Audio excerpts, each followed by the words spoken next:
What is up, people? How are we all doing? Today, we're talking about the flat earth cosmology. So let's jump straight into this. Please drop a follow and leave a like to help the algorithm. So we live in a torus field. Everything's made out of torus fields. And every torus field has motion. It's what it is. It's the motion of energy. And every torus field has a center, which is the black hole. It's a womb of creation. It's counter space. Now, this is why the North Pole is magnetic, because the center of this torus field is the most magnetic part, the strongest part of the field. So this is why all compasses will point you to the center. And the Earth's magnetic field is spread across the whole of the Earth. And it's spinning, as you can see here, it's like a tornado at the center. And this tornado is the force which is spinning the sun and the moon around us. You got the sun, the moon, Polaris, just like in the Masonic cosmos here. The sun, the moon, Polaris, the all-seeing eye. Now we'll get into Polaris a bit later, but the sun is the magnetic force. Sorry, is the electric force, because every field is electromagnetic. Now, the sun is electric. It's positively charged. It's gonna give you energy. It's feeding energy. The moon is more magnetic energy, which is taking your energy away from you. And this is why you become sleepy when the moon comes out. Because it's taking away your energy. So these two forces is the balance. It's the yin and yang. It's the balance. Everything in this creation is balanced. Because the torus field is the Earth is the plane of inertia, the 0 point within the field. Because physical matter is a result of two opposing forces equalized on the plane of inertia. And that is where matter crystallizes into physical results. And this physical plane is the plane of inertia, planet Earth. And at the center of this plane is the black hole, the womb of creation. And outside of this black hole gives birth to light. So the torus field is constantly rotating, going into counter space, the black hole, and then out of counter space gives birth to the white hole, white light. You see? So it's going around, black hole, birth again, black hole, birth again. And it just keeps going around. It's an infinite cycle of energy. And this is where the infinity sign comes from. This is the motion, this is the force which is creating everything to spin inside of this circle. Okay? And it's making the stars spin. It's making the sun and moon spin around us, around this center point. Now here you see Horus and Set putting their feet inside of this dome. This is the royal arch, the arch of the dome above us, which is like you see in the Masonic cosmos, the royal arch of Freemasonry. This is the dome above us, the firmament that the Bible talks about.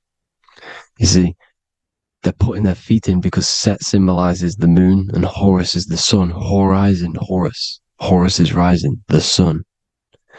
So they're both putting their feet around this center magnetic pole, which is the pole, North Pole. And above the North Pole, you have Polaris, the pole of electromagnetic energy. You see? And this is how we get the sun and the seasons. Because the sun, for us, when it becomes summer, it's on the Tropic of Cancer. Then it spirals outwards, going out and out and out, then goes to the Tropic of Capricorn. That's winter for us. Then it comes back in and creates summer again. So it's constantly spiraling around this center magnetic North Pole. You see? So this roof above our heads is the firmament. And this is what they've taken off of us. They haven't physically taken it, but mentally they have taken this away from you. It's a female energy. And this is what the Egyptians called Nut, the sky god Nut. And this is the womb. We are inside God's creation, God's womb. And the woman's womb, when she has a baby, is a microcosm of this, because everything inside of this creation is macro.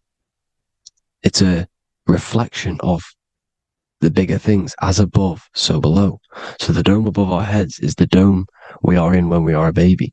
And you can see the sacred geometry of it is the exact same. It's the dome. And when we are inside of the womb, the woman, the sacred maker, which is the M, the Masonic M, this is the G male symbol. The Masonic M is maker, mason, matter, male. She delivers the male, you see. She delivers the male because it's the maker, the female, the magnetic. The woman is magnetic in nature. The male is electric in nature. So when we are in this womb, the female, we are being fed by the center umbilical cord, by the center of the mother's stomach. We're connected to the center of the woman's stomach, just like we are when we are in the earth. The center is where the aurora borealis is being emitted from, the electromagnetic aurora borealis, the northern lights. This is our spiritual umbilical cord, connecting us to counter space, connecting us to the realms beyond this world. Because at the center of every torus field is counter space. And at the center of the earth is our spiritual umbilical cord. And this is the earth's belly button, as you see. As above, so below. We had a physical umbilical cord. We have a spiritual umbilical cord. And this gets cut when we die, when we're cut away from the physical reality. You see, here's the ancient Egyptian tablet showing this female. You can see the hair, it's a female above us, because the female energy is nurturing, helping, looking after. And that's exactly what the dome is. It's protecting us. It's the Ark of the Covenant, the Ark covering us, you see? And this is what they've taken away from us. By you believing in space, it completely destroys the idea of this being a sacred creation. They've taken the roof off your head, whether if you believe in space, you believe that there's chaos, there's planets, there's asteroids that could kill us at any moment. But this isn't true. They've made you fear your own creation that you're inside of. They've made you fear what's above you. You see, and it's to hide the power of astrology, the power of the lights in the firmament, which are constantly flowing through the ether. These powers which are above us are sending rays down to the earth, which are influencing our psychology and how we behave. And this is what astrology is. It affects human consciousness. It interacts with our consciousness. And there's a different energy every day because the planets are in different houses, different alignments. And this is, we'll go into this a bit deeper later on. So the world tree, this magnetic north pole, the pole of electromagnetic energy, was symbolized as a tree, the great tree at the center of the earth. You see? And this tree is symbolized everywhere. You can see here how the center person, this Egyptian person, is holding up the sky. This is the North Pole, the hyperboloid, at the center of every torus field. And this tree was in the Mayan cosmology. This is an ancient depiction. This is the torus field. There's the plane of inertia. Here's the center tree. Here's the tree in the center, the magnetic North Pole, the woman holding the stars. Here's the Hindu with the two birds symbolizing the sun and the moon revolving around this center tree. The Mayan tree, his Horus and Set around the North Pole. They all knew this flat earth cosmology. They knew these secrets. It's so sacred you understand the creation that you're inside of. Because if you don't, you'll be led astray. You don't know where you are. You're lost. You see? And here's the Masonic art with the rays of the stars coming down with the tree in the center. So it was personified as a tree. And we are in Asgard, Midgard, the middle garden, where there's good and evil. So the 7 layers of heaven, which is talked about in the Quran. Each planet has a different layer of the firmament, and this is the 7 layers of heaven, and these are our 7 layers of the energy centers in our body. So we start in the stars, so we are stars in a physical body. And this is why we say Mr., Sister, Fraudster, Sinister. Stir is star, and we are in the stars, and our star descends into the soul system, not solar system. And as we descend into the soul system, We enter Satan's kingdom, Satan's world. As it says in the Bible, Satan is the god of this world. Well, if you've been into my research for a while, you know Satan is Saturn. Saturn's world, because Saturn's the outermost ring. He's the Lord of the Rings. And you enter his kingdom, the kingdom of time. And this is why Saturn's the time god. As soon as you go past the rings of Saturn, you're now in the soul system. You're now in time. You're now bound by space and time. And you're bound to the earth plane, the heart. Earth is heart. It's a rearrangement, it's an anagram for heart. And the heart of the electromagnetic color spectrum is green, and that's why the earth is green. And above green is blue, and this is why the sky is blue. In order to go to heaven on the macro scale, you have to go through the blue sky, through the 7 layers of heaven. In order to reach heaven in your body, whilst you're here, you have to go through the blue chakra to your head, which is heaven. It's micro, macro. Everything is micro, macro inside of this creation. It's an ancient, I think this is a French image, piece of art from the ancient French, with obviously the 7 layers of heaven, which they all depict. And notice how it's like a dome. We'll go into this dome symbolization, the Royal Arch of Masonry, which is next. But these 7 layers of heaven give us the 7 metals, the 7 days of the week, the 7 diatonic tones, the 7 chakras, the 7 everything. It's God's favorite number. And this is why the Masons use the G inside of the compass, because the G is the 7th letter, and God starts with G. You see? So it's 7. God is 7. Here's another depiction of the heart, the soul system, the 7 layers of heaven. La Firmamente. You see, La Firmament, with the stars on the outermost layer. Here are the 7 planets. Jupiter, Mars. La Soleil, the sun. La Luna, the moon. So, Saturn. So we are in the heart of this soul system.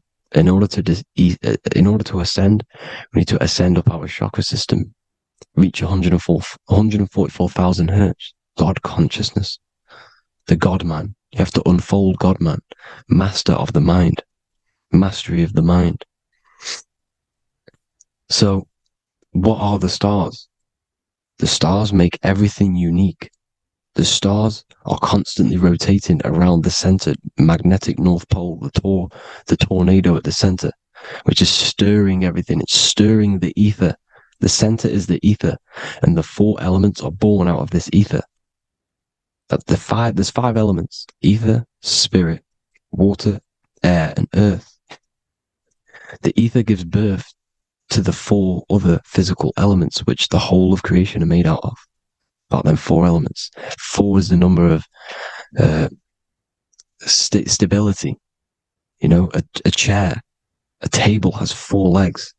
It stables things. It's a foundation, and these 4 elements are the foundation of this creation.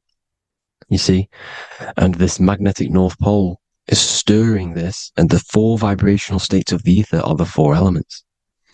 Now let me get back to the stars. I just wanted to give you that.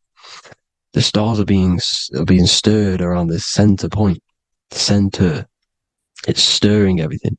And they're always in different alignments. Every millisecond they're moving in different placements of the stars. And the planets are called the 7 wanderers because they're not fixed. The stars are fixed. But the planets they're called the 7 wanderers, the 7 layers of heaven, because they move faster and slower than each other. Each planet is slower and faster. Has a different rate of speed it's moving. So these alignments are mixing in with the energies of the different 12 constellations. And this is why you have a unique characteristic. You have a unique look, a unique energy, a unique personality. This is because when you were born and you took your first breath, that energy which was in the ether, because the ether is all around you, and energy travels through the ether. The energy that the stars were casting down and the energy that the planets was mixing in with the 12 constellations was in the ether. So when you came out of the womb and your first breath, because breath is spirit. Okay. So that first breath you took, that is the energy that is imprinted within your DNA, your soul. And you reflect that energy. You emit that energy. That's the energy that is with you forever. until you die, till this physical body dies off.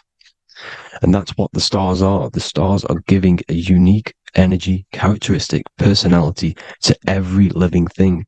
Every dog, every cat, every animal has a unique personality because it was born at a different time and place in the sky. Okay, the stars are your destiny. Now, the stars are constantly changing as well. If you look at stars through a telescope, they're constantly changing and forming different forms. You can see here, it looks like water. It looks like light through water because it's the ether above us, a sea of ether. And this light is being emitted through it, and it's just constantly changing, giving different energies, each star. So this is why this is what the zodiac is. It's the expression of energy. It's the expression of the stars. And each constellation has many different personality, different energies, different traits. Each planet has different traits, depending where your planets are, depending what energies you hold. No two person have the same energy. There's no one. It could be similar, but no one's the exact same. It's because of the stars. The stars are never in the exact same split place. The planets are always in different houses. So here's some royal arch symbolism. Here's the royal arch of Masonry. As it says here, the sun and the moon, the constellations. Here's Cancer, the 7 planets, the 7 stars. Here's the royal arch. This is the firmament. Here's the duality. Black and white, duality, good and evil, rest and motion, dielectricity, magnetism. See? So this is what the royal arch is. It's symbolizing the cosmic dome above us. The womb we're in. We're inside God's womb. And here's George Washington, the Freemason, inside of the royal arch. You see? With the G, the Masonic G, God, 7. Here you see another depiction of George Washington with the stars in the dome above his head. His Polaris, the sky vault, Polaris. We'll get into that later. Go inside of all of your ancient churches, you will see the dome. Go to the Vatican, you'll see the dome. All of your ancient churches have this dome because it's the dome above your head. The ancients knew this. This was known. We did not live in space. It was known back then. They all knew. This is Crown Court, which is one of the most important courts in the UK. You can see it's clearly so much Masonic symbolism. You've got the 4 pillars of Masonry. The royal arch is like an arrow pointing upwards to Polaris. As the Disney World is under a dome. In his Polaris, the sky vault. You see? And also 666 in the symbol. Here's more, 7 layers of heaven. Here's an ancient depiction. The firmament. Here's the astral plane outside of the firmament. The royal arch. You see? It's everywhere. Here's Polaris, the 8-pointed star. Polaris is in between the sun and the moon. It's at the center of the Taurus field. And Polaris corresponds with the pineal gland as well because it's the all-seeing eye. See? So, is Polaris, the 8-pointed star, which is at the very top. It's the very center. It's on top of the North Pole.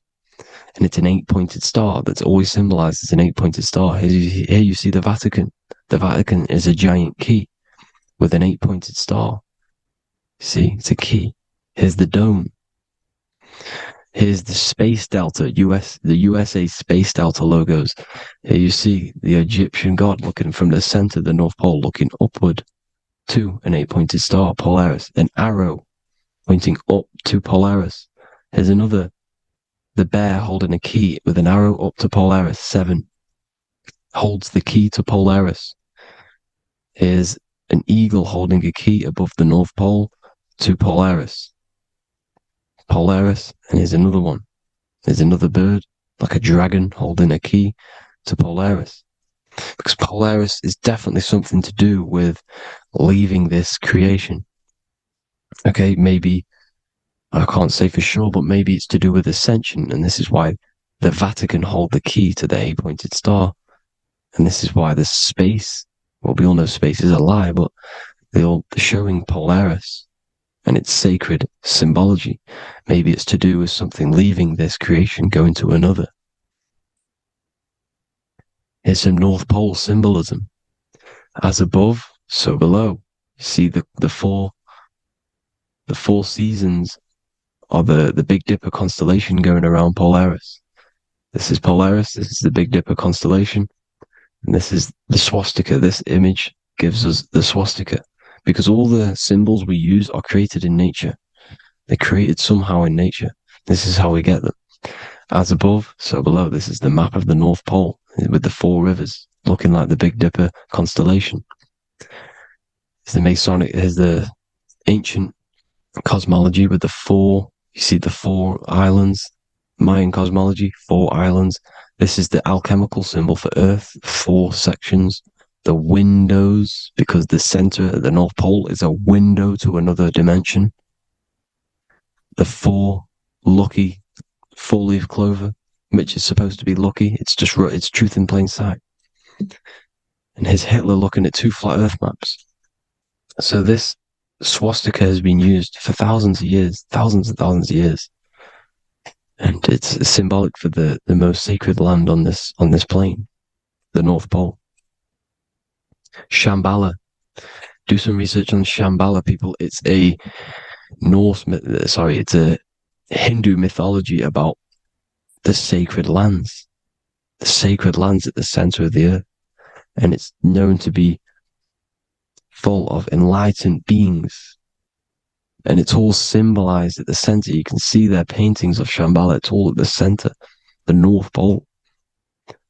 And it's known to be the most godly place ever, because it takes you to a portal to the higher places. And maybe this is something to do with Polaris, connecting you to this sacred lands at the very center. But anyways, people, thank you all for tapping in. Hope you all learned something. Have an amazing day. Please follow, subscribe, like, all the links in the description for the courses, the PDF. Please have an amazing day. God bless.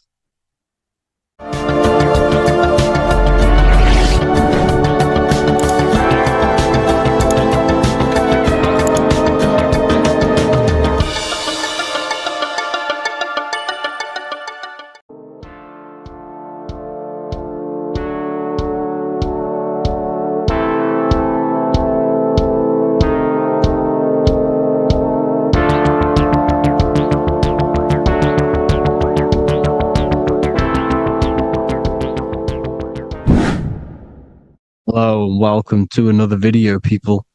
Before we start, please like, comment, and subscribe if you wish to see more content. Today we're going to be talking about the mental universe and how everything is mental. This is the number one law on the Kybalion. If you've never read that book, it's called The Kybalion.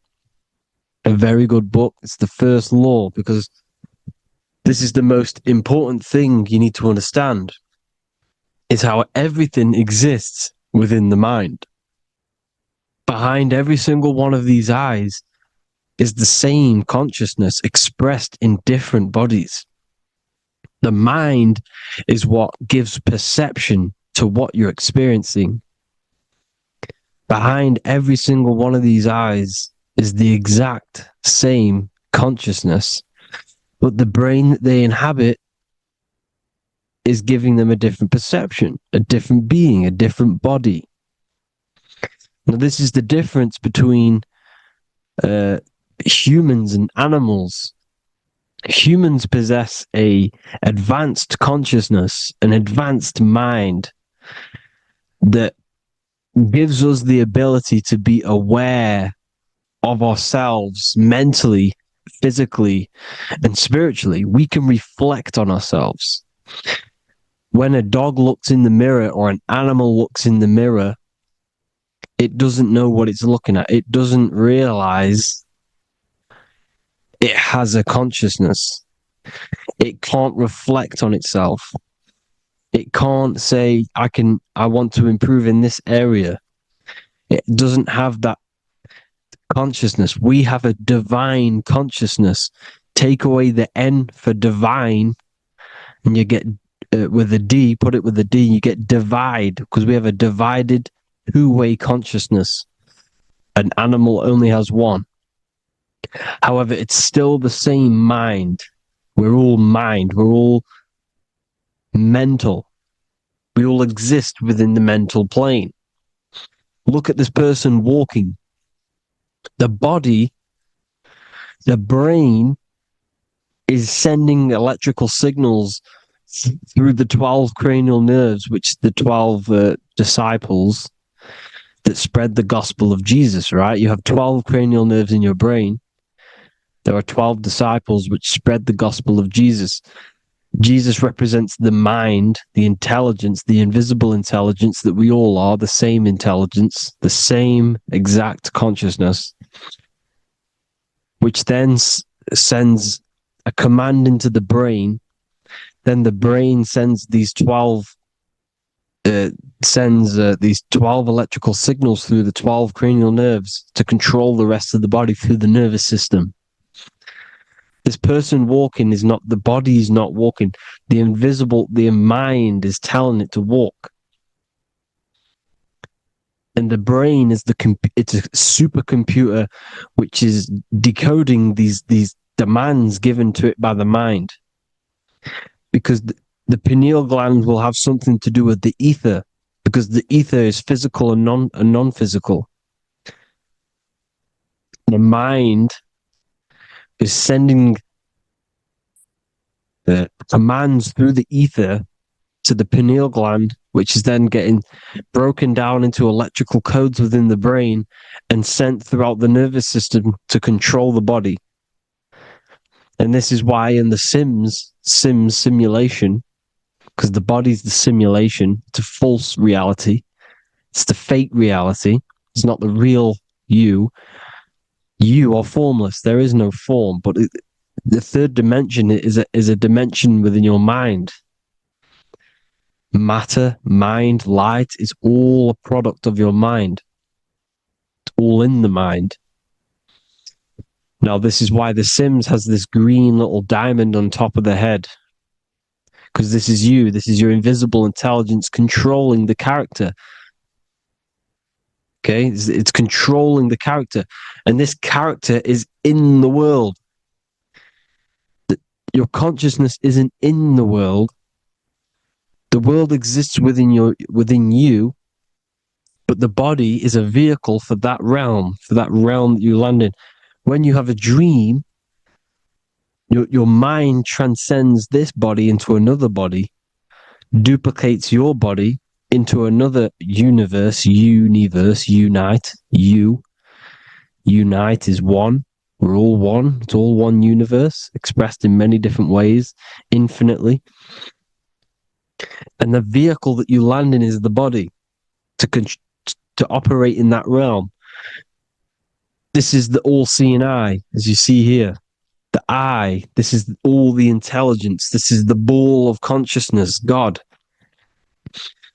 expressed in different bodies. We're all this same one in different bodies, as you can see here. And this intelligence is expressing infinitely throughout the universe. An infinite universe. There's no beginning, no end. There was no beginning of the universe. There is no end. It's infinite. Always has and always will. But the mind is what gives you the ability to explore the universe, to make perception of it. We are God in disguise. We are God in disguise. We are God in flesh. But the body can become attached to the mind, can become attached to the body if the mind is not aware of itself. When the mind is that blinded by matter, and we lack knowledge and understanding of what we truly are, a formless, infinite being, a traveler. This is why Freemasons are called Freemasons. Mason means traveler, free. You're a free traveler because you're Your consciousness is a traveler of the universe. When we lack understanding, our mind bounds to the body because we don't separate the body with our different layers of consciousness. When we separate them and identify that we are mind, body, emotion, you then can apply this knowledge to when you want to astral travel and explore the different realms of your mind, because the mind is the universe. People, this is what we need to understand. The mind is the universe. I am you and you are me. This is the Egyptians showing you this. The Ankh is the symbol of life. This is the one ball of consciousness, mind, giving it the Ankh life to all the different life forms. The cows, the birds, the snakes, and the big Ankh given to the humans, because the humans are the most intelligent. We have the most advanced consciousness. We have the most advanced consciousness. This is why the one is giving a big Ankh to the humans here. Here you see again, this is not the sun. This is also showing Ankh giving out its life to all things infinitely. And this is the Most High. We are the Most High in disguise. When we strip off the body, we strip off the desires for the physical world, we strip off all of these fake identities that the mind gets attached to. That is God. The universe. You are the universe experiencing itself. I and I. The letter I and the number 1 is just one line. The letter I is the number 1. Because your I am, when you refer to yourself as I, every single one of you who's watching this video refers to yourself as I, which is the one. We are all the one. We are all intelligence. We are all invisible. We are all the one. 1 is the only number. 1, 2, 3. Everything goes up in ones because there is only one. Doesn't matter how far you go down the line with numbers. All of their numbers are created by 1 because there is only one. It's me and you are the exact same consciousness expressed in different bodies. Mind. Cause. There is only one cause. There is only one mind. There is only one being. But because we lack understanding of this, we think we are the bodies. And this causes division, because the physical world is the most illusionary world. It's an illusion. It's all an illusion. Now, you see with the two, you look with the two eyes, but you see with the inner eye, the mind. Okay? The mind is the mental plane is a shared plane. And it gives perception to what you're looking at. The mind. I'm affecting you when I speak. Because the mental plane is shared. We all share mind. We all express mind.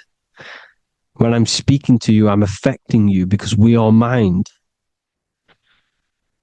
So the words that I'm saying, which are being manifested from my mind, are being manifested through my body into vibration,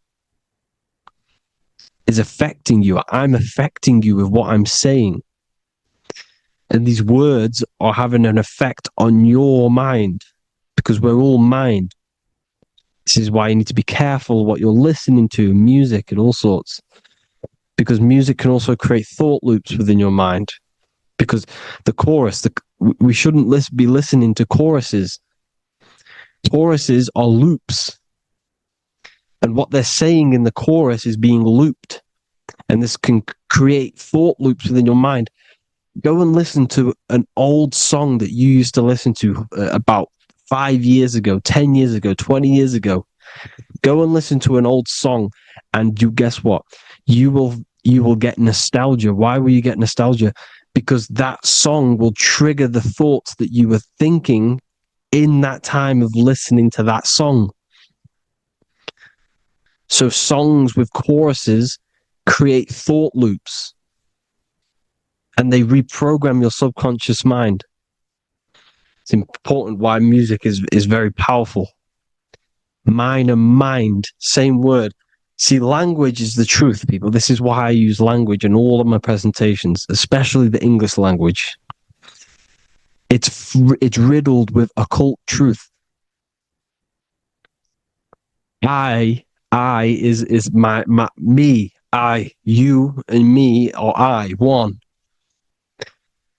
We are not the name, we are I. Every single one of you is I, because we are all the one, all mind. Now, the only thing that is truly mine is my mind. When you say something is mine, it's an illusion. It's not yours. The only thing that is mine is mind, my mind. Okay? It's my mind. It's the only thing. It's the same word, mind and mind. Like I said before, everything's one. Hot and cold is different degrees of the same thing, of the one substance, of degrees. The 7 colors are different frequencies of the one white light. Everything is one. There is only one. We are all one. Everything is one. Hot, cold, day, night. It's the same degree of one, which is mind. The mind's perception is what's giving it, labeling it hot or cold. The mind's perception of colors is what is giving it red or purple, hot or cold. There is only mind. The mind gives things perception. There is only one, that is mind.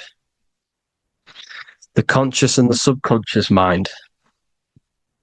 The male and the female, these are married. The subconscious mind is your hidden part of the mind. Okay, it's hidden. You can access it through different meditations and Reiki teachings, and dreams or manifestations of your subconscious. This is how you know mind and matter are one, because your mind creates matter in dreams. Your subconscious manifests everything in a dream, in the astral realms. The conscious is what you're conscious of, what you're consciously thinking of. So me, I am conscious that I am speaking into this mic and creating this video. My subconscious mind is the hidden part of the mind, which is speaking to my heart, telling it to beat. It's telling my food to digest.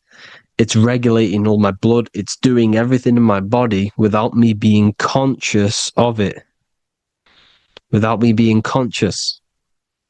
The subconscious is the feminine. The conscious is the male. The Bible, of course. Proverbs 12:4. Helpful, not helpful, an excellent wife is the crown of her husband, but she who brings shame is like rottenness in his bones. In the same way, husbands should love their wives as their own bodies.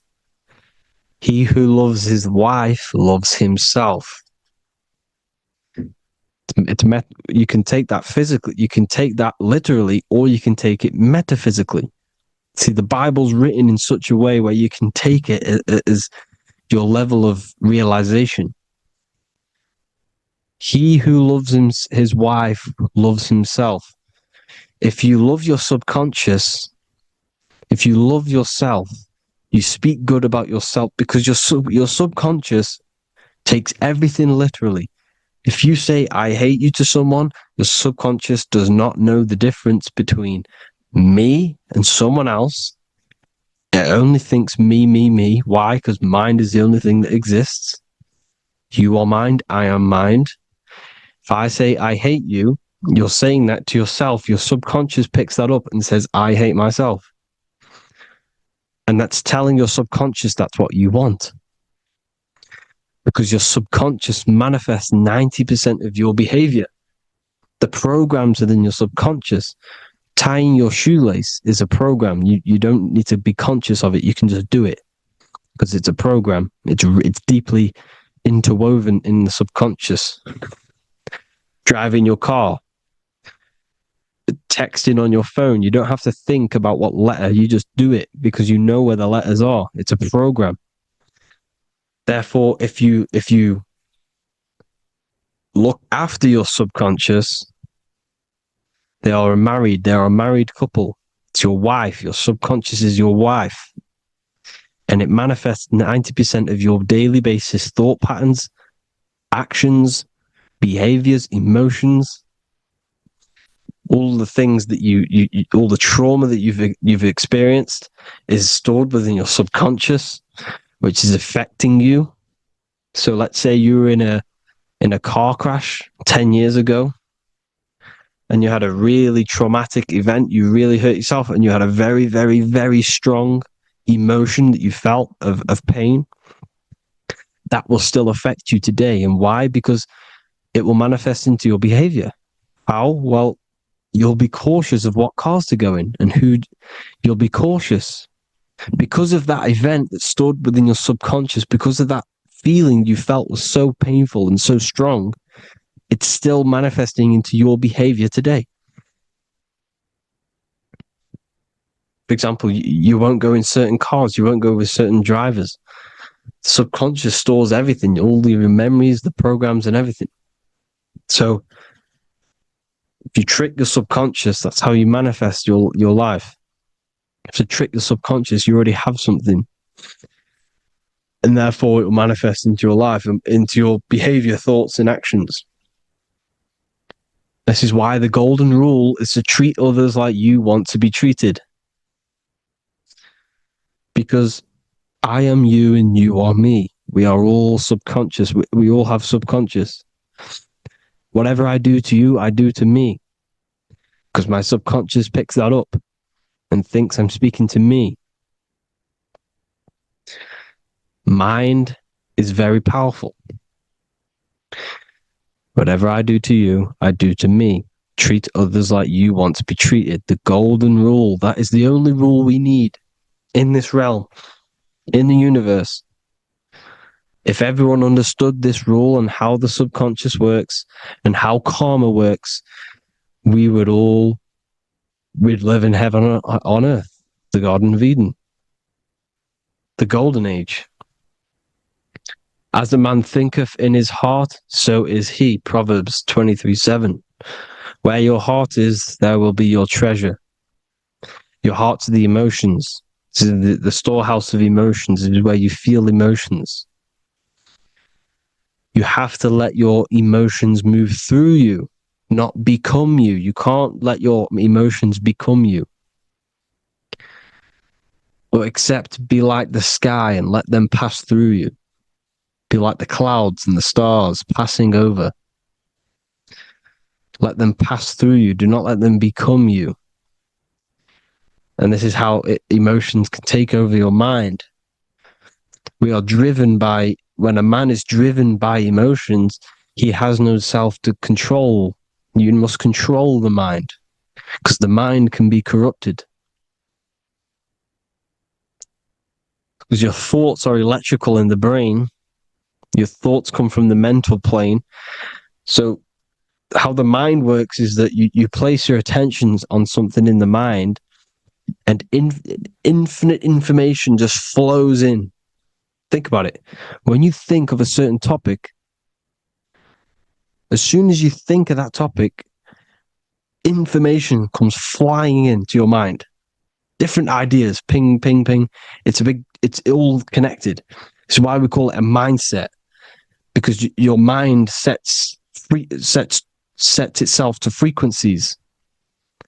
And when we think of something, we tap into that frequency, and just the universe, the mind, the mental plane just flows in information based on that frequency and that thought. The universe is just information. All of the information out there, nothing is new. It's all there. You just have to tap into it. You can tap into these different thoughts, and it's all there. Everything already exists within the mental plane. You don't think anything. You receive thoughts. We all share the mental plane. We affect each other. I'm affecting you. Speaking, listening to me is affecting your mental plane, your mind. The physical plane is the lowest plane. It's the world of effect. Everything you see in the physical plane is the effect of mind. Like I said, the person walking is the effect of their mind telling the body to walk. The physical plane is the lowest dimension of your mind. Mother Earth, we are in a mother. We're in the womb still. The Earth is feminine. It looks after you. It provides you with food for free. It grows on trees with water. To Mother Earth, it's the womb. The dome above your head is your mother's belly. Okay, is your mother's belly. You're in the womb still. You're forever in the womb because your mind's constantly expanding. Because when the baby's mind figures out that there is a reality outside of his mother, starts to hear the people on outside of its mother, what does it do? It figures a way out of the mother, and it becomes born again in the water, in a hospital, into the other world. It's the same with our minds. When our minds figure out there is other worlds beyond this physical, we explore them. The astral plane, for example. You figure a way out of the body. Because when you're the firmament, look at the word firmament, meant at the end. Firm is firm, something strong, something like a rock is firm. If your mind is firm like a rock, you will be stuck under the firmament. So, for example, people who are very programmed and can't think outside the box, they have a firm mind and they'll be stuck under the firmament because your mind is the only thing that's keeping you under the firmament. It's the only thing. When you're doomed, doom is dome. This is the dome, which is your head. Your head is the dome. Above your head, above the earth is the dome, the ethereal barrier. But that's just an external manifestation of your head. You don't leave the earth, you leave your body to leave the earth, because your body is the earth. It's a dimension within your mind. So when you're doomed, you're domed. Your reality is your level of realization. You realize something, or when you have an idea, the mind, in the EYE or I, same thing, mind, it's all mind. Reality is your level of realization. You realize there's other worlds, that's your reality. Your perception's your reality. Mind in Latin is mens. Jesus was known as the fisher of men, which is the fisher of minds. He was fishing minds worthy of knowing the higher truth, the deeper occult knowledge. Jesus figured out that we are all God. And he got killed for it because in that age they were trying to suppress this information. Jesus figured out he was God because we are all God, every single one of you, and they killed him. Because we're all mind. We are not the body. We're the invisible intelligence, which is God. But you are not God if your mind is attached to this physical world, to the worldly pleasures. If you master your mind and travel the depths of your mind, that is God. Mental and men. Look at the word mental. It has men in it. Men in the Bible means mind.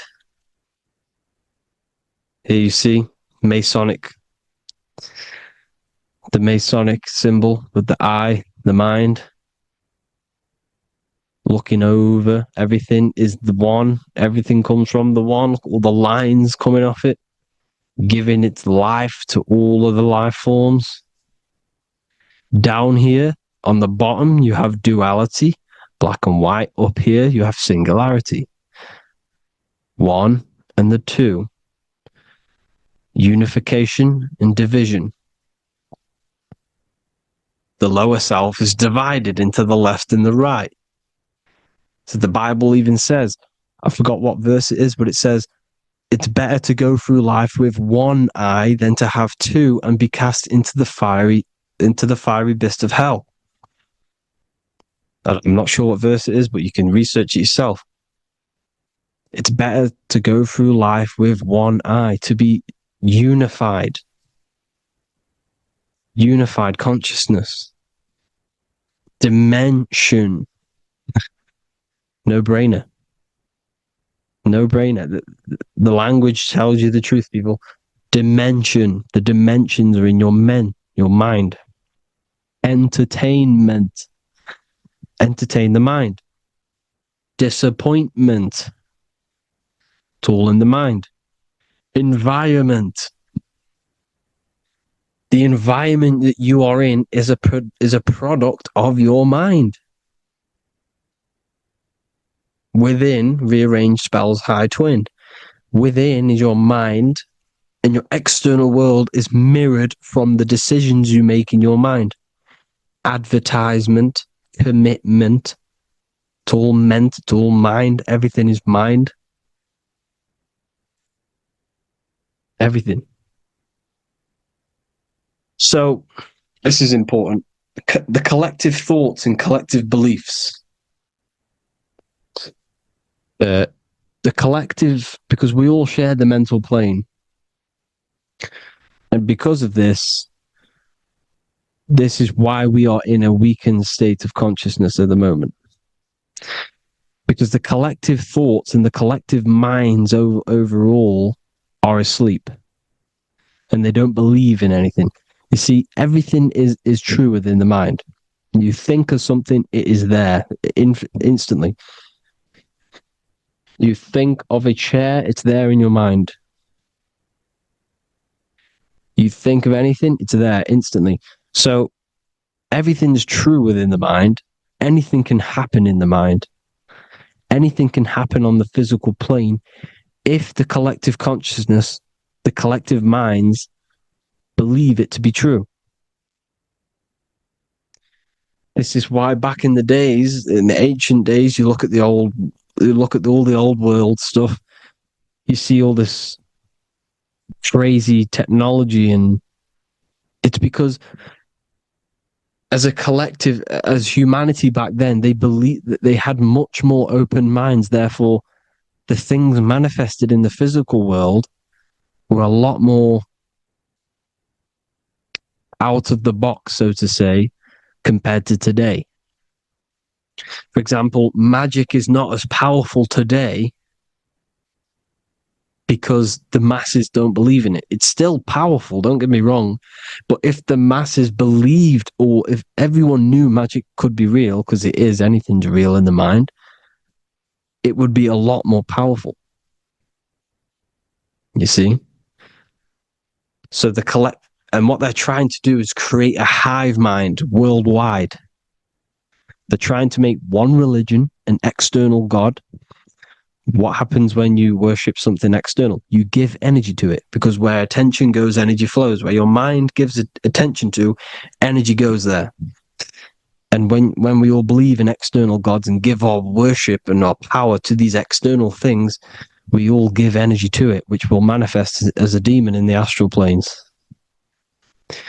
It's a hive mind. They're trying to make a hive mind to summon our energy. Trying to summon our energy. And it's through mind, through collective thoughts. The hive mind. They want one religion, one government, one currency, one belief system. And that will create a hive mind, which will limit our consciousness, which will limit what we can do in the physical world. Because if everyone doesn't believe in certain things, it cannot happen because it's all in mind. Mind is so powerful. I am you and you are me. I hope you all enjoyed this video, people. If you haven't already, join the Wisdom Academy. The Wisdom Academy, we have many occult lectures just like this one. Also, we have just launched Mindwave Hub. If you want genuine frequencies, genuine binaural beats, because the ones on YouTube, the ones on Spotify, Apple Music, they're all tuned to A440 hertz, which shuts down the right hemisphere of the brain. If you want to gain access to your true consciousness, your mind, you need to balance the two hemispheres and balance the chakras. You can do that externally by listening to binaural beats. If you want true frequencies, true binaural beats to hemisync the chakras, hemisync the brain, to gain access to the different dimensions of your mind, well, you can gain access anyway, but it's going to help you if you're trying to learn this. Join Mindwave Hub. The link will be in the description. Listen to the binaural beats, meditate to them, listen to when you go to sleep. They'll massively benefit you. Thank you all, people. Hope you had an amazing, lesson. Hope you learned a lot. And please subscribe. God bless you all.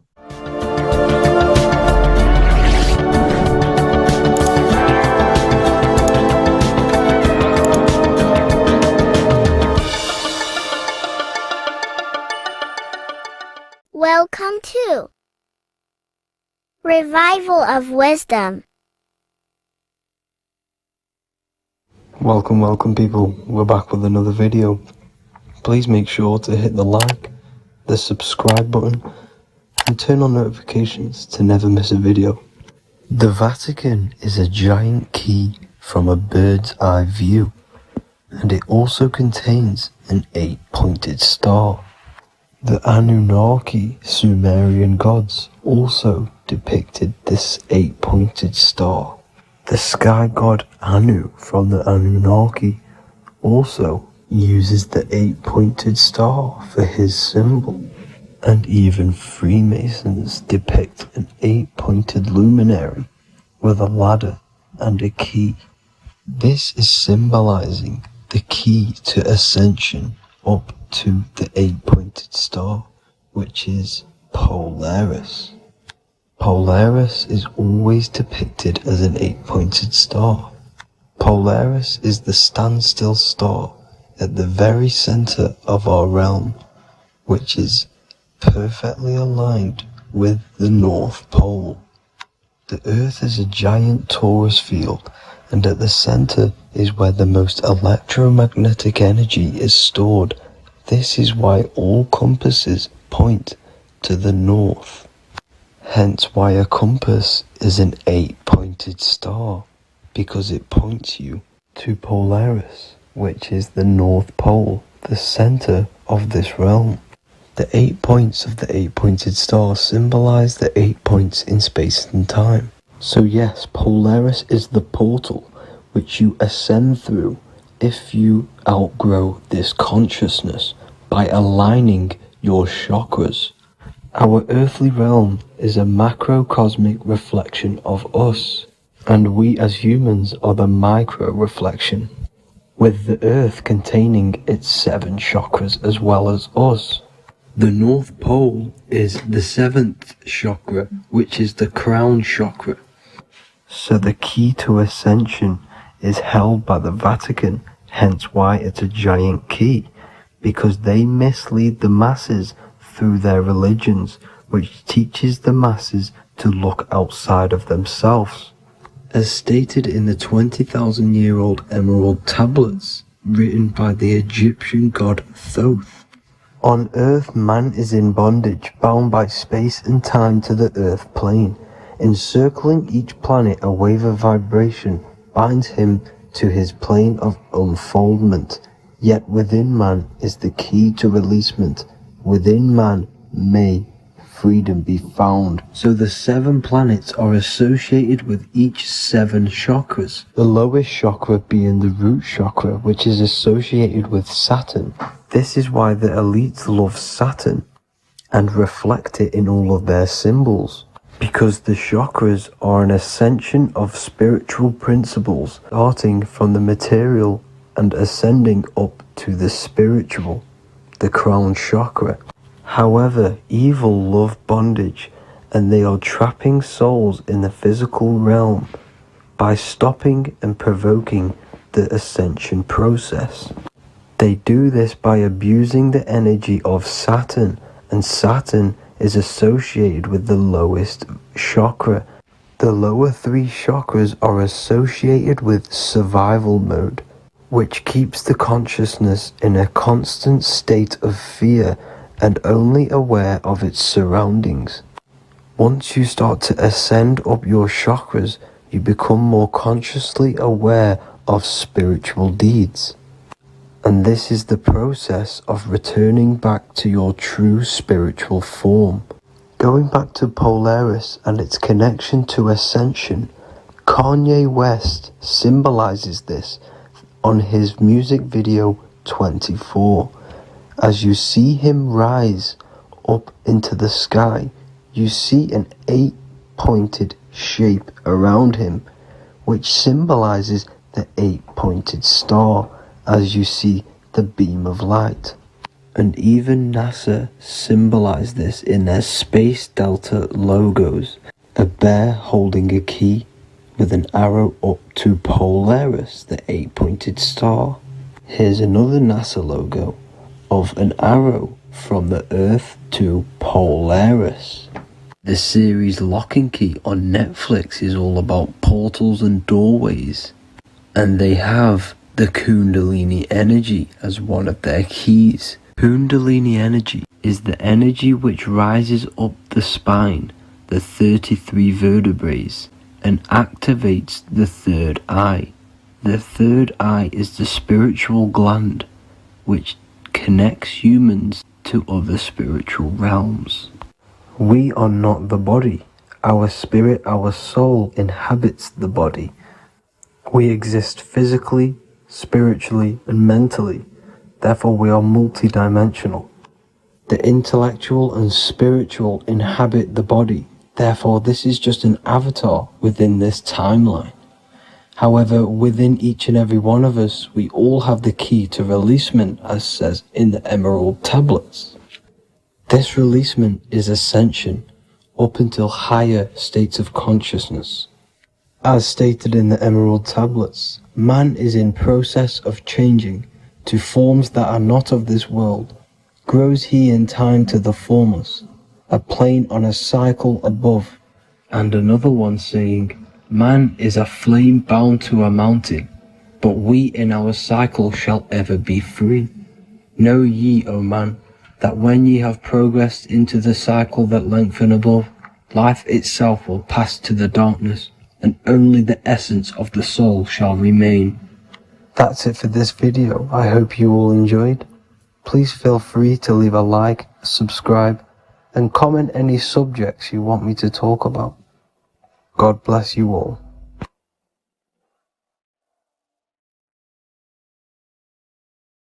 Welcome to Revival of Wisdom.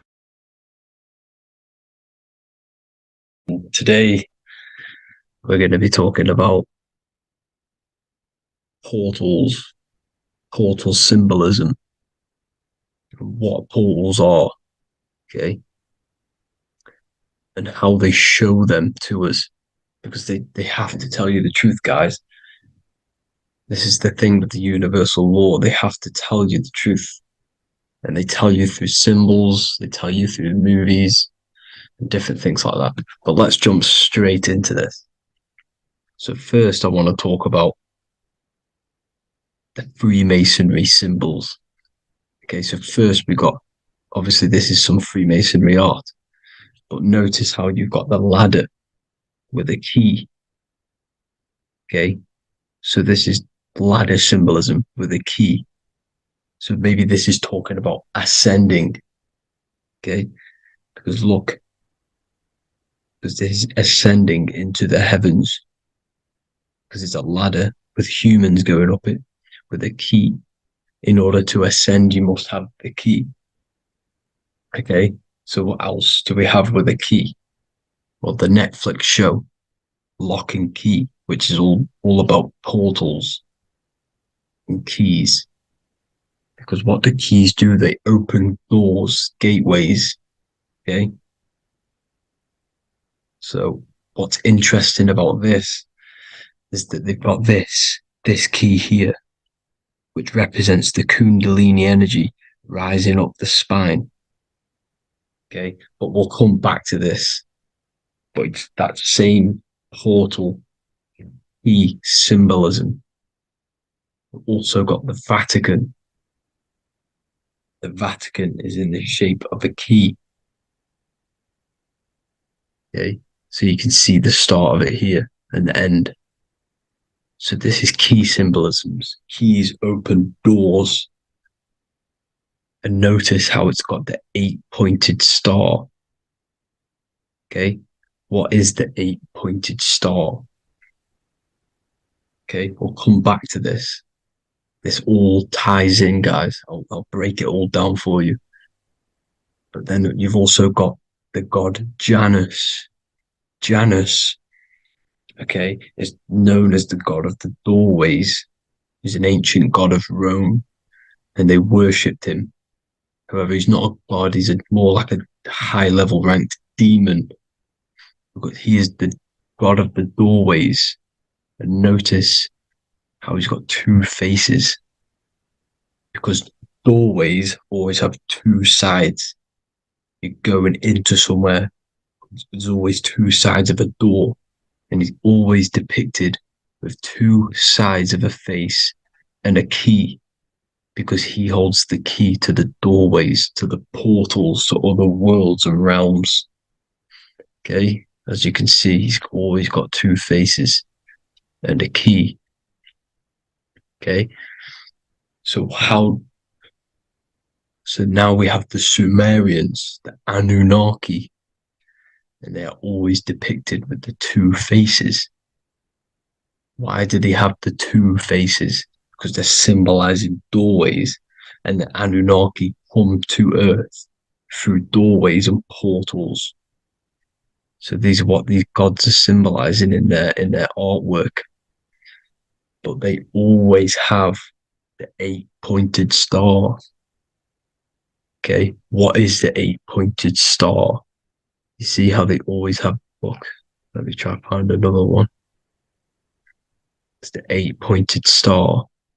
This 8-pointed star is Polaris. Okay, Polaris, just like the Vatican has the 8-pointed star with a key. Polaris is the center star. Polaris is a fixed star. It doesn't move. Okay.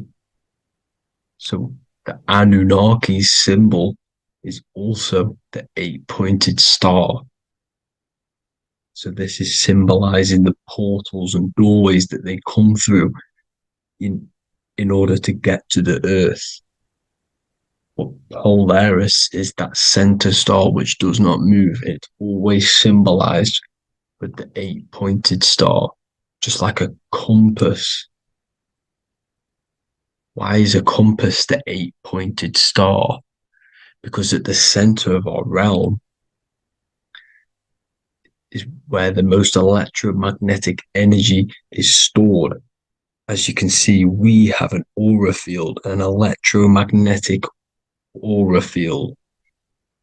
So does the Earth. And in the center, so like our heart, for example, is where the most energy is stored. And like the center of the earth, this is why all compasses point to the center, because this is where the most electromagnetic energy is stored. Because it's at the center of our realm. Okay. So like I was saying with the locking key series, see this here? The Kundalini energy rising up the spine, just like your Kundalini energy rising up the spine. Let me try. I can't zoom in. But you know what I'm trying to say here. Let's go back to Polaris. Because at the center is where pole. Can you see the pole of electromagnetic energy? Polaris, the North Pole. It's symbolized. The truth is in the words. It's like a pole of electromagnetic energy. And this is where the aurora borealis comes from.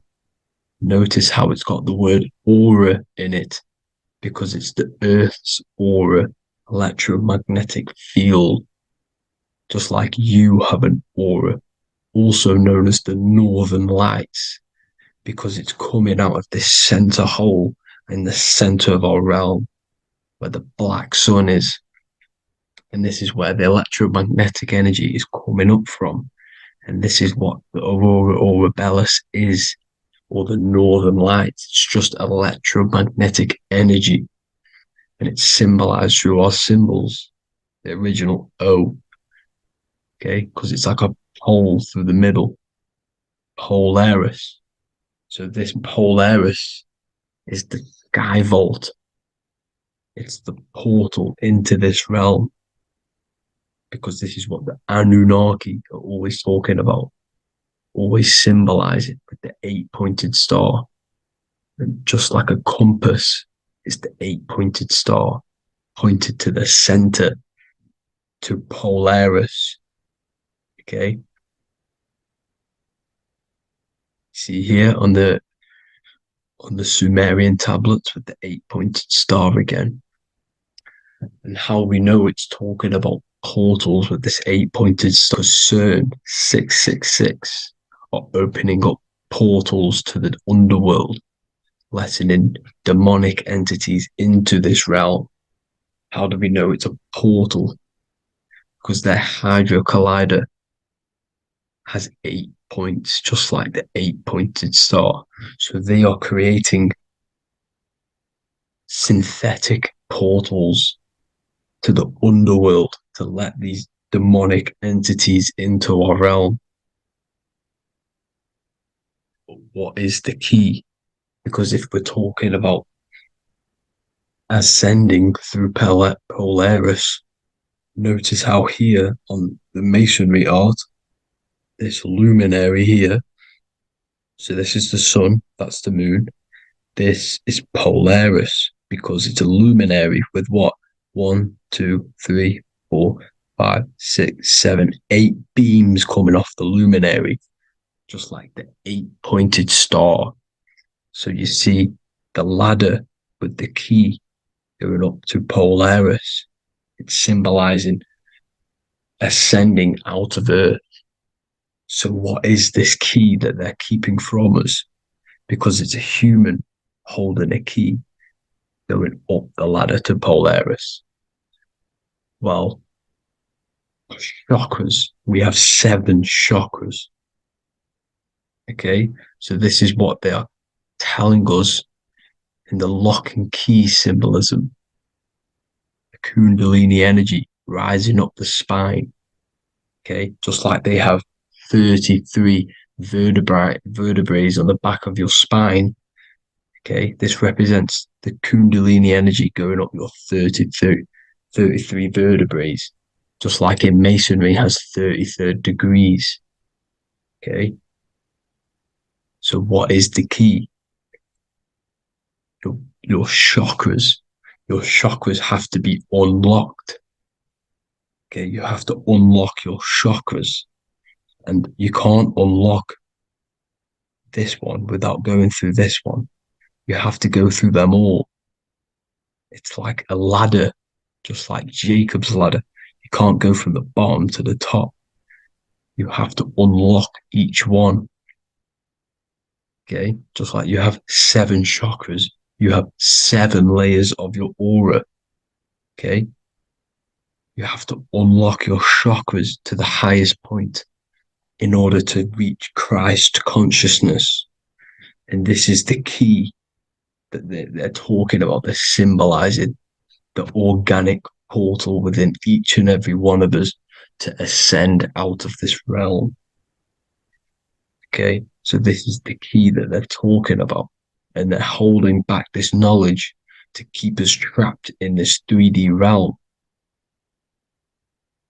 Okay, so like I was saying with the 33 vertebrae and the Kundalini energy coming up the spine, 33 vertebrae, you can see this sort of symbolism going up to the light, because it's the light you see here. Your crown chakra turns on and becomes enlightened, just like the Illuminati symbol. Can you see it? But also, Jesus also died at 33. So this is symbolizing, okay? They're symbolizing the death of the ego, the body. So once you open up your chakras and reach Christ consciousness, which is your 33rd vertebrae, once your Kundalini energy goes up your 33rd vertebrae, your body technically, not physically, but spiritually dies, because you then become formless. You reach Christ consciousness. So then you can travel other worlds. Okay. This is what they're talking about with Vatican, 8-pointed star, and the key. Janus with the key. The Sumerians with the 8-pointed star. Anunnaki, the 8-pointed star. Polaris, 8-pointed star. So Polaris is the way out of this realm, which is at the center. Pole, North Pole. Okay, so the key is that they're hiding from us is the knowledge to unlock our chakras. Okay, and without this knowledge that they keep from us is trapping our souls in this reality to keep reincarnating. Okay, well, thank you all for tuning in. I'm going to leave you all there. Make sure to leave a like and a comment in the comment section. Let me know some topics to talk about so I can break it down for you. God bless you all.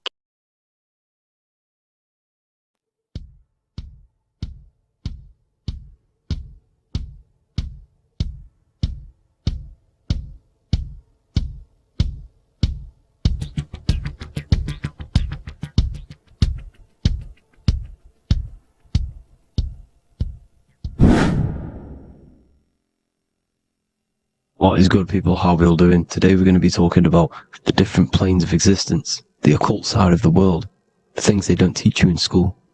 And of course, you can only find that on this channel, so welcome.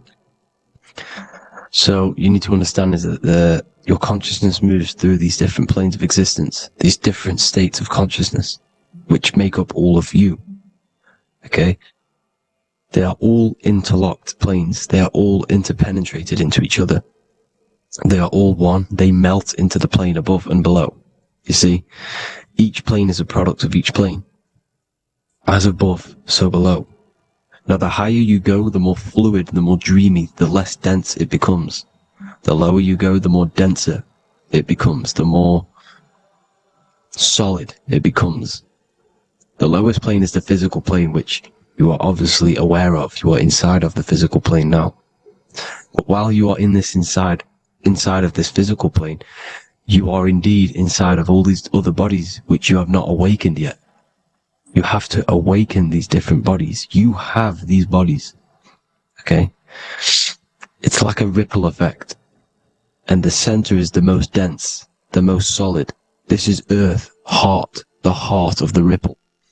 And the lower you, the further you go out from the center, the more dreamy, the less fluid, the more fluid, the more less dense it gets until you're one with the all.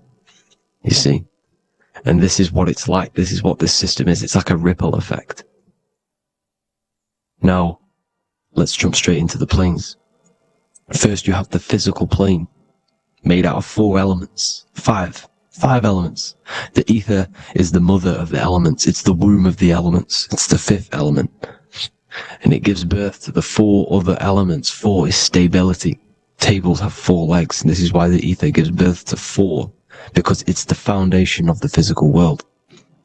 Fire, earth, water, air. They are not pure. Each one of the elements melts into the other one. For example, earth and water both share cold. Water and air both share wet. You see, they compose of each other. They melt, they mold into each other based off the vibrational state of the ether. That's what it is. The 4 elements are the vibrational states of the ether. Okay? So you have the 4 physical elements making this, physical world. It's the lowest world. It's the world of effect. This world, whatever you see, whatever you experience, it's the effect. You can't change anything by manipulating this world. You got to manipulate the higher worlds to affect this world, you see? As above, so below. This is the lowest plane. It has 3-dimensional. It's the 3rd dimension. Space, height, and thickness. That's all it is. Front, backwards, upwards. You see, it's 3-dimensional. We cannot perceive the hidden side, which is the interior of this existence. We cannot perceive the interior from our exterior view. We are looking into this world. Okay? This is the exterior view. We can't see what's inside of that. That's the 4th dimension, which is the next one. It's the most gross and dense plane. 4 states of matter, the most slowest vibrational molecules exist in this plane. Above this plane, you have the ether. Okay? The word ether and either are the same thing, because either connects 2 scenarios in languages. I either support Manchester United or Liverpool. Either is connecting them 2 scenarios. The ether is doing the exact same, as you can see here on the planes of existence. It connects the astral world, which is very important, to the physical world. It's connecting these 2 worlds. So it's the ether. It's the ether. The ether is pure potential. Energy flows through the ether. It is pure energy, pure potential. Okay? The physical body is an exact copy of the etheric counterpart body. So every physical object has an etheric energy double. It's like a blueprint of that object. Every single object has an energy double, and that's the etheric double. Okay? The etheric body determines the shape of our physical body through its lines of force. All through life, it rebuilds and restores the physical body. Physical problems show up first in the etheric body, because as above, so below. You manipulate the higher planes, it will manipulate this plane. And this is why sorcery works. Contact with astral plane entities. We'll get into that a bit later. So, the reason why we can't see this plane, this energy world, which is all around us, which we are inside of right now as we speak, is that the molecules that compose it are further apart than those of the physical plane, making it invisible to the 2 eyes. That we can't perceive it. Our eyes cannot physically suck in that sort of information, and our brain cannot decode it. This is why, they brainwash us with all these programs to keep us asleep, to keep these other bodies we have asleep, so we don't find out about these other bodies, and is to make you believe that everything's just a material. Only the material world exists. They don't want you to know is that everything that you see is a result of something you cannot see. As above, so below. There are realities within this reality. This is what I'm breaking down now, these different planes, on how this reality works. So your etheric double is your energy body. You can see here the physical, etheric, astral. Astral is your spirit. The ether is a part of the physical plane. It's like just above the physical plane, but it's still part. But then the astral plane is completely separate. It's another plane, but they're all interlocked. Don't think they're apart. They're all interlocked. They're all one. They all melt into each other. The chakras that we have are inside of our etheric body. They are our sense of organs which tune us to the fourth dimension. These 7 chakras connect us to the astral world, the fourth dimension. Okay? They are points for the flow of energy from the universe / 7 planets, because the 7 chakras are your 7 planets, and the 7 planets are connected to the astral world. They are feeding these 7 senses in our body. They connect us to the universe, to our etheric counterpart, and then to us, supplying the physical body. Because the energy comes from above. As above, so below. These 7 senses, these 7 etheric chakras, are being supplied with energy from the universe, the 7 planets, the solar system. Then it supplies the physical body. You see? So, the ether is very important. And this is, that the ancients understood the science of the ether, and they could, harness free electricity from it, because it's all around us. The ether is all around us. And this is what they were doing. They were harnessing free energy using the ether. The astral plane, the fourth dimension, very important plane. Very, very important. We've all been there. Every single one of you has been there. Okay? The fourth dimension is unseen of what we see. It's the interior of the exterior that we see. We see the third dimension, but we cannot see beyond what's making this third dimension. This is the fourth dimension. Okay? It's the dream world. This is where you go when you dream. Okay? This is where you go when you dream. It's the place of disembodied spirits or ghosts, entities, whatever you want to call them. When you hear ringing in your ears, that is not tinnitus. That is an entity around you. Okay? That is an entity around you. The fourth dimension is where thought forms exist. Mental images. Thought forms as in what you see in your mind when you think of an image, because the mind is the highest plane of existence. Mind is the highest plane of existence. And it manipulates all of the planes below. So it goes the mental plane, then the astral plane. So the thought is in the mind, the mental plane.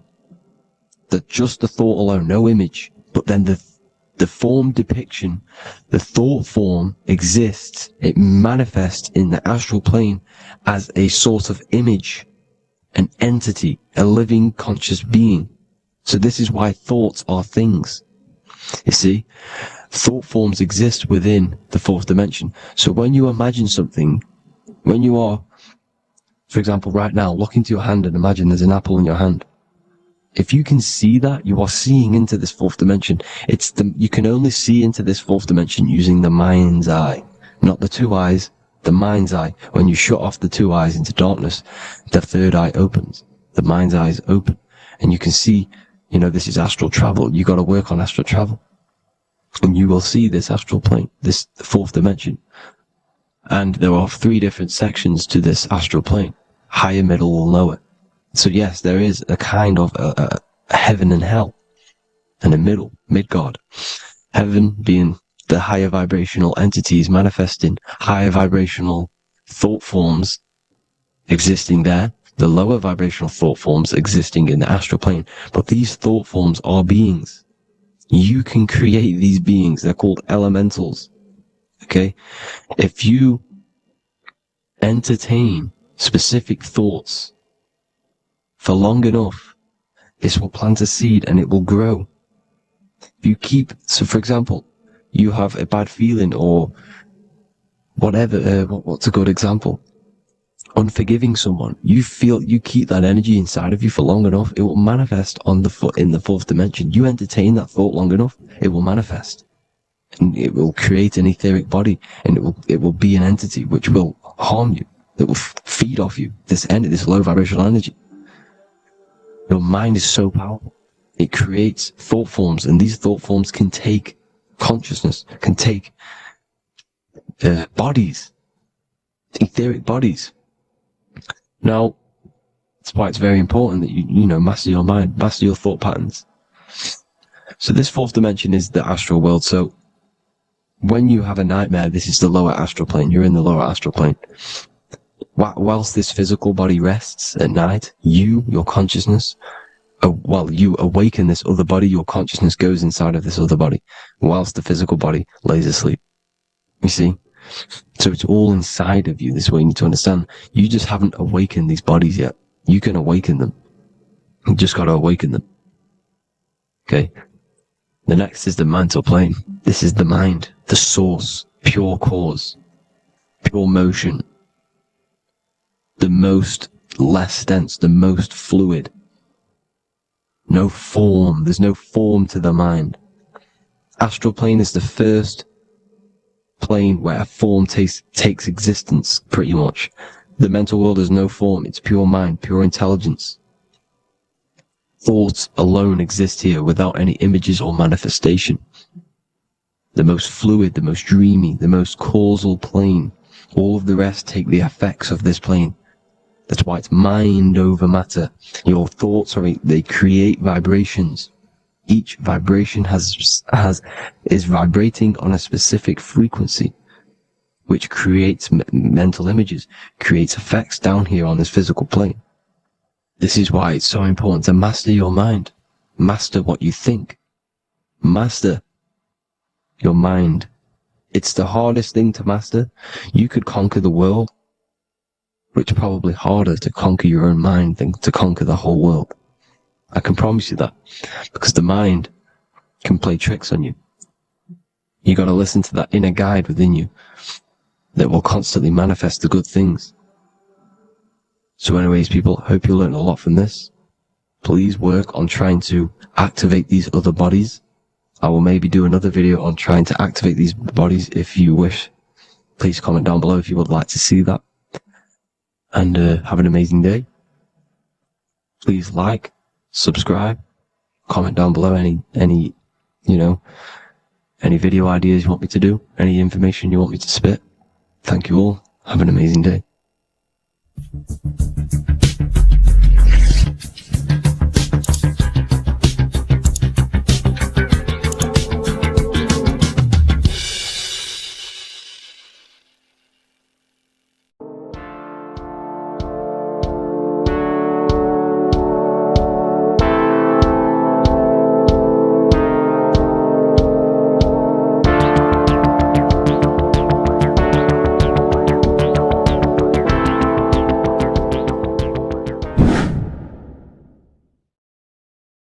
How are we all doing today, people? It's Revival of Wisdom, and today we're going to get real deep. This video is going to get real deep. A lot of people are not going to be ready for this sort of knowledge. Okay, you really have to do is to really deprogram the mind, because everything we've been taught is a complete lies to keep us trapped. Okay, this is really advanced knowledge. Now, let's get straight into this. All of the ancients depicted other worlds, and they called this place Midgard. Midgard is the mid-garden, the middle garden. This is why the Masonic symbolism on the floor is always a black and white checkered board, symbolizing the polarity here, the good and bad, because we're in the middle garden, the heart. Earth rearranged spells heart, because we're in the heart of this system, or whatever it is, a super quantum computer, whatever you want to call it, simulation. Now, in the Quran, it talks about the 7 layers of heaven. All of these ancient artworks are depicting these different layers of reality. Okay, and look at the Egyptians here with the boat outside of the firmament. Boats travel on water, and this is exactly what the Masons are doing. So they're still using the same symbols. Why? Because it's the same knowledge, just hidden. The Egyptians have the same knowledge as the Freemasons. It's just hidden.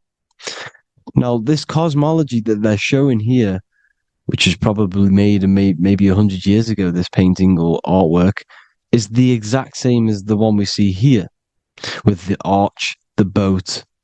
It's similar because the boat is symbolizing traveling these other worlds, because the ether is also symbolized as water, because if you look up at the stars through a telescope, it looks like it's water. It's shining through water, because this ether, whatever this substance is outside of this world, was symbolized as water. Okay?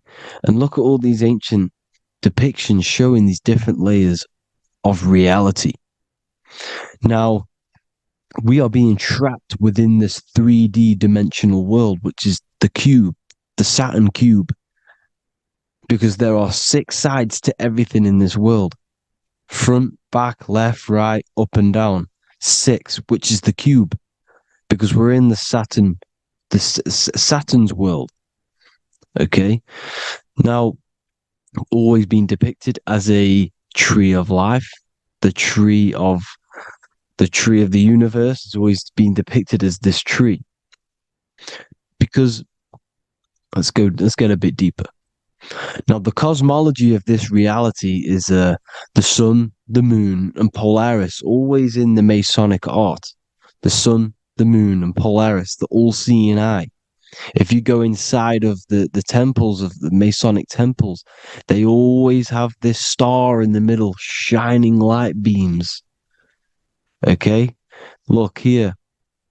The light beams coming from the big star in the middle, which is Polaris.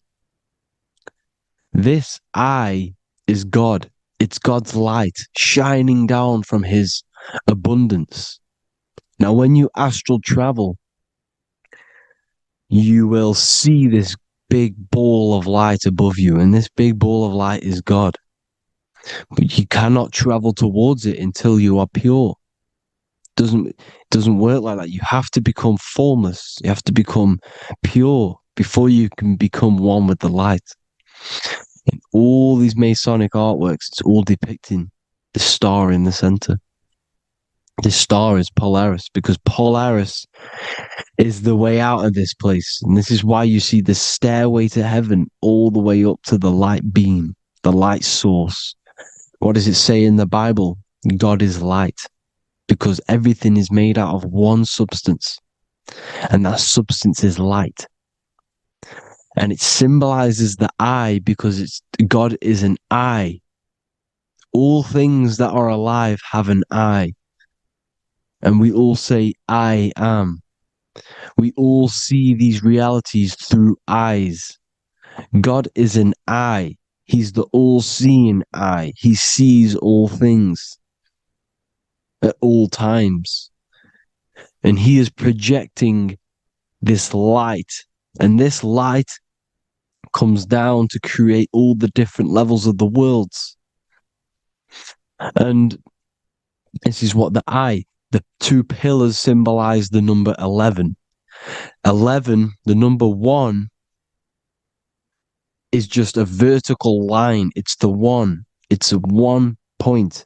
11 symbolizes the mirror nature of reality. Everything's mirrored. As above, so below. Now, the 11 also symbolizes openings, doorways. And as you can see here, an opening to the all-seeing eye. And you see here again, an opening to the stairway all the way up to the light. This light is the light of God in the astral worlds, beyond this world. Now, Polaris has also been symbolized as the UFO. They put the truth in plain sight. So, you know, in the films, how the UFOs suck people up. That's what Polaris is doing. If you ascend beyond this world, if you do not ascend beyond this world, you will be reincarnated in this world. The whole thing is to outgrow this consciousness to the plane above. And I'm not just making this up. I'm going to be bringing in scriptures after this. But you can see with the Christmas tree, we always put a high, big star at the center, at the top, which is the star of Polaris, which is exactly what the Masons are doing here. The star at the top. And it's on top of our Christmas trees. And all of these symbolize the other stars, because Polaris is the most high star. And all the other stars are wrapped around the firmament lower than Polaris. And that's exactly what the Christmas tree is. And it's a triangle. It's a triangle, just like light beams travel from one point in the triangle, just like the all-seeing eye. It's a triangle. The light is coming from one point and sending its rays downward. You see, it's kind of like you see here with the water. And the lower you go, the darker it gets, the more evil it becomes. And this is what the ancients would call hell. Now, this all-seeing eye is Polaris. And below Polaris is Mount Meru, the North Pole, the magnetic North Pole. The Tower of Babel, which is in the Bible. The etymology of the word Babel, Ba meaning spirit, which gives the ability to move the soul through the world, which is that's the ancient Egyptian description of the word Ba, meaning of the word Ba. You have the Ka, the Ba, the Ak, but the Ba is the one that gives the ability for the soul to move through the worlds. Your soul can't speak into a world without incarnating into it. Now, the Tower of Babel symbolizes Mount Meru because it's the word Ba is the spirit which gives the ability for the soul to move through the worlds. The Tower of Babel is the magnetic North Pole, Mount Meru, which gives the ability to move through these different worlds. And you can see the ancient Tibetans always showing this depiction of these different worlds coming from the center. Because we have to ascend our consciousness. It's not about how good you are to reach heaven. It's about how you expand your consciousness, you expand your mind. So they teach now that you have to be good in order to reach to heaven. It's about expanding the mind, expanding your consciousness to these different planes, these different realms. So that's what it's about. And Jesus was known as the fisher of man. Now, Jesus is a massive part of this. He was known as the fisher of man because he was fishing. He could have been fishing. He could have been one of these deities that had come down from these different higher realities and pull people up. So they would so they called Jesus the fisher of man. And he says unto them, follow me and I will make you fishers of men. So these deities that we see in the past, like Buddha, Krishna, Hermes, Thoth, Jesus, could all be these entities who were coming down to pick up the minds that were worthy enough to see the higher planes of reality. And this is why they called him the fisher of man. Now, when Jesus walks on water, there is a parable with Paul. And he says, but Jesus immediately said unto them, take courage, it is I, don't be afraid. He's talking about astral travel here. He's talking about leaving the body. Because when you leave the body in astral travel to see these alternative realities, you can't be afraid because fear is a bondage, which is what the Emerald Tablets talks about. Lord, if it's you, Peter replied, tell me to come to you on the water. The water. Come, he said. And Peter got down from the boat, walked on the water, and came towards Jesus. But when he saw the wind, he was afraid and began to sink. When you become afraid in astral travel, you sink back into your body. Lord, save me. So this is talking about Jesus pulling people up into different realities. And you can see the fish is the symbol of Jesus, is another symbol of Jesus, a fish. Because fish symbolize deep occult knowledge, because fish travel the depths of the ocean. And they symbolize us because we are fish underneath the ethers. And Jesus was pulling people up. You see, so the Bible is a people today believe the Bible is a book telling you how to reach to heaven, how to become godly and reach heaven. But you've got to become the Jesus Christ to see these alternative realities. Now look at the emerald tablets is a massive part, and it speaks so much about these different realities. Look what it says here. This is in Emerald Tablet 3. Then in my heart grew a great longing to conquer the pathway that led to the stars, which is exactly what the Masons depict in all of their art. Look, the ladder to the stars. And then he goes on to say, years after years, I sought after wisdom, seeking new knowledge, following the way, until at last my soul, in great travail, broke from its bondage and bounded away, broke from the bondage of the body. Free was I from the bondage of earth men. Free from the body, I flashed through the night.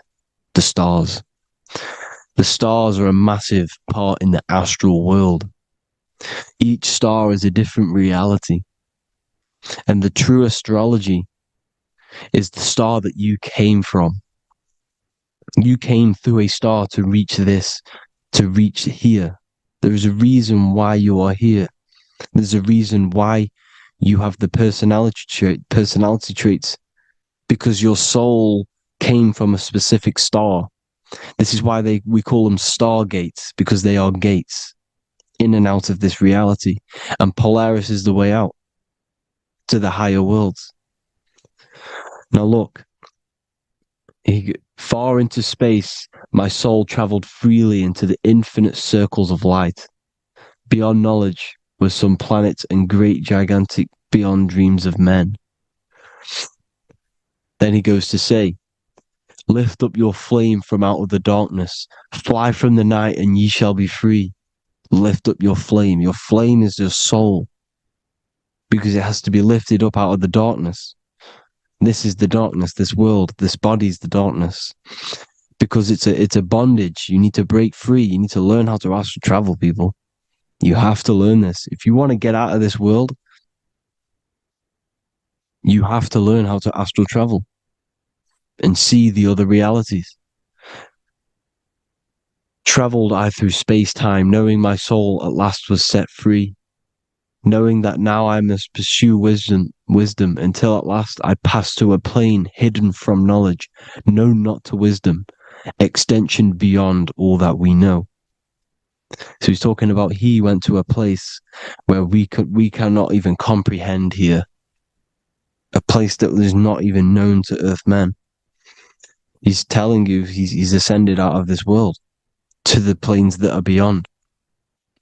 And it says here in the Emerald Tablets, man is in process of changing to forms that are not of this world. Grows he in time to the formless, a plane on the cycle above. Know ye must be one, ye must become formless before ye are one with the light. The light, the same light that I was talking about, the Masonic light, with the triangle, God, the one source. Ye must become formless before ye are with the light. Formless, you have to leave the body. You have to leave the body. You have to gain the ability to leave this body and travel to these other worlds. Now, it says here, not as man am I, for free have I become of dimensions and planes. In each I take on a new body. In each I change my form. Know I now that the formless is all there is of form. You see, all things created come from the things that, all things that you see come from the things that you cannot see. All of us have the same spark of consciousness, the same I am. Every dog, every animal, every human has this same I, this same thing which sees through the eye. It's formless. It takes this formless entity is the same entity of us. We are all the same entity in different bodies. And this entity it was represented as the flame, the cosmic flame, which is inside of all of us. And this is why the Masons depicted your spine as a candle or the Holy Grail. You would either see this or a candle with a flame on the top, because the Holy Grail is your consciousness, which is on top of your spine, which is the candle. Now, Jesus, Thoth, Buddha were all these deities which were coming down to lift people up because they were fishermen of men. And he would lift you up to the higher worlds, out of this world, to the ones above. Now, Thoth, you can see him here, he's leading the way. He's holding someone and he's leading the way with knowledge and power. He was leading the way to other worlds, out of this world. There's no point trying to change this world. This world will stay the same. It will stay the same. You have to get out of this world. And that's what they're telling you. That's what they're keeping you from. They're keeping you stuck within this thin layer of reality. So what the Masons are doing, they have the ability to astral travel. They're living not stuck and bound to one reality, but living within the different layers of reality. And this is what Morpheus was doing in the Matrix. Morpheus was going into the Matrix to go and get Neo, which is exactly what Jesus was doing, pulling up people out of this world to the ones higher. And that's exactly what Morpheus is doing in the Matrix. If you haven't watched the Matrix, go and watch it. It will blow your mind. Everything I'm saying in this video, you will see it. Except that you don't need to use a machine to enter the Matrix. You just use your body. Well, you use your consciousness to leave this body. You see, Neo was also uploading himself into the simulation to pull people out of the simulation. And this is exactly what all of these gods were doing. The fisher of man. Look, he was pulling people up out of this reality with the knowledge. Now, Jesus was always depicted with the mushrooms. Look at all this mushroom art. Mushrooms were literally the origin of Christianity. You can see it everywhere. There's mushrooms in all of the ancient art. Every single one of these paintings you see here, there's mushrooms on them. Mushrooms have the ability to see alternative states of consciousness. Now, if you go and do them, and you go to sleep, if you pop mushrooms, you go to sleep, and you will wake up in another reality. You will wake up in another reality. Don't try it if you don't want to do it. But if you've got the heart to do it, do it. Eat them, and go to sleep. You'll wake up in another reality. And Jesus was handing out mushrooms to the bright minds, to the minds that he wanted to fish out and pull up to the higher realities. He was giving them mushrooms to see themselves in an alternative state, in an alternative reality. This is why there was so much mushroom art. And it's not just ancient Christians, it's Sumerians, it's the Mayans, the Celtics, the Egyptians all used mushrooms. All of them. Look at all this art. It's on stones. It's everywhere. Because mushrooms, see, everything in nature is a macro. Look at the form of a mushroom. It's literally your spine and brain. Because they alter your consciousness. Your body is just a radio receiver. Everything that you're experiencing is a program being ran by the central nervous system, and your consciousness is experiencing this program, these electrical impulses of the nervous system, because it's all feeding back to one point, which is the pineal gland. And this is the candle with the light on it. Type in Masonic candle and you'll see it. It's your spine with your spark of consciousness on top of the spine. And it's a mushroom, because this sends you to alternative states of consciousness, alternative realities. Now, they were all doing this, the Egyptians, the Mayans. Now, there's more symbolism which goes into this. Look at the Christmas trees we use. The Christmas tree with the presents underneath them. Magic mushrooms grow under trees. And these are the presents under the trees that we symbolize today with Christmas. Santa's red and yellow for the red and yellow mushrooms. The same mushrooms Mario has to collect. And when he gets enough mushrooms, he levels up. And then what does he do when he go past the world? When you win that world in Mario, you go to another reality. You go inside of another world. It's truth in plain sight. And it's using mushrooms. It's using mushrooms. Everything, all of the characters in Mario, well, a lot of them are mushrooms. Look at this one. The presents, black, yellow, and red and white. Red and white mushrooms. And the bow on the top is the mushroom head. That's a bit of a reach, but, you know, the symbolism never lies, is what you need to understand. And it's as above, so below. Now look at the Sumerians. The Sumerians were also multi-dimensional beings. Okay, look at how they have the double faces. They had 1 foot in this reality and 1 foot in another reality. And look at this one, a double-headed god inside of like a portal. You see? Because and look at these with the wings, the astral travel. Birds, ancient birds symbolize the soul. Because the soul is a bird, it flies to different worlds. It flies around the cosmos.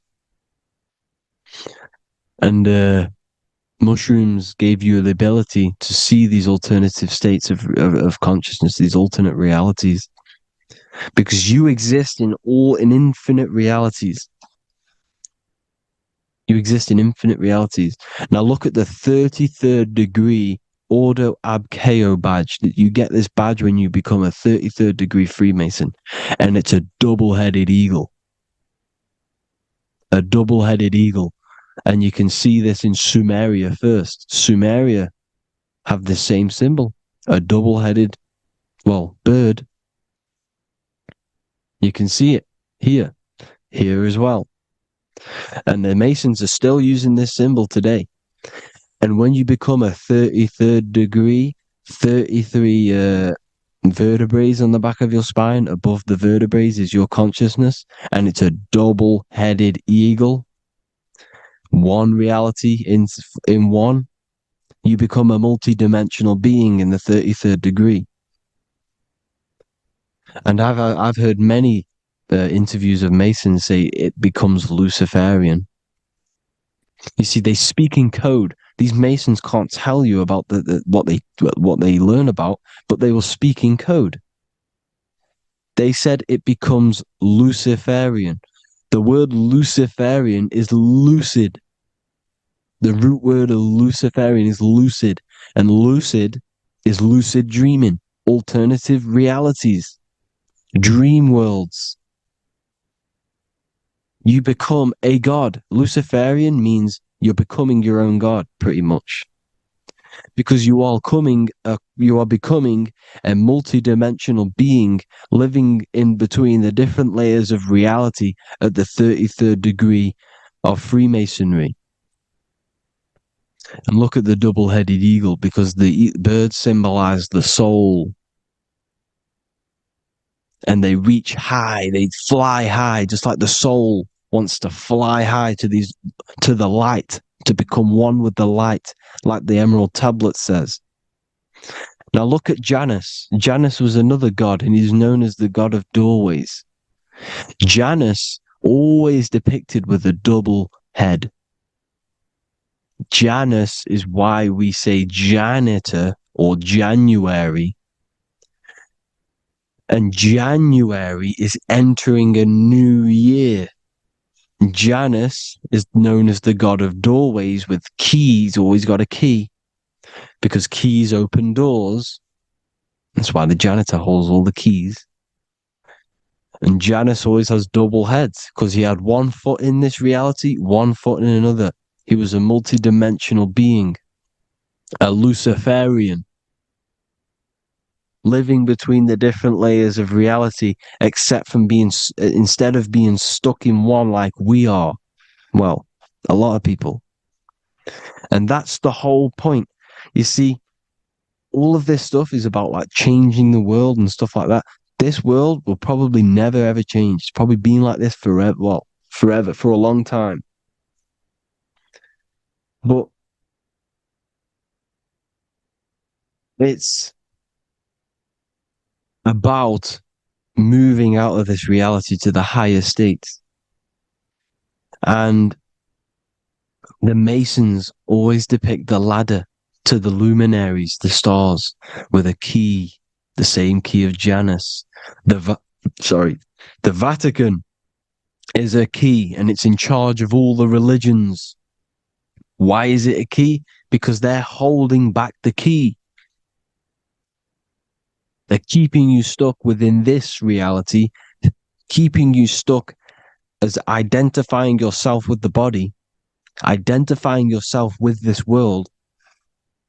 You are not in the world is within you. This is a program being ran by your central nervous system, and your consciousness is experiencing this reality. Now, this is going to be a mind-blowing video for some people. You have to have an open mind. You have to let go of all the programs. I'm repeating what the ancients are talking about and the ancient symbolism. Look at Janus with the double-headed god. He was just another god coming down, giving keys to people who had the worthy mind to be pulled up out of this reality, to be pulled up to heaven, just like Jesus was teaching how to reach heaven. But really, it's an encoded scripture. But anyways, hope you all gained some insight on this video. Have an amazing day. Please like, share, comment. All the links are in the bio for the PDF, for the Manifestation Mastery course, and all the other amazing stuff. And if you want to support the channel, I'd greatly appreciate it if you became a Patreon member. Hope you'll have an amazing day, people. God bless.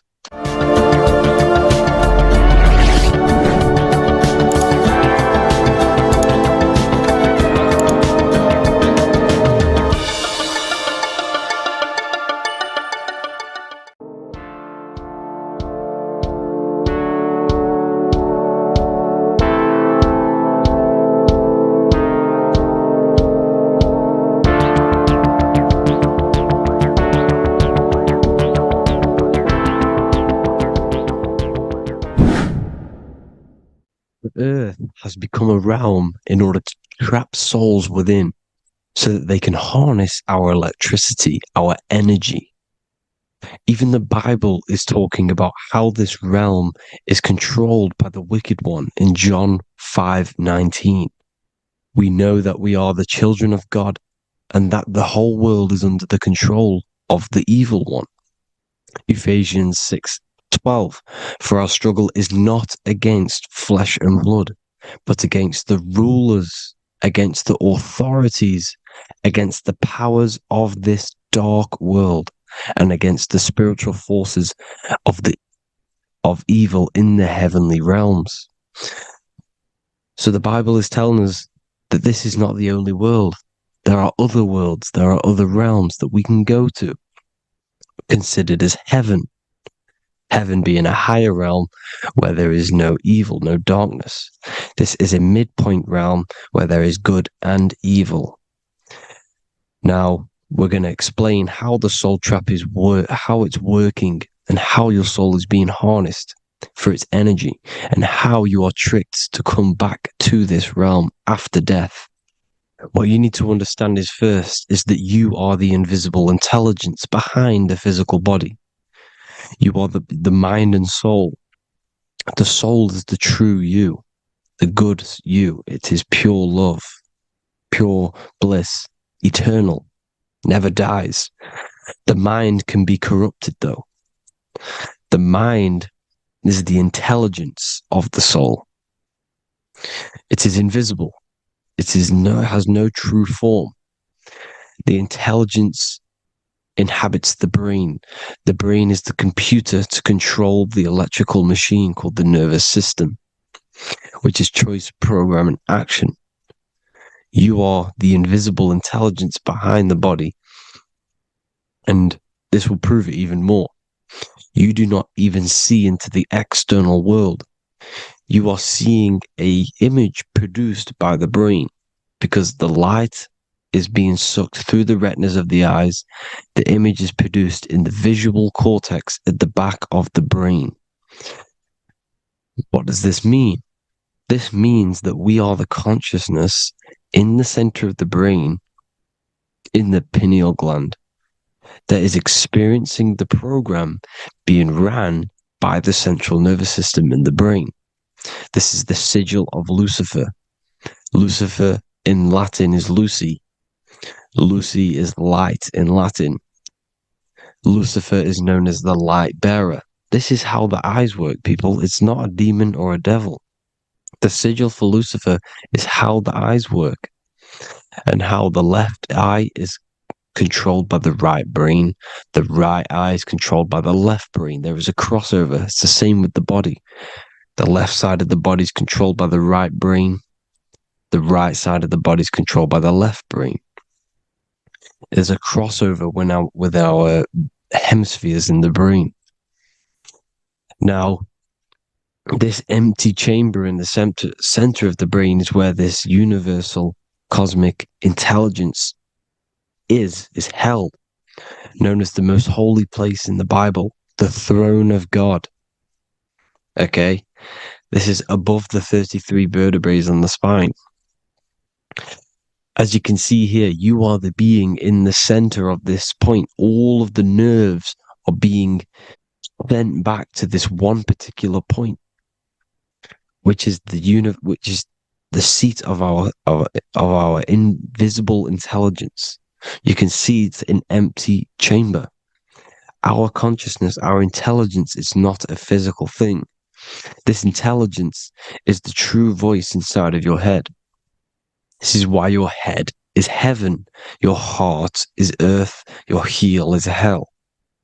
Your head is heaven because this is the seat, the throne of God. God is in heaven because the consciousness, this divine intelligence that's controlling the body, is sat in the center of the brain. The brain is taking commands of this invisible intelligence. When you close your eyes, you can feel your awareness, your consciousness, your intelligence is all in the brain.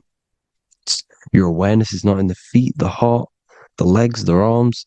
It's all in the center of the brain. Now, if you meditate deeply, you will find that you are beyond the mind. You are the being observing the thoughts. You are the soul observing the thoughts. Now, with this being said, You are the consciousness experiencing the program being ran by the central nervous system in the brain, because you're not seeing into the external world. It's an image. It's a simulated image produced by the brain and the central nervous system. You do not experience the external world. You do not feel the external world. You feel electrical impulses on your nervous system. Your nervous system is decoding what you are feeling. So the only thing that you truly feel is the electrical impulses on your nervous system. This is why the nervous system is the tree of knowledge of good and evil, because it gives your invisible intelligence, your mind, the knowledge of good and evil. It can detect good things, it can detect bad things. If it's hot, if it's warm, if I need to go, the nervous system is doing this. It is the tree of knowledge of good and evil. Okay? Now this universal intelligence is symbolized as the single eye. Okay?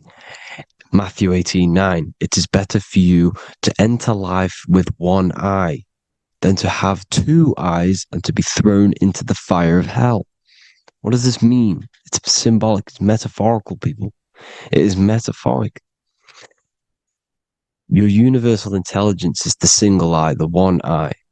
It's the balance between the two poles, between the left and the right, the good and the evil. It knows the right thing to do all the time. This is our inner guide. The inner self is the inner guide.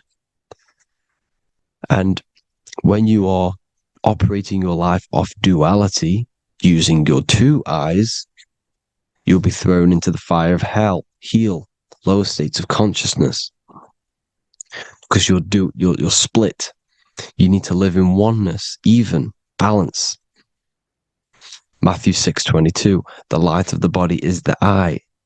The light of the whole body is the eye. You are a light being. Human. Hue means an attribute of a color. Man is the word manifested. We are light manifested into physical form. Depending on your vibration is depending on what color that you are vibrating on, which is a hue, a human.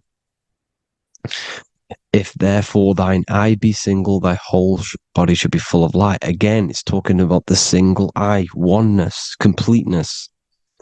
When you balance the hemispheres of the brain, we'll go over that later. But anyways, the body is the earth. This is what we need to understand, people. The body is running the simulation, the program that our consciousness is experiencing. So when we leave the body during death and astral projection, we leave the earth. This is how it works. The body is the vehicle for the earth, for this realm. Everything exists within our mind. You have the soul, mind, and body. The soul is the observer, the watcher, the true being. This is why she has many different heads, because the soul inhabits different bodies. This is the serpent, which means knowledge, which is the mind, wisdom. And this is the body, soul, mind, and body, Brahma, Vishnu, Shiva. The mind is the bridge between the soul and the body. So what do I mean? When you astral project, you are using your mind to project your awareness, your observing consciousness outside of the physical body. The mind is the projector, projecting consciousness. By using your mind, you can project your consciousness outside of the body, which is known as the astral realms, which is known as walking on water. Jesus was never walking on physical water, people. It's metaphorical. Leaving the physical body. The water is the ether, which is the veil between the physical and the astral realm. It's a fluid substance. It's on either side. It's physical and astral. The ether is the fifth element that they hide from us. Why? Because they're trapping you in the physical. They are hiding all of these realms. Etheric, astral, and mental. People think their mind is their brain. It's two separate dimensions. These are completely different dimensions. The mind is way more intelligent. The mind is formless. There is no form to the mind. You can think anything you want. You can manifest anything you want within your mind. It is not a physical object. The physical realm is being controlled by the mind. Everything's being controlled by the mind. Everything exists within the mind. This is why the Egyptian says the universe is mental. So when we project our consciousness outside of the physical, we go to the astral. The ether is the water that Jesus is walking on. This is the veil between the physical and the astral world. The word together has ether within it because it joins the two worlds together, together, the astral and the physical. The word either is ether because the ether is on either side, physical and astral, physical and spiritual, physical and non-physical. In the astral realm, the mind can manifest anything we want. We incarnate to restrict our minds. This is why Saturn, if you go and watch my video on Saturn, how Saturn is this simulation, okay, our minds can manifest anything we want in the astral plane in the click of a finger. However, when we incarnate in matter, we now have to labor for our manifestations. This is why Saturn's known as the great teacher in astrology, because he teaches you a lesson. When your mind incarnates into matter, it's teaching your mind a lesson, the knowledge of good and evil. This is why the Bible says, you shall be gods and know the knowledge of good and evil. When you incarnate here, you have to know the knowledge, you need to know the knowledge of good and evil to become a god. Okay? Now, the square is the physical plane. The triangle's the ethereal plane. The circle's the eternal plane. The circle has no beginning, no end. It's eternal. The physical plane is the square. It's limited. The square is limited. The cube is the geometric shape which gives rise to matter. Now, the term think outside the box has truth in plain sight. You have to think outside the box to project your consciousness, use your mind to project your consciousness outside of the box, the physical plane, into the astrals. The astral realm is the realm of the stars. Above us is the stars. Through the stars is the astral plane. This is why astral has the word star within it. The devil is the deveil. When you sell your soul to the devil, quote unquote, it's metaphorical. The devil exists in the physical plane. It's the lowest state of consciousness. The deveil, you deveil yourself into the physical when you are the devil. The deveil. The ethereal plane. Now, we all know what the famous symbol of the all-seeing eye, right? The all-seeing eye with the eye in the triangle. Look at the Masonic artwork showing you the triangle above in the sky. This is symbolizing the ethereal planes. The eye in the triangle symbolizes your invisible intelligence, your mind, which has the ability to see on either side. Because the triangle's the ethereal plane. The eye is your consciousness, your intelligence. And this intelligence has the ability to see in the physical plane and to see in the ethereal planes, in the astral planes. This is why it's above the earth. It's above the ground. Because it can see here, it can see in the heavenly realms. Now, the stars are, well, this is known as heaven, the realms of the astral planes. This is some quotes from the Emerald Tablets of Thoth. Out of the darkness ye must rise upwards, one with the light and one with the stars. Man is in process of changing to forms that are not of this world. Grows he in time to the formless, a plane on the cycle above. So there's other worlds. The Bible's telling you there's other worlds, there's other realms. Know ye must become formless before ye are one with the light, the astral light above, which shining through the stars. Not of the earth are ye, earthy, but a child of the infinite cosmic light. You are the invisible intelligence controlling the physical body. The body's not you. It's the vehicle that your soul lands in when your mind projects your consciousness into that realm. Free from the body, I flashed through the night. Unlocked at last for me was the star space. Wow, that's powerful. The star space, the astral planes. This is what he's talking about.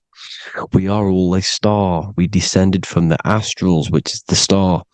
We are all a star. Look at the ancient paintings of Jesus' birth. It's the star beaming his consciousness down into the physical plane. Here's another one. Here's some Freemasonic artwork showing you, again, the ether, that invisible intelligence, the I, manifesting itself inside of here, in the physical realm, where the people are. You see? It's the same here. This is Jesus. Here's the bird symbolizes the Holy Spirit, your invisible intelligence, descending into the waters, the ether, the ethereal, everything. The ether's the base of all physical matter. Here's Truth in Plain Sight. Mr. Bean, the famous TV program in England, in the UK. He begins the program like we all begin the program for falling from the stars. He falls down with a beam of light. And this is Truth in Plain Sight. This is false. The aliens don't exist. They're a lie, alien. But this symbolizes the star beaming our consciousness. And when we die, this star will suck us back up. Just like this UFO is doing. It's Truth in Plain Sight. So, this is some more Freemasonic artwork. Going from duality to singularity. Sun, moon, masculine, feminine. Right hemisphere, feminine, left hemisphere, masculine. The consciousness in the center, the balance point. Here's another more Freemasonic artwork. The two pillars, left and right hemispheres, and the invisible intelligence between the left and right hemispheres, the light of the body. This is why light's coming off it. Because it's light, it's pure light. The blazing star. The stairs go from the checkered board, the duality, up to oneness, in between the sun and the moon, the masculine and the feminine. This is symbolizing going into oneness. What did the Emerald Tablet say? You've got to become one with the stars, one with the one with the self. Balancing the two hemispheres so that you can gain, because when the two hemispheres are balanced, you can gain a more deeper connection with your invisible intelligence. Same with the chakras.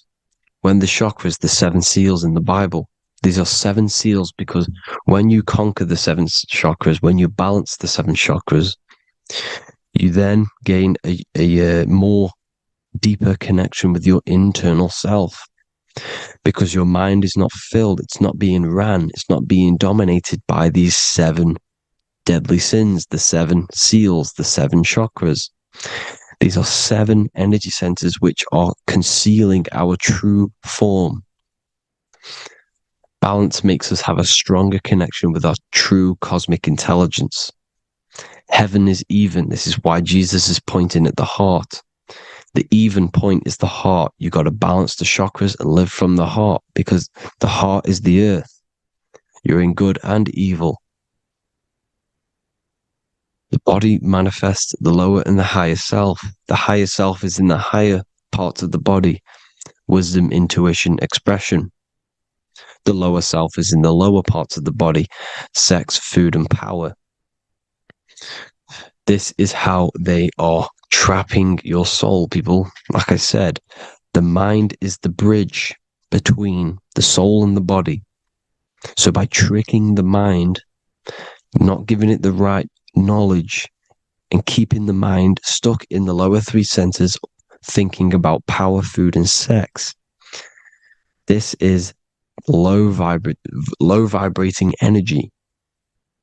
It's going to keep your mind addicted to the physical realms. Okay? This is why you need to go even, balance, heaven. Okay? I will explain the soul trap in a second, how it fully works. But I'm telling you all the science behind it so you can understand.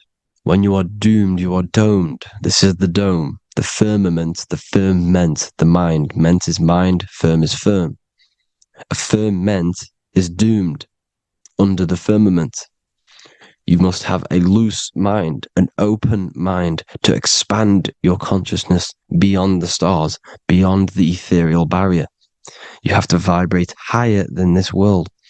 Your consciousness must be expanded more than the physical plane. You need to learn how to astral project. You need to learn how to leave the body, how to operate outside of the body, so that when you do leave the body, you will have recognition. You'll have knowledge. You'll have practice. But this is as above, so below. The woman's belly is the earth. It's as above, so below. It's a microcosm of the macrocosm. We are the children in the womb. We are the people in the earth being ready to be born into the heavenly realms. As above, so below. It's a microcosm, macrocosm. Everything is in everything on a bigger and a smaller and a larger scale. Now, when the baby figures out that there is a world beyond its mother, what happens? The baby starts to move around and tries to get out of the mother. Because once it starts to hear the external world, starts to hear people, it's going to wonder, what's outside of why am I in here? What's outside? So the baby will force its way out of the mother. It's the same with our minds, as above, so below. When our minds figure out that there are other realms beyond this world, we will seek a way out. This is the womb, the mother earth, mother nature. It's the mother. We're in the womb. We can be born out of this world, which is being born again in the Bible. When you are doomed, you are domed under the dome, under the firmament, the firm mind. The firm mind will keep you under the firmament. Due to the law of polarity, there has to be other realms. There has to be. Because the law of polarity works in this world, and it will work on every scale possible. It's universal laws. These are universal laws. The law of polarity means that there are other realms polarizing this realm. There is a hell, there is a heaven. There is a midpoint, which is Midgard, which is the one we are in now. Earth, heart. Earth is the heart. Heart is the center, good and bad. The balance between good and bad. Your reality is your level of realization. Your mind realizes other worlds, you will seek a way to them worlds. It's that simple. The soul trap is to keep you stuck in this physical body, which is the earth. This body is the earth. It's running the program, like I said at the beginning. It's running the simulation that your consciousness is experiencing. You are an electromagnetic being, and you're hidden in a cage, your rib cage, and you're stuck in cells, a prison cells. Look, you're in cells. We produce electromagnetic energy. Your soul produces this energy.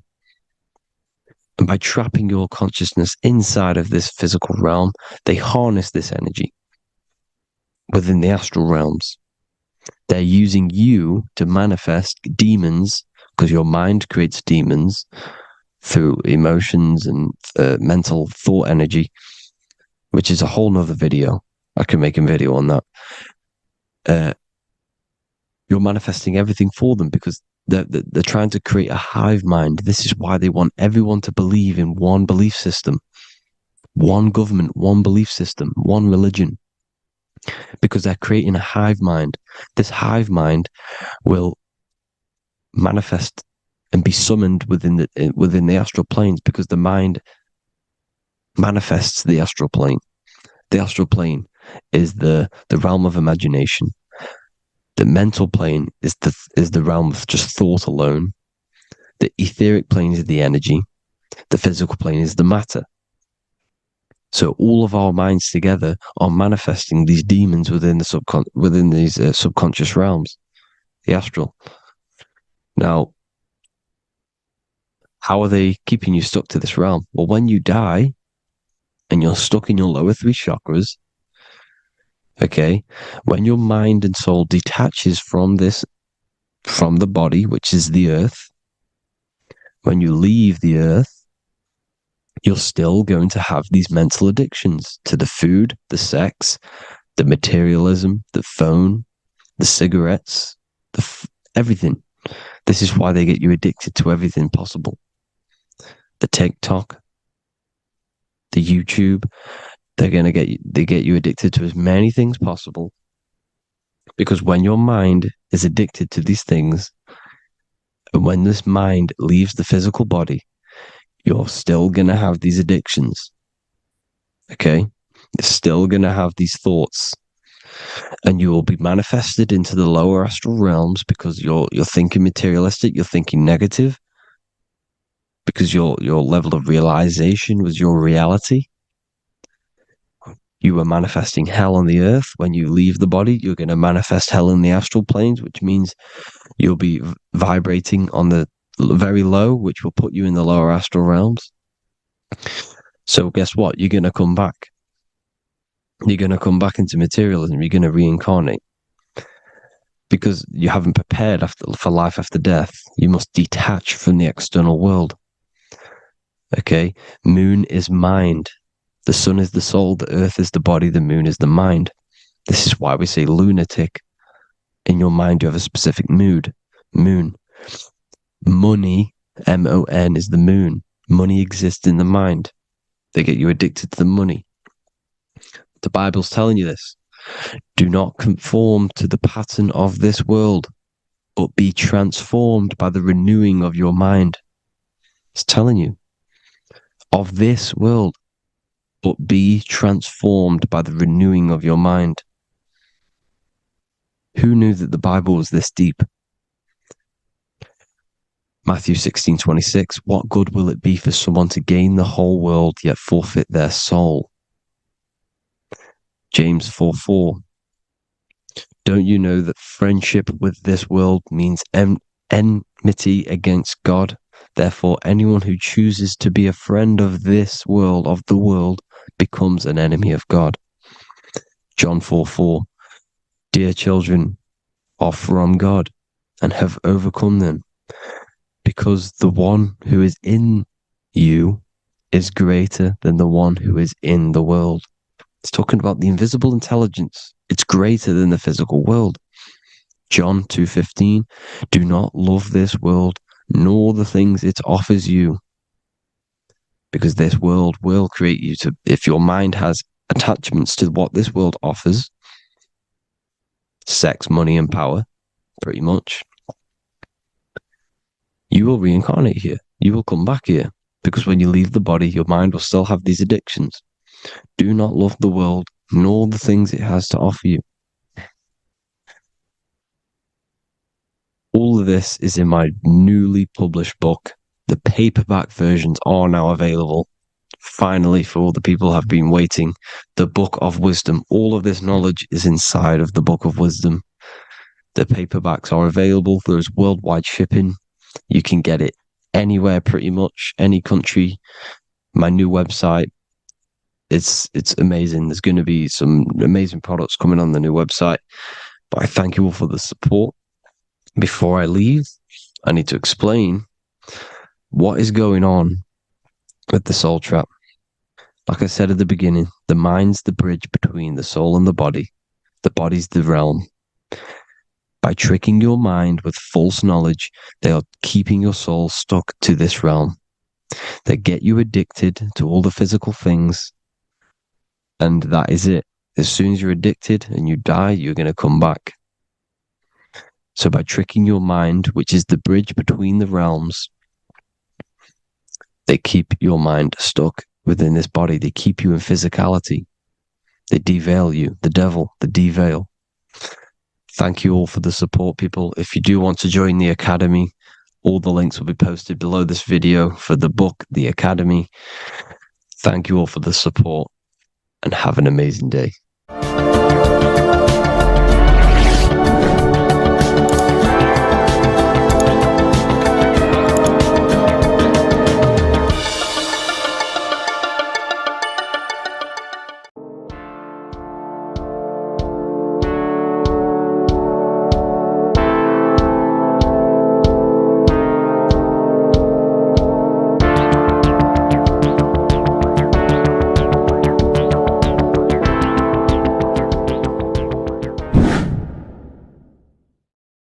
People, how are you all doing? It's Revival of Wisdom, and today we're going to be talking about your birth certificates and how we are slaves to a system and how they have trapped us into this system.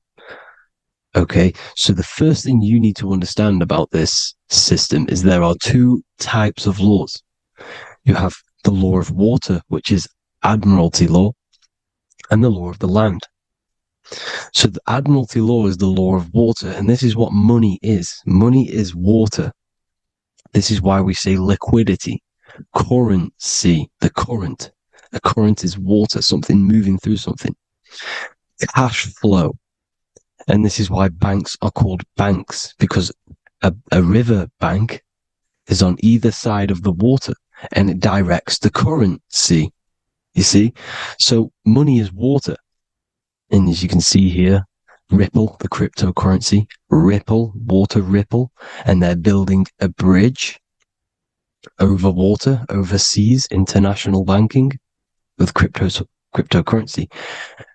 So money is water, and this has specific laws about water, but water is the same everywhere, you see. What the difference is with the law of the land is that you can have different laws in different lands. I can't do certain things in the UK that people can do in America, for example. You see, that's the law of the land. But the law of water is the same, because water is everywhere. Now, this is very important to understand when it comes to, you know, these birth certificates. So, Pope Gregory, this is where we're going to start off. Pope Gregory in 1582 took the Orthodox Eastern sunrise calendar and changed it to his own Gregorian timeline, not a calendar, a timeline. This timeline was copyrighted by Pope Gregory under the name of the Vatican. So the Vatican owns the timeline that we are using today, 2023. They own it. They own the title of this Gregorian calendar. Okay. Therefore, anyone who is born under this copyrighted timeline, not calendar, they are subjected to Rome, because Rome owns the timeline. They have a patent, a copyright for that timeline. What is on our birth certificates? That timeline. We are born underneath. We are subjected to the Vatican. This is why all birth certificates go to the Vatican. They own every single birth certificate. Okay? So when we use this timeline, we are subjecting ourselves to this timeline. Okay? Which the Vatican has a claim over. This calendar or timeline is set to sunset, not the sunrise, which is associated with death, darkness, and the moon, lunatics. You see, so this is a sunset calendar timeline. Okay, this is now, they've changed a couple things, right? They say that the new year is January the 1st. Okay, when we know this is in winter. January is winter, which is associated with darkness, death, the death of nature. So this is a death cult, people. These people are evil. They're so evil. The Vatican.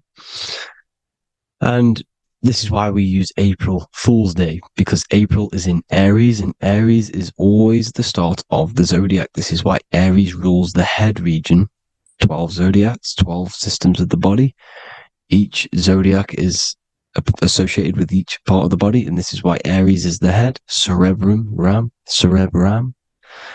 But we're not going to talk about it in this video. But yes, that is what April Fool's Day is. They're putting it in your face.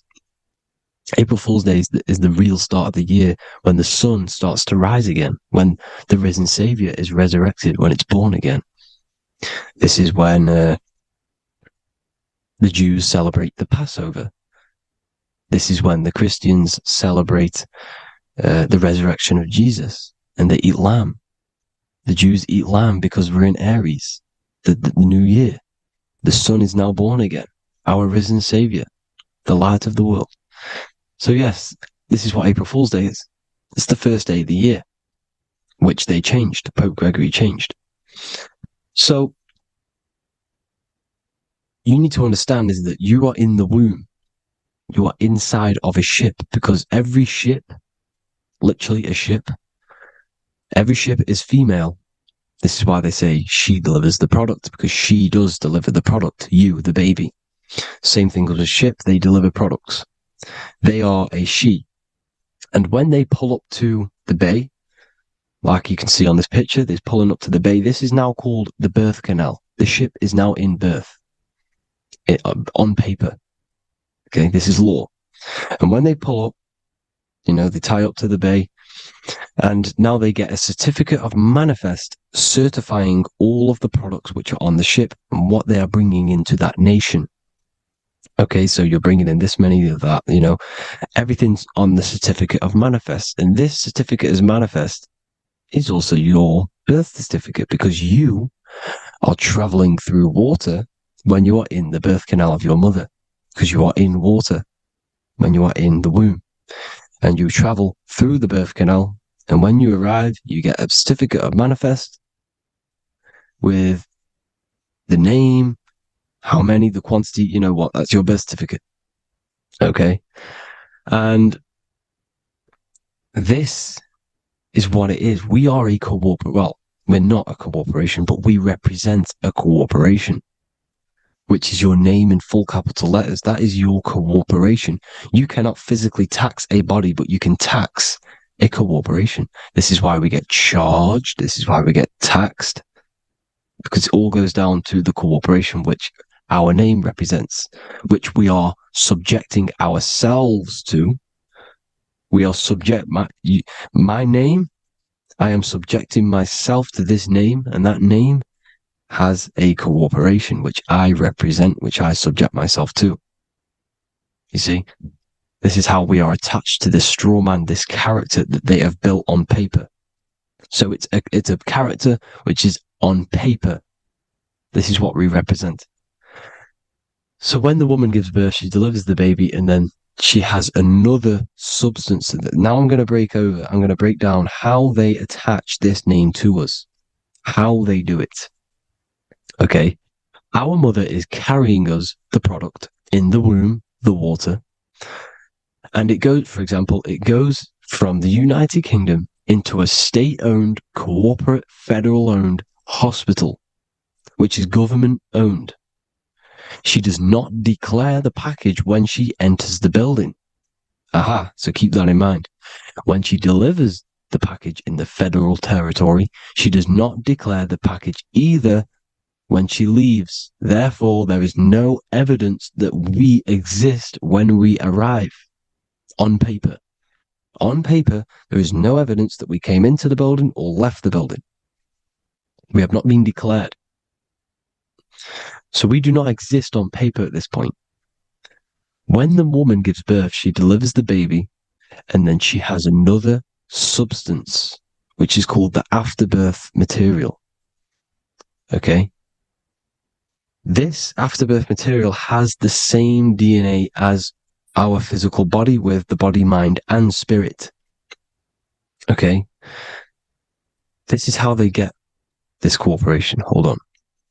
The afterbirth material does not get claimed by the mother nor anyone. Therefore, they salvage that substance because we are under the Vatican. Every state is all Catholic. Your birth certificate is Catholic. No matter what religion you think you are, every single birth certificate is Catholic because we are subjected to Rome. All roads lead to Rome. Rome runs all of this. Okay. We're still under the Roman Empire. Okay. So Rome are Catholic and they believe in salvation. This is how religion comes into this. This is how they use religion to get this. So they salvage the afterbirth material and they claim it and they salvage it and give it and charge it to Rome. And they give it a name. Here's the legal term, born alive. Here's what it says. Each product of such birth is considered live born and fully recognized as a human person. So each product of such birth, so that could be anything, the afterbirth, the person who actually comes out, the baby. So your afterbirth, which we do not take with us, we take the baby with us, they keep that in the hospital, they collect the afterbirth, and they salvage it, and they give it the name, which, it is us. We are a representative to that afterbirth material, which they put the name on, they claimed, which is subject to Rome. So we are walking around our whole lives as a representative to that claimed salvaged afterbirth material, which the federal state have. Okay. We are under the Catholic Church, Vatican. Therefore, the afterbirth material is a child of God. See, on paper, therefore, they believe in salvation and salvage the afterbirth material. This material has no mother or father. The state pick it up. It becomes a war to the courts and gets charged to the state.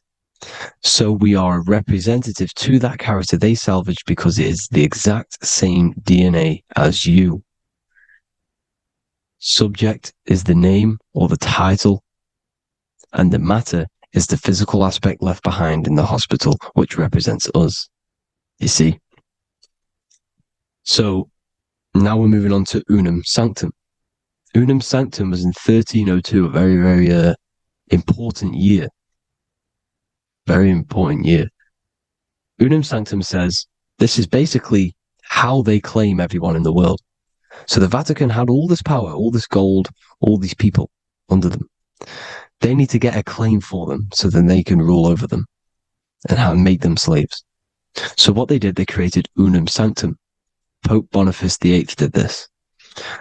And it says, the spiritual man judges of all things and he himself is judged by no man. The spiritual man, keep that in mind, unless he invent like Manichaeus, two beginnings, which is false and judged by heretical, since according to the testimony of Moses, it is not in the beginnings, but in the beginning that God created heaven and earth. Furthermore, we declare, we proclaim, we define that it is absolutely necessary for salvation that every human creature to be subjected to the Roman pontiff. So they are claiming us in Unum Sanctum, and it's in the vaults in the Vatican. They will put a spell on it because they are sorcerers, they are magicians. They put a spell on it, they lock it up, and whatever goes on that piece of paper goes. And this Unum Sanctum is claiming all of us. So what does it say in the beginning? The spiritual man judges of all things, and he himself is judged by no man. The spiritual man, the man with the body, mind, and soul, the first baby that comes out the birth canal. That's you, your body, body, mind, and soul. You have the Christ, which is I am, which is grace. Grace means here, now, in the present. You have the Christ, which means I am. Therefore, you have a soul. If you can say I am, you have the Christ. You have a soul.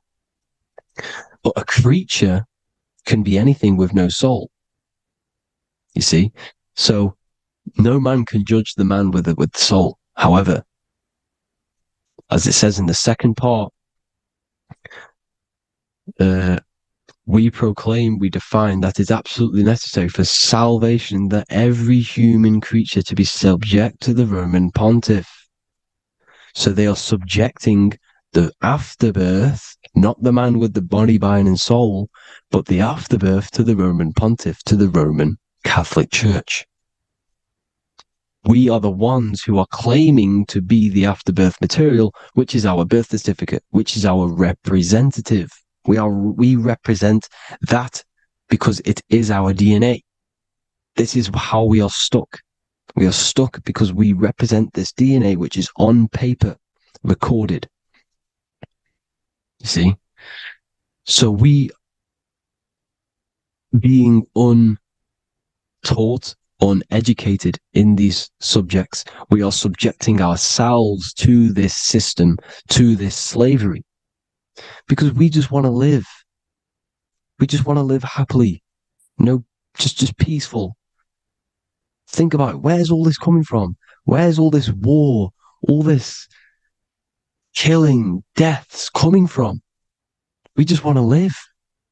It's coming from the Catholic Church, these evil death cult, which has subjected us, which has used us as slaves, and we are still slaves, and it's just going to get worse and worse and worse. So this is how we have subjected ourselves to be the slaves to this system. It's a lot to take in, and there's a lot more deeper stuff which goes into this. I'm just going over the surface. I'm going quite deep, but there is little details that I still need to learn myself.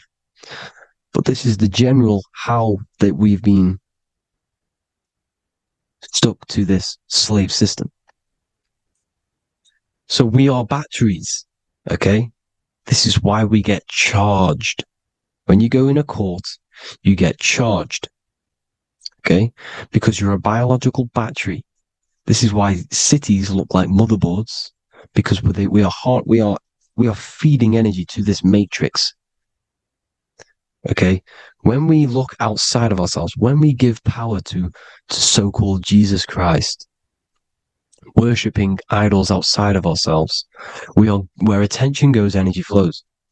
We are feeding the matrix with energy. By looking within, placing your attention within yourself, you are taking back your power. Because the I am is Christ. The you, the soul, is Christ. It's God. The awareness is God. Okay? However, we are subjecting ourselves to this system. We're subjecting ourselves to this system and the feeding of our energy. So what we need to look for the future is that, think about it, with the end goal is to change our DNA, is to literally make us robots, transhumanism, slaves.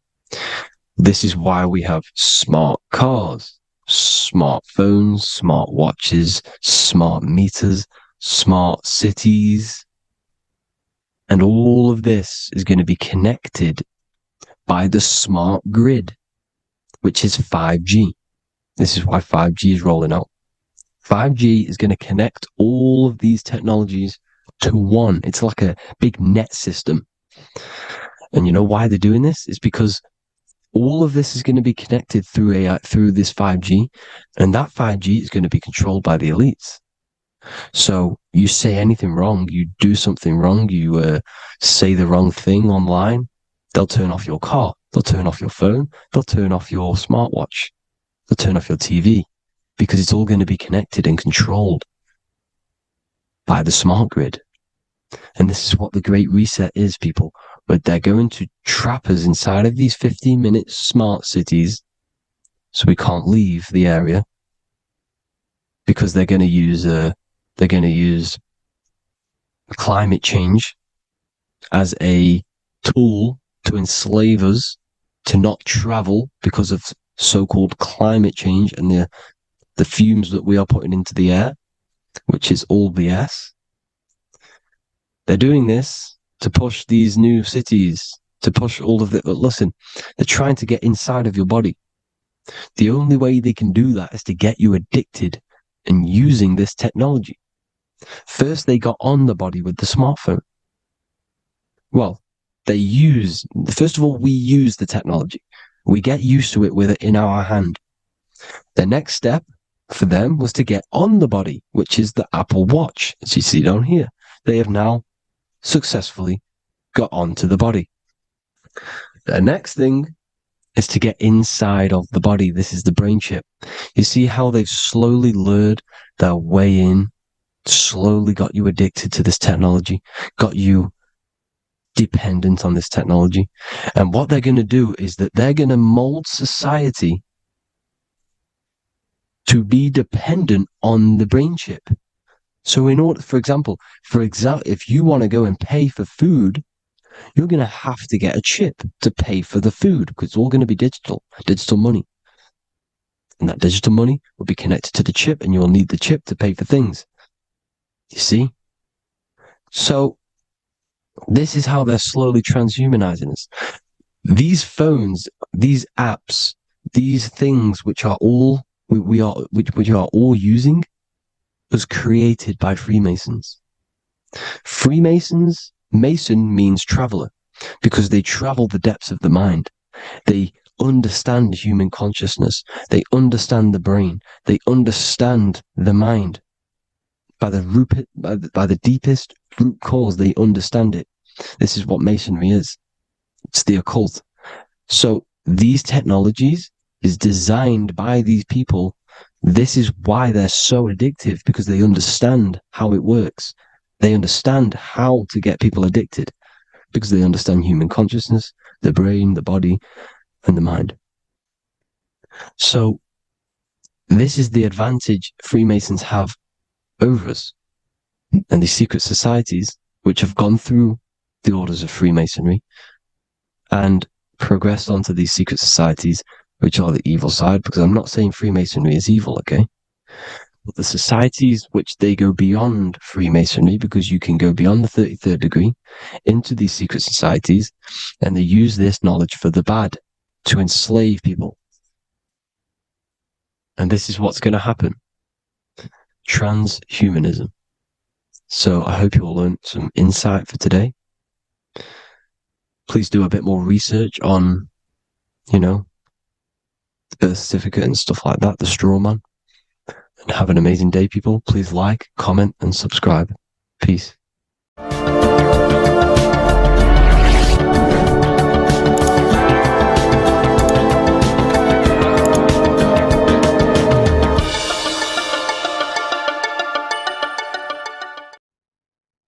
You don't just have a physical body.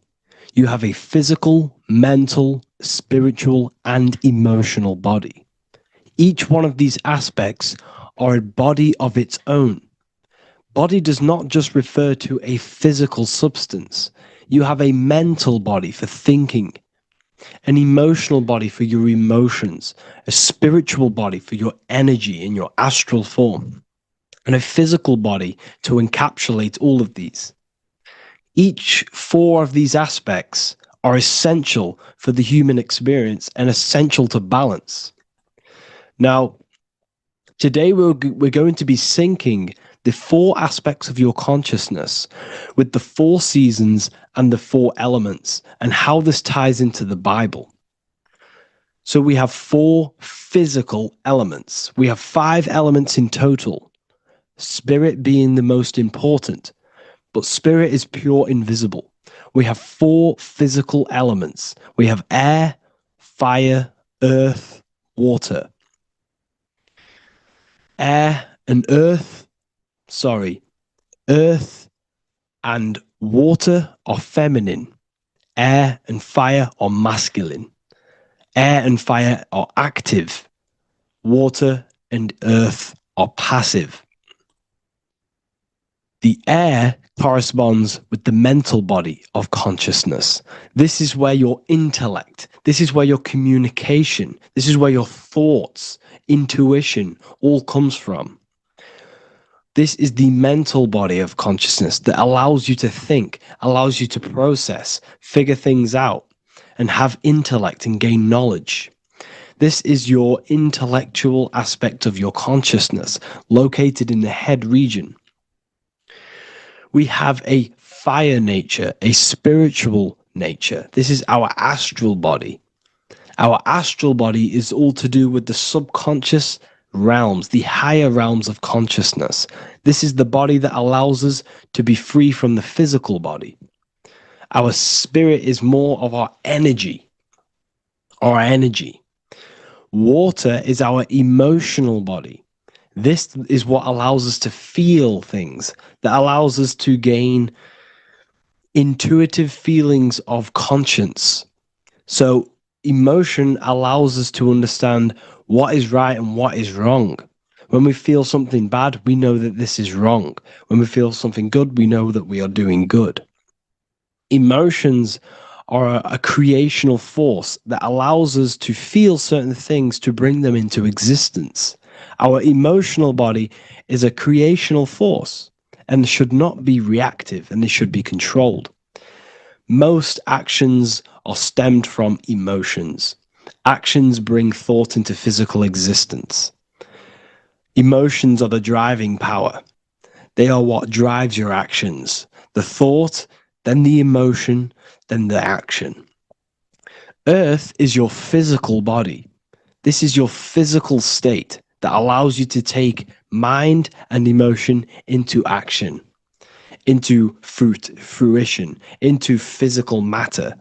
This is what your physical body allows your consciousness, your soul, to interact with the physical world and bring things into physical existence. The physical body, the physical world, is an outcome and an effect of the thinking mind.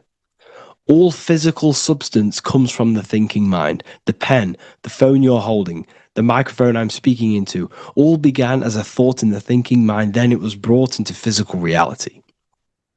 Earth is the most dense.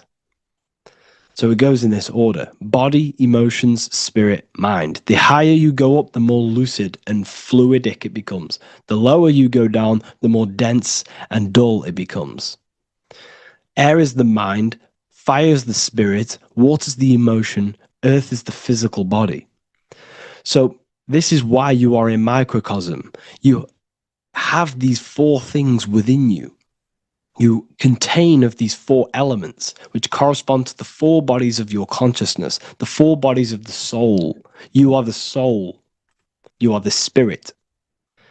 So this is why in Theologians 4:17 it says, "Caught up together with them in the clouds to meet the Lord in the air." You don't meet God or the Lord in the physical air, in the clouds.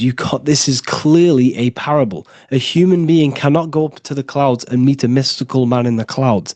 This is obviously a parable, a metaphor. The air is your mind. You must raise your consciousness beyond the body, beyond the emotions, beyond the spirit, and enter in the mind during meditation, turning the mind inward to connect with the Lord. The Lord is the highest aspect of your consciousness, the one that exists beyond the physical body, beyond your emotions, beyond the thought. So you meet the Lord in the air, in the mind. The mind represents the air. This is why in America there's a saying called an airhead. You're an airhead. This means that you are stupid, or you don't think, or you have nothing in your mind. You have nothing in your head. When someone's very stupid, you call them an airhead, because air represents the mind. The air is elevated. The air is invisible. The mind is totally invisible to the human eyes. It is a metaphysical substance. In fact, it's not a substance at all. It's so fluidic. It's everywhere. The mind can be everywhere at all times. It can be anything. Nothing is impossible within the mind. Now, this is synced with the four seasons. The four seasons represent the four aspects of human consciousness, the four bodies of your consciousness, the four bodies of your soul. The sun is your soul, okay? And the sun travels around four seasons. Summer, when the sun is the most hottest point. Autumn, when the sun starts to move away from the hottest point. Things start to die. Then it goes to winter. This is when everything dies. This is when things enter in within itself. This is when darkness occurs. Then spring. This is the reignition of the sun. This is when the sun starts to bring back the warmth back to the summer. You have 4 seasons which correspond to the 4 bodies of consciousness. Fire is the spirit. This is when you are passionate. This is when you are taking action. This is when you are fiery. The sun is blazing. You're taking action. You're very passionate. You're very spirit. You're in the spirit. Autumn is water, emotion. This is when you start to become very reflecting. This is when you start to feel emotional. Because in autumn, there's lots of water. This represents the emotional body of consciousness. Winter is the mind. This is air. Winter, what happens in winter? Everything enters within itself. The leaves die. The trees die. Everything dies and goes within. This is the mind. The mind is the darkness, remember. You close your eyes to enter within the mind. The winter represents meditation. In the winter, what do people do? They stay inside of their house. They research more. They read more books. They become more intellectual. They think more in the winter because we are so we're stuck inside. So we're more reflective. We're thinking more. We're more communicative. We're more intellectual. In the spring, this represents the earth, the body. This is when we start to come out of the mind and we awaken to the body, and things start to grow again. The plants start to grow. The earth is growing again and reborn again. This is the body. This is when you become more active in the spring. And then the summer, back to the summer, we then take action on these thoughts and these thoughts that we gained over the winter. Essentially, this is just a massive cycle. And this is a daily cycle also. The nighttime is the winter. The morning is the spring. The midday is the summer. And the evening time is the autumn. This is a microcosm. We have 4 bodies of consciousness. You are the sun. You are the soul. And the soul has 4 bodies: summer, autumn, winter, spring. Emotion, air, body, spirit. Sorry, emotion, mind, body, spirit. So you are the soul. You are the pure essence of consciousness. The sun is your soul in the heart. And the seasons are inside of you because you are a microcosm. Okay? You are a microcosm. The word sun is son. The Latin word for sun is sol, which is soul or solo, because the sun is solo. It's on its own. You are the soul, and the soul has the 4 different bodies of consciousness. So, before we move on any further, if I've blown your mind, please, if you can, leave a like, a comment, a share, and a subscribe. Let me know what videos you want me to make in the future. Please drop a like. It definitely will help me. You are a microcosm of the macrocosm. Man is a miniature universe that goes through its own cycles. The seasons of the summer, winter, spring, and autumn do not occur merely outside of him, but within him as well. The summer is within you. You feel different in the summer. You feel different in the winter. You feel, depending on the body of consciousness, it's your soul's interacting with. So the sun in the sky is your soul inside, and the sun goes through these cycles, which is affecting your bodies of consciousness, because the cycles represent your bodies of consciousness. Now, this ties in with the Bible. This is why we have 4 Gospels. This is why Matthew, Mark, Luke, and John are always seen with the 4 different zodiac sign animals or symbols. So you always see each one of the Gospels. If you just type in on Google Matthew, Mark, Luke, and John, type in ancient pictures, paintings or pictures of them, and you will find these 4 zodiac signs are always standing with each one. Taurus, the bull; Leo, the lion; Scorpio, the eagle. An old symbol for Scorpio was the eagle, and a man for Aquarius. Here you see very, very ancient paintings and artwork. Here we see Matthew, the man, Aquarius. Here we see John, the Scorpio. Same here. We also see it on the tarot cards, on the world card. We see the 4 fixed zodiac signs. Here we see it as well. These are called the 4 fixed zodiac signs. Now, when we look at the zodiac, we're no longer looking at the sky. Because what you must understand is as above, so below. What is above you is inside of you. What is above is what is below. What is outside of you is within you. The zodiac is inside of you. The zodiac revolves around the sun. The sun is your soul. These are different energies of your soul. Like I said earlier, the 4 seasons are the 4 bodies of your consciousness. And in each body of consciousness, you have these different energetic energies that you can work with. Okay, so this is the true astrology. This is the true astrology, the internal esoteric astrology. You can't find much information on this at all. Very hard to find. So what we're looking at are the 4 bodies of consciousness. Obviously, when you look in the middle of each, when we look in the middle of each season, spring, the middle of spring is Taurus. The middle of winter is Aquarius. The middle of autumn is Scorpio. The middle of summer is Leo. These 4 signs are known as the 4 fixed signs. Okay? Scorpio is fixed. It's the middle of autumn.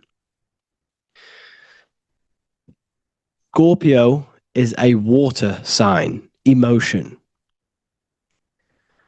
Aquarius is the air sign, the mind. Taurus is an earth sign, the body. Leo is a fire sign, the spirit. This is why we see Matthew, Mark, Luke, and John with the 4 fixed signs of the zodiac, which represent the 4 bodies of consciousness. Leo, the spirit, fire. Luke, Taurus, earth, body. Matthew, Aquarius, air, mind. John, Scorpio, water, emotion. Each gospel is depicting Jesus and showing Jesus in each gospel. Each one of these gospels is showing and depicting Jesus according to the different body of consciousness. In John, this is when Jesus starts to turn water into wine. Water is emotion. Wine is transmuted emotion. This is when he does miracles with his emotions. Water into wine. Aquarius, which is Matthew, air, the mind.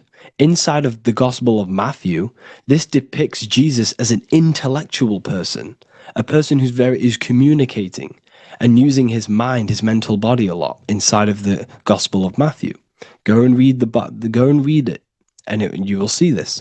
Luke, Taurus, earth, the body. Luke shows and depicts Jesus according to the body of consciousness, the physical body. He shows Jesus as a human, being a human being, helping people physically and helping people's physical needs, like giving away food and doing all sorts of good things for other people. Leo, Mark, inside of the Gospel of Mark, this shows Jesus as a spiritual teacher, a passionate person who is taking action. Each gospel is showing Jesus according to the different body of consciousness, and Jesus represents you, the sun. That's why it's called the Son of God, the light of the world. Jesus represents your soul, and your soul has these 4 gospels, the 4 bodies of consciousness, the 4 fixed signs, the four elements, and the 4 seasons. These things all correspond to your consciousness. So this is Leonardo da Vinci showing you the exact same thing. Jesus is the I am, the sun, the soul, in the middle, on his own. Luke, spring, earth, body. There are 3 people in each group. There are 4 groups, and there are 3 people in each group. 1, 2, 3. 1, 2, 3, 1, 2, 3, 1, 2, 3. fall, winter, summer, spring. These are according to the 4 bodies of consciousness. Here we see Aries, which rules the head region. He's on the head of the table. Gemini, he's holding up the 2 hands because Gemini rules the 2 hands, the 2 arms. Gemini is the 2 twins, which is the 2 arms and 2 hands, and the 2 lungs. Here we see the beginning of summer, which is Cancer. You see the big knife here? Cancer, him here, this grey-haired guy, holding a knife for the crab. Cancer, they pinch. You have a knife, symbolizing the crab. Leo, the middle of summer, showing dominance. The sun is very dominant. He's got his elbow on the table, showing dominance. Virgo has no Adam's apple. Cancer here is pointing at this woman's neck, saying there's no Adam's apple. This is Virgo, the virgin, the only woman. Jesus, the sun. This is Libra, the balancing. He's holding his arms out, balanced, showing the balancing of the sun, because when the sun enters Libra, the sun is balanced between winter and summer. So it's balanced. This is all astrology, but this is internal. Okay? This is Ezekiel's vision. Ezekiel had a vision in the Bible, and he saw the face of a man, the face of a lion, the face of an ox, and the face of an eagle. The eagle, Scorpio, the ox is Taurus, the lion is Leo, and the man is Aquarius. He saw the throne of God, and he saw the different bodies of consciousness. This is all symbolic for the different bodies of your soul. So when we look at the zodiac, we are actually looking at a map and the energies of our soul, and the energies of our bodies, and the energies of our consciousness. This is what we are looking at. Each zodiac is an aspect of our consciousness and an energy that we can work with and that we must purify. Balance and purification is essential. Imagine playing a brand new video game. Let's say a brand new video game came out and you had to play it. What happens when you play that game? You don't know the controls. You cause chaos in that game. You can't really run properly. You can't do anything properly. You're getting destroyed by other people who are playing that game. It's the same with your physical body. When you are born, you must learn how to play the game. You must learn how to balance the mind, learn how to balance the spirit, the emotions, and the physical body. We must balance and purify each body of our consciousness, which we must look after our physical body with our physical health by eating physical, electrical food like fruits and veg. We must look after our minds by being conscious of what enters our eyes, enters our ears, enters everything. Whatever enters our 5 senses is affecting our mind, our mental health, our environment, mental. We need to look after our thoughts. Control our thoughts by purifying our thoughts, only positive thoughts. Then we must purify our emotions, feeling only gratitude and love and not feeling these negative, dull emotions. Then we must look after our spiritual body through meditation and looking after our spirit. But remember, when we look after our mind, it all begins in the mind. Each body of consciousness is interlocked with the other. If you have an unhealthy body, you have an unhealthy mind, spirit, and emotions. If you have an unhealthy mind, you have an unhealthy body, spirit, and emotions. If you have an unhealthy emotions, you have an unhealthy spirit, mind, and physical body. They're all interlocked. You must balance each one of them. Look after your physical body. Look after your thoughts. Look after your emotions. Look after your spirit. But remember, the mind is the most powerful one. It's mind over matter. Once we look after the mind, because once we start to control our minds and control every thought we think, this will then turn into discipline in our physical body. Because once we learn how to discipline the mind, we learn how to discipline what we eat, we learn how to discipline what we feel, we learn how to discipline our spirit. This is all interlocked, but work on the mind first. Work on the mind first. All of this knowledge is inside of the brand new Book of Wisdom, Volume 2. This is a revolution of human consciousness. If you've read it, please leave a review down below. If you've read volume 1, leave a review down below. This is the next revolution. I don't see this information anywhere. This is the next revolution of human consciousness. And of course, if you are serious about this and you truly want to gain enlightenment and join an amazing community where you can connect with me on live calls, lectures, the Manifestation Mastery course, you can gain access to my library with over 45 PDFs plus my books. And if you do join the university, you can order a volume 2 free of charge. All you have to do is to pay for shipping. If you truly take your knowledge serious and you want to take advantage of life, join the university. This is where truth seekers belong. Just want to say thank you all. Please leave a comment. Please leave a like. It's going to help me a lot spread this knowledge to the world. And yeah, share this with a friend and subscribe. Thank you all.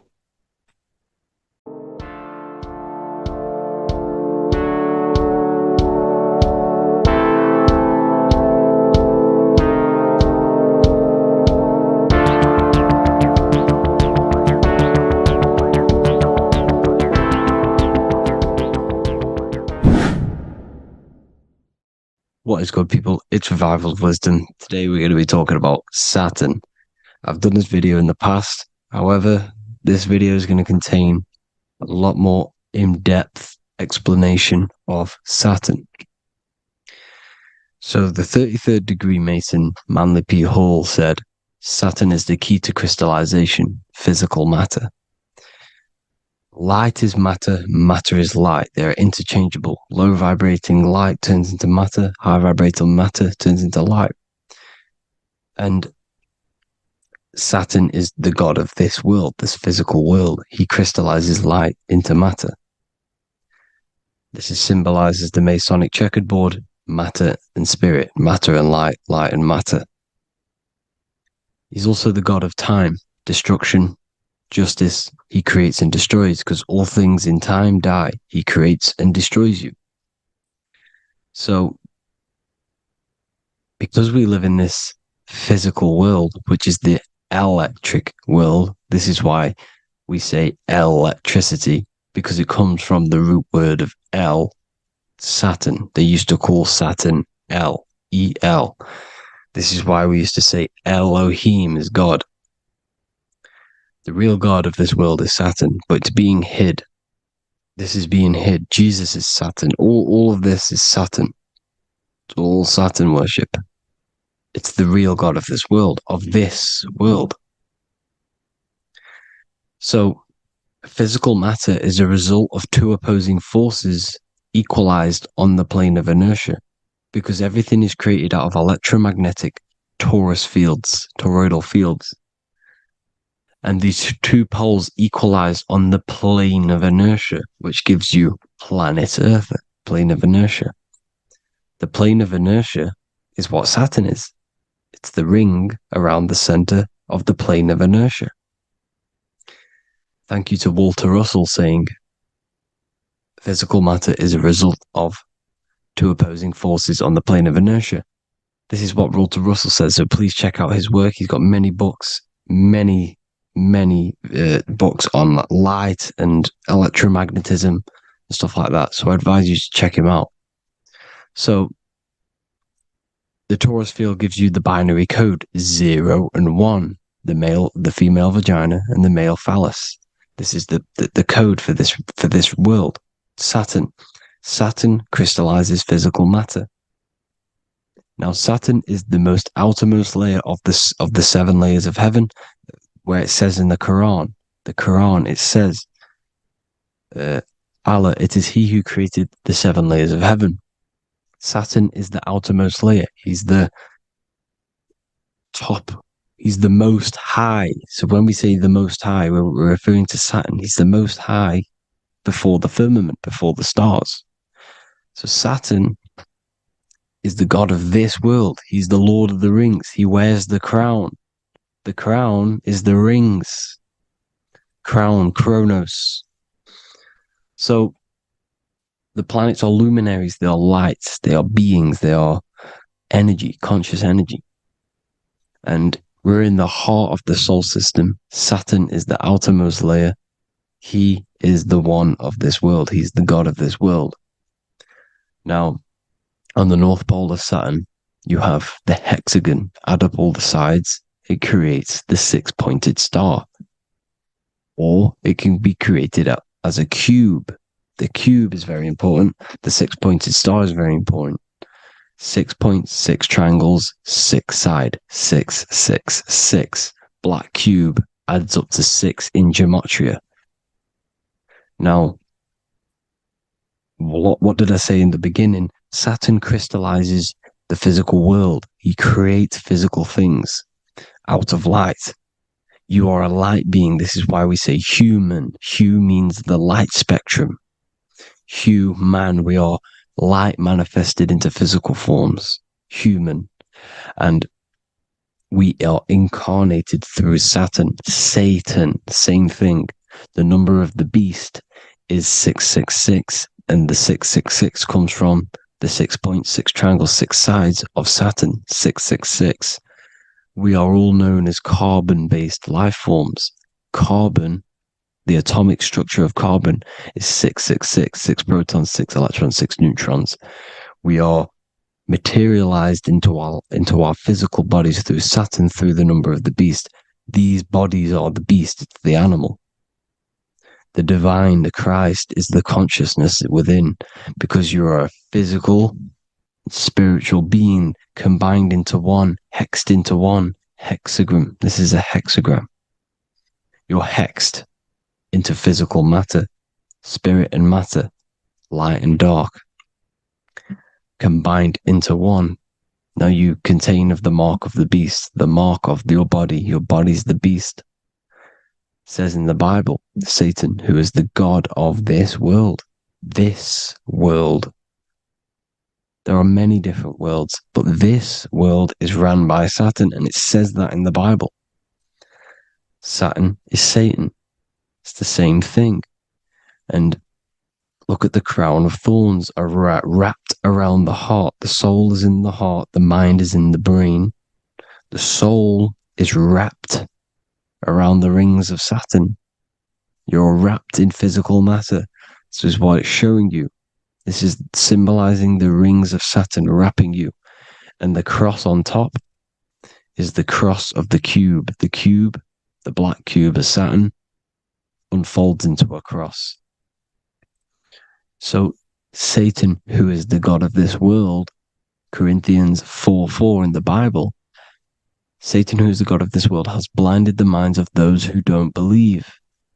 Saturn blinds your mind, because the god of this world materializes you, and he blinds your mind when you incarnate into physical matter.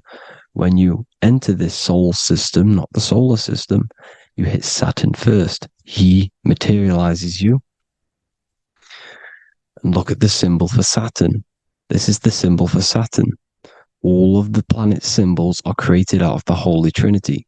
The Earth, Moon, and Sun. Body, mind, and soul.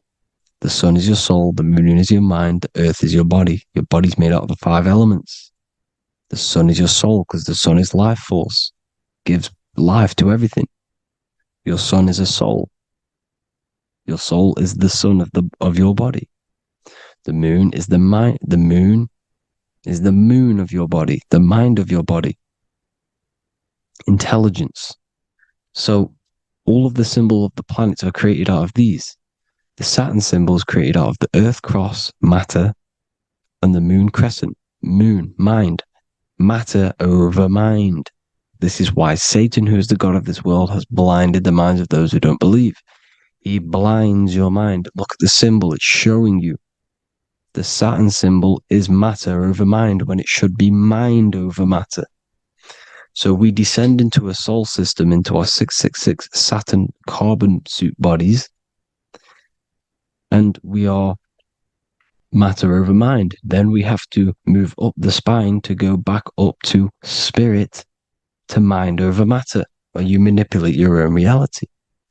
Now look at this. It creates the number 5. 5 is the number of change. You're moving from this side of the number sequence over to the right side. You're moving from the spiritual into the physical world. You're incarnating into the 5 elements, the 5 senses. So the cube, the black cube of Saturn, is another major symbol. Very important symbol. Here you see the cube, and the color black is associated with Saturn because Saturn's associated with death. He creates and destroys. Light and dark.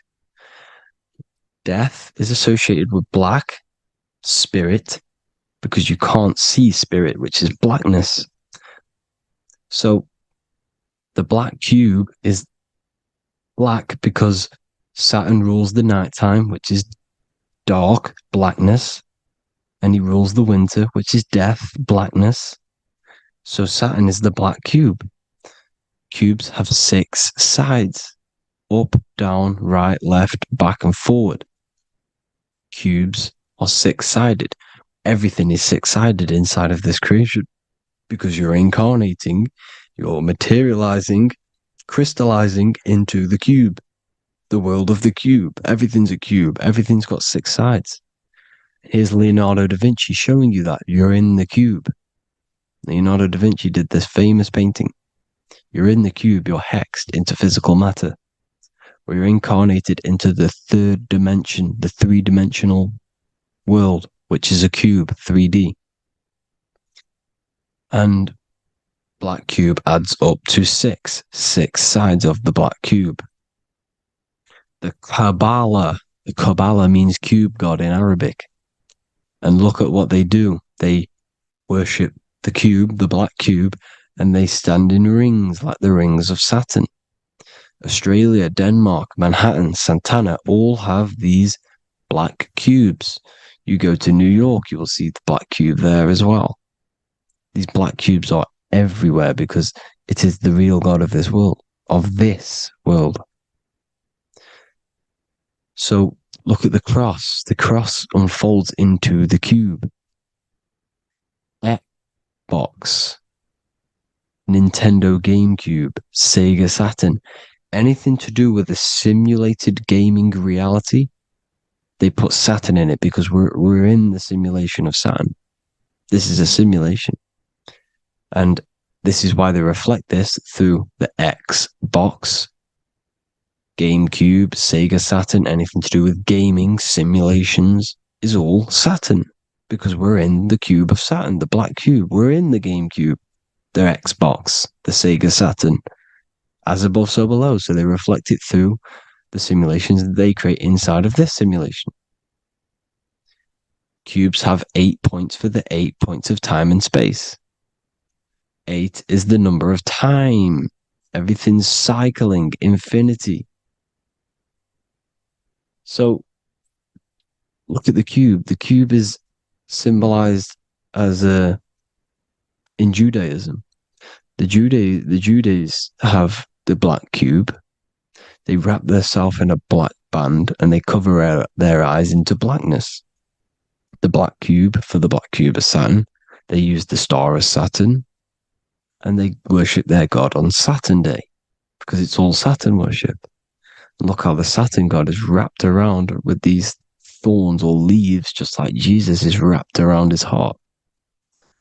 And Jesus on the cross is us on the cross. We are in the cross. We are in the cube. The cross is the cube. And the cross is even in the Saturn symbol. This is another symbol for Saturn. There's 2 symbols. You got this one, the one I've just broke down. And there's this one. This is the cross of Saturn, the cube god, the simulation, the game cube. Now, Chronos is another word for Saturn. Chronos means time. When you clock into work, you go to the Chronos machine. Well, I did anyway. And I tap my card on the Chronos because Chronos is time. Anything to do with time is Saturn. He creates and destroys. Look at the artwork of Saturn with the sand, the time. Look at this, how he's cutting off the baby's wings. He's crystallizing the spirit into matter. He's cutting off your wings. Satan, in the Bible, he falls from heaven into earth. and he loses his wings, he becomes a serpent. You see, that's it's all symbolic for us. We are the fallen angels, fallen angles of light. We're fallen angles of light. We are light beings. Now we've fallen into physical matter. Saturn's chopped off our wings. He's chopped off our spirit wings, because when you astral project, you can fly. You will fly around. He's got the Reaper staff here, always depicted with the Reaper staff. Now look at the clock. Saturn day is the 6th day. The number of the beast, 666. Look at the clock. 6 take away 12. 12 take away 6 equals 6. 7 take away 1 equals 6. 8 take away 2 equals 6. 60 seconds in a minute. 60 minutes in an hour. 24 hours in a day. 2 plus 4 equals 6. That's 666.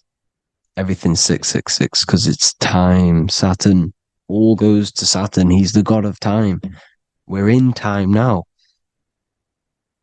We're in time. We're in the time, which is God, the god of this world, the god of time.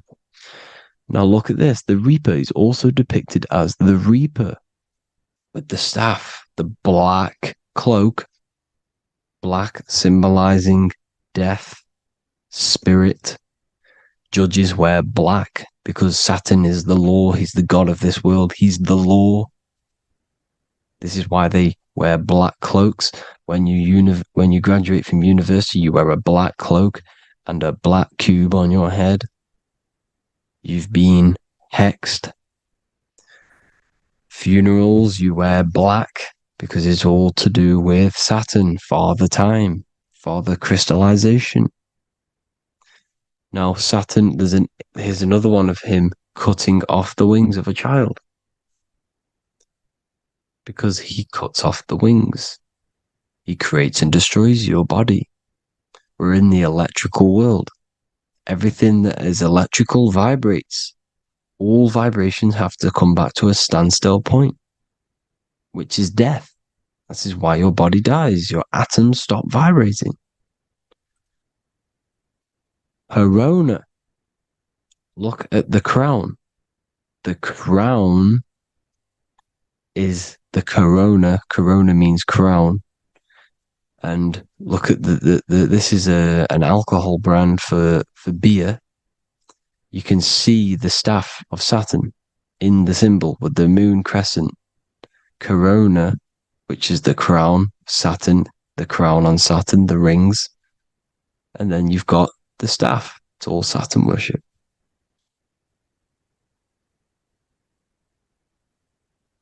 Is the black cubes of 9/11. 2 black cubes. This was a ritual for Saturn. It's all ritualistic. And look at the Star of David, the Star of Saturn. It's not the Star of David. Creates IXXI, the sigil of Saturn. IXXI means 9/11 in Roman numerals. 9/11. It's all a ritual for Saturn, and they have the 2 black cubes of Saturn. Now look, XX. There's more symbolism of Saturn now. We're going deeper. XX is more symbolism for Saturn. The sigil of Saturn is XX. As above, so below. Same with the Star of David. You split it in the middle, as above, so below. As above, so below. XX. This is a Knights Templar Cross of Lorraine. XX. Knights Templar, High Order of Masonry. They all worship Saturn. Well, Saturn's the real god of this world. X Eon with the XX. XXL magazines, which is all to do with famous rappers and stuff like that. When you die, you put XX on the eyes because it's Saturn. He's the Reaper. Is Jesus with the XX crown with the thorns around his heart, around his soul, with the cube on the top, the cross cube. Lil Uzi Vert with the XX Cross of Lorraine. Jay-Z with his alcohol brand, XX Cross of Lorraine. The X Factor with the rings of Saturn. All Saturn worship. The seal of Melchizedek is also Saturn. This is the cube. This symbolizes the cube with the 8 points for the 8 points of space and time. And this is the cube. It's another ancient symbol for Saturn. Here you see the star of Saturn with the Melchizedek symbol around it, which is all to do with Saturn. Here you see an altar, the Holy Grail, the Melchizedek symbol on it, and they're worshipping it. This is why we wear rings, wedding rings for the rings of Saturn. It all goes back to Saturn. Earrings. The 8-pointed star of the ancient Sumerians is all Saturn. It's all Saturn. So the ancients, the symbols of Saturn goes on forever. It's in all of the major corporations. You can see it everywhere, the rings of Saturn. Toyota is an obvious one. Internet, Nike, Target, Sega, Saturn. All Saturn worship. All Saturn worship. Because he is the real god of this world. Here's Kanye West's album with a Saturn here. Here's Michael Jackson's album saying X, escape. There's the X again. The X, escape. You have to escape this reality. Maybe that's what he's pointing at. Here you see it on the dollar bill. The star of Saturn. Here you see it again on the dollar bill. So that is it for today's people. I hope you all gain some insight on Saturn. Please like, comment, and share if you can. Subscribe if you like the channel. Please have an amazing day. God bless.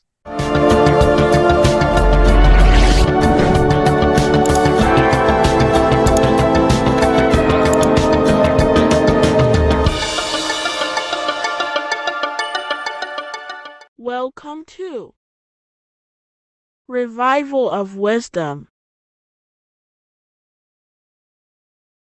What is good, people? Is Revival of Wisdom.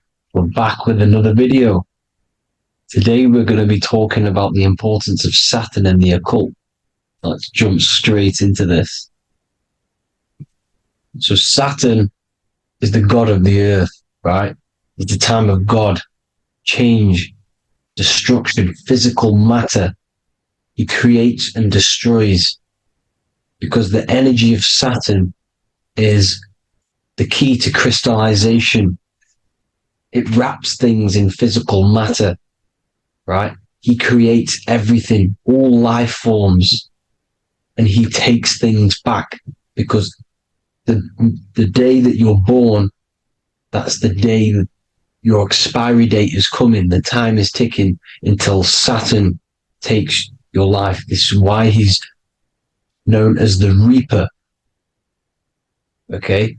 As he's personified as eating his child here in this ancient Roman painting. As you can see, he's eating the child. We are all children of Saturn, right? He creates physical matter, our physical bodies, right?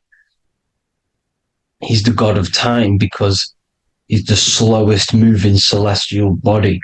He's the Lord of the Rings, as you can see here. He's the last one on the ring. He's the slowest one moving, okay? So he is the Lord of time, destruction and creation, okay? This is why his name is Saturn, Satan. He's the devil, okay? But I'm not saying Saturn's evil, guys. It's a part of life. Everything lives and dies, right? He's the key to crystallization.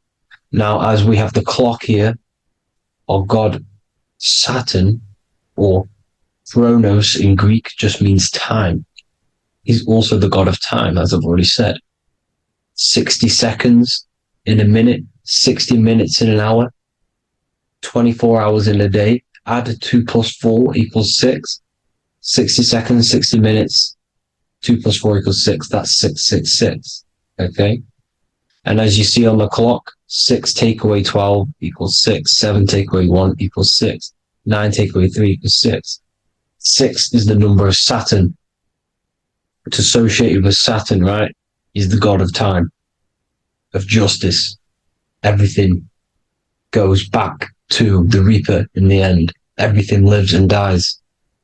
Now, the artwork of him, he's always got the Reaper staff.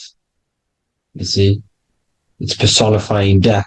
Now, when you see this, the Romans were not saying Saturn was a real person, a real god in human form. No, this is personification. This is what the ancients always did. They personified, just like the Bible. It's all personification.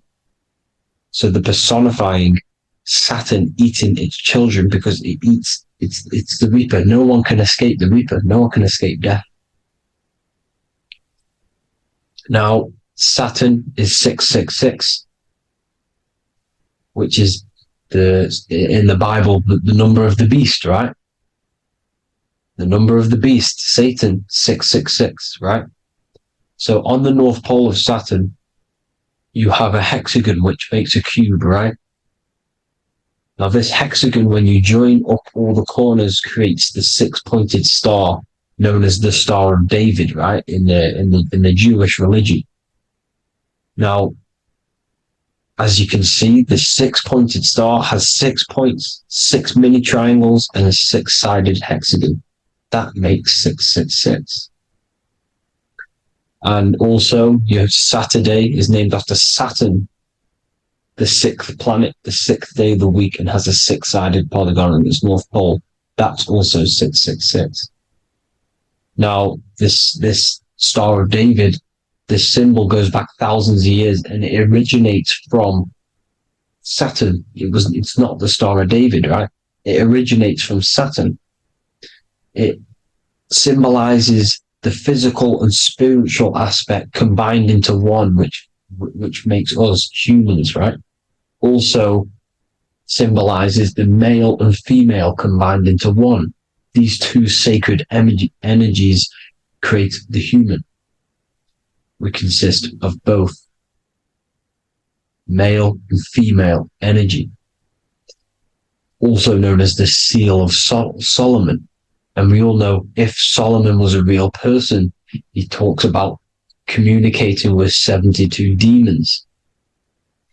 He could apparently, in the text, he could communicate with 72 demons, and this is sorcery. This is black magic. Now, this symbol is associated with hexing people. When you place a hex on someone, that is a form of witchcraft, which a hex is just a curse. When you're cursing someone, this is black magic. Now, the black magician would stand in the middle of the symbol and cast his spells onto other people. Now, this symbol is obviously on the $1 bill, twice on the $1 bill. And it's very, very ancient symbol. And it originates from Saturn. And let's keep going. So the cube. So I've just said how you see the cube on the North Pole of Saturn, right? The cube is limited. It's a 3D shape. It symbolizes limitations to the physical 3D dimension, the third dimension, the physical realm which we are in. Now, as you can see, the color associated with Saturn is black, right? Black is infinite potential. Black is the creation of all things before there was light. Light is born out of blackness, darkness, okay? Now, black is physical matter. And as you can see, the black cube, black symbolizing physical matter, the cube being limited, as the physical realm that we are in is limited. It's not like the fourth dimension where everything can exist in a thought. The third dimension is limited, right? And this is what Saturn is. It limits you to the 3D 666. Your body limits you to your physical body. Now, these black cubes are placed everywhere. As you can see, Australia, Denmark, Manhattan. There's one in New York. as you can see, the Apple have a cube. The Nintendo GameCube, Trump Tower is a black cube. This is worshipping the energy of Saturn, the god Saturn. Okay, it's not a god, it's a celestial energy. However, it rules over Earth because it pretty much created the physical realm. Now, as you see, when you go to a funeral, you wear black, a black suit symbolizing Saturn, which is the color associated, black. And as you see in Mecca, they walk around the black cube in rings. As you can see here, they're stood around in rings, like the Saturn, the rings of Saturn. The Mercedes symbol. You probably wouldn't notice that, but yes, it's Saturn. And when you graduate from university, you wear a black cube on your head. This is all symbolizing Saturn. Okay. Now, as you can see, the Jews here have a black cube on their third eye whilst they pray. Notice how he's shutting his eyes into blackness, darkness, and he's wrapped around a black strap around his arm. This is symbolizing the wrapping of physical matter, of how physical matter wraps things into existence. And as we all know, the Star of David is a Jewish symbol. So he has the black cube and the Star of David, right? So all of these religions are secretly worshipping Saturn. Okay, this is all Saturn worship, Kronos, the god of time and destruction, the physical reality. Now, as you can see, it's symbolized everywhere in all major corporations. Pepsi, internet, that's obvious. NASA, of course, NASA. NASA means to deceive in Hebrew. Universal, Walkers, that one's so obvious. Nike, Toyota. So many different ways they symbolize it. You either see the rings of Saturn or the black cube, as I just showed you here, the Nintendo and the Mercedes, right? It's absolutely everywhere. Now, they also use 666 to symbolize it, as I've just broken it down to you. 666, the World Economic Forum. We all know how they're trying to enslave us into this new world agenda. Google Chrome, CERN, Disney, Coca-Cola, Cadbury's, all of these have 666. Now, every UPS barcode has 666. And even www. Is Hebrew for 666, as you can see here. Monster. It's the same Hebrew letter that means 666. Drake, 6 God. That's his God, Saturn.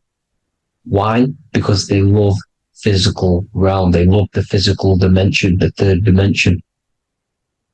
Because they can rule here through riches. They can build an empire here. It's not like the fourth dimension. They don't want to ascend. They want to stay down here in the physical realm. Okay? Now, this is why they're cloning. They can move their consciousness into other clones to live forever. This technology exists. This is why they love the third dimension. As you can see, all of these sellouts here, Drake, Leonardo DiCaprio, you know, all of these people doing 666 because this is their God. This is their God. They love the physical realm. They sold their souls for wealth and fame in this physical realm. So why would they leave? You see? Now, this isn't all just evil, okay?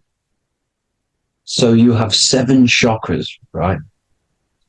You have 7 days of the week, 7 solfeggio scale notes. These are frequencies, the solfeggio scale. Now, it's called the Saturn Moon Matrix because the moon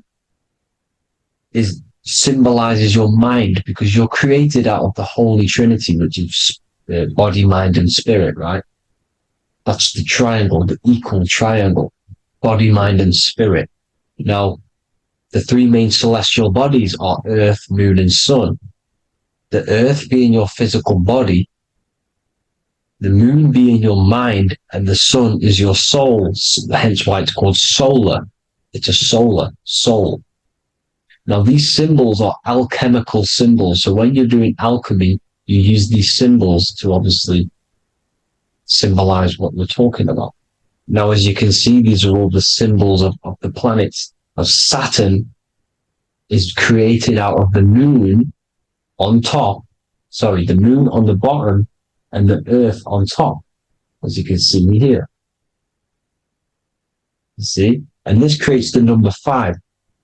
Now, with the moon being your mind and the earth being your physical body, this is mind over matter, because the earth is your body's matter. This is a matter over mind. You don't want to be matter over mind. This is low states of consciousness. You won't be mind over matter. You see, to manipulate matter, to create your own reality. Now, obviously, we all know Saturn is associated with the lowest chakra, which is the root chakra. This is to deal with your animal instincts. When you're down here, you identify as the physical body. You don't know anything spiritual. You're pure a physical, you have a pure physical mind. You don't believe in anything spiritual. This is survival mode, consumption. They want you trapped down here, which is matter over mind. They don't want you to create your own reality, which is mind over matter. You see? Now, that's what Jupiter is. Saturn is the moon on the bottom and the earth on top. But Jupiter is the moon on top with the earth on the bottom. That's mind over matter, you see? So, these chakras are an ascension process from spiritual, from matter, physical matter to spiritual. This is the ascension. This is the stairway to heaven. This is Jacob's ladder. You see? Now, the number 5, which is obviously associated with Saturn as well, which create the symbol for Saturn, created the number 5. You have 5 senses, 5 elements, 5 physical elements. As we all know, Saturn crystallizes everything into physical matter out of the 4 elements. 5 fingers and toes, 5 points of man. Okay, the number 5 is the number of justice. Saturn holds things back. He restrains things from you, makes you learn the lesson. Now, 666 is not all evil. 666 is the atomic structure of the carbon atom. 6 protons, 6 electrons, 6 neutrons, right? We are carbon-based life forms. All life forms are based on the bonding properties of the element carbon. Because Saturn crystallizes everything into physical matter. Now, the Masons symbolize this with the checkered boards. They have the black square, which is obviously matter. As I just said, the black cube. And spirit is the white square. Because white is eternal light. White and light. You see? Black is physical matter. Now, this is what we are. The point of our soul is to transmute from matter to spirit. But these are interchangeable. This is the constant cycle between spirit and matter, spirit and matter. High vibrational matter turns into spirit. Low vibrational spirit turns into physical matter. You see? Now, we are carbon-based life forms. This is what 666 is, the number of the beast. When I say we, the physical body is the beast. It's the animal. It's the carbon suit to operate in this physical dimension, in this physical realm. See? It's the vehicle used to operate in this physical realm. but your mind isn't from this physical realm, you see. The brain is the physical manifestation of the soul. Okay, so as you can see here, the spine is an extension of the brain. Everything goes back to the brain. This is literally what your physical body is. You see, this is the nervous system, and everything reports back to the brain, and everything's controlled from this control center. And this spinal column, at the top of the spinal column, is your third eye, which is known as the pineal gland. And this is the seat of consciousness. It's the center of consciousness. That is your true self, pure consciousness. This body is just a physical body. This body is mortal. This body runs out, but your consciousness lives forever. They don't want you knowing this. This is why they keep you down here in your lower chakra. They want you to believe everything is just physical. They don't want you to believe in the spiritual side of reality. Because this way they can manipulate you, right? They want you matter over mind because they know your mind creates reality.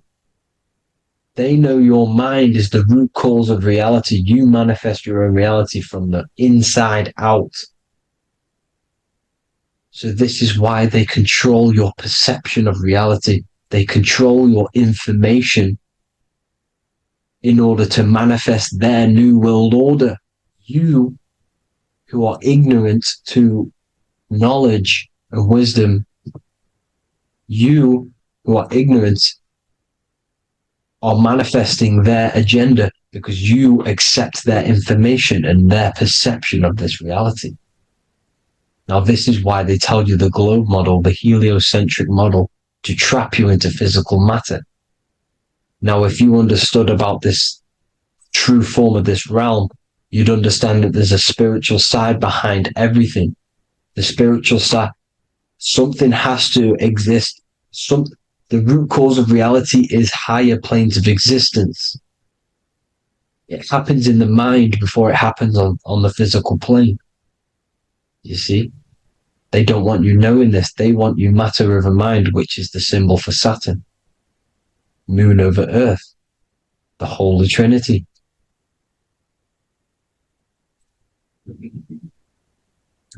Now, as you can see, the cube also makes IXXI. This is Roman numerals. This is Roman numerals, and when it's translated from 9/11. Yes, 9/11. This is the secret code of the One World Order. The two twin towers, when the two become one. Okay, when the two become one, this is how you reach the higher states of consciousness, the physical and spiritual. Now, as you can see, the 9/11 memorial are two black cubes. It's two black cubes. This is all Saturn worship. Now, I'm not saying that Saturn is an evil celestial body, right? No, everything has a good side and a bad side, right? It's duality. The spirits of Saturn on the dark side are the most evil demonic spirits. Now, these are the spirits that these are invoking through these rituals, right? Yes, 9/11 was a massive ritual. It's a satanic ritual, okay? Now, we all know Elon Musk. Elon Musk is coming with the mark of the beast. And English gematria, this equals 666, right? 666, as I said, is the number of the beast. You are the beast, your physical body. You see how the Bible twisted things up to make things more confusing, right? But it's there. You just have to have the knowledge to be able to read the Bible properly. as we all know, we had this virus. I'm not going to say the name because I'll get flagged. This virus adds up to 666 because this is all part of the New World Order. It's all part of keeping you in this physical dimension. Okay? Now, as you can see here, Novus Ordo Seclorum on the back of his shirt, on Elon Musk's shirt. This is also on the $1 bill. Novus Ordo Seclorum. This means New World Order. Yes, New World Order. This is on the back of Elon Musk's shirt. And as you can see here, he owns Neuralink, which is the brain chip, which they're going to be putting into implanting this onto your brain. This is the New World Order to connect you and merge your consciousness with AI. Neuralink and Meta, he owns Meta as well, which is the metaverse. These are going to be linked in, hence why they have the same symbol, but just in a different format. It's the infinity symbol. And the infinity symbol comes from the Taurus field, as you can see here, your electromagnetic field from around your body. Now, the end goal is for this New World Order is to trap your consciousness inside of an alternative reality being projected from the metaverse. Because the metaverse will be the reality. Neuralink will be the brain chip inside of your brain, projecting your consciousness into an alternative reality while they harness your energy of your physical 666 body. Now, this stuff gets real deep, people. Now, this is the end goal of the New World Order, is to connect you with AI. This is why they're trapping you and keeping you in these lower states of consciousness in the Saturn-associated root chakra, so you don't find out about the spiritual side of reality. Because if you knew the truth of this reality, you wouldn't connect to AI. You see, you have the power within you to travel to other worlds, the astral plane, for example. You travel to different worlds when you are sleeping. Okay? They want you to know it's just a dream. However, their end goal is to trap your consciousness and feed off your energy, spiritually and physically. Okay? I don't know why these people are just pure evil. As I said, evil love bondage. They love the physical dimension. They don't want to ascend to other realms. These evil love the third dimension. This is why evil spirits will inhabit bodies, exorcisms, because they miss being in the physical realm. They miss it. Evil love bondage. So this is why they're cloning and putting their consciousness in clones to stay in this third dimension, to stay as further away from the source as possible. Okay? This is why they're doing it. And this is how it's all linked in. So I hope you all enjoyed this video. Hope you gained some wisdom. Please feel free to join the Telegram. And please leave a like and a subscribe. Thank you all, people. God bless.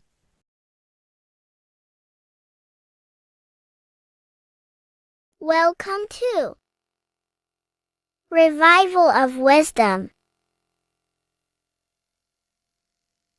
Today we're going to be breaking down Saturn worship and how the occult are linked in with Saturn.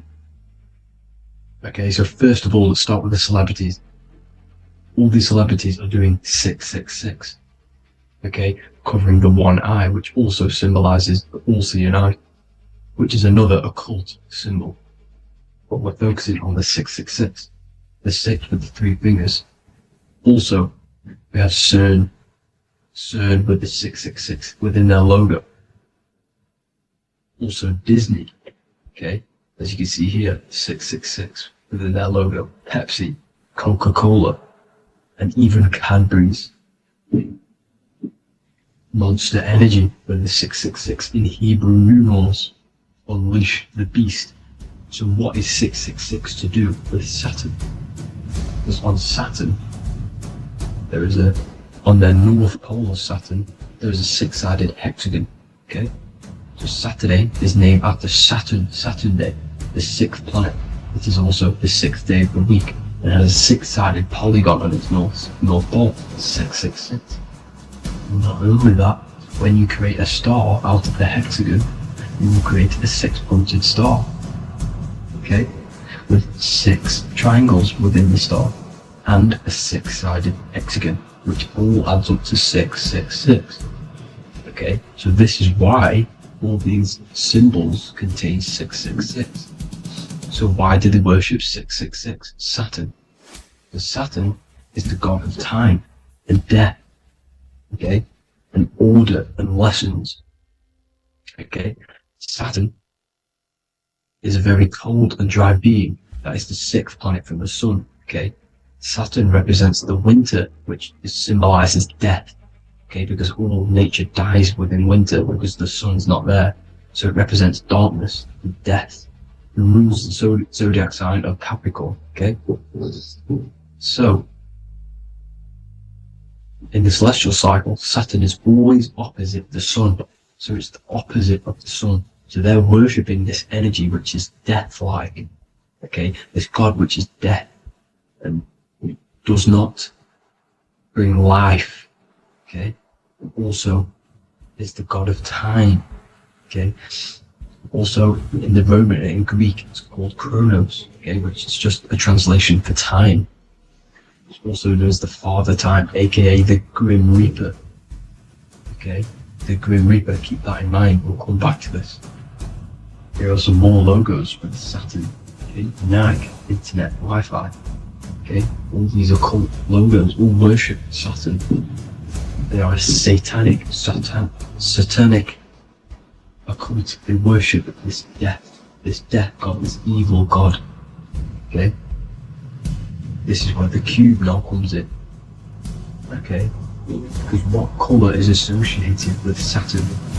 It's black, because it's the absence of light. It's opposite the sun. So black is the colour associated with Saturn. Each planet has its own colour associated with it. Okay, so when you make the cube, okay, as you can see here, the cube out of the polygon, it creates what? A black cube. Okay, and the Kabbalah, okay, Kabbalah means cube, Allah means the god, the cube god. These religions are secretly worshipping this cube god, the god of death, Saturn, Satan. It's the same entity behind it all. Okay, so also we have these black cubes in Australia, Denmark, all around the world, these black cubes, because this occult is worldwide. It's Saturn, Satan taking over this realm. Okay, also with this black cube, they walk around it like the rings of Saturn. Around the black cube of Saturn with the rings, they walk around in circles. What are circles? Cycles. What is a cycle? Time. The time god. This is why it has a ring around it, because it represents time, cycles. Okay, and this is another depiction. Saturn, always depicted with this Reaper staff. Okay, keep in mind this staff, just like we associated with, aka the Grim Reaper. The Grim Reaper also wears a black robe, representing Saturn with the same staff. Can you see it? This is where it comes in. Okay, the same thing. Look, the same staff with the black robe. Black representing Saturn, the god of death. Okay, the Grim Reaper, Satan. Okay.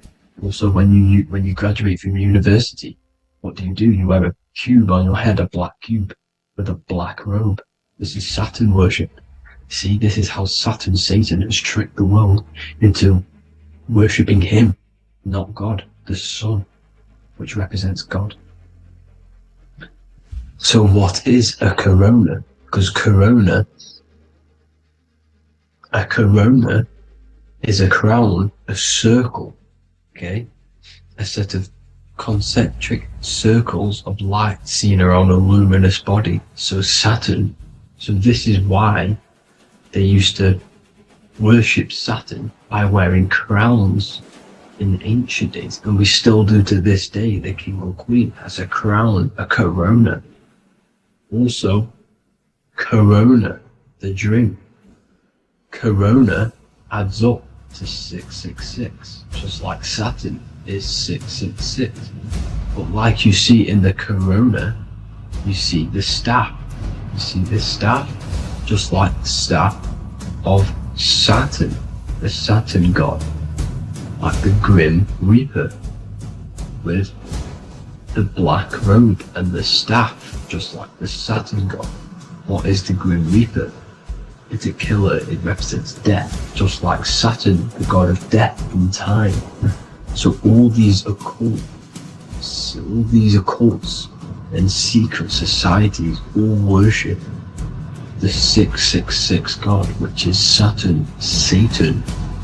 All of our energy is being put into Saturn, okay? And Saturn, Satan, is harnessing all of this energy. So gradually, this is what the mark of the beast is. Like it says in the Bible, the mark of the beast, or the name of the beast. Here is wisdom. Let him know that you have to understand and count the number of the beast, for it is 6.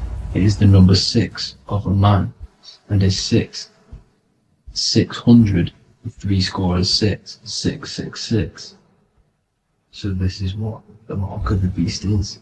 They are going to eventually put green chips, just like Neuralink, which is what Elon Musk is pushing. Okay, so this chip is the mark of the beast, and it's going to be implanted to our hands or brains. Okay, and they will manipulate our consciousness, and it will manipulate our DNA, and it will directly connect us to AI, and AI is linked in with Saturn, Satan, as the demons and the people who rule this world are in love with AI. They want to connect humans to AI, and this will control our consciousness completely and give all of our energy back to Saturn, Satan, this deity that they all worship. Just like when you get married, you wear a wedding ring, the rings of Saturn, over the finger, which represents the sun. So you're basically seeing Saturn over the sun. The sun is the son of God. It represents the sun, represents God. So you are putting Saturn over the sun. So thank you guys all for tuning in. I'm going to leave you guys here. Please leave a like, comment some topics that you want me to talk about, and please subscribe for more amazing content. God bless.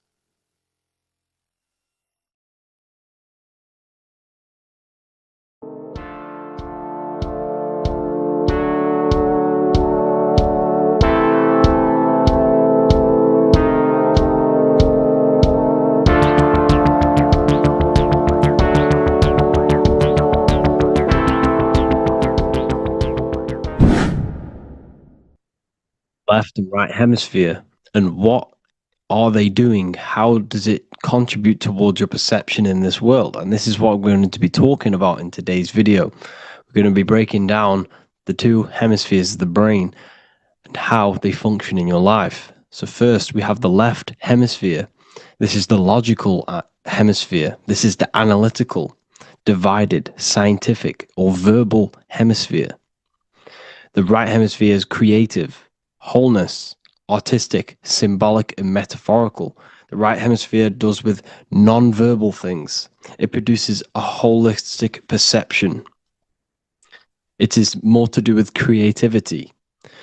Because what you must understand is that we are not in the external world. The world is produced by our brain. We see with our brain. Our eyes are a part of the brain. What we touch is the brain's interpretation of electrical signals on the nervous system. What we smell is the brain's interpretation of smell through the nose. What you taste is your brain's interpretation of chemical reactions on your taste buds. So what you are experiencing is the brain. The brain is a computer creating a simulation. And you have two hemispheres which breaks down this reality.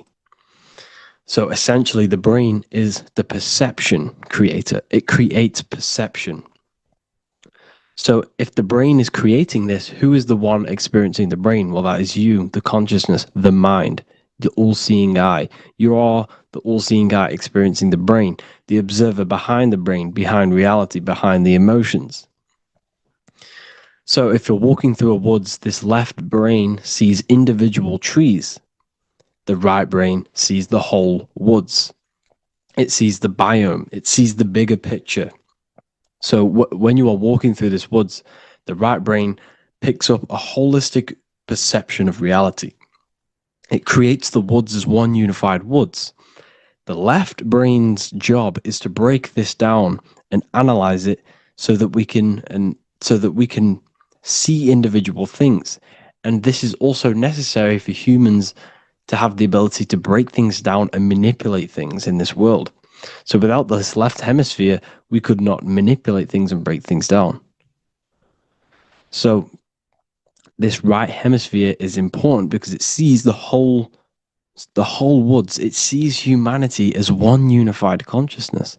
However, the left hemisphere sees individual egos. So the left hemisphere is the place of the ego because it only understands, it sees the world very divided. Okay? So for example, here's another example of the left and right hemisphere. If someone pulls out in front of you in traffic, your left brain is going to start going crazy and analyzing them, calling them names. The right hemisphere, however, sees the bigger picture. Maybe he didn't see you. Maybe it's just a mistake. Maybe he's in a rush.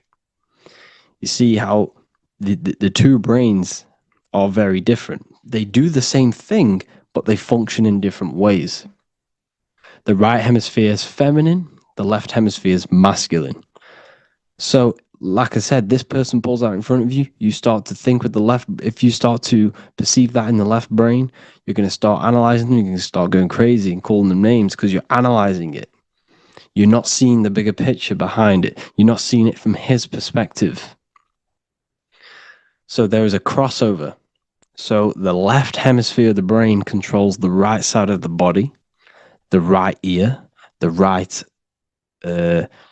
eye. Everything to do with the right side of the body is connected to the left hemisphere, and the right hemisphere controls everything on the left side of the body, including your eyes, your arms, your legs.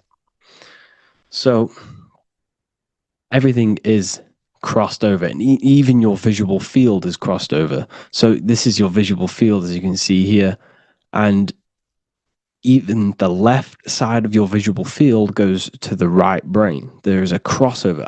No one really knows. There's not really a reason for this. However, this is how the human body is designed. As we all know, the human body is the most advanced piece of technology on the face of the earth. They cannot replicate the human body. And they tell you it has no creator. This is crazy.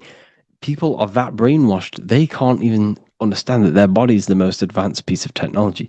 Your body is so advanced, the computers that you use are mimicked of the body. Everything they create is mimicking nature, but they don't show you how intelligent nature is because they don't want you to understand you're in an intelligent design. So anyways, let's get back on track. There is a crossover in the brain, and this is why they teach you to write with your right hand. And I was speaking to someone who's in a nunnery, or whatever you want to call it. They were a nun, or they knew someone who was a nun, and they forced these people, these nuns, to write with their right hand. You had to write with your right hand. This is why, I'd say at least 70% of the world, or 80%, is right-handed and right-legged, because they taught us this to activate the left hemisphere more because of this crossover that happens in the body. So when we are using this right side more, we are using that left hemisphere more. Why? Why are they doing this? Well, they also called it writing. Writing is a spell, to cast a spell on you to use that right side of the body so that you use this left hemisphere, because they want you to see the world as a divided perception. They don't want you using the right hemisphere, using that left side of the body to activate the right hemisphere to see the bigger picture and see how everything is all one and everything is created. This left hemisphere domination keeps you from seeing the connections between everything, because that left hemisphere analyzes, it breaks things down. So when we are left hemisphere dominated by using the right side of the body, we are essentially seeing everything as divided. And this is why so many people will not understand my work, because my work connects dots and connects fields of knowledge, and makes you see the bigger picture. So people who are left hemisphere dominated will see my work and think this guy's crazy. But everything, it's all about activating that right hemisphere. So they called it writing because every word you say is molding your mind in some sort of way. The things you see is molding your mind. Everything you take in through the five senses is molding your mind. And language is a massive spell, especially the English language. They called it writing so that you use that right side. It's a spell because your subconscious mind picks up everything you say. And 90% of your daily basis behavior and thought patterns is produced by these subconscious programs within the subconscious mind. Essentially, your conscious mind is only the 10% of you. The conscious mind is just what you're aware of, what you're wearing, how you're feeling, what you're thinking. That's your conscious mind. The subconscious mind is controlling every system in your body. It's telling your heart to beat without you being conscious of it. So essentially, this is what they're programming. They're programming this system in the back of the mind, which is controlling everything through the words. And this is what spells are, because it's all about creating perception in the subconscious. So they want you to use that right side more. I truly believe the ancients, they were balanced. They used the left and the right side of the body. They didn't have a stronger side because they understood this science of the body and how the body works. So this is actually called phonetics. It's not etymology. Etymology is the study of root words. Phonetics is the study of how words sound similar. The way words are spoken. So phonetics, phone, is why we call them a phone, because you speak into a phone. So this is write and writing, to use that right side to activate the left hemisphere more. So your hands are a manifestation of your brain. The left hand is the right brain. The right hand is the left brain. And as a child, we were always taught that when you place your hands together like this is the size of your brain, which is true because your hands are a part of your brain. They're an extension of your brain. Every part of your body other than your brain is an extension of the brain. Everything's working and feeding back information to the brain because you're experiencing the brain. So another trick that you can do, or another exercise, is looking in the mirror and closing one eye at a time. If you close your right eye, if you take your top off, for example, you'll analyze your body if you close your right eye, because you're using that left hemisphere. Sorry, other way around. If you look at yourself through your right eye, you'll use that left hemisphere, which will analyze yourself. You'll see individual body parts. If you close the right eye and use the left eye, you'll see your body as a whole. You won't really analyze it. This is how you can analyze yourself using these two hemispheres. So this whole system is created to keep you thinking logically and to restrict you from creating and restrict you from understanding symbolism, allegories, metaphors, and teamwork. They want you stuck in a logical way of thinking and a logical way of seeing the world. This is why when you go to school, you are told exactly what to do. You're told to think this way and no other way. You're told to do orders, do this. It's a very left-brained system, because if we all started to open up this right hemisphere, we'd all see, wow, everything is all one, everything's all connected. And this is what my work is doing. I'm showing you everything is one. The physical world is an illusion of duality, but everything comes from the one source, the one mind. The universe is a giant mind. I am mind, you express mind. We all possess mind. Behind the physical body is the same mind consciousness. And we are all expressions and fractals of this infinite consciousness called mind. And this is what they don't want us to figure out, is that we are all just one consciousness expressed. It's an infinite consciousness. It's even in the squirrel, it's in the dog. All of these different animals, they're just different bodies, but behind the bodies is the same consciousness, which is mind. That's what the pineal gland is. The pineal gland is not the mind, and it's not the third eye. The third eye is your mind. If you have a closed third eye, it just means you have a closed mind. If you have an open third eye, it just means your mind has expanded from beyond physical things through astral projection and mystical experiences. This is how you gain an open third eye. It's just an open mind. A mind that has astral travel, that has explored the realities within the mind.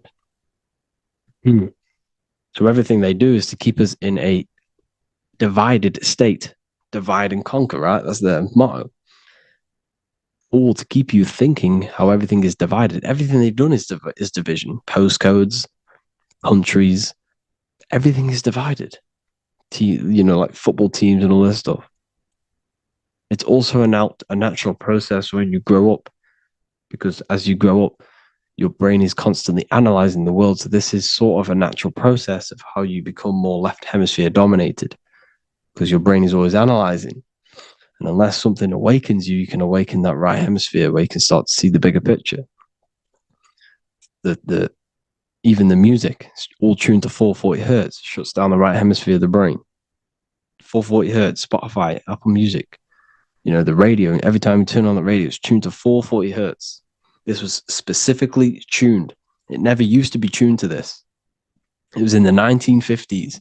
It was changed. The standard music tuning was changed to 440 hertz because it shuts down that right hemisphere of the brain. They don't want you thinking, seeing the world in this way and perceiving things as one.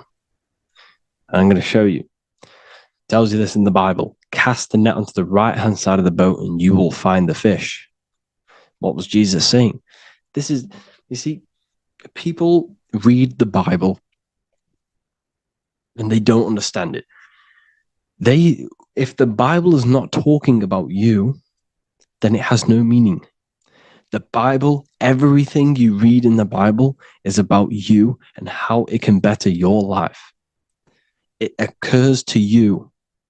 So if Jesus says, cast the net onto the right-hand side of the boat, this is an allegory. The boat is your body. Cast the net. It's the awareness, the perception onto the right hemisphere of the brain, and you will find the fish. What's fish? What do fish do? They swim deep in the ocean. It represents the knowledge. Deep knowledge. Cast the net onto the right-hand side of the boat and you will find fish. You will find the wisdom. You'll gain understanding when you cast that your awareness into that right hemisphere. You will see that I am you and you are me. We are all one consciousness. You will see everything. You'll see that the trees are the same patterns as the nerves in your body. You'll see everything is connected. Everything is a fractal of the one infinite consciousness. And how many fish did they catch? 153. That adds up to 9. This is now numerology. The Bible's filled with numerology. Adds up to 9. What's 9? Human consciousness. It represents consciousness. You're in the womb for 9 months. Feminine. It's all about consciousness. And in Revelation 14, and I looked and behold, the Lamb standing on Mount Zion. That's the spines, the mountain. With him, 144,000. 144 adds up to 9. It represents consciousness on top of the spine. You see? And he had his name the name of his Father written on the forehead. What's the Father? The higher mind, the higher consciousness within you. Where is that? In the forehead, the pineal gland. The pineal gland is the radio receiver for the higher consciousness. Because every body part of the body has consciousness. Your heart has consciousness. Your gut has consciousness. You are thinking with these different consciousnesses. You think with the gut. You think with your penis. You are thinking with all these consciousness. And it's about raising your consciousness to the higher consciousness, which is the Father, the mind, in the head. Don't think with the lower parts of the body, because that is your animal nature. Think with the higher parts of the body. It's all representing consciousness. How to activate the right hemisphere of the brain? Well, it's all to do with non-verbal things.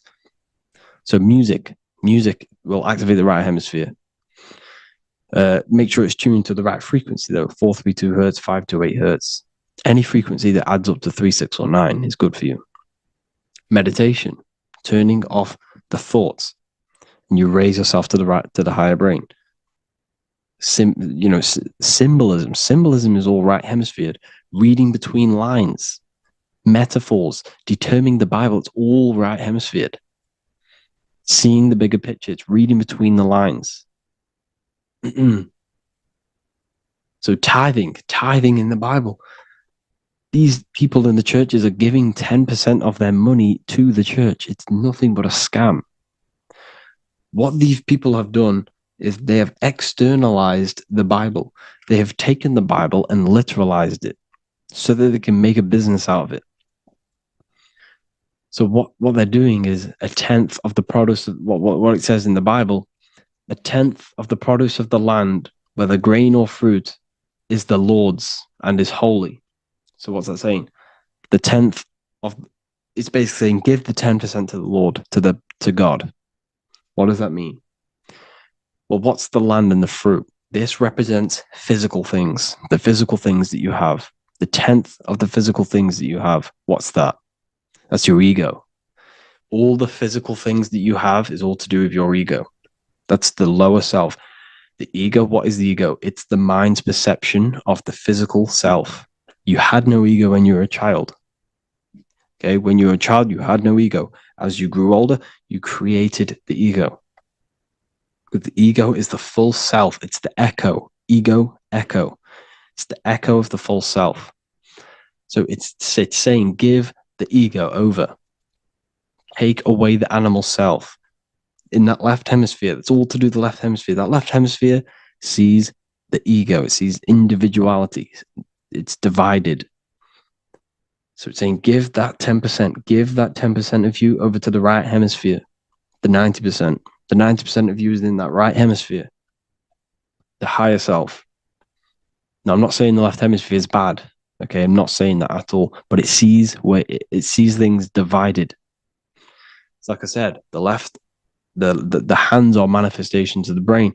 So when these Christians are praying, they're putting their hands together. What are they doing? They're syncing the brain hemisphere is what you're doing, because everything's an extension of your brain. So if you put your hands together, you're putting the two hemispheres together. And what's happening when you place the hands together? All the electricity in the body is now running in a circuit. So once you connect these two hands, the electrical energy is now running in a circuit.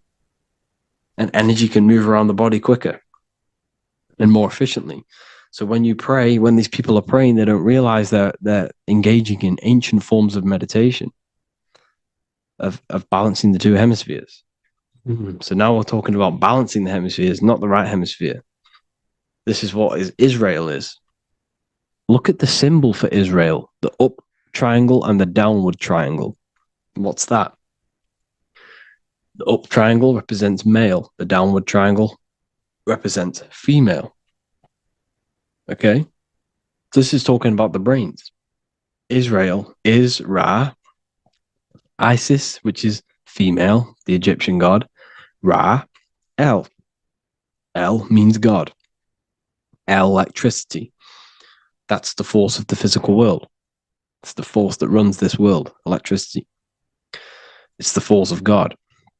El, consciousness. It means God. Israel. Isis, Ra, and El. It's the two hemispheres of the brain, the holy land of Israel. It's the holy land. It's the brain. Once these two hemispheres are synced, this is how you unlock your consciousness. This is the easiest way of astral projecting. Hemisphering, I forgot the word for it.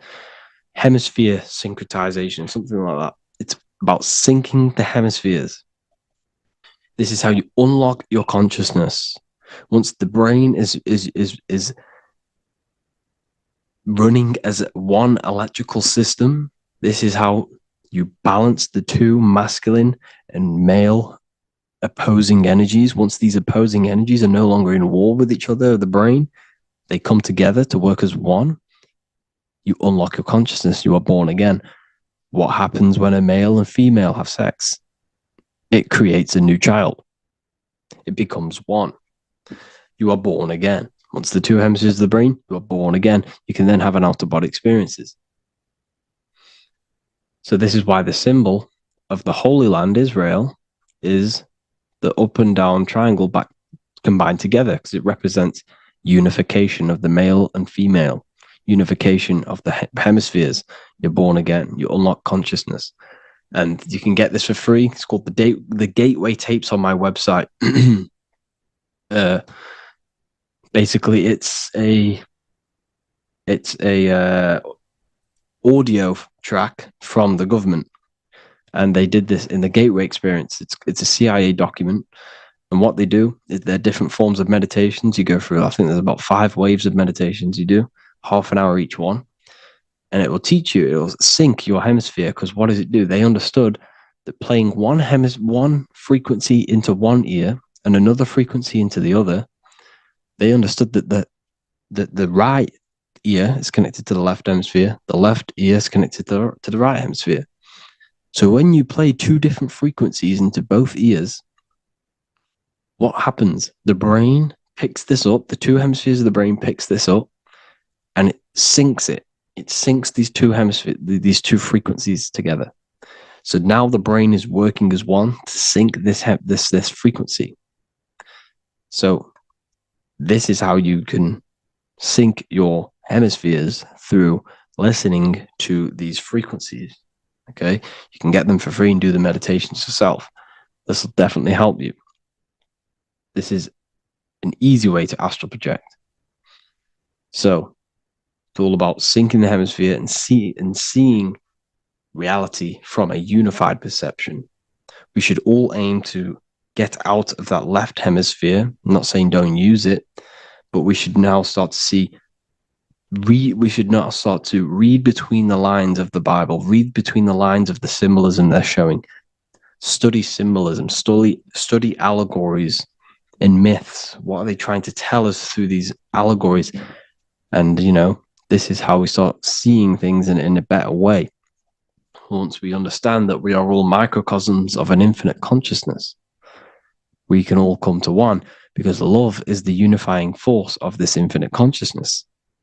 We are all divided. We are all disconnected from our hearts. Once we all connect with our hearts and see that everything is one, we can all start to love and come together as one, because love is the unifying force of consciousness. So if you haven't already seen, I now have launched the Ethereal University. I will be doing lectures like this one, but even better, deeper, and even releasing knowledge that I can't talk about online, as they are censored. I'll be doing lectures every single week. I'll be doing live calls every single week.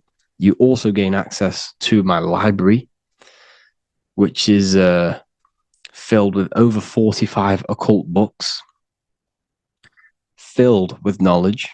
Okay, I'll show you now. Plus, you get my book, The Book of Wisdom, PDF form, and the Human Health Guide, PDF form. You also get all of this stuff, the health section, Q&As, ethereal meditations. We've got some celestial studies, cosmology, numerology coming soon. You also get the brand new Manifestation Mastery course, plus the library. And there'll be new books, new lectures, new live calls every single week. Or you can get the Book of Wisdom, use the code WISDOM in all capital letters to gain 40% off. This sale will be ending very, very soon. So if you're watching this, be very quick to get yourself a physical version or a PDF of my book. You can get it in all these languages. Hope you enjoyed this video, people. I'll see you inside the Ethereal University, the real university. Have an amazing day.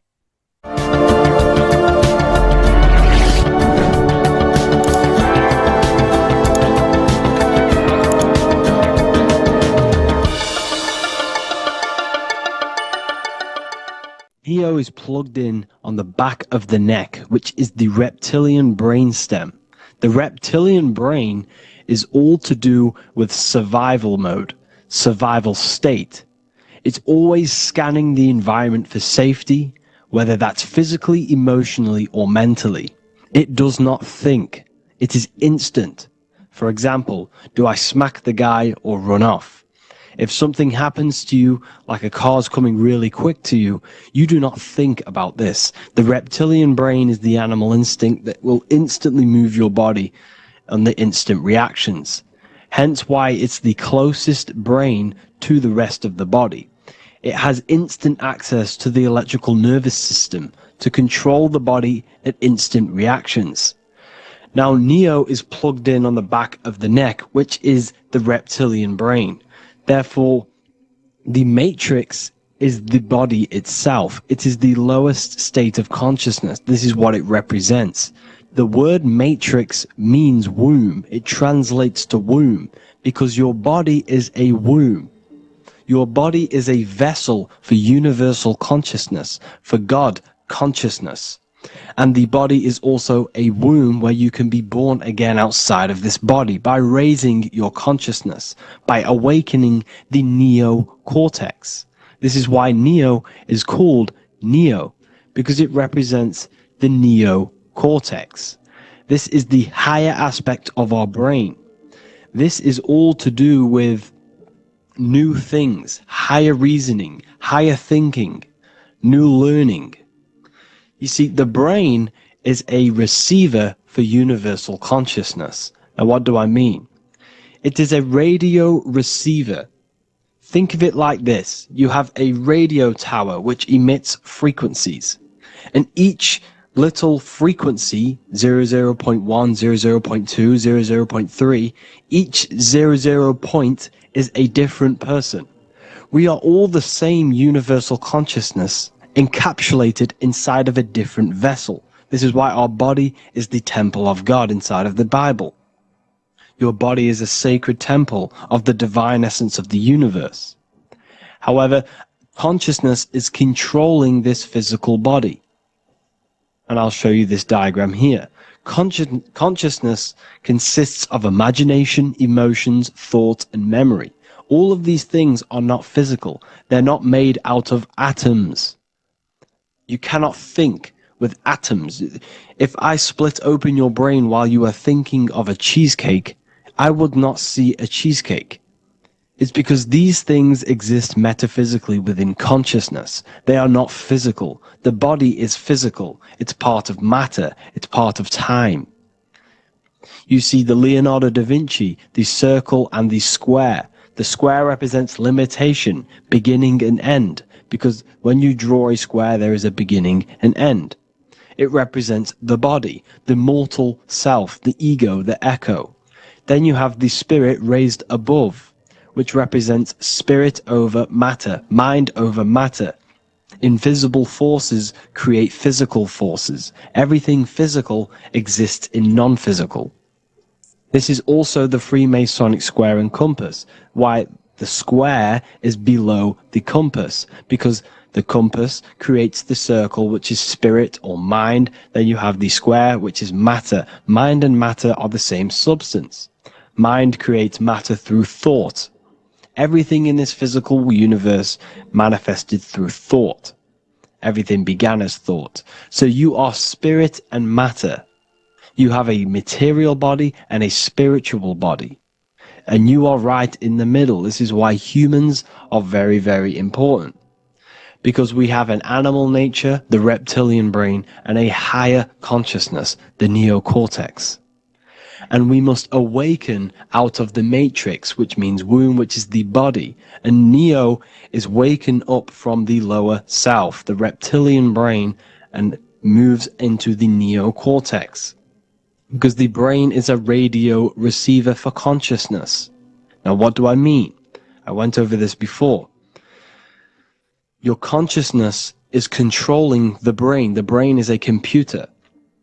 And when our consciousness, our imagination, our emotion, our thoughts, and our memories are all contributing towards just survival things, food, safety, fear, all of these things, and our consciousness is locked into a survival state. We are using the reptilian brain. We're no longer thinking. You don't think with the brain, but the consciousness is thinking, which activates the different parts of the brain. When we think for higher reasoning, we use the neocortex. It stimulates the neocortex. When we think about survival, we're using the reptilian brain. So therefore, when Neo wakes up, he wakes up to the higher aspects of consciousness, which is only utilized by the neocortex, by learning new things, and expansion of the mind and expansions of consciousness. Okay? So the whole matrix is to keep you designed, well, the whole matrix is designed to keep you in a survival state, in the three-dimensional awareness. They want you constantly scanning for safety, scanning for food, scanning for emotional safety in relationships and other people. You see, they do not want you to think.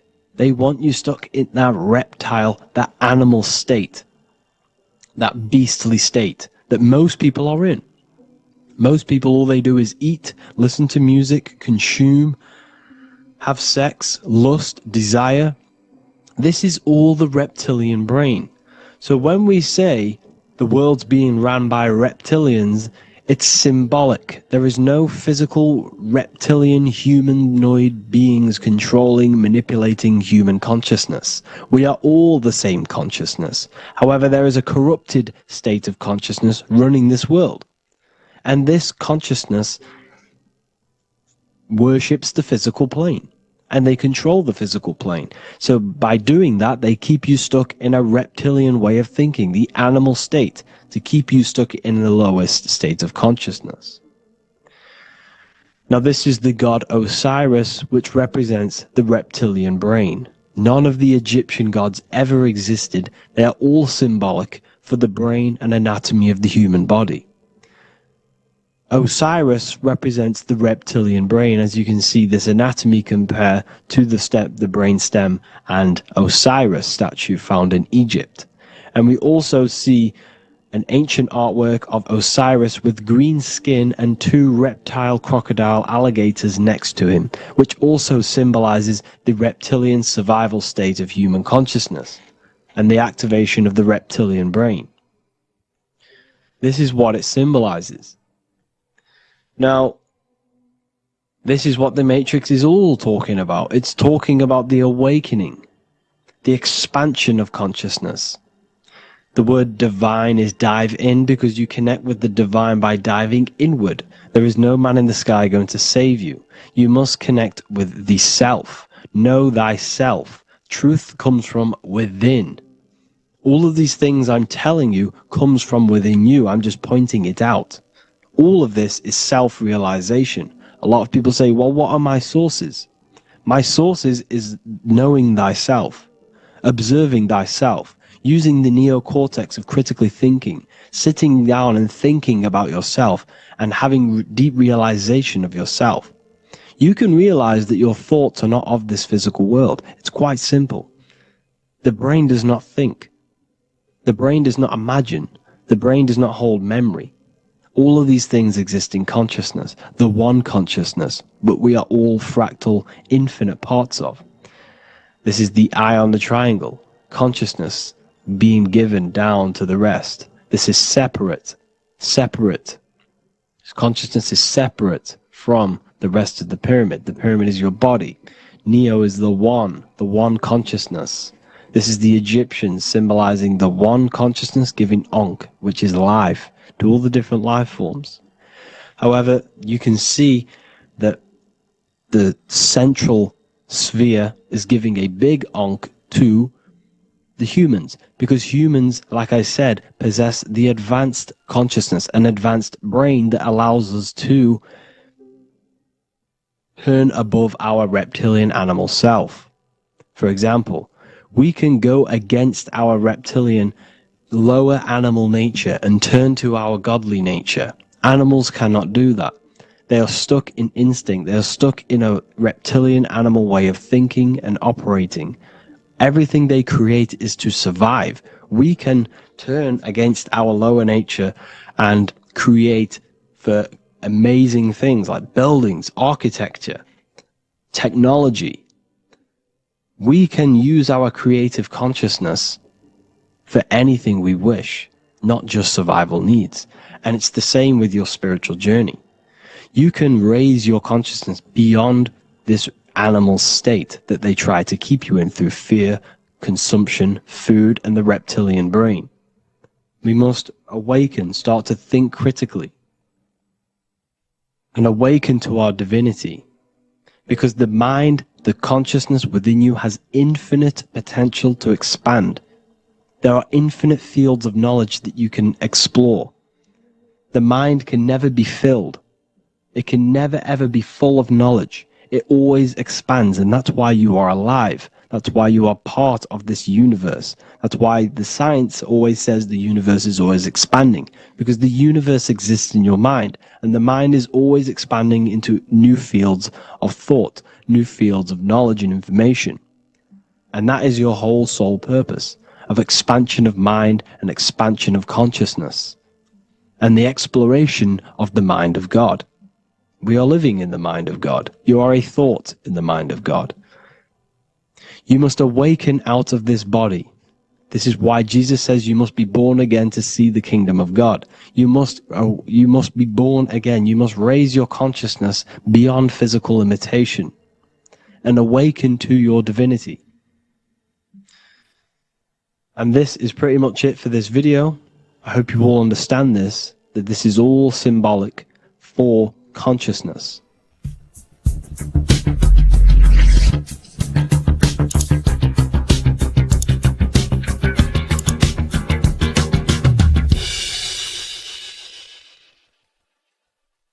Welcome to Revival of Wisdom. Welcome people. We're back with another video. And this video is about Freemasonry and the connection to the Illuminati. Please, as always, to make sure to hit that like and the subscribe button and turn on the notifications to never miss a video. On May the 1st, 1776, the founder of the Illuminati, Adam Weishaupt, founded this secret organization, and this date can be found in Roman numerals underneath the all-seeing eye pyramid on the $1 bill. This $1 bill also says Anu Coptus Novus Ordo Secularum.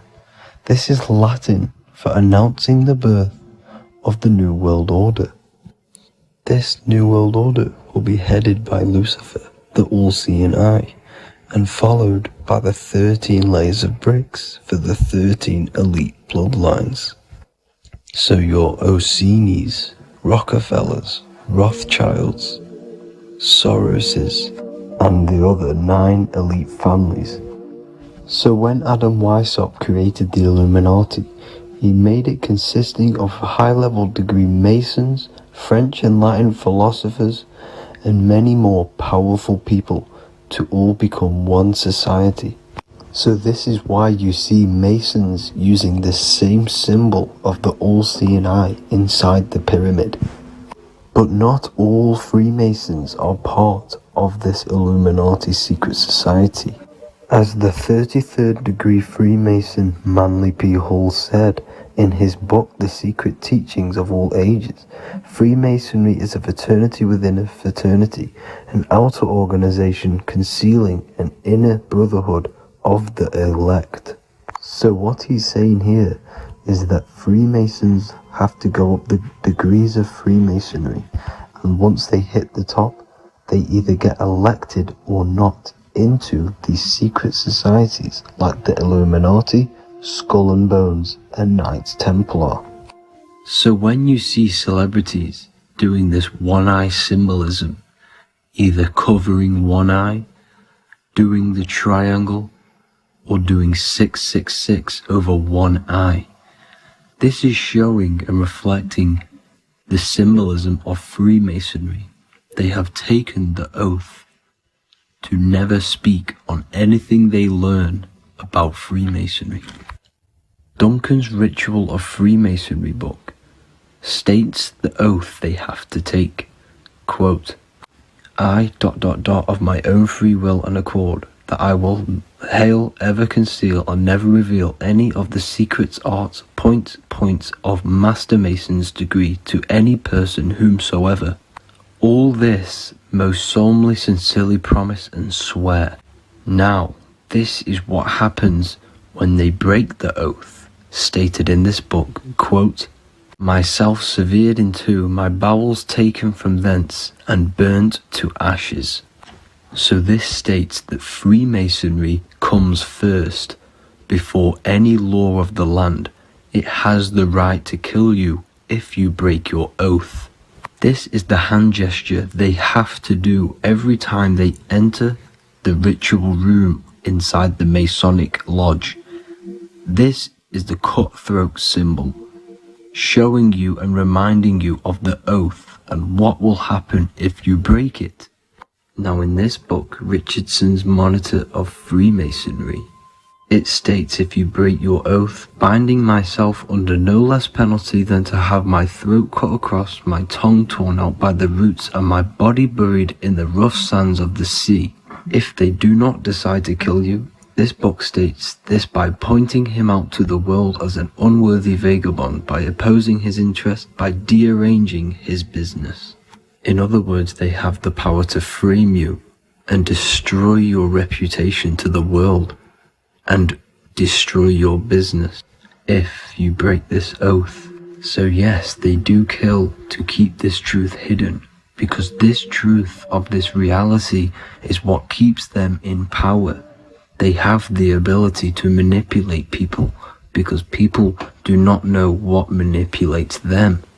This is why they call themselves the government. They govern the ment, which is the mentality, because the mind is the root cause of reality. They control what you perceive to control what you manifest. By knowing the truth, you are set free, and you no longer need no controller above you. So this is why they are willing to kill and do whatever it takes to keep the truth concealed within these high-level degrees of Masonry and these secret societies. However, going back to Manly P. Hall's book, it states, part of the symbols are displayed here to the initiate, but he is intentionally misled by false interpretations. So this is saying even Freemasons are intentionally misled and told lies to conceal the truth, to make sure the truth is hidden in the high degrees of Masonry. So that's it for this video, guys. Thank you all for tapping in. Please leave a like and a subscribe. God bless.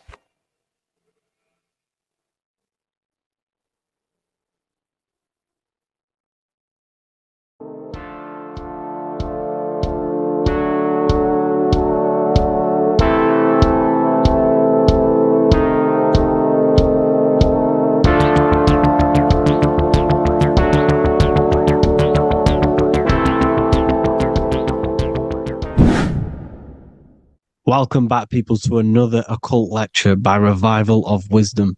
Today we're going to be talking about magic and how it's being used on us for the New World Order. Magic has the word mag within it, which is magnetism. Magnetism is the force. Magic is influencing forces, natural or supernatural forces, and using it for a certain agenda to gain something out of it. Now, magic is not what everyone's being thought. It's not some sort of fantasy thing. It's actually very common, and we all do it, whether you believe it or not. Magic is all to do with the mind. As I said, always say in my lectures, Your mind is what creates matter. Your mind is what creates your external world. So it's all about manipulating and planting seeds within the mind, because your mind is a garden, and thoughts and words are seeds which are being planted in that garden. Your life, your physical life, the people you have in your life, your friends, your car you own, the job you have, is all a reflection of the thoughts that you've been thinking in the past. You are where you are in life because of the thoughts that you've been thinking. Therefore, your life is a direct reflection and manifestation of your mind, the Garden of Eden. Okay? The mind is what they are targeting. What you see, say, and hear has a direct effect on your mind. Me talking to you is influencing you. The words I'm saying is planting seeds within your mind. Now it's up to you to consciously act on these thoughts or these words, or to maintain these words. As above, so below. As within, so without. What's inside of me is outside of me. What comes into the storehouse comes out of the storehouse. You have the left, you have the right, you have the up, and you have the down. As above, so below. Whatever is in your mind will be expressed in some sort of way, consciously or subconsciously, spiritually or physically. The mind is what manifests everything. And this is what we need to understand. We need to understand is that the mind is not physical. All things spiritual manifest physical. All things seen come from the unseen. The words you're thinking, that everything you have is coming from the unseen. The actions that you do come from the unseen mind. Another expression for as above, so below is you are the universe itself. You are a universe, a mini universe. But just because you are mini does not mean you are the whole thing. If I take a little piece of infinite, let's say there's an infinite light source. Let's say I take a little chunk of that infinite light source. That little chunk I took is still infinite because it's been taken from infinite. You are the universe. Your awareness, your mind is the universe. It's information. You are the universe experiencing itself. This is why we say we are all God. As above, so below. What is in me is outside of me. The sun, the physical manifestation of the sun, is your soul. The 12 constellations are manifested in the physical body. The 5 elements are manifested in the physical body. They're manifested in the 5 fingers you have. As above, so below. This is manifested, this is a symbolized in Freemasonry and secret societies as the 2 pillars. The mirroring reflection, the reflection of reality, the mirror. As above, so below. What happens in the mind, what happens in the astral, happens in the physical. This is Aleister Crowley. This is all symbolism. This is the 2 pillars with the all-seeing eye and the triangle at the top. Aleister Crowley was a master magician, very powerful dark magician, black magician. There's 2 types of magic. You have white and black, just like the checkered board. The Masonic checkerboard, you have white and black, you have good and evil. White magic is influencing natural forces to gain something that will help the collective consciousness, help the collective, help the earth, help other people. Black magic is something you manipulate something so you can get something personal out of it. Doesn't matter if it's good or bad. It's still considered as black magic because you're being selfish. Everything you do should be contributing towards the collective consciousness and helping others. And this is why the ancients lived in a system where everything was in unity. We understood that I am you and you are me. What I do to you happens to me because I am you and you are me. We are the same mind substance on the inside. We're all the same mind substance being expressed in different bodies. So what I do to your mind will have a ripple effect on my mind because all of our minds are connected within the mental plane. So this is why they know all this knowledge. They know all this knowledge. So yeah, this is the mirroring effect of reality, the two pillars, or symbolizes the number 11. The number 11. We'll go deeper into that. The technology we're using is magic. It's a form of magic. Television is tell a vision. They're telling a vision into your subconscious mind, into your memory. And when you turn on the television, you get a program because they're telling a vision to create a program within your subconscious mind. You see, the conscious mind is only 10% of your mind, which is to do with your, what you're aware of, your five senses. What are you consciously aware of? Well, I'm aware I'm here, I'm talking.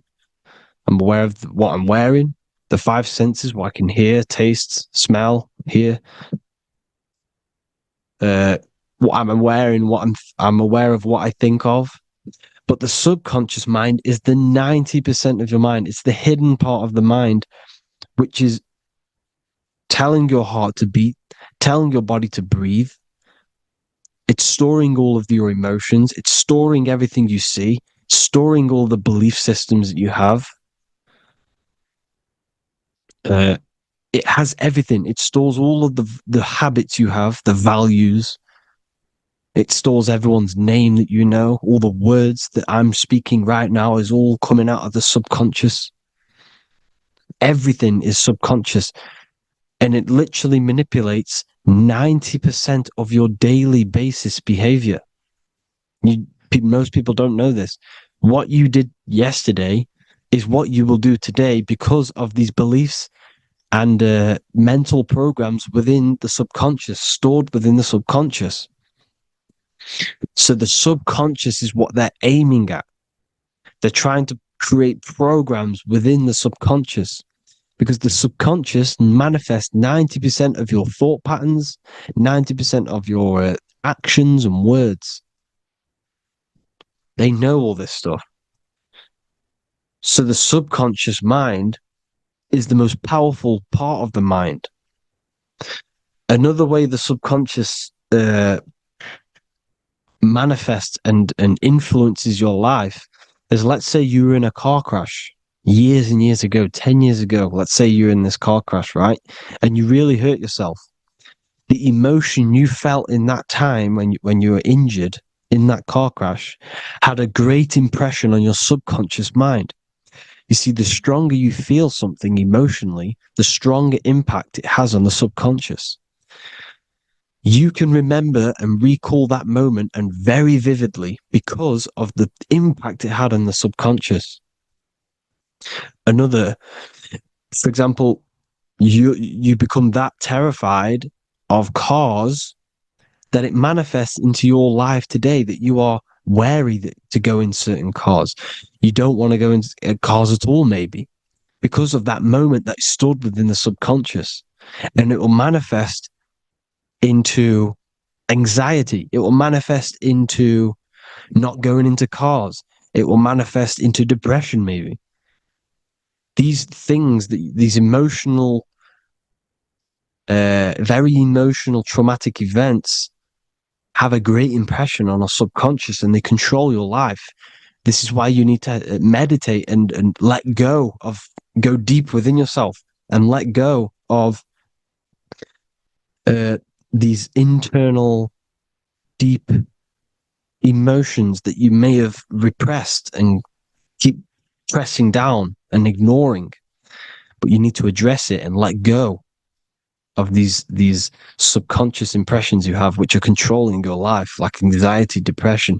All of these things are stemming from things that are stored within your subconscious years and years ago, more than likely. Broadcasting. They're casting spells to a broad audience, to news, north, east, west, and south. They're casting spells. No, if you watch the news, everything's red. Breaking news in red writing or the red background. Everything's red. Why? Because red's the root chakra, which is all to do with survival. They want to stimulate this root chakra because they want you down there in survival mode. They want you in survival mode because you're easier to control. They control out of fear. And not only they're casting these spells as if, because most of the things they cast in the news hasn't already happened. They're constantly bombarding you with, there might be a war breaking out, war this, war that, kill here, kill there, murders. It's impressing, it's casting spells on your subconscious mind. So when the event does turn up in real reality, in physical reality, you're less emotional, you're less surprised. You're not as surprised because you've already heard it before. Your subconscious has already heard it all before. If you never heard of a war and then a war broke out, you'd be going crazy. So they subtly program your subconscious mind through the words, because the words they say is impressing your mind. It has an effect on your mind, which will have an effect on your behavior, your words, your conversations you have with people. They're casting spells to north, east, west, and south on the tell a vision. They're telling a vision by broadcasting, by saying spells. This is why we call it spelling. Even the word, listen, the words we say cast spells. Bless. Oh, bless you. That's be less. The subconscious mind only picks up literal things. You see, when I say bless you, your conscious mind picks that up as, oh, thank you, you're blessing me. But your subconscious picks up as be less. You see? Because the subconscious it has no filter. It's just, it is what it is. Everything is factual in the subconscious. Therefore, if I call you an idiot, your subconscious, my subconscious will think I'm talking to myself and calling myself an idiot, and it will take that as true. That is truth. Everything is truth within the subconscious. And the subconscious manifests your behavior. The devices this is the biggest one. Black scrying mirrors. Device, the devil's vice. The device. Okay? Black scrying mirrors, black screen. Screen is scrying. Black scrying mirrors were used to communicate with spirits within the astral plane in the medieval times. They're still being used now by black obsidian mirrors. And look at your phone, it's a black mirror.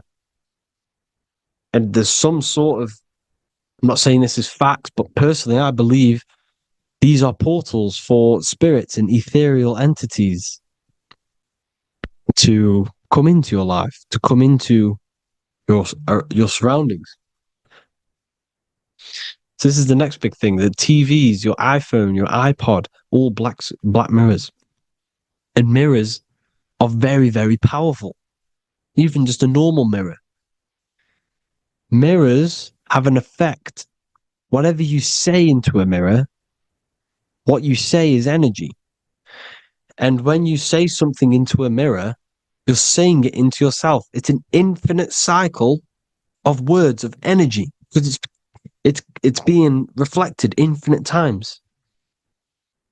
When you say something into a mirror, it has a massive effect.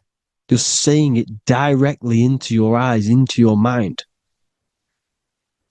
So what you say in a mirror should be said with precaution. Never say anything negative into a mirror, because mirrors are very, very powerful ways for you to reprogram your subconscious mind for the good. You can say very positive things into mirrors and it will reprogram your subconscious mind. Okay? Manifesting is all magic. It's all magic. Everything is magic. But consciously doing it is what they're doing. They hid this knowledge. Your phone is magic. It manipulates your mind. The iPhone. Okay.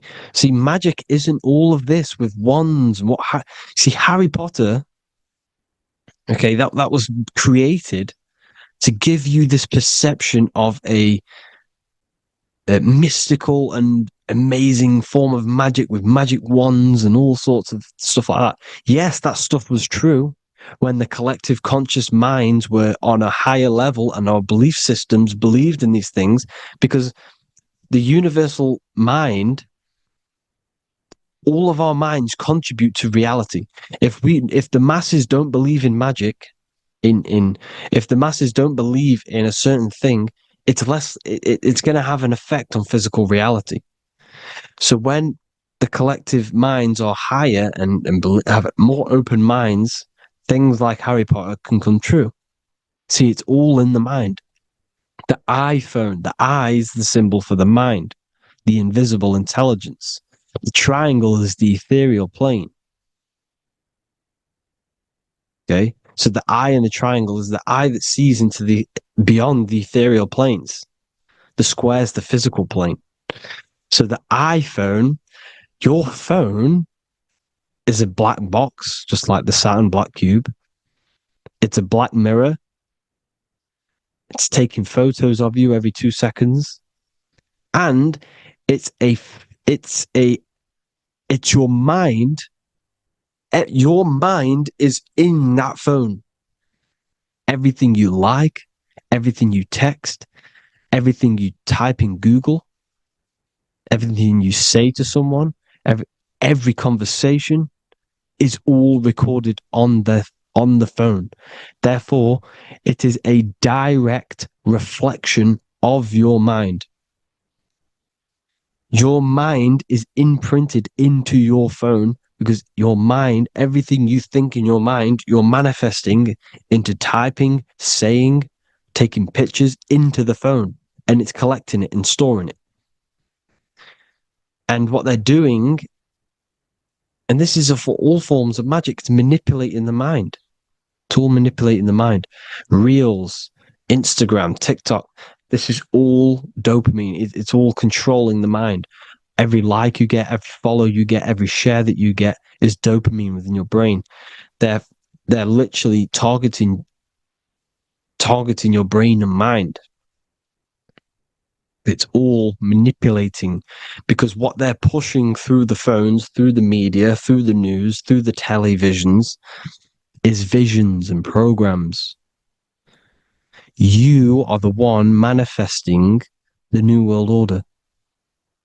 They're not manifesting the New World Order. They're giving you the information so you can manifest the New World Order. Everything they say is contributing to your mind. For example, digital money and all the information they put out for you to see is contributing to your enslavement. Your mind is manifesting the New World Order. They know this. They don't manifest it. There's billions of us. We could easily run over them physically. But on a mental level, these people have the knowledge and they hide it from us, and they let us manifest reality because we are the collective. They give us the information which manifests their agenda. It's all magic through the phones, the media, the television. So your phone is a manifestation of your mind. It's a record of your mind. Hollywood, holly tree, holy tree. They used to make wands out of holy trees, because it was the most holiest wood, the best for casting and transmitting energy. So they used holly trees to cast spells. That's what Hollywood is. And in Hollywood, they have the red tear, the blood drop next to the Hollywood sign, because it's all satanic. They're all black magicians. They use Hollywood to cast the spells through the music, through the films. You see, music is a form of magic. All of this is magic. Everything they do is a form of magic, because they want an agenda behind it. But it's not black magic. They're letting us create our prison. This is what you have to see. Yes, they're evil, but they're not doing anything evil, or else they would face the karma. They let us manifest this agenda through giving in the information, by telling you what's going to happen in the movies. Everything that happens in a movie, it's all there on purpose to program your subconscious, to plant a seed within your garden, your subconscious, your mind.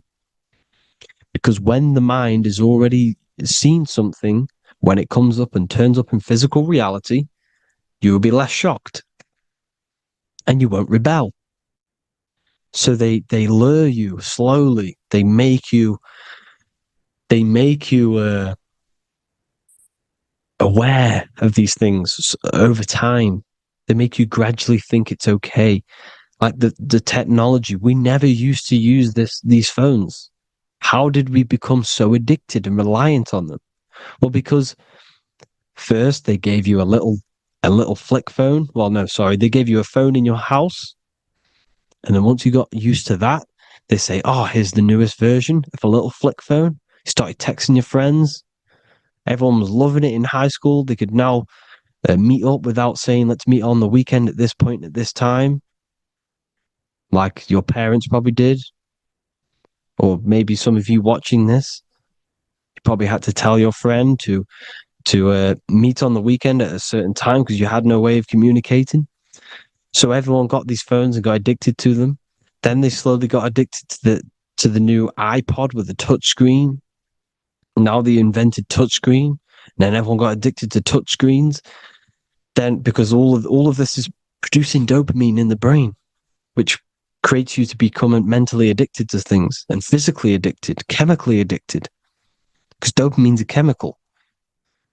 Your subconscious becomes a program within your subconscious, and your body becomes chemically addicted to these phones. And these phones are the enslavement of humanity, technology. Without this, we wouldn't be in this mess, without technology. Because they're creating a hive mind. We're creating a hive mind. So back on track anyways, they program you. Look at the films, 9/11, all produced by Hollywood. Here's the 11, like I said at the beginning, the two pillars which reflect reality. What happens in the mind happens in the physical. What happens in the astral happens in the physical. Okay, what happens in the physical happens in the mind. It's the two pillars, the mirrors. 9/11. 9 + 1 + 1 is 11. Flight 11 was hijacked. New York is the 11th state. New York adds up to 111. This is not a coincidence. It's all a form of magic. It's a ritual, energy harvesting ritual, because your mind produces energy. Your mental attention produces energy, and they're feeding off this energy in the astral plane, these demons. Music is the most powerful. Personally, I think the music is one of the most powerful forms of magic they're using. Okay? Music is hypnosis. It puts your brain in a hypnotic state. It influences your electromagnetic field through vibrational energy. It reprograms your subconscious mind. Why do you think you remember the lyrics? You see, your subconscious stores all of the memories. Remember, the subconscious manifests 90% of your behavior. So therefore, The music you're listening to is manifesting your behavior. You wondered why some people wonder why they have drug addictions and they can't get out of violence and they can't get out of all this negative mind space. It's because the music they're listening to is creating a negative mind space. The words you listen to have plant seeds within your mind. So the reason you remember the lyrics is because that song created a program within your subconscious. Yes, that is what happens. You can use magic to reprogram your mind, but you can use music to reprogram your mind because it's all forms of magic. It's using natural mental energy forces to manipulate the physical reality. You manipulate your mind, you manipulate reality, physical reality. Okay? So the music, another very, very big one. When you turn on the radio, it's just all talks about alcohol, drugs, and sex because they want you down in the lower three chakras. They want your mind attached to matter when it's mind over matter. Your mind's not physical. You see, the word spirituality is the new trend. It's not about your spirit. It's not about your spirit. It's about your mind. It's not about, spirituality and looking after your spirit. And they've got you focused on your spirit. Why? Because they hide your mind from you. You see, a lot of people think their mind is their brain, but the mind is everything. There is no physical reality without mind. You can have a brain. Imagine if you had no mind but a brain. It wouldn't work. The mind is everything. The mind controls your avatar. It begins in the mind before it happens in the brain. Then the brain manifests through the body. The brain's just an electrical computer. So that, they've got people scared, or do I have a soul or not? And all this stuff. Listen, if you have a mind, you have a soul, because you are not the mind. This is why everything is sort of an illusion, because beyond the mind is your soul. But what is the soul without a mind? You can't have a soul without the mind. But if the mind didn't exist, the soul doesn't exist. You are the person listening to your mind. I shouldn't say person because you're not the body. You're the entity behind the mind. But if you didn't have that mind, you couldn't understand what you even were. You would just be an observer who couldn't think. So yes, we all have a soul. If you have a mind, you have a soul. Everything is mind. Everything has mind. Mind creates everything. God is mind. And then manipulating your mind through TV, your phone, every little thing. The school, it's all about the mind, people. Control your mind, you control your reality. Just the last thing, here you go. Aleister Crowley, the dark magician, Kanye West doing the exact same thing because they're implementing magic in the music. Here's the Beatles with Aleister Crowley in the background. Bet you never noticed that. Aleister Crowley was influencing music and placing magic within the music to influence the subconscious. This is what Baal worship was. This is why they killed children. They sacrificed these children. Why?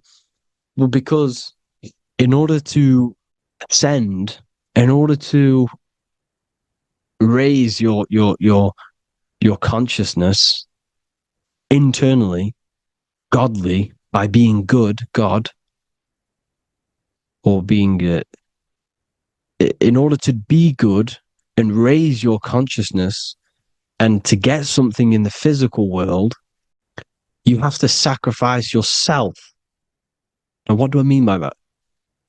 In order to raise your consciousness and ascend, you have to sacrifice the lower nature of yourself. You know, you've got to abstain from having sex to retain your sexual energy, to transmute it, or staying away from negative, poisonous foods like meat. So staying away from blood. We shouldn't be consuming other animals' blood. We should be keeping our blood pure. We are humans. We shouldn't consume chicken blood, chicken germs. We are the most divine creatures on this creation. We are the most intellectual creatures in this creation. Therefore, we should keep our temples pure. We are not animals. If you want to associate yourself with an animal, go out in the wild, go and find a wild boar and go and try rip its guts out with your bare teeth, because you can't do it. You're not a cat. You're not a carnivore. Okay? So in order to ascend, you have to kill and sacrifice your lower part of yourself to ascend up to your spirit self, your mind self, the highest version. And the elites don't want to do this. So they sacrifice other things like babies to kill them, to exchange their life over to the astral plane, so these demigods in the astral plane can give them something in return in physical.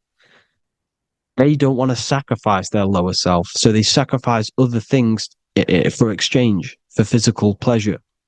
But the godly person sacrifices their lower self for their higher self to do good and ascend.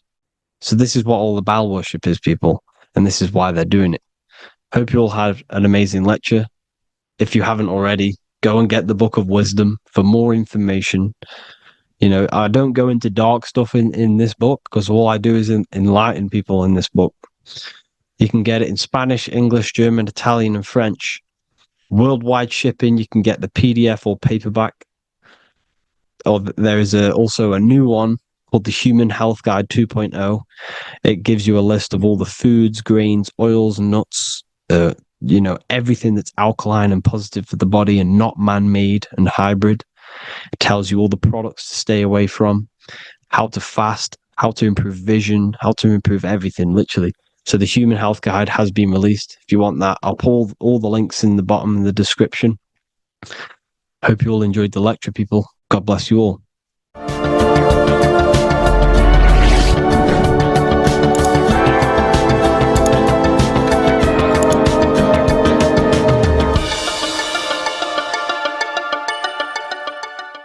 In this video, we're going to be talking about the evolution of consciousness. You are born human, however, you possess consciousness, which is the awareness behind your being, the awareness behind your thoughts, the experiencer behind your five senses, the experiencer, the observer behind your thought, emotions, and senses. You are an eye, an invisible consciousness looking through a lens, which is your body. Your body produces this physical world that you experience. Your brain produces this world. Your brain and body is a technological computer. However, you are an infinite, ever-expanding consciousness behind this physical body. And there is an evolution of consciousness, a cosmic journey of expansion. And this is why we see so much pyramid symbolism in the occult and esoteric world, and especially within Freemasonry. Because the pyramid represents climbing, an evolution, a raising state of consciousness, a journey. Steps symbolize a journey upwards. This is the raising and the evolution of consciousness, our inner world. The transmutation of our inner selves, of our souls and consciousness and our minds. So when we see this pyramid, we're seeing a evolution, a way up to source consciousness. And the eye in the pyramid represents your source consciousness. It represents illumination. It represents divine guidance through this evolution of consciousness. This is why we see the ladder. Consciousness is ever expanding on an infinite journey of evolution. Each individual is a part of this cosmic process, contributing towards the ongoing expansion of both mind and awareness. As we evolve, we collectively explore deeper levels of existence, expanding the boundaries of thought and consciousness.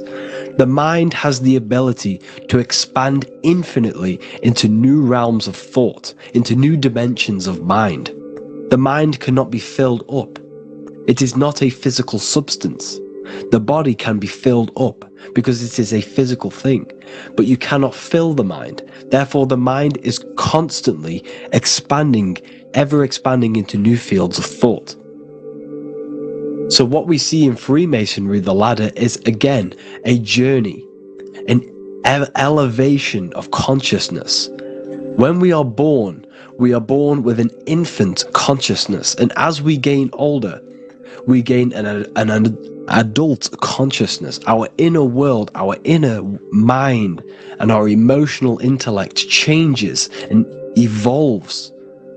We are significantly different from when we were very young as an infant.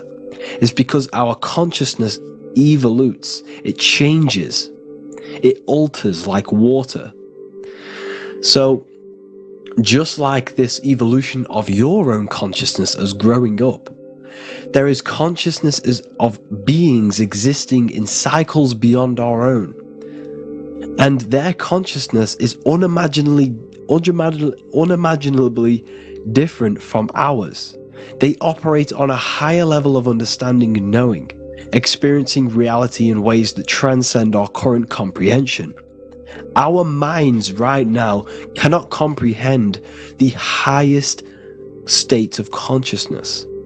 There are entities, there are beings beyond our own, existing in higher dimensions of consciousness that we cannot comprehend because they have expanded. They are on a further way up the ladder of consciousness.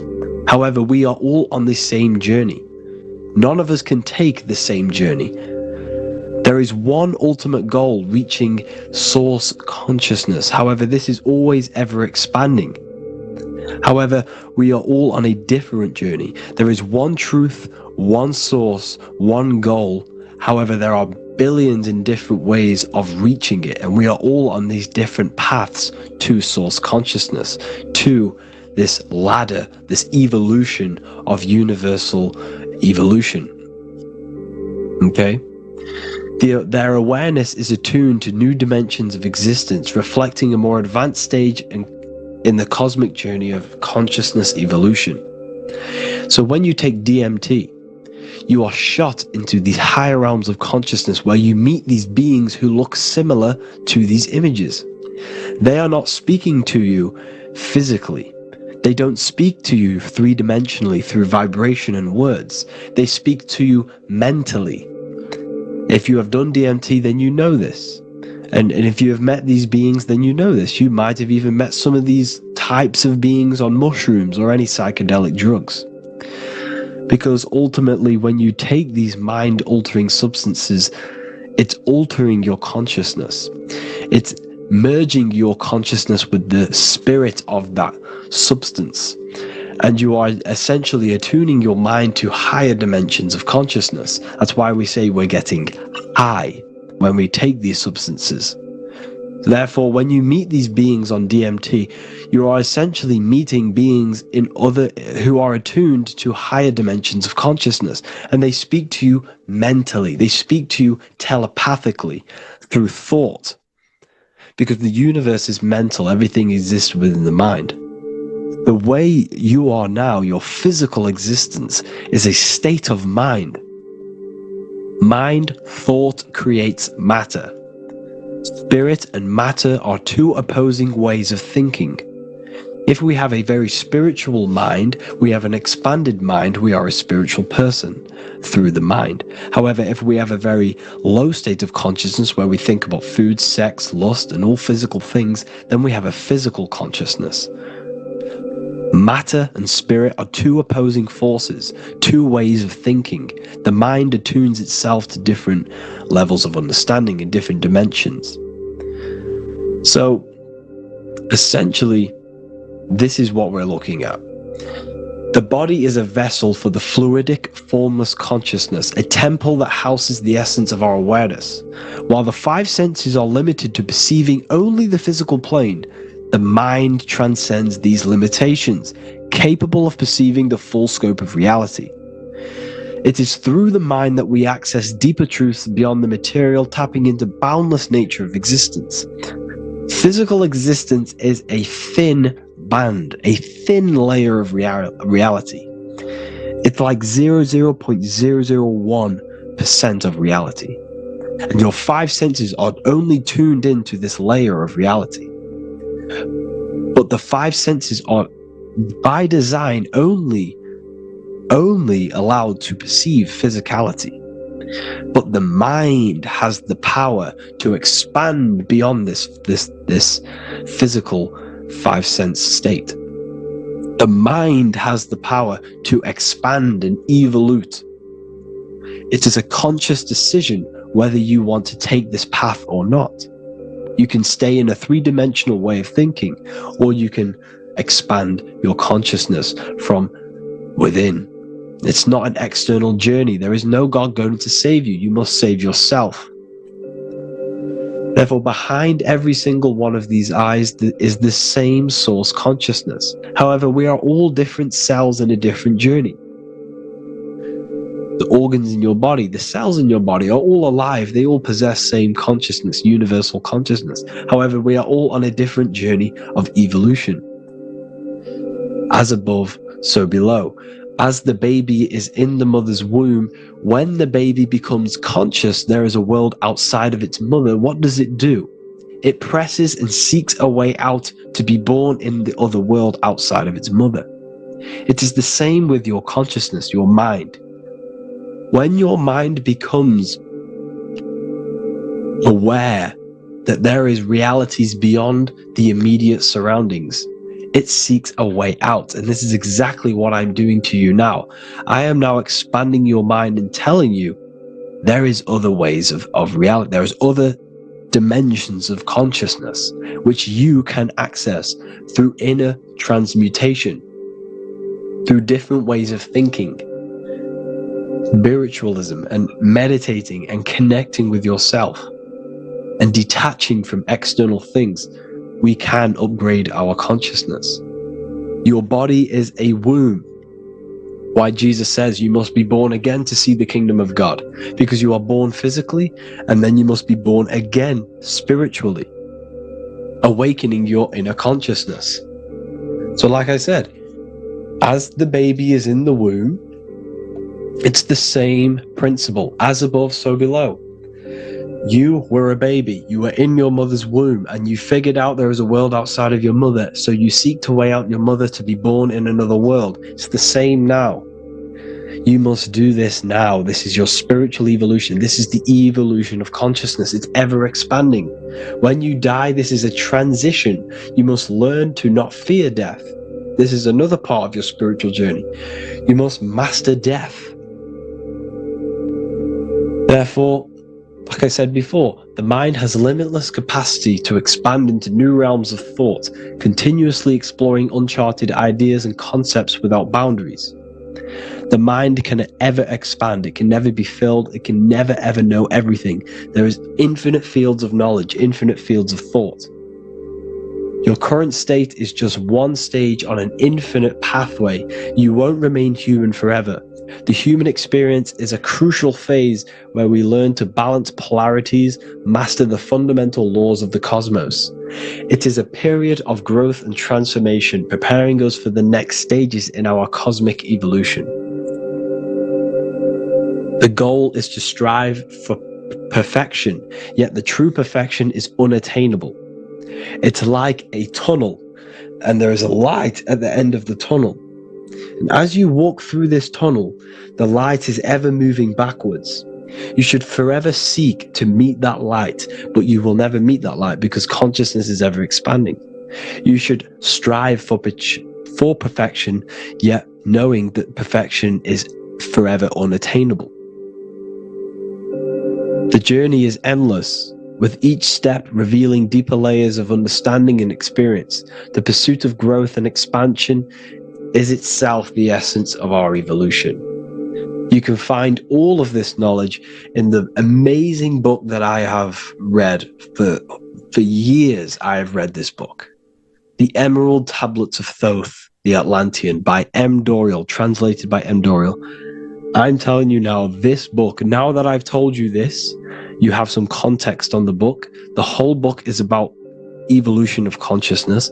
He's talking about higher dimensions beings. He's talking about how you can transcend this physical plane. It is truly the most amazing book you will probably read. One of the best spiritual texts you'll see. It's hard to understand, so you must read it over and over again. And the more your mind progresses, like for me, I read this every couple months, and the more I learn about consciousness, the more I expand my own consciousness. And every time I read this book, I pick out something new that just completely blows my mind, because you can only understand this book to your level of consciousness, to your level of understanding. So now that I've told you all this information, go and read this book and it will absolutely blow your mind.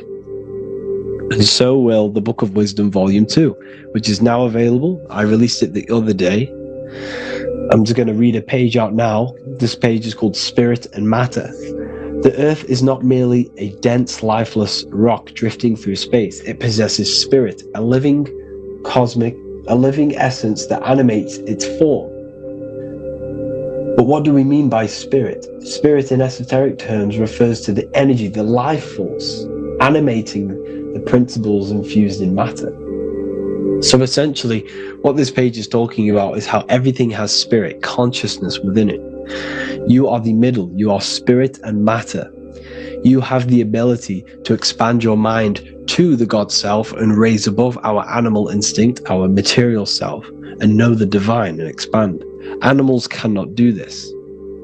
Animals are not self-aware. Humans possess self-awareness. We can observe our consciousness. We can say, why do I exist? We can look in the mirror and know that we need growth. And this is what Anunnaki means. Anu means above. Anu was the supreme god of the sky, which is a metaphor. He represents spirit above, heaven. Anu came down to earth and married Ki, the goddess of the earth, which represents matter. It's a myth, it's an allegory. Anu married Ki and gave birth to the Anunnaki. Spirit came down and infused with matter and gave birth to the human, which is you. You are spirit infused in matter, Anu and Ki, Anunnaki. You are the Anunnaki. And this is just one of the teachings in my book. Honestly, this book is absolutely amazing. If you truly, truly want to expand your consciousness, give this book a read. And obviously, if you're inside the university, I give you this book for free. A paperback version. If you join the university, follow the steps inside of the general chat, you'll be able to download this book, or sorry, not download it, order a paperback for free. All you have to do is pay for the shipping. You'll also gain amazing knowledge inside of my library, where your mind will just be overblown with the amount of esoteric books. There's over 45 rare occult books, plus you get a PDF of the Volume 1 and Human Health Guide. You get reoccurring updates where I expand on symbolism, occultism, where you will just feel absolutely amazing once you understand esotericism in yourself. You'll also learn how to create the dream reality that you want with the Manifestation Mastery course, where I teach you how your consciousness creates reality. You'll have a real lectures where I post lectures on symbolism, occultism, esotericism. There's a conscious community and live calls and Q&A where you can ask me questions and I'll answer your questions. I just want to say thank you to everyone who has joined the university. Thank you for even liking and watching this video. Any support I just appreciate every single one of you. Please, if you can, leave a comment and a like on this video and let me know any videos you want me to make in the future. And I will start uploading a lot more to the YouTube. So yeah, thank you all for tuning in today. Have an amazing day.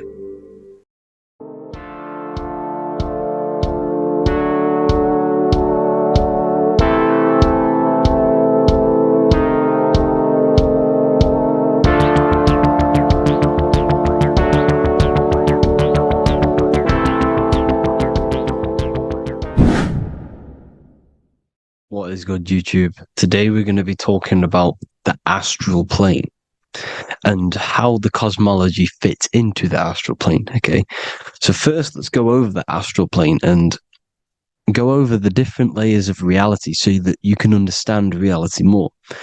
You are a multi-dimensional being. You are not in these, you are in all of these realities at the same time. They all interweave into one big reality. But there are different planes. They are different vibrational dimensions. There are different dimensions of reality. The mind is the root cause of reality. We're living in the mind of God. Everything is being thought into existence from the root cause, from the universal mind. This is why the ancient Egyptians said, all is mind. We're living in the mind of God. And we are a microcosm of this mind. This is why we all have the same mind. This mind is the world of thoughts. Now, this world of thoughts is just the thought alone. For example, it is the thought of a chair. But then when you start to imagine this chair and you start to mentally see the chair, you're now manifesting the thought, the singular thought, into some sort of form. So now you're imagining the chair. You're imagining the form of this chair, which is then manifesting into the astral plane. The astral plane is the world of thought forms manifesting. So when you are imagining something, you are seeing into the astral plane. Okay? Your third eye, it is an eye because it sees the astral plane. It is seeing the other side through imagination, through dreaming. Well, we'll go over dreaming later. So, the thought of a chair is a singular thought. The imagination of the chair is the manifestation of the chair. And in the astral plane, it's basically the world of all the chairs that could ever exist. So you're thinking of the chair as a singular thought, which is the mental plane. The astral plane is the imagination of that chair, is the thought, the manifestation of it. Depending on the vibrational state of the thought will depend what level of the astral plane it will go to. For example, if you're thinking about a chair to torture someone on it, it's going to go on the lower astral plane. Or if you're thinking and imagining happy things, it's going to go to the higher astral plane. So wherever your mindset is, that we call it a mindset because your mind is setting frequencies to certain things. Thoughts are frequencies. And a mindset is setting your frequency, setting your mind to a certain frequency.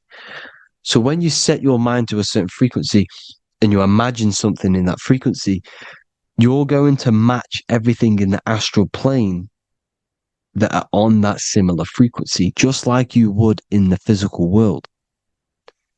Because we're all in these worlds right now as we speak, but we can't see them with the two physical eyes. We can feel it though. When you're around someone and you've just met a new person, for example, you can feel their vibration, and if you're not on a similar vibrational match, you will not get along with that person, or you just won't not get along, but you won't connect with that person because you're on two opposing frequencies, not matching.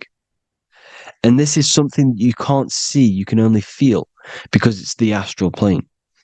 It exists within the astral plane. Everything in the astral plane is made out of vibrations. So if you do astral project, and if you already know how to astral project, you will see beings and people and things that are on the same frequency as you. This is why before you astral project, you need to sort your vibration out before you astral project, because you are projecting your consciousness into this. It's the mind. The mind is the bridge. It can move between realities. You are a observer.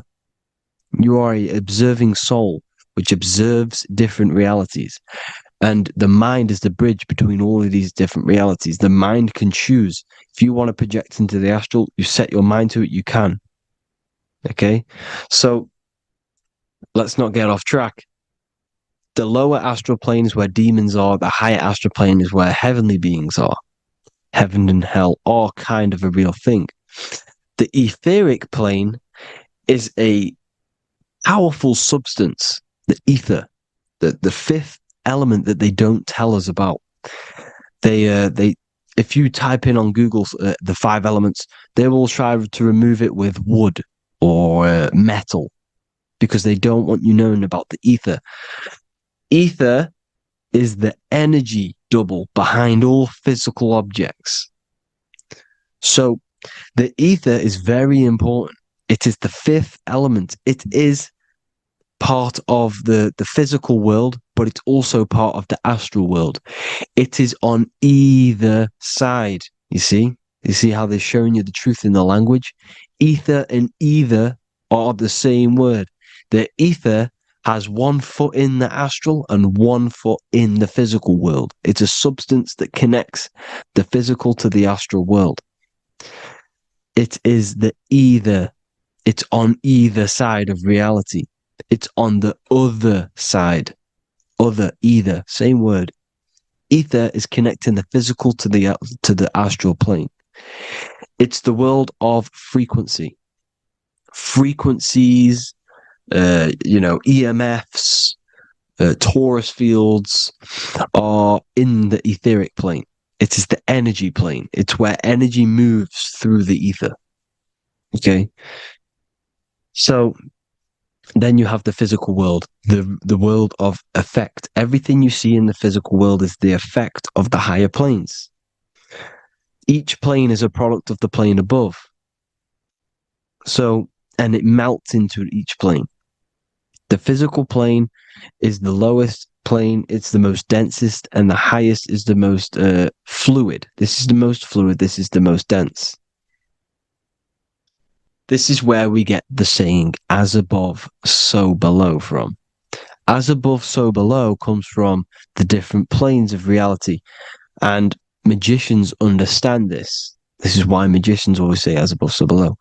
Because they understand if you manipulate the higher planes of reality, you manipulate the lower planes. Because the astral plane is a direct copy of the physical world, but in the astral plane. It is mirrored. The physical world is mirrored in the astral plane. They are both the same world, but just different vibrational states of the world. Kind of. It's hard to put this in words, people. So just try and understand. The astral plane is the double. It is whatever happens in the astral plane happens in the physical plane. This is why magic works. This is why demons work. This is why spirit communication works. Because if you manipulate the higher planes, you manipulate the lower planes. As above in the astral, so below. Leonardo da Vinci showing you to look up, pointing up. You got to look up.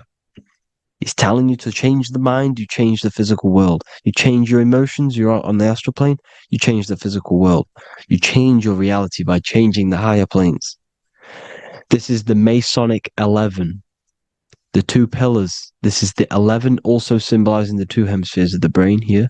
But the 11 symbolizes the 2 mirrors. 11.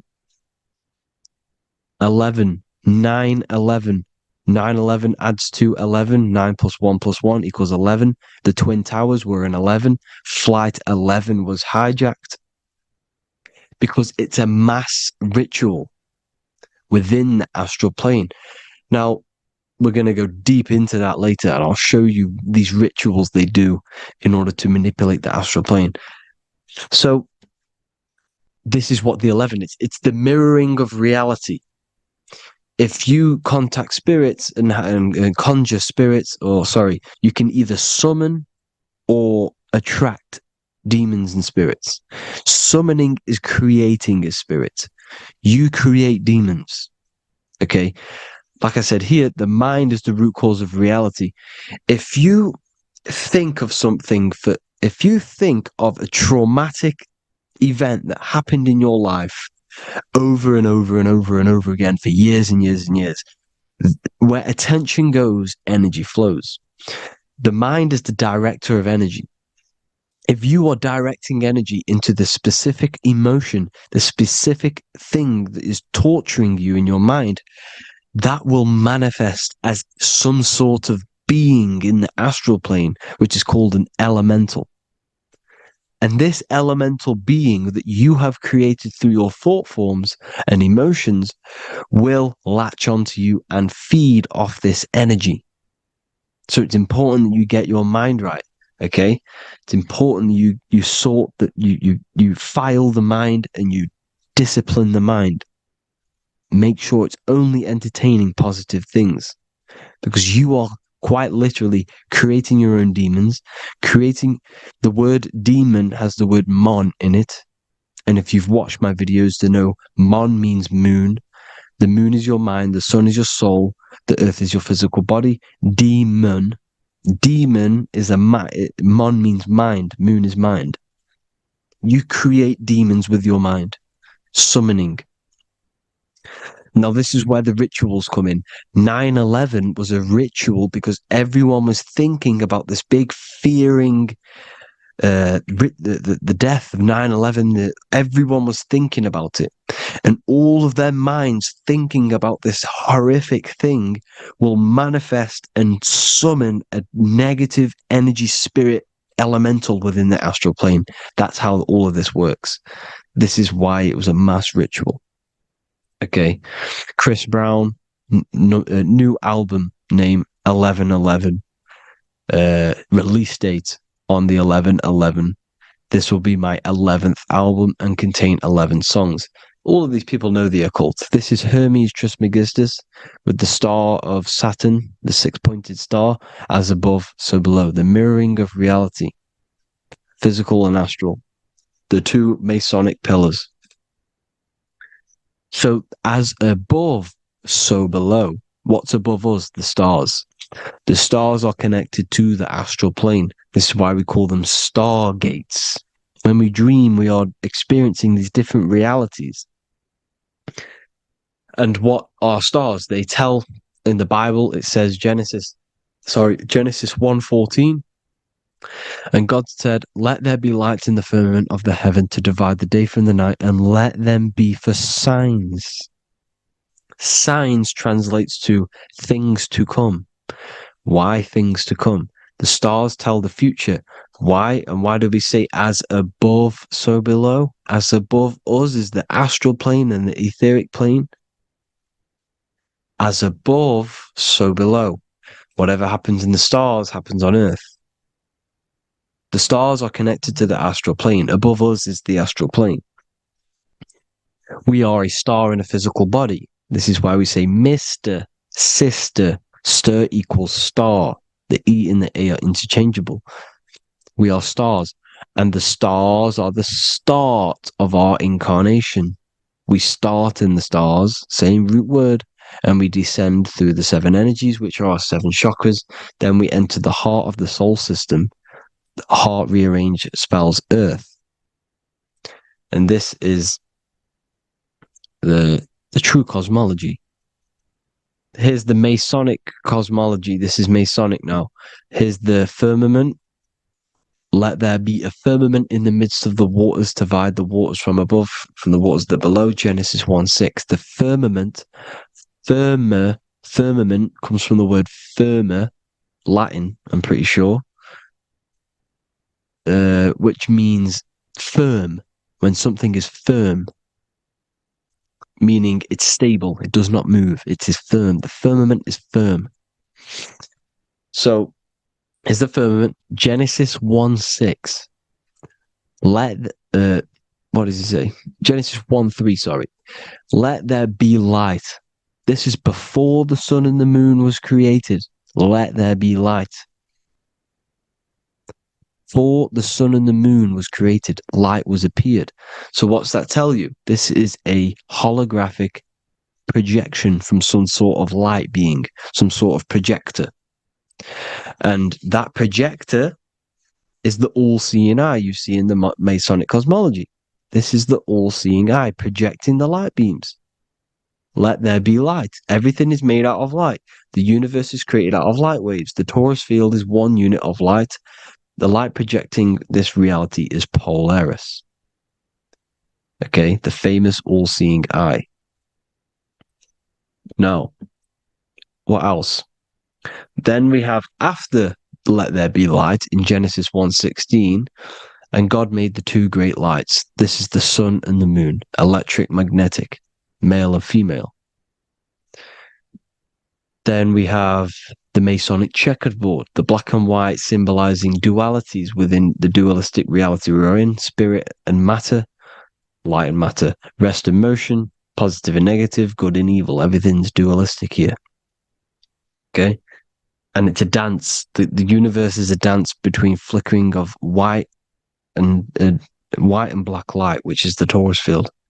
We're not going to go over that, but this is all connected to the astral plane. This is the true cosmology. The astral plane cannot work on a spinning monkey ball in the middle of space. Does not work. Cannot work. It's impossible. Okay?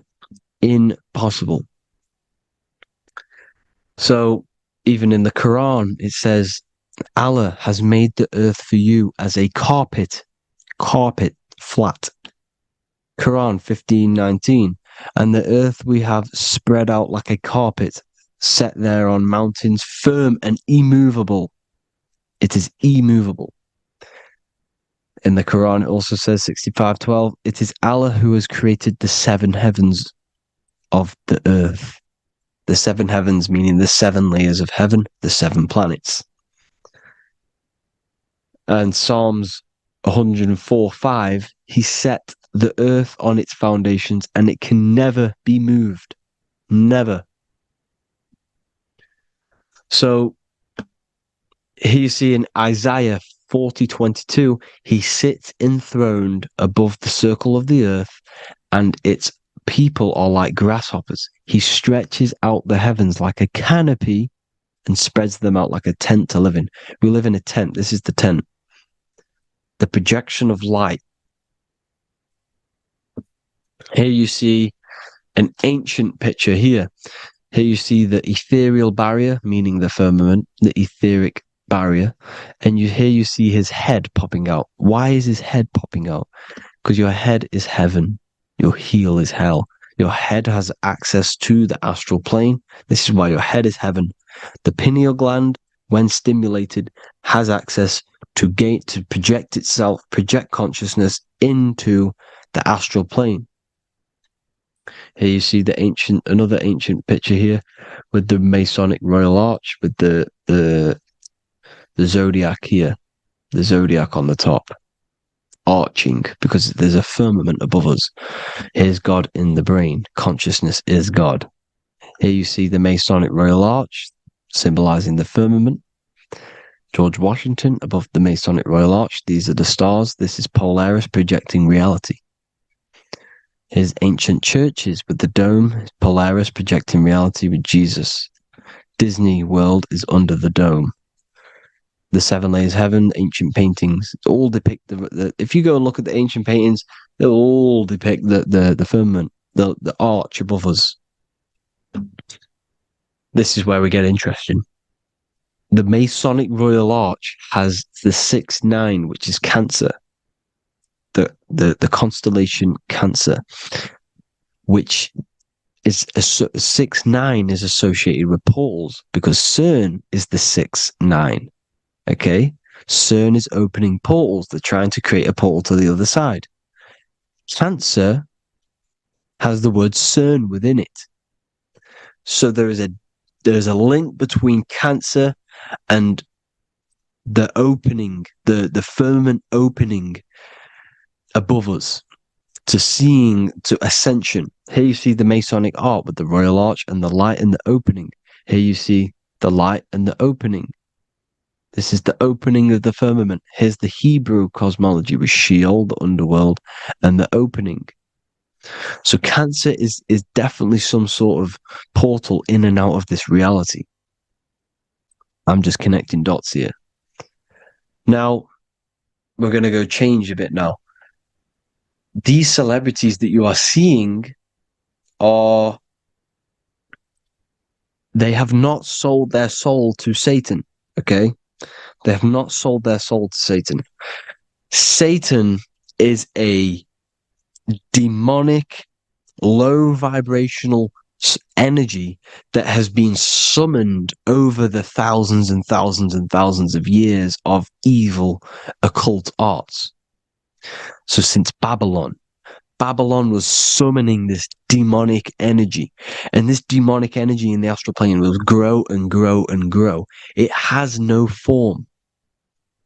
It has no physical form. Okay?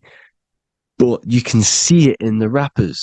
If your third eye is open, you can see clearly that these people are demonic. You can sense the energy that they're manifesting. Selling your soul is not what you've been told.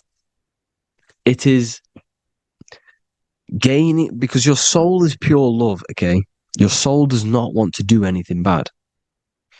So when you sell your soul, you're gaining physical gain. You're gaining physical wealth, for example. Like for these rappers, they will be given millions of pounds because the people in control of the music industry, which is the dark occultists trying to brainwash the masses, the people in charge, they're dark occultists. They understand Satan and the energy. They are satanic energy, which has been summoned in the astral plane. They see that they have influence over the masses, so they will go to them and say, "I will give you this amount of money forever if you manifest this satanic, demonic energy through the music and through social media to blind the masses, to brainwash the masses into this demonic energy." Because when you listen to music is frequency. Whatever you listen to, you become that frequency. So if you're listening to these people, they're throwing energy, this demonic, satanic energy that they sold out to. Soul, same word. When you sold something, you've got your soul involved. They have exchanged money, physical gain, so that they manifest this satanic energy within the astral plane and through the music, through the videos, through social media, to keep us in this vibrational frequency, in this low state of consciousness. This is what it actually is. It's not, you're not selling your soul to some sort of devil. This satanic energy has no physical form it is formless in the astral plane. It's a summoned energy. Now, the root chakra is red. This is why the devil is red, because it symbolizes the animal nature of man. When you are operating off your root chakra, you will kill, you will fight, you will do anything to survive, because it's all about survival mode in the root chakra. They want you keeping in that fighting mode, that surviving mode, so that you are manifesting this low vibrational frequency, this satanic energy, this demonic red energy. This is why the devil is red. And the devil has a tail with the red arrow pointing down, because it symbolizes your light body. This is your Merkaba. Your Merkaba is your light body. Mer equals light, Ka equals spirit, Ba equals body. Merkaba, this is the devil's tail pointing down, the descension, your heel, up to your heel, hell. Ascension to heaven, head. You see, this is the all-seeing eye with the illumination coming off it, your head, when you're illuminated. The Merkaba is your celestial sphere to portray different planes of reality. It is the vehicle of ascension. It's your light body. It's in the word Kabbalah, Kabbalah, Ka, spirit, Ba, body, La, light. Same thing, Kabbalah, Merkaba. Same thing. It's all about the light body. This light body sees different realities. So when you see the goat in the music industry, it's this satanic summoned energy that's been summoning for thousands of years within the astral plane. When it becomes to the physical plane, it will manifest through different things. A goat, an owl, Satan, Moloch, Baal, same deity, same demonic energy that's been summoning in the astral plane. And this is why the Baphomet has a goat head. Drake's new album is the goat. The Polo G, the Masonic G, with the goat. And here's Ryla Rodriguez in the mirror, with the goat in the mirror and him in his physical body. It symbolizes, the mirror symbolizes the astral plane, because he's manifesting the goat, the demonic energy. He's sold out to the demonic energy. And in the physical plane, he's his physical body. The mirroring, the Masonic 11, the mirroring of reality, the astral and the physical. And what do you call them when they're an amazing rapper, the best rapper? You call them the goat. Because the goat, you're the goat because you're manifesting the goat energy, the satanic, demonic energy within the astral plane. So Baal, Moloch, all the same thing. Because in the astral plane, if you want to gain spirits to come to you and communicate you in the physical world, if you want to communicate with spirits, you have to gain their attention. You can either gain their attention or come together and agree to create some sort of being, which is Satan. Okay. You can, like I said earlier, you can create these beings, you can summon them or attract them. One way to attract them is sacrificing. In order for you to become God, man, to turn to God, you have to sacrifice your life. You have to sacrifice, not drinking, not doing things, not doing anything demonic, not doing anything bad, not eating meat. You have to sacrifice yourself to become the light. However, if you want quick, instant gains in the physical world, you can sacrifice something else to communicate with these spirits, because these demonic energies feed off demonic energy, your demonic energy.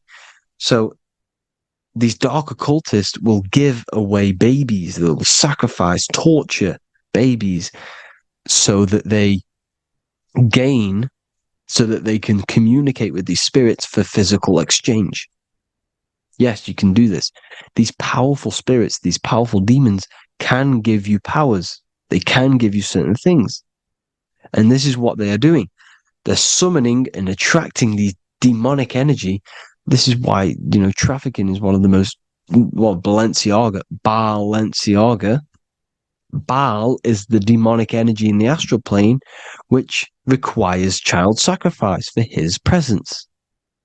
Balenciaga, and they were trafficking children. They were trafficking, killing them, and offering them to the spirits. This is what they are doing. Balenciaga. It's in the name. Here you can see here a stick man with two horns. The goat, obviously, it's all the same deity. Baal, the goat. Moloch, is Moloch the owl, the Egyptian owl, because it comes from the owl of Moloch, which is Baal, which is Satan, all the same demonic energy. And it's on the dollar bill, a tiny dollar bill, on the $1 bill. All the same thing. Bohemian Grove, they worship the big owl, Moloch. It's all the same thing. It's all one big demonic energy which has been summoning in the astral plane. And it's trying to take over Earth, the physical plane. That's what it's doing. So I hope you all gained a deeper understanding of the astral plane and what's actually going on in the world. Please leave a comment if you can to help the algorithm. Drop a like if you like this content. And hope you all learned something today. And God bless you all. Thank you all.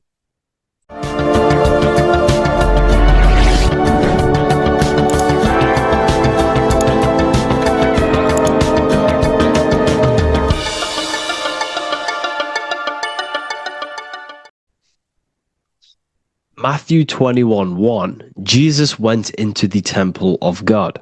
Corinthians 3:16, do you not know that you are the temple of God? Now, what is this telling you? That God is within you. Hence why in Luke 21:12 it tells you the kingdom of God is within you. And the side of your head region is called a temple for a reason. Because the brain encapsulates the mind. The brain is a physical manifestation of the mind. The heart is a physical manifestation of emotion.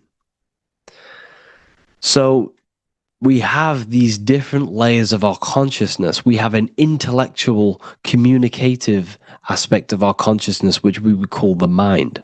We have an emotional aspect of our consciousness, which is the heart.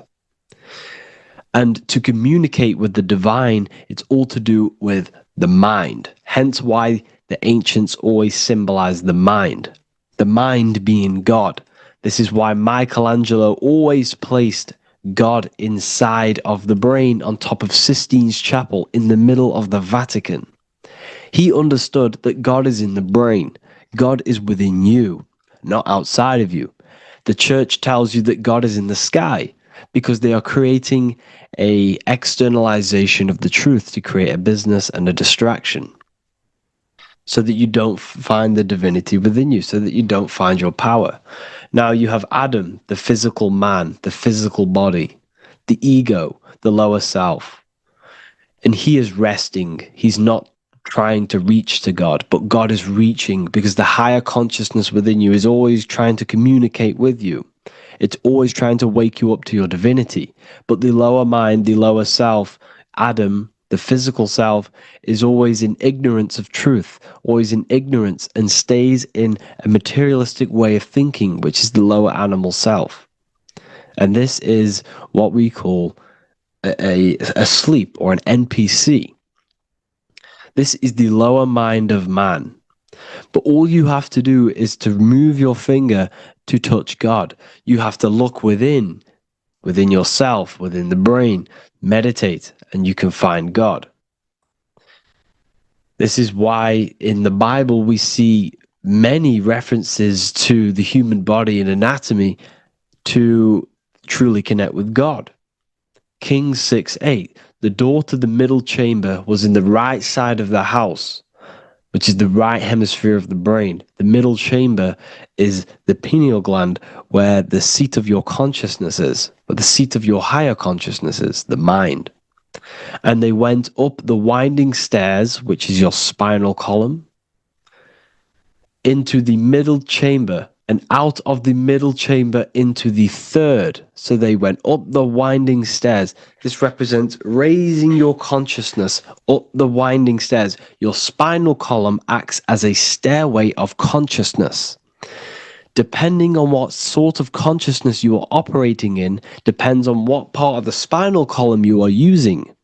Because the spinal column ascends and descends consciousness. What do I mean? If you are in a reproductive way of thinking and you're always thinking about sex, you're jerking off all the time and you're always eating, all of your brain's power and your mind's power is being descended into the lower aspects of the spinal column, which represents hell, the physical state of man, Adam, the ignorant state. We're basically living off low-level pleasures like an animal. And the stairway to heaven is your spinal column. They went up the winding stairs into the middle chamber, which is your mind, your pineal gland, and out of the middle into the third stage of consciousness, physical, etheric, astral. When you meditate and you start to raise your consciousness during meditation, you enter the astral plane when you turn off thought. But this is the middle chamber inside of the brain. Here we see another painting inside of Sistine's Chapel of God inside of the brain. This is the brainstem. This is the brain. This is the frontal lobe. This is the back lobe. This is the back lobe. This is the cerebellum. Here's the reptilian brainstem. Here's the claustrum. This is what we are seeing here. Anatomy. Here is another one in Sistine Chapel in the middle of the Vatican. This is depicting the brainstem. God's neck looks exactly like the brainstem. Here we see a real brain compared to God's neck, because the neck is just below the brainstem. And this is what they are symbolizing, because they knew that God is within you. God is a part of the human body. God is inside of the body, because the body is a vessel for consciousness, for universal consciousness. Inside of you, inside of me, is the same spark of consciousness. And this same consciousness is spread out into every living essence, because everything comes from the one source, the one God, the one consciousness. Matthew 6:22-23. The light of the body is the eye. If therefore thine eye be single, thy whole body shall be full of light. Practicing the single eye. What is this? This is meditation. This is entering within yourself. So the Bible's telling you to practice the single eye. But if thine eye be evil, thy whole body shall be full of darkness. What does this mean? If your consciousness is in an evil way of thinking, if your mind is filled with an evil, negative mind space, then your body shall be filled with darkness, with evil, with negativity. Because negative thoughts destruct the body. Positive thoughts heal and regenerate the body. So he tells you to be, the light of the body is the eye, your consciousness, the inner eye of consciousness, the eye that lets you see. And what do I mean? You look with your two physical eyes, but you see with the inner eye. What you see is perception. You look with the two eyes, and what you see is perception. You are seeing, you are understanding, and that's what consciousness, the mind, gives you. Consciousness, or the mind, is the force that allows you to be a human being, that allows you to understand things and interact with things and make decisions. It's an infinite intelligence. See, the mind is not the brain. This is a big confusion with people. Hence why the eye on top of the pyramid is separate from the bottom half of the pyramid, because the consciousness is separate from the body, the eye, the all-seeing eye.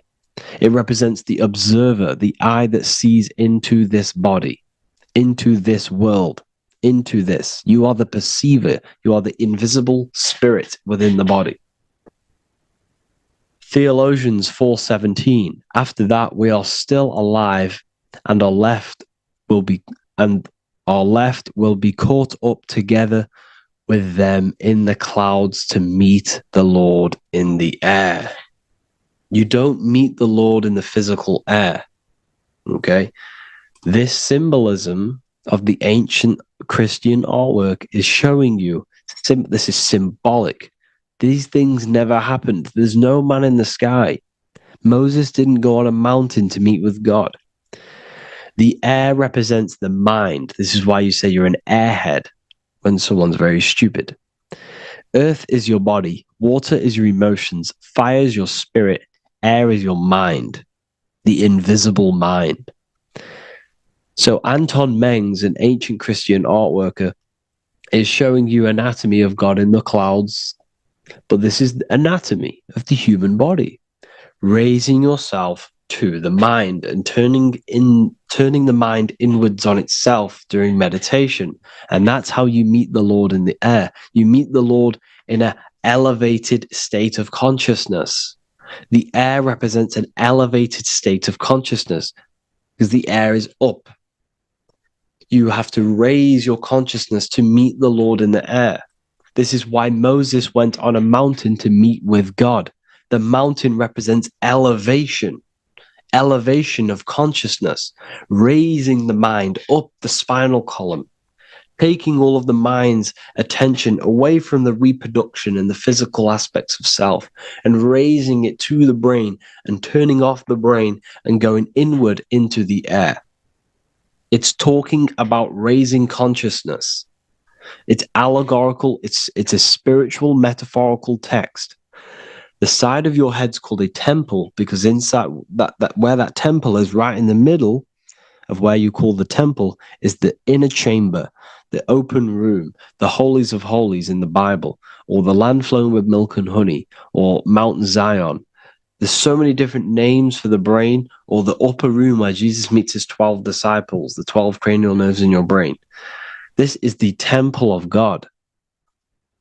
Your body is a temple of consciousness. It encapsulates consciousness. It encapsulates the mind and soul. John 10:30, Jesus states, I and the Father are one. Psalms 46:10, be still and know that I am God.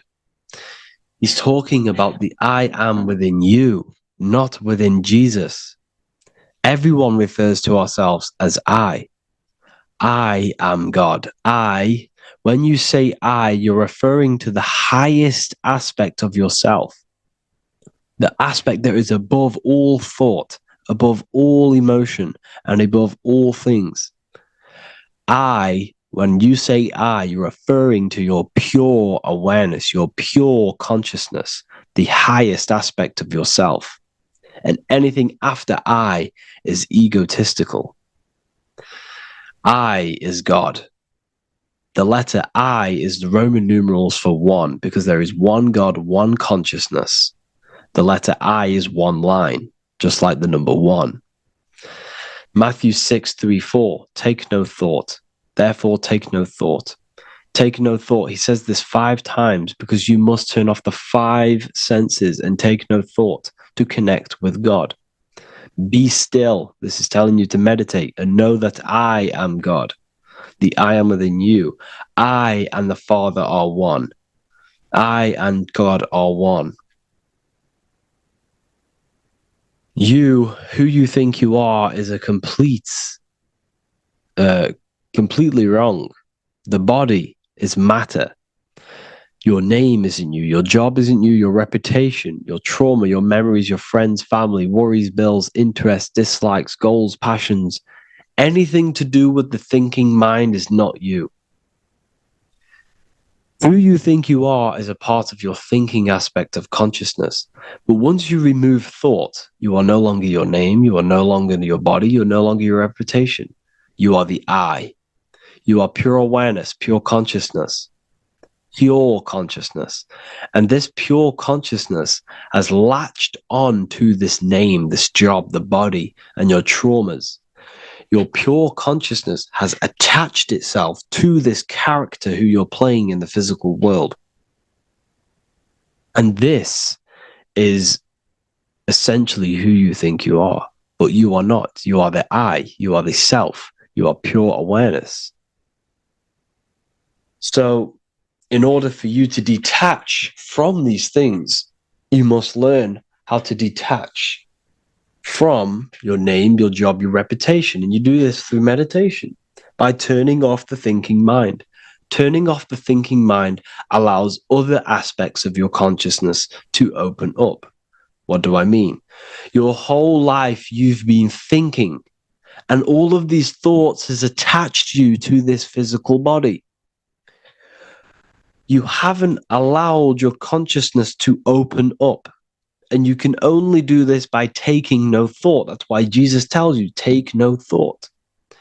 When you turn off the thinking mind, other aspects of your consciousness starts to open up. Other aspects of your being can open up. And this is how you astral project. This is how you do all these mystical things and things to do with consciousness. It's taking no thought. Imagination, emotions, thought, and memory are all to do with consciousness. These things are not physical. You can't touch thought. You can't touch emotions. You can't touch these things because they are not a physical thing. So you must turn off these things for other aspects of your consciousness to open up. Okay? So essentially, the Bible is a metaphorical, astrological, numerological, metaphysical, spiritual, encoded text that talks about human anatomy, spirituality, and the true nature of the human experience. Everything they teach you in school is to make you think that you are this body. Everything they teach you in church is the externalization of the true teachings of Jesus. Jesus was telling you to meditate. Jesus was telling you to practice the single eye. Jesus was telling you to look within yourself and find God. He wasn't telling you to pray to him.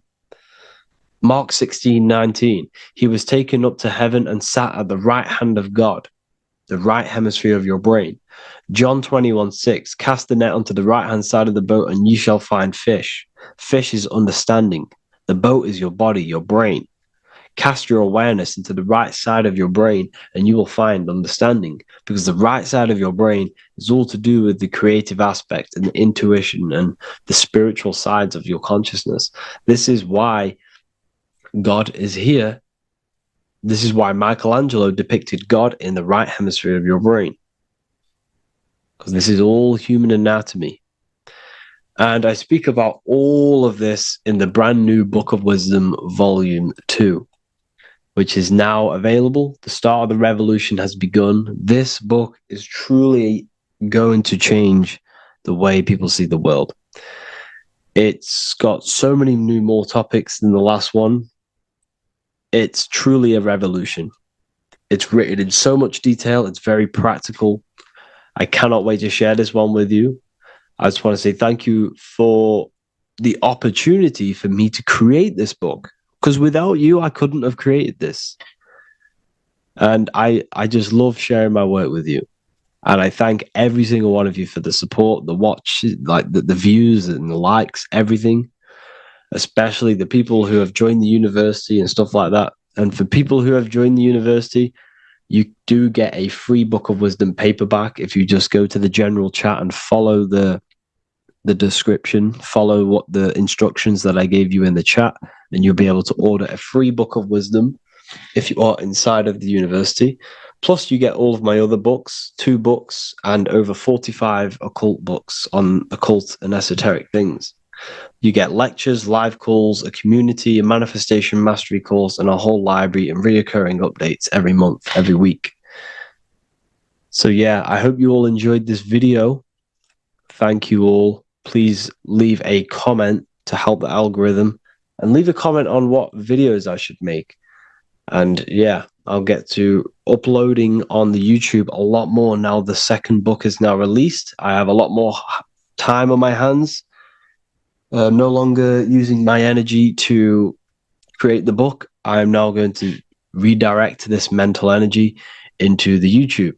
So there will be a lot more content coming. So I need some content ideas. So feel free to comment some ideas, some YouTube videos that I can create. Thank you all, people. Have an amazing day.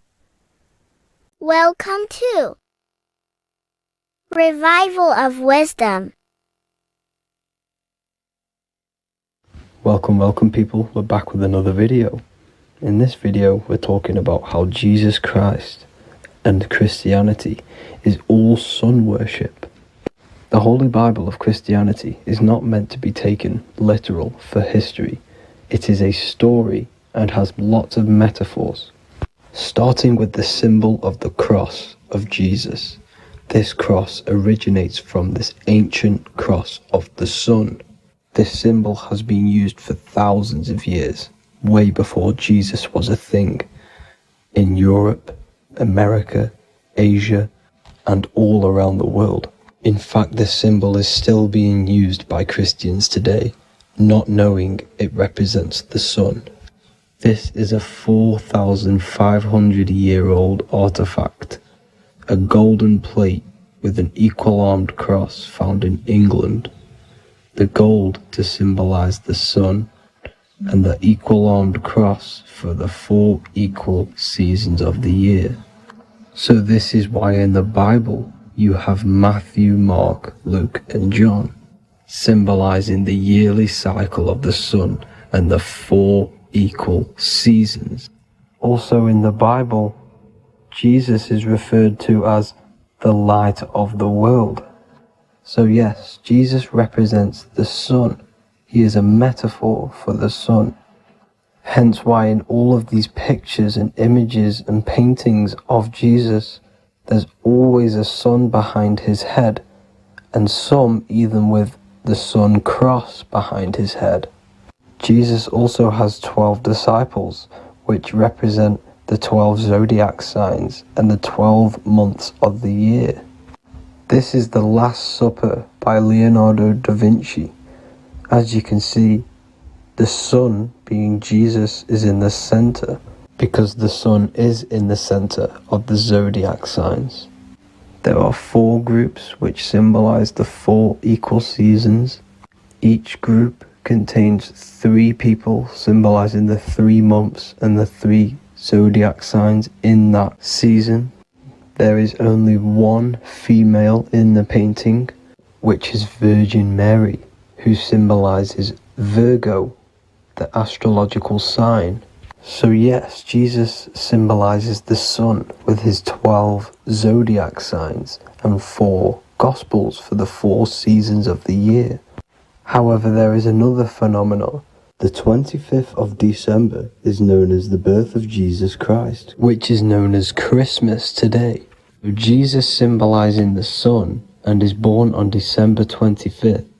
This is the day the sun moves 1 degree northward, bringing back the warmth, the growth of crops, the life and light back to the northern hemisphere. Everything is springing back to life, as we call it, spring.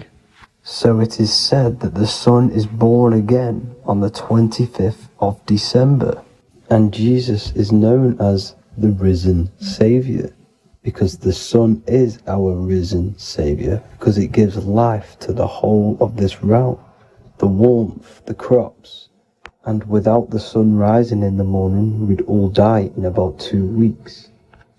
And we all know how Jesus died on a cross. The sun also dies on a cross in the southern hemisphere. It dies on the Southern Crux constellation. And on December the 22nd, 23rd, and 24th, the sun remains in the same position.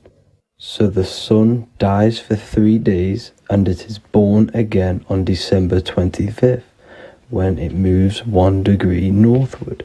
And this is when the sun is born again, or resurrected, just like Jesus. Constellation Virgo is prominent in the spring sky in the northern hemisphere. So therefore, the sun is born a virgin, Virgo.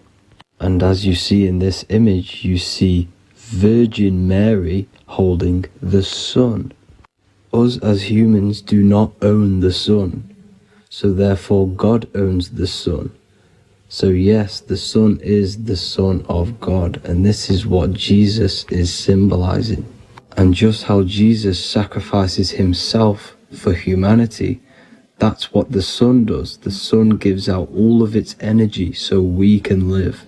There are many other Bible verses which represent Jesus as the sun. Now in Matthew 8:23-27, his disciples are in a boat and there is a massive storm. Jesus is asleep, meaning the sun has not arose.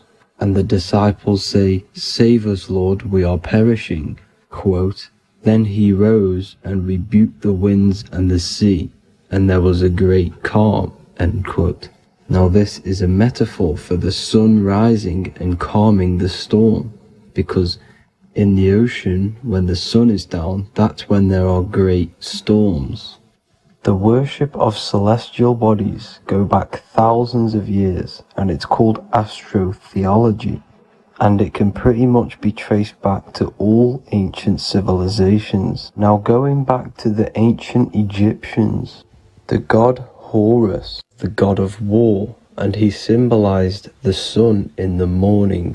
Ancients used to say that he walked over the sky in 12 steps. Yes, this could symbolize the 12 zodiac signs.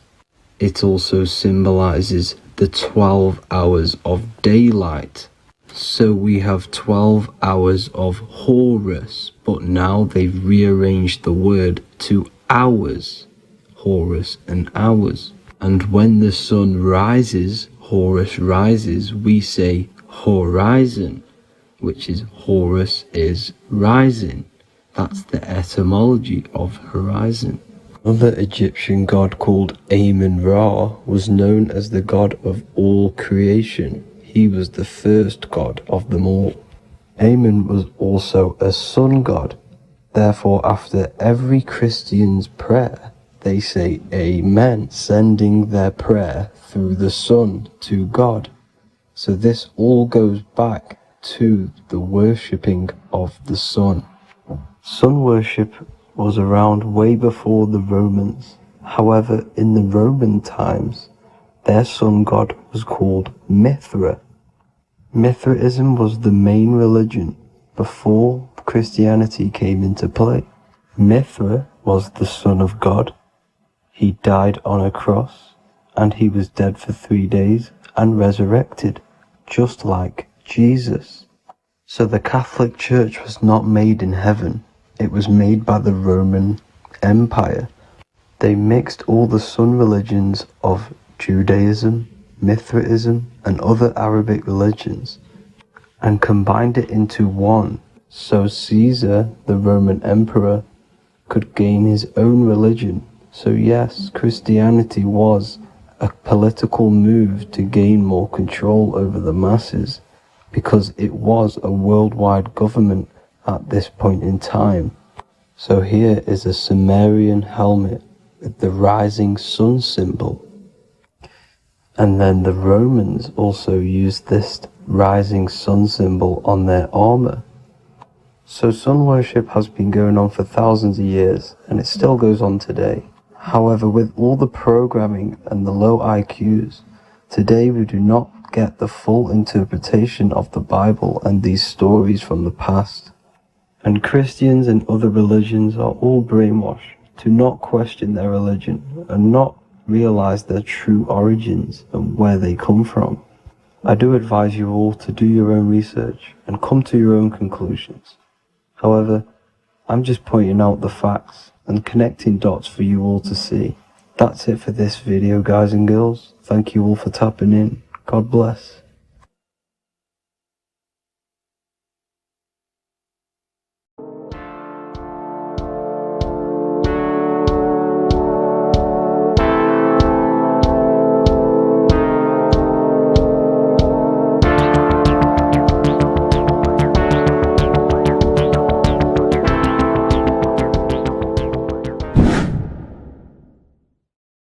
How are we doing, people? It's Revival of Wisdom. We're back today talking about sun worship. Okay? And please enjoy, sit back and enjoy the video. First thing we need to understand is that the sun is the risen savior. It's the light of the world. Without the sun, we have nothing. Now, the sun is the Son of God. We didn't make the sun. No one owns the sun. But who created the sun? Obviously, the Creator created the sun. Therefore, it is the Son of God. And that is what Jesus is symbolizing in the Bible. The Bible is a metaphorical story. That's why it's called the greatest story ever told. Because it is a story about the sun, the zodiac. It's about you, the systems in the body. It's about everything that is sacred in this creation. Now you can see the suns behind Jesus' head in all of the ancient portraits. Even the ones that are more modern, you still see a sun on the back of his head. Because he is the sun. He's the light of the world, our risen savior. And this is what Christians are lost, because they don't realize it's a symbolic story. They think Jesus was a historical person. He's not a historical person. Okay? This is what we need to get out of our mind.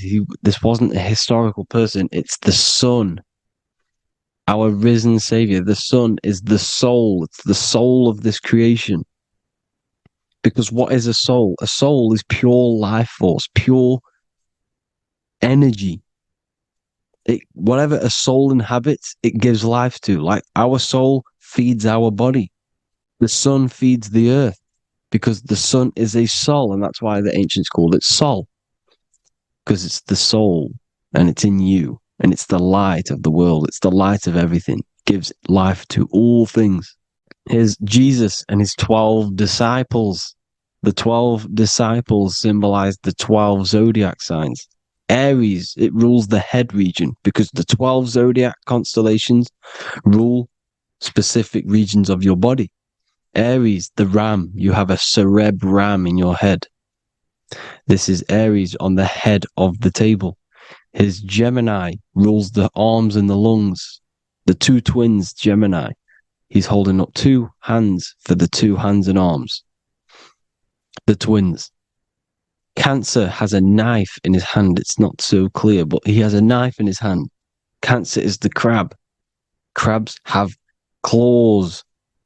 And he's pointing at Virgo's Adam's apple, saying there's no Adam's apple there. It's a woman. Who's the sixth sign? The sixth sign is Virgo, the Virgin, the only woman in the painting. Now notice how there are 3 people in 4 groups for the 4 seasons and for the 3 months and 3 zodiac signs in each season: spring, summer, fall, winter. Matthew, Mark, Luke, and John with the suns on the back of their heads, because it's the 4 states of the sun.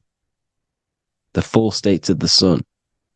Now, 6th sign, Virgo, the Virgin, the only woman in the painting with no Adam's apple. Then we have the sun, Jesus, red and blue, red shift, blue shift. Electromagnetism. The ancients knew this. He's got one hand open, one hand down, because the sun gives and retrieves. The sun rises and it falls. It gives, then pulls away. That's what the sun does, and that's what he's doing. His arms are out, symbolizing the rays of the sun, casting down onto the earth, giving and then receiving. Libra, his 2 hands are equal, he's holding his arms out equally, because Libra is the 2 balanced scales. Libra is when the sun is balanced between the summer and the winter. It's being judged. The sun isn't balanced. That's what Libra is, the 2 scales. Capricorn is the goat. Goats have 2 horns, and you can see the 2 horns on his head here. See? So this is astrology. This is what Leonardo da Vinci is depicting here. It's astrology. He knew the story of the Bible is all astrology. It's all based on astrology. The Son of God, the real sun. Now here are some Bible verses. I am the light of the world. Obviously, that's the sun. What other light is there that lights up the world? The moon can't do it. It's the sun, the one and only sun, our risen Savior. Because if the sun didn't rise, we'd all be dead. So it's our risen Savior. And it dies for our sins every night and then gets reborn every day. Now Jesus calms the storm. Mark 4:35-41. The disciples are all on a boat and there's a heavy storm. But Jesus is asleep. The disciple says, Jesus is asleep. We need to awake him. They wake up Jesus, and Jesus got up and rebuked the wind and said to the waves, quiet, be still. Then the wind died down and it was completely calm. Well, when Jesus was asleep, this is the sun not being risen. It's not risen yet. Because in the night times, that's when the storms happen on the sea, in the ocean. And when they awake Jesus, Jesus rises because he's the sun. He rises and everything calms. Because when the sun comes, the storms go. You see? So it's the sun. It's all about the sun. Here's another, Luke 22:10. A disciple asked Jesus, when will we know it's the end times? And Jesus says, as you enter the city, a man carrying a jar of water will meet you. Follow him to the house that he enters. Well, this is clearly talking about astrology, the topic that Christians think is satanic, when they don't realize the whole thing's based on astrology. Because the end times is the end of Pisces, which is the 2 fish, which is the age we've just gone out of. And you can see all these ancient churches here with 2 fishes, because they knew it was the age of Pisces. There's an ancient photo, ancient artwork with the 2 fish, Pisces. And the end times, as it talks about in the Bible, when Christians think the world's going to end or something. But no, it's just the end of Pisces. As you enter the city, a man carrying a jar will meet you. Follow him. Follow him to the house. The house is the zodiac sign that he enters. And the zodiac sign is Aquarius, because that's what it is, a man carrying the water. We know this is astrology because a woman, that is a woman's job in the ancient times. In the ancient times, the woman used to get the water. You would never see a man collecting water back then. That was the woman's job, whilst the man builds the houses, for example. You see, so we know it's talking about astrology because astrology is the man holding the bucket of water. It's the end of Pisces. Now we are in Aquarius. And of course, Luke 24:36, the risen Savior, the Son. Now, the Son is also born on the 25th of December, a virgin, just like Horus, Mithra, Buddha, Krishna, Hermes, and thousands of other gods, all born on the 25th of December. Well, it's because the sun moves 1 degree northward on the 25th of December. And on the 22nd to the 24th, it stays in the same degree because it's moving south. But then on the 22nd, it stays in the same degree on the Southern Crux constellation. And the ancients called this the sun dies on a cross, because the cross is the Crux constellation, the Southern Cross. And it stays on that same degree for 3 days on the cross. The sun dies on a cross, and then on the 25th, moves 1 degree northward, bringing back the summer, the light, the warmth, the growth of crops. And this is the sun being reborn again, a virgin, because it's pure.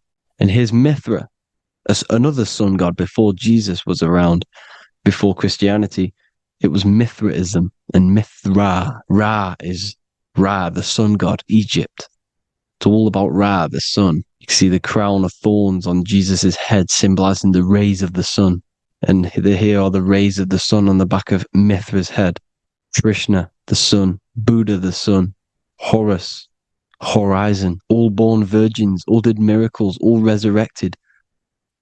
Dead for 3 days. Well, here he is, dead for 3 days on the cross. And resurrected, because it's the most ancient religion ever been on the face of the earth, the worship of the sun. And we should worship the sun, because without the sun we are nothing. The sun feeds us, feeds the earth, feeds everything. Without the sun we are nothing. It's been reversed, and now we're worshipping man, when we're worshipping a man called Jesus was never real. It's all about the sun, the most high, the most powerful, potent, celestial body in the sky, the orb that feeds us every day. It dies for our sins and rises every day. It's the sun. Now on the Holy Communion Day, it's the worship of the sun. They give out many suns. It's Jesus holding a sun. And they raise the sun on Sunday, because they go to worship their sun god on Sunday. Not Saturn Day, not Moon Day, Monday, but on Sunday when the sun is exalting. And they hold suns up above their heads because the sun rises. They're symbolizing the sun rising above their heads as Savior. It's the sun. It's the Holy Communion Day. And here's Jesus giving a piece of himself to the children. It's the sun, the light. Judas was known as a backbiter, a backstabber, because he stabbed Jesus in the back. He betrayed Jesus. Well, this is just another astrological story about the constellation Scorpio, because the Scorpio is the J, looks like a J. J for Judas, the scorpion, the backbiter. Scorpions backbite, they bite with their back. And what does Judas do? He betrays Jesus by kissing him to let the warriors know who they need to get. So he kisses Jesus, and Jesus gets stabbed in the back. Well, when you get stung or bit by a scorpion, they leave like a kiss. So Judas kisses him and gets betrayed. Well, this is because the sun, when it hits Libra, it's balanced. The sun is balanced because it comes through summer. Now the sun's starting to die. The sun's starting to die. It hits Libra. And then as soon as it hits the Scorpio, it gets betrayed, because now the sun has to fall to winter, And Saturn is there waiting to take over the darkness of the winter. So he gets stabbed in the back by Scorpio, Judas, the scorpion, the backstabber.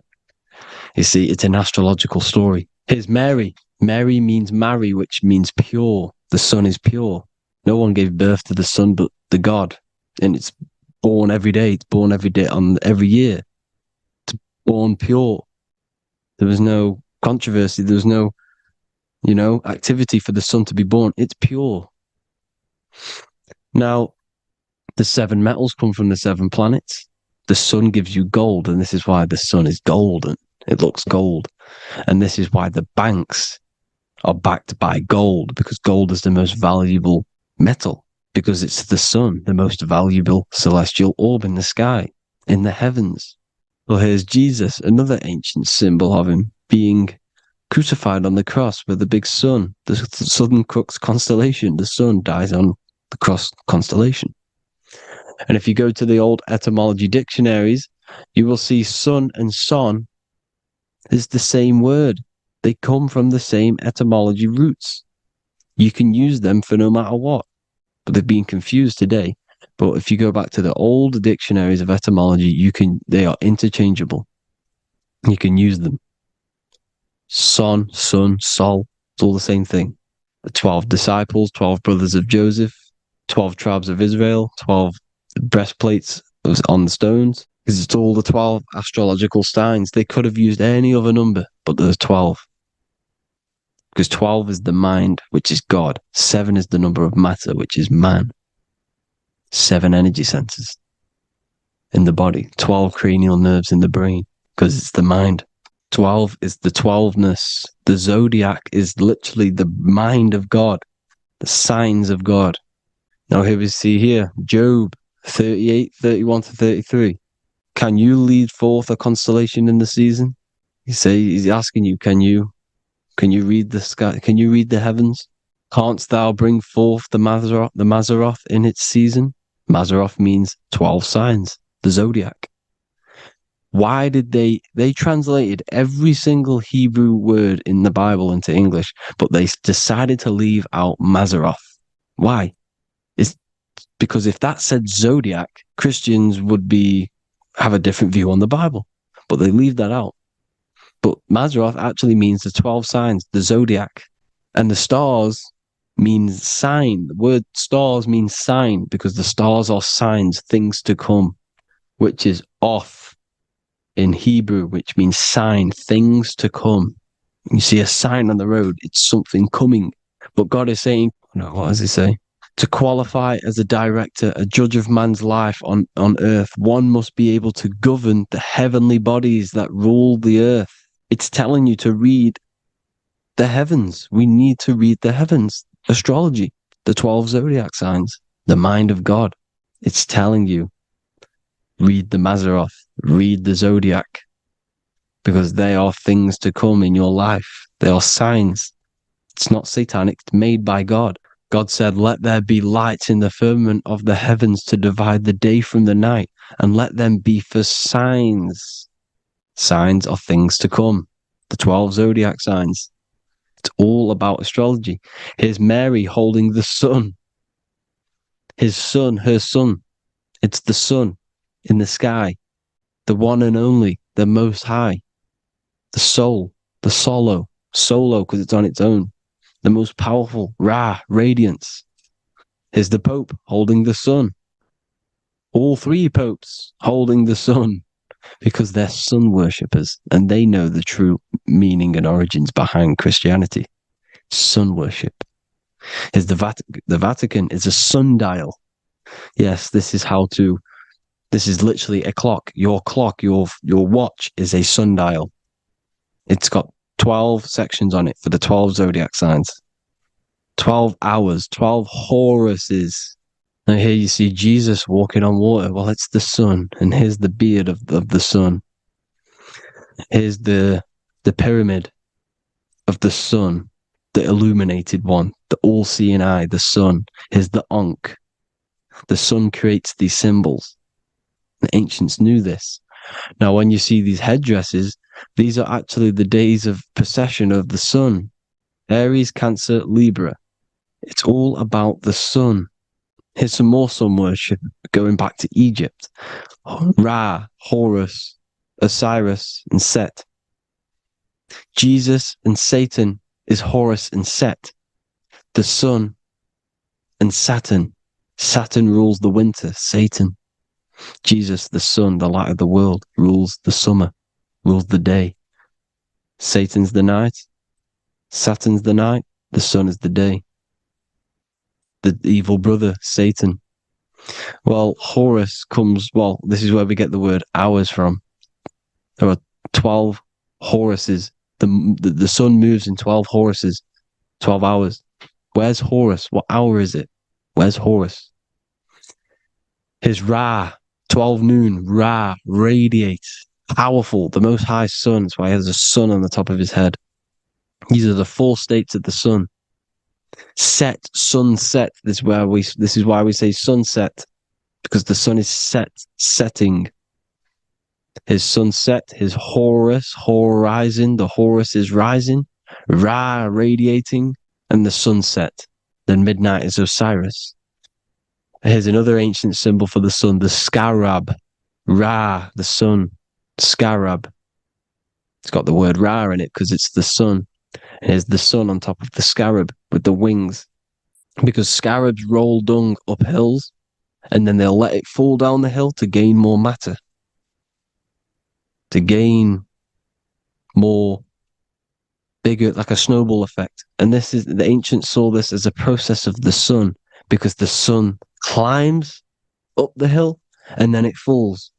So they used the scarab to symbolize the process of the sun. The sun climbs and falls. Here's an ancient Egyptian cat cutting off the head of the serpent. Well, the cat is cutting off the head of the serpent, symbolizes the sun cutting off the nighttime. When the sun rises, it cuts off the nighttime. It cuts off the serpent. The serpents represent darkness or evil. Oh, there's some more symbology of the sun and the heavens, the arch, the royal arch, the firmament, the sun inside the firmament. These are all ancient churches, and they all depict the firmament with the sun inside. There's the ancient cosmology, you see, because it's all about the sun. Everything's about the sun, because the sun is our orb made for us to sustain life in this, inside of this creation, inside of this firmament, the royal arch of heaven. Here's the Freemasons depicting it. Here's the Masonic royal arch. But you can even see the zodiac signs. Here's Cancer, the checkered board. It's the royal arch of the firmament. Obviously, they don't want to tell you that. You live in space, apparently. Some more sun worship. Here's the beard of the sun on the water. They all have this long beard. And why do they say amen? Amen at the end of every prayer. Amen is a sun god, a creator god. It's all about the sun. So thank you all, people. Hope you all enjoyed. Hope you all gained some knowledge and insight. Please give me a follow, drop a comment, drop a like. Have a good day. Love you all.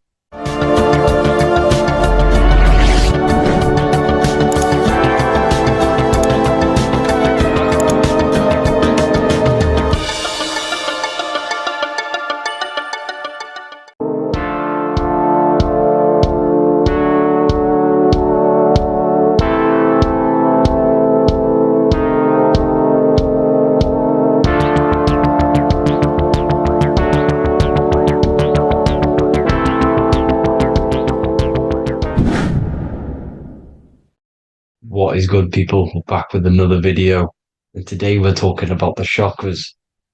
Let's jump straight into this, because I know there's been a lot of requests for this video. So let's jump straight into this. So you have 7 chakras, right? 7 chakras, and these chakras are feeding off your electromagnetic field, known as your aura. This is both positive and a negative pole, male and female, right? This electromagnetic field is made out of electric and magnetism, and together they come as electromagnetic. Now, your chakras, the word chakra just means wheel, spinning wheel, because that's what they are. They're spinning wheels of energy. They do not exist on this physical plane. They exist on the etheric plane. Okay. Now, these energy centers are known to regulate your emotions, and each energy center controls the organs and cells in that particular area of the body. So, for example, your sacral chakra will control the cells and organs of your sexual reproduction area. Okay, the navel chakra or solar plexus will control the digestion in your body. Same with the heart, same with the throat, right? So they are like mini brains for each center of your body. They run along up the spine, but notice the crown chakra exists outside the body. It's just above the head. Now, this process of the chakras is obviously the 7 colors of the rainbow, starting from red, which is the lowest vibrational color, all the way to violet, which is the highest vibrational color. This, like I said, these energy centers are feeding off your electromagnetic field. So if these chakras are unbalanced, they are taking too much energy from your electromagnetic field, making it weaker. Now, this is the North Pole. As you all know, the Earth is flat, and we live inside of a giant torus field, and the North Pole is the Earth's heart chakra. And this is why the aurora borealis, or the northern lights, whatever you want to call them, that's why they are green, and they are being emitted from this center point of the Earth, because it's symbolizing the heart chakra, which is green, right? Now, you do work your way up to these. However, this is a torus field. You are a torus field. You have different layers of this torus field, right? And you need to balance all of these chakras, but you can't move up these chakras until you open the one below it. So it's like a stairway. You can't go to your solar plexus without going through your sacral. You see? So you have to work up these.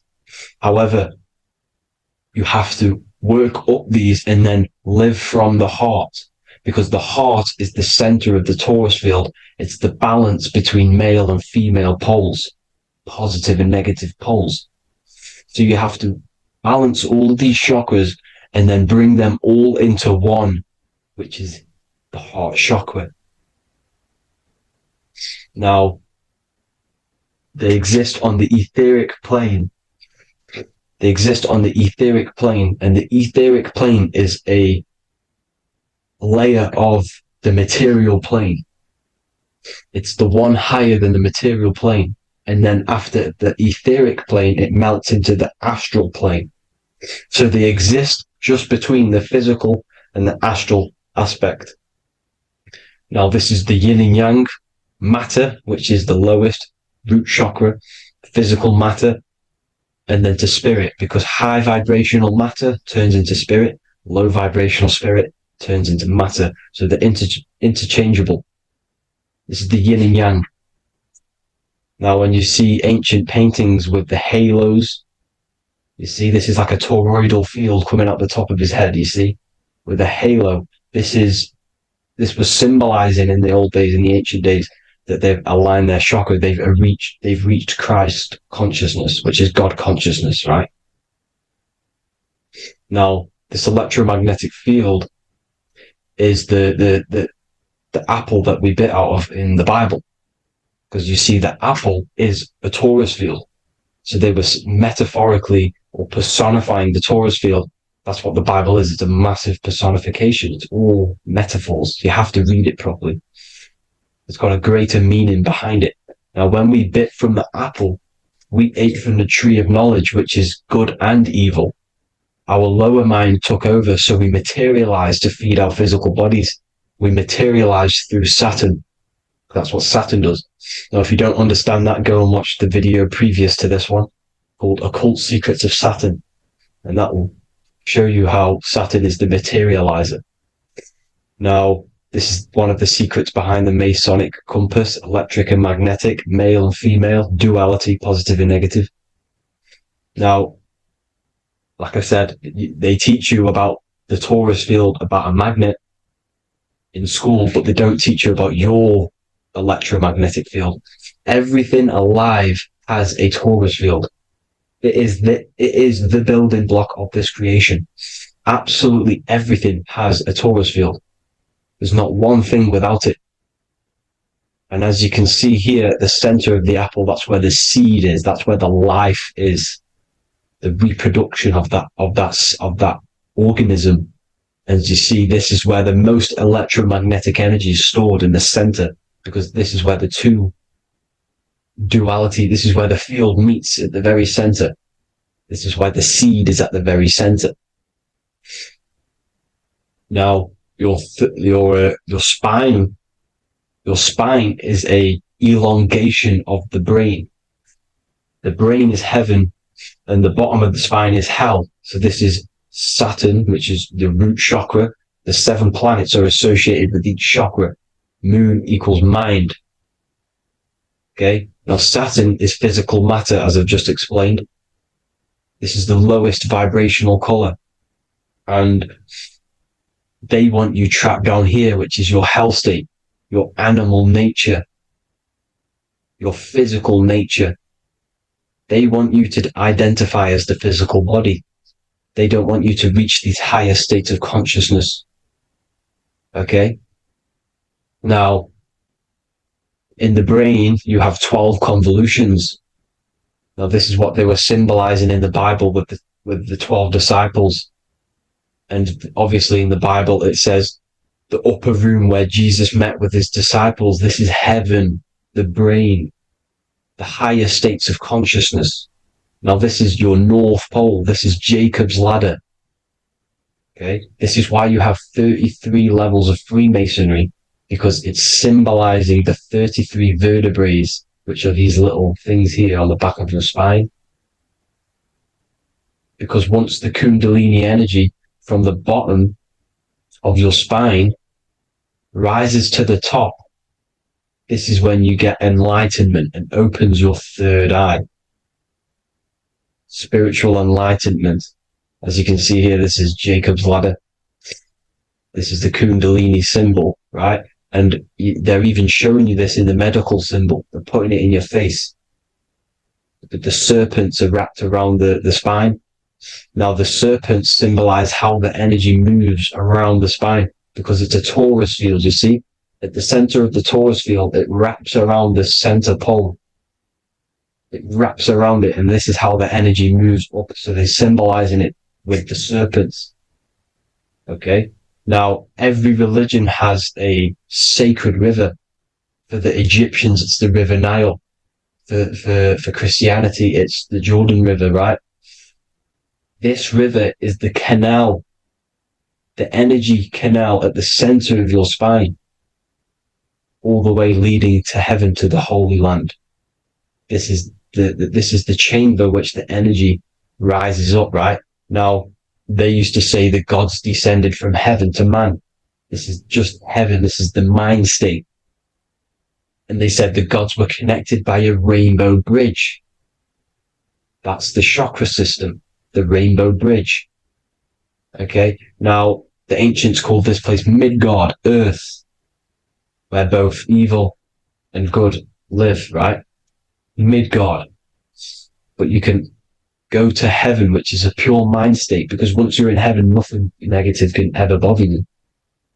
That's completeness, pure Christ consciousness. Now, this is why Jesus dies at 33. He didn't actually die, but it's symbolizing the death of the physical body. Not the death of the physical body, but his consciousness rising above the physical body to, as I said here, matter to spirit. Matter died off and he came spirit consciousness. This is symbolized by the 33 vertebrae, which is obviously the 33 levels of Freemasonry. And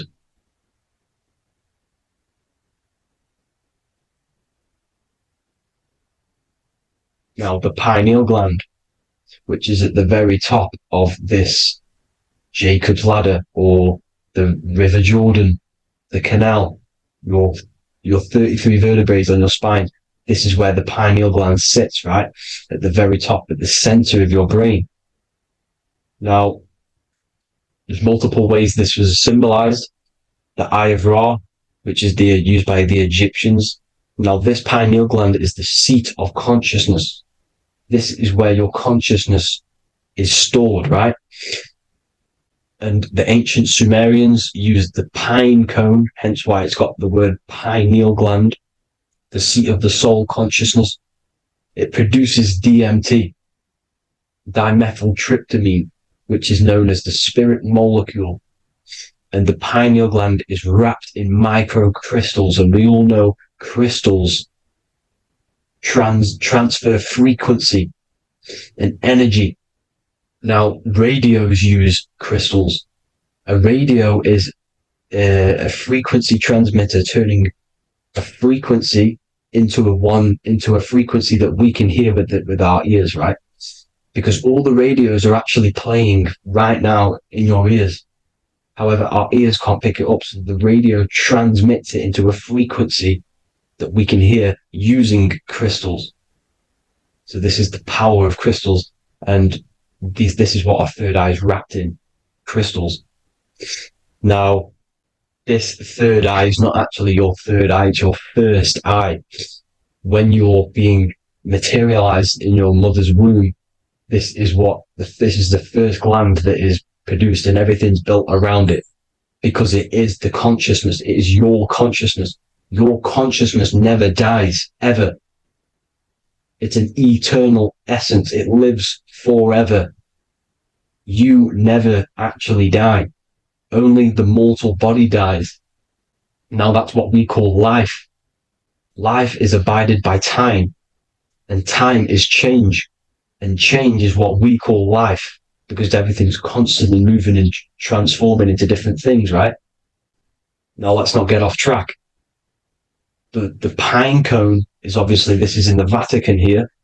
The pine cone is symbolized as the pineal gland, pine. And this is the opened pine cone. The opened pine cone means, or symbolizes, the awakened man, the awakened third eye. But the ones here, which the Sumerian gods are holding, these are shut pine cones, symbolizing the unawakened man. But let's not get confused, people. These gods were not gods. They are human beings just like you. They reached Christ consciousness. They are nothing more special than you. They just had the ability to reach Christ consciousness. And obviously their knowledge was far more intelligent than ours, far more advanced than ours. They knew the truth about this reality to the depths. Now, the ancient Hindus had a goddess called Kundalini, which is said that she descended by the means of a ladder or a cord from heaven, which is symbolizing the spinal cord. Now, this is what hickory hickory dock, the mouse went up the clock and came back down. This is all these stories, like Santa as well. Santa comes up and then down the chimney. This is symbolizing the Christ oil. There's an oil which is produced in your pineal gland, right?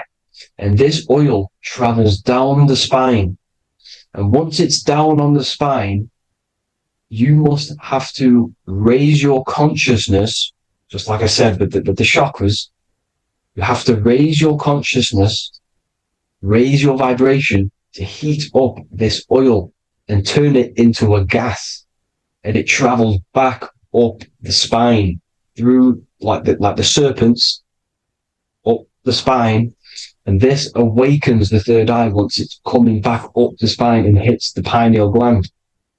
This is the secret behind Santa and hickory hickory dock, because Santa comes down and feeds the presents and goes back up the chimney, and he lives in the North Pole, the positive pole.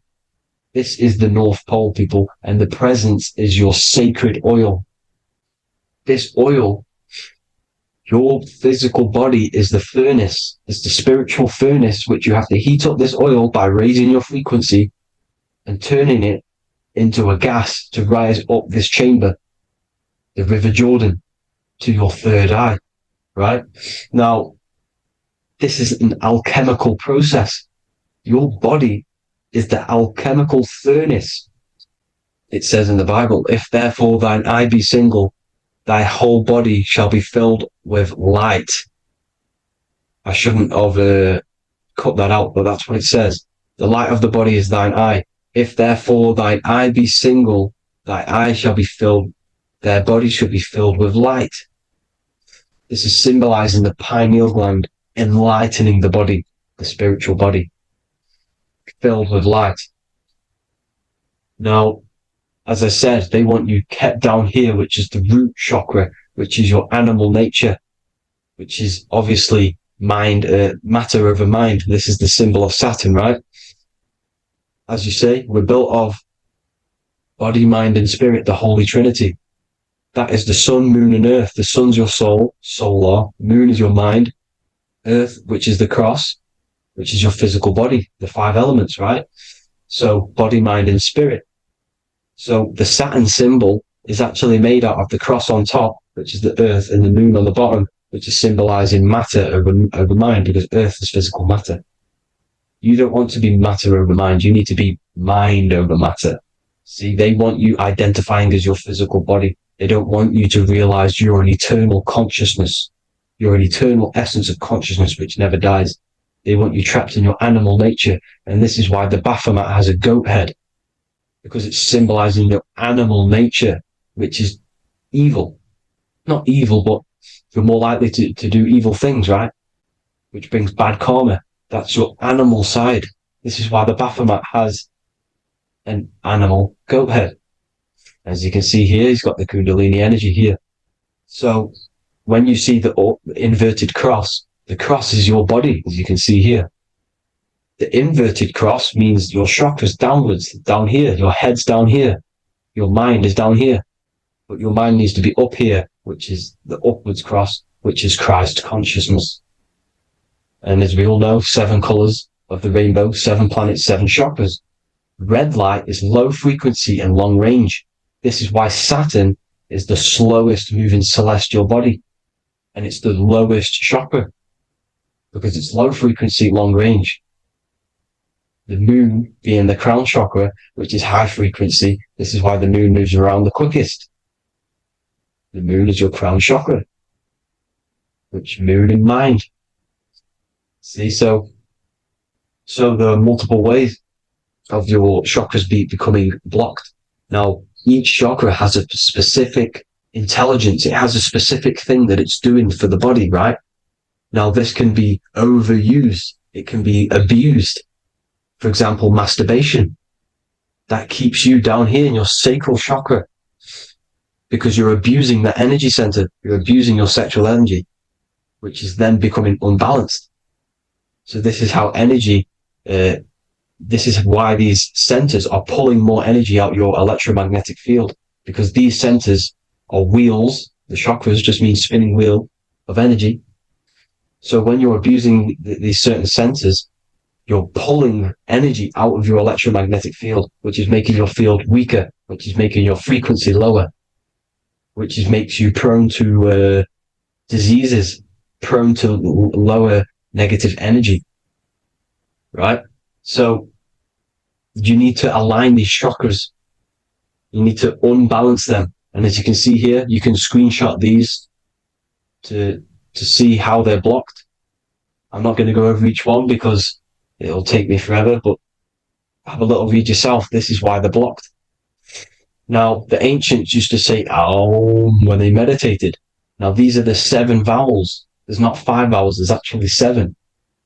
Now, when they say Aum, they're aligning all their chakras by saying this when meditated. This is where the Aum originated from. Now, emotion is energy in motion. So if you're feeling a certain way, that's the energy you've put in motion. It's a reflection. We live in a mirror reality. Everything's mirrored. Everything's mirrored. As within, so without, as above, so below. Everything's a reflection of some sort. So whatever you're feeling, you're doing something wrong. It's telling you you're doing something wrong from the root cause. because your energies are the effect. You're feeling the effect of something you've caused. The law of cause and effect, nothing escapes it. Now, the Jehovah's Witness believe that exactly 144,000 faithful Christians go to heaven or be resurrected, right? This is not true. This is symbolic. 144,000 go to heaven. Now, the petals on the chakras, this is the root chakra, this is the crown chakra. Now, if you add up the first 5 chakras, the petals, add up the petals on the first 5 chakras, you get 48. And then you get to the third eye, which has 2 petals. 48 times 2 equals 96. 96 plus 48, which you got from here, equals 144. The last chakra has 1,000 petals. Times 144 times 1,000, you get 144,000. This is a frequency. This frequency is the frequency of the ascension up your chakras. This frequency is a high frequency, which turns that oil into gas, which rises up the spine, activating your third eye. Right? So this is all the religions are all symbolic for this sacred secret of Christ consciousness. As it says in the Bible, the kingdom of God is within. It's not out there, people. You must look within yourself. You are God. You are a spark of his consciousness, infinite consciousness, right?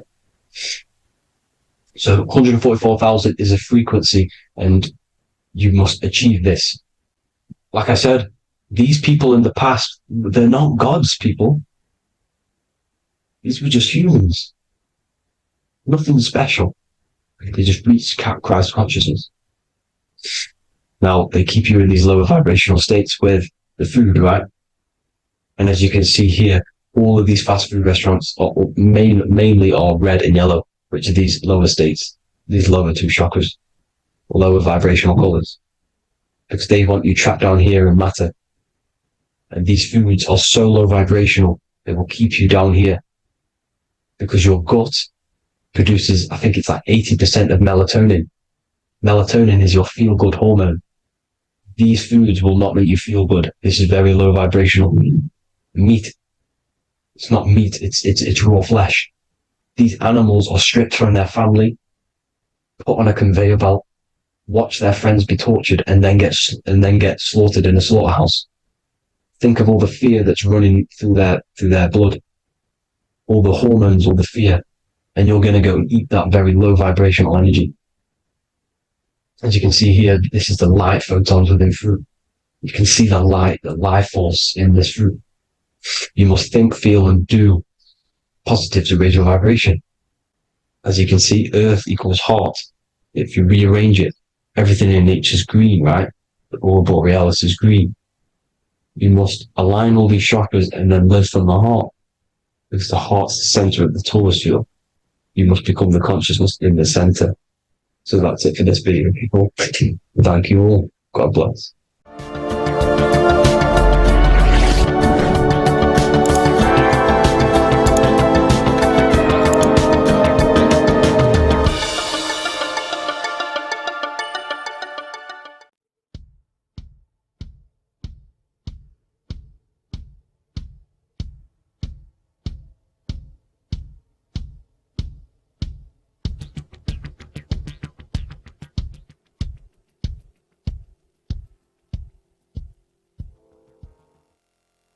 Welcome people, we're back with another video. I will now be keeping track of my YouTube and trying to upload every week. In this video, we'll be talking about the chakras. The chakras are the 7 attributes of God, and they are the 7 planets. These are literally vortex portals within us that connect us to these vices and characteristics of God. Each one of these energy centers are a spinning wheel of energy which controls the cells and organs in that particular area of the body. For example, it's literally a mini brain for that area of the body. Each chakra has a vice which you need to turn to a virtue in order to climb up through the system. They work like a stairway system. You have to go through each chakra in order to unlock the one above. This process is turning matter into spirit as you descended from spirit to matter. Saturn is Satan, that's why it's the lowest chakra, and that's why the devil is red, because red is the lowest vibrational color. When you are in these lower states of consciousness, you are in your animal nature. This is your physical side of your nature, and you are mainly being driven by your animal instincts or your ego. Moving back to your higher self or your spirit self is not an easy process. It takes a while. However, with discipline, consistency, and motivation, you can achieve this, and this is what the ancients called Christ consciousness. Once you have achieved this, it is basically a state of mastery of the mind. You no longer lust for the lower animal nature things. Now, let's start with the root chakra. This is located at the base of your spine, and you can feel this chakra by tensing your anus. This energy center is in control of your survival needs, your vitality, stability, and security. Now, if this chakra is unbalanced, you will feel insecure, fear, anxiety, unstable, low self-esteem, anemia, over or underweight, and constipation. In order to balance this chakra, you need to feel grounded, embodied, stable, calm, centered, a sense of safety, and trust in yourself and the world around you. The next chakra is the sacral chakra, which is located around the belly button area. You can feel this chakra just by sucking in your belly. This chakra is to do with relationships, self-worth, creativity, empathy, and most importantly, sexuality. This is the most important one in order to start to raise your vibration overall, is giving up the over-sexualized nature. In order to balance this chakra, you need to come into harmony with all the toxic relationships that you have. Get rid of the fear, the anxiety, the isolation, and 100% get rid of the over-sexualized nature. Lust is one of the most lowest vibrations you could possibly feel. It is literally manifesting hell. In order to work on this chakra, you need to feel self-worth. You need to do creative things, empathy, healthy relationships, and 100% being confident. The next chakra is the solar plexus. This is to do with personal power, will, metabolism, eating, happiness, and your self-esteem and self-identification. You can feel this chakra just above your belly, below your ribs, and you can suck in this area.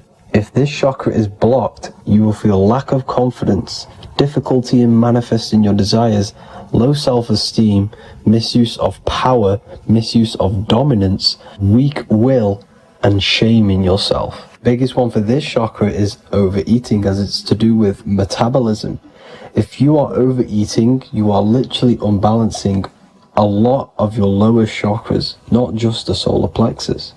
In order to work on this chakra and balance it, you want to have a positive self-identification. You want to feel happy, a happy self-esteem, effectiveness to people, not overeating, and a strong willpower. Now for the heart chakra, one of the most important chakras. Chakra is to do with love, understanding, trust, hope, openness, compassion, balance, and forgiveness. The most important because your heart is the tree of life in the body. It is the center of the toroidal field. It is the most powerful chakra. Your heart is 5,000 times stronger magnetically than your brain. Once you have hit the heart chakra and you start surpassing the heart chakra, you are now turning matter into spirit, as the lower three chakras are dense and physical, and the above the heart chakra are turning to spirit. As you can see already, this is a hard and long process of working on yourself physically and internally. The symptoms of a blocked heart chakra would be lack of love or too much love, difficulty to accepting or giving love, lack of compassion, loneliness, and lack of emotional fulfillment. Finally, a lack of connection with a divine or to nature. In order to balance this chakra, the most important thing and the most powerful thing you can do is loving people, accepting and giving lots of love. Second most important thing to balance the heart chakra is balance. You need a balanced life. You need balance in all aspects of your life. Now for the throat chakra. This is a very important chakra as it's to do with communication.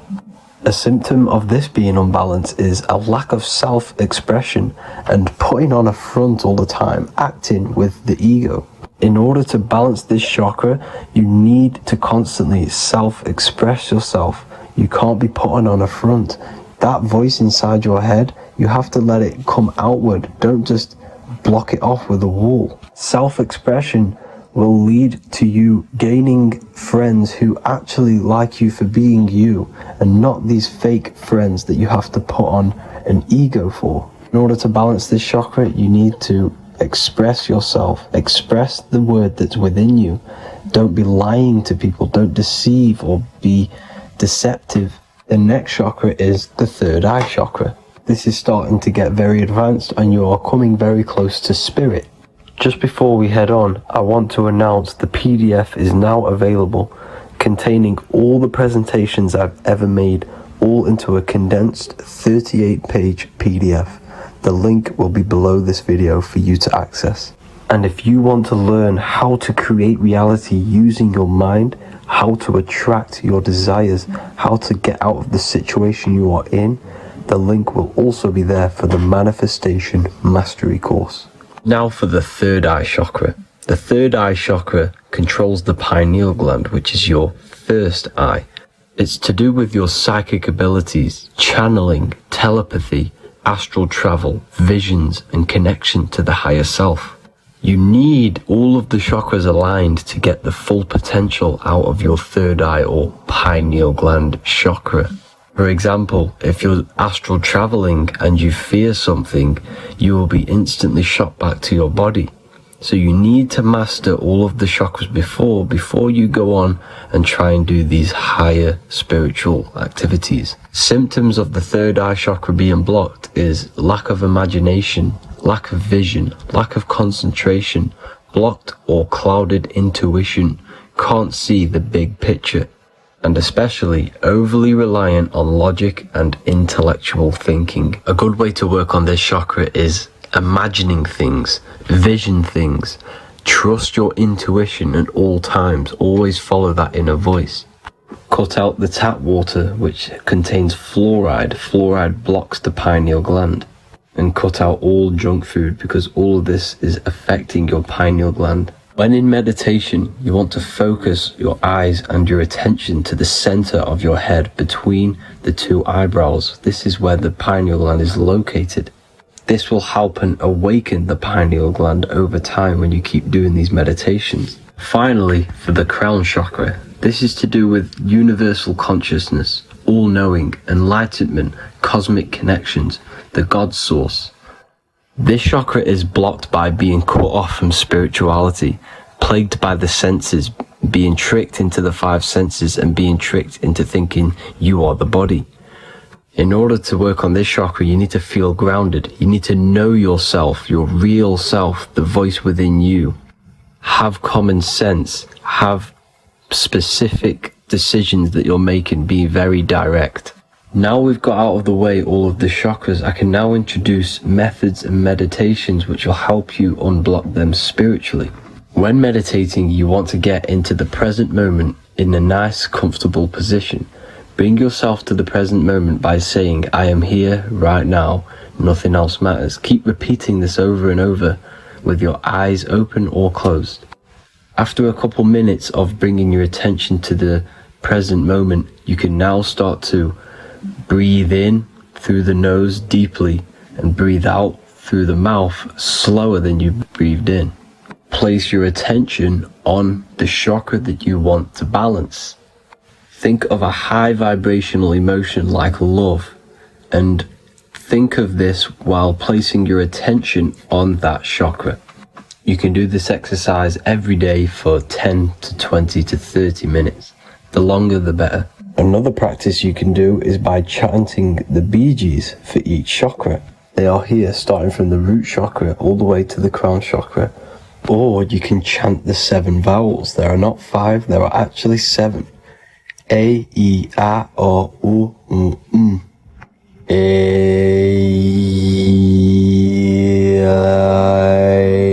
O.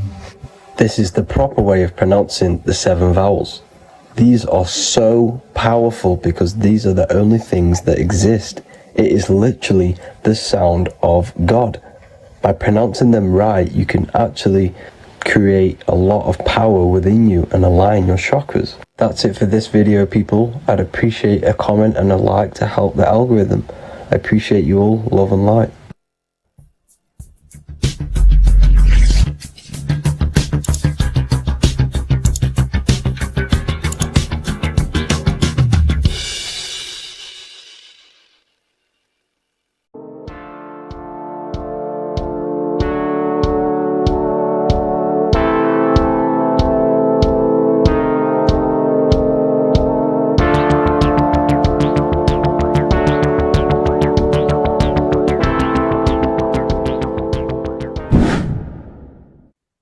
How are we all doing, people? It's Revival of Wisdom from the Wisdom Academy. Today we're going to be breaking down God, consciousness, and the higher and the lower self, and how to overcome the lower self. Now, the first thing you need to understand is that you are the invisible intelligence within the brain, within the body. This invisible intelligence is known as the mind.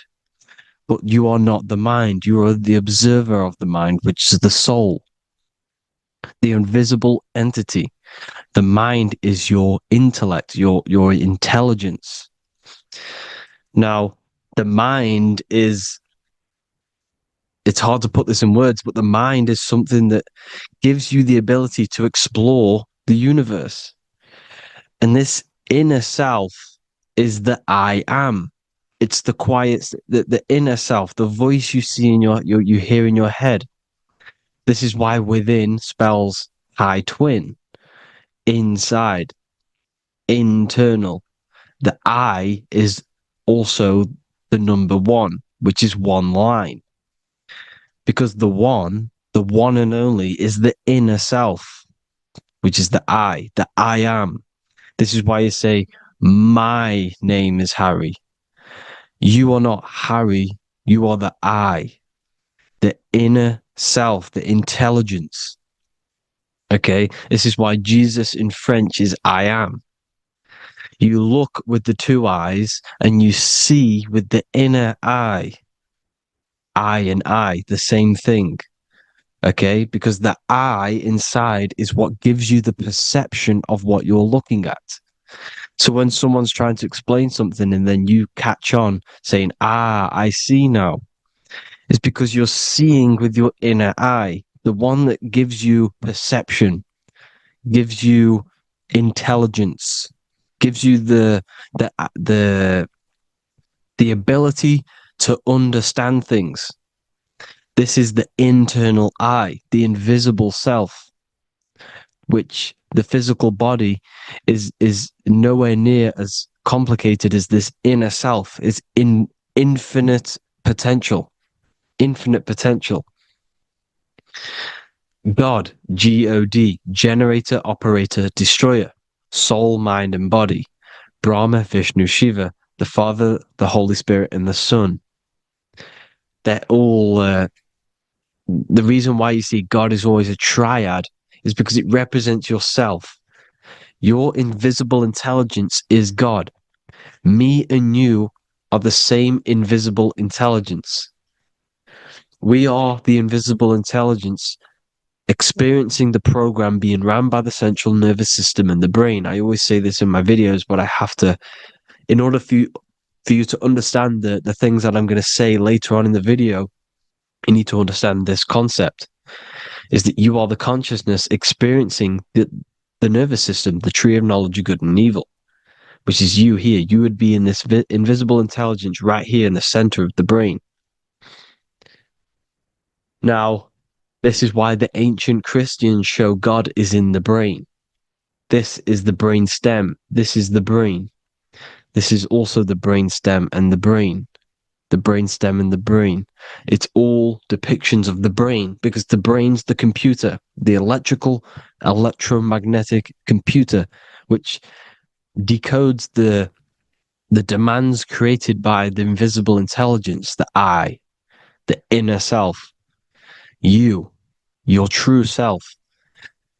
The person if you observe what someone moving, this is going to sound, but if you observe someone walking, it's not the body. The body is moving, but the thing telling it to move is the invisible intelligence. Before you kick a football, a decision is made within your invisible intelligence, your mind. And this consciousness, this invisible intelligence, is either stuck between the lower self and the higher self. Okay? When the invisible intelligence, meaning the true self, identifies itself with the physical body, it will trap its mind within physicality. This consciousness that we have is either operating in the lower self or the higher self. It's either feeding the material body or it's feeding the spirit. Okay? But because we are physical and spiritual, we need to be even. We don't want to be meditating all day long, because we do have a physical body as well whilst we are here. We are playing a game in physical matter. Okay? Now, the reason that you incarnated here is to learn a lesson, because the mind can manifest anything it wants within the astral planes, within the world of imagination. It can manifest anything it likes, but it incarnates into matter, into this game, so we can understand labor, because anything in matter, you have to labor to manifest. But in the astral, you can manifest at the click of a finger. You come here to learn the knowledge of good and evil. And your consciousness, I came out a bit off topic there, but your consciousness is experiencing the lower or higher self. The lower self is manifested in the lower parts of the body. Sex, food, and power, the lower three energy centers.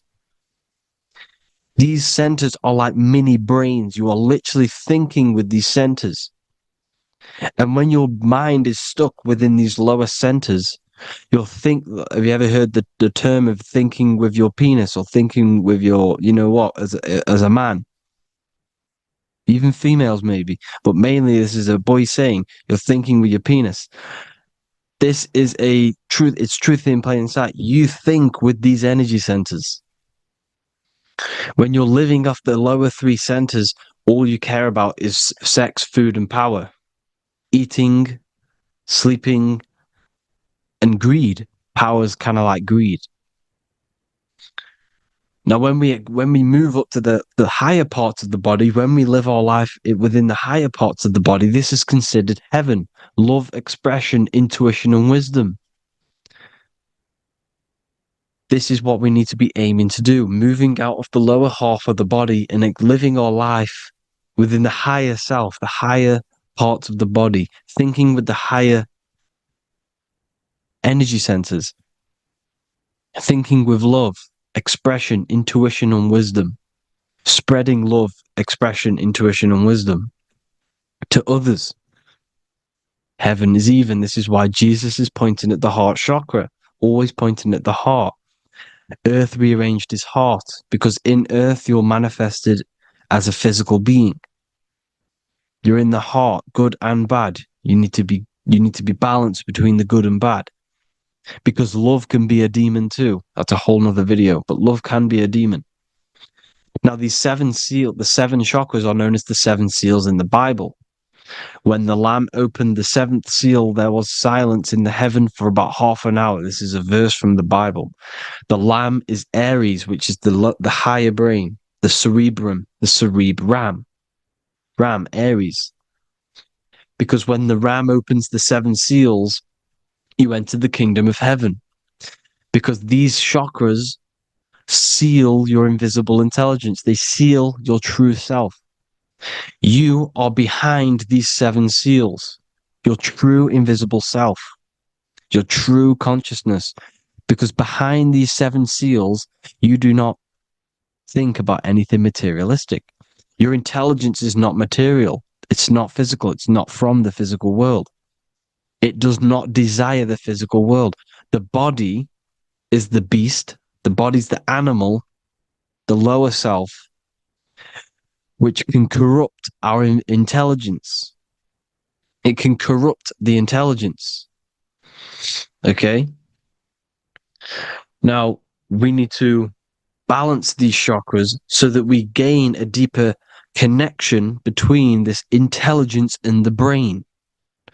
Because when there's a strong connection between the brain and the intelligence, your body and the intelligence, you have a strong connection. Therefore, you can manifest what the intelligence is saying at all times. Meaning, when, for example, your higher self, this is intelligence, the higher intelligence is always speaking to you. It's always guiding you. It's always telling you the right thing to do. You can feel it when you're doing something wrong. You can feel that you're doing something wrong because this higher self, this intelligence knows what it needs to do here. And when there's no connection between the body and this our intelligence, our true self, when we strip away, when you close your eyes for long periods of time, you will figure out you are this invisible, infinite, creative being. There's no words that I can't describe what it is, but it's the voice inside of your head that you can feel when you close your eyes. You are this being inside of the head, heaven, because this is heaven, this intelligence. And when there's a strong connection between the body, you can manifest everything it's saying. When everything is balanced, when you're no longer thinking with the lower centers, when they're all balanced, you're not thinking in particular with every center, you balance them all, you can manifest everything it says. Your body will act out what the intelligence is always saying. This is God in the brain, the intelligence, trying to touch Adam, representing the lower self. This is why they're not touching. Notice how Adam is resting, but the intelligence is always reaching out, stretching, symbolizing metaphorically saying it's guiding. I'm always reaching out. The intelligence, your intelligence is always guiding you. It's always reaching out to you. But Adam is ignorant of it. The lower self is ignorant of it. And that's why he's so relaxed and God is so stretching out. Because at our highest self, that when you think of when you want to better your life, that highest true version of yourself is God. When you're manifesting this, your highest self, this is God. Your truest form, your most perfect form, that is God. Your highest version of yourself, that is God. Emotions are not what you've been taught. Emotions are not something that should be reactive, okay? You should not let the emotion be you, except that you should experience them instead of letting them become you. You need to understand there's a separation in our consciousness. You have the soul, which is the person who is observing your thoughts. When you think a thought, who's the one observing that thought? The soul, you, the I am, the I, the inner self, the one and only. And inside of every single body, inside of me, inside of you watching this video, there is this same intelligence that is inside of me, inside of you. And it's the exact same intelligence, experiencing a different body. And this is what we mean by the universe is mental. We all are all sharing the same ball of consciousness in a different body. The animals, the fish, the cells, all expressing this one consciousness. Me and you are the same. This is why the golden rule is treat others like others should be treated, because I am you and you are me in a different body. Now, going back, you need to identify that there's different levels of consciousness: soul, mind, emotion, and body. Okay? Your emotions are on a separate layer than the body, the mind, and the soul. So when you identify there's a difference between all of these, you do not let them become you. You do not let your mind rule you, because your mind can be corrupted. Your soul is the one that is pure good, pure love, but your mind can be corrupted. Okay? Your emotions can be corrupted. The body can be corrupted, but the soul can never be corrupted, only layered on top. You can only throw piles of programs within the subconscious, layering the soul down, but deep down inside of every single one of you, there is a loving being. Because love comes from the heart. Love is the universal emotion, expression. Now, your thoughts can become bondage, your emotions can become bondage. Now, what do I mean by bondage? By conquering the lower self, we need to conquer our own mind, because the mind is what's manifesting the lower self. When you're thinking with the lower half of the body, when you're becoming your emotions, you need to experience the emotion, not become the emotion. Do not let the emotion become you. Do not let your thoughts become you, because your thoughts are tools that you can manifest. Your thoughts are the idea. Your emotion is the energy that you can use to manifest that thought. Your emotion is energy in motion, emotion. You use emotion to manifest, to feel as if you already have the thought. Therefore, you become that vibration. Therefore, your emotions are actually a creational force that is given to you to manifest things, because you're a human, a manifester. You're here to manifest things. You're a creator. You are a god. Your inner self, your intelligence, your I am, the one and only inside of you, the inner self, the quiet one, the one that's deep down, the invisible intelligence, is it's creating things all the time. All the time.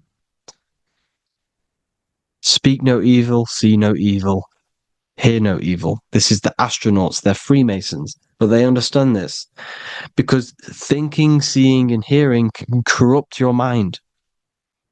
And when you have a corrupted mind, you'll have a corrupted subconscious. The subconscious will manifest into the body, because 90% of your behavior comes from the subconscious mind.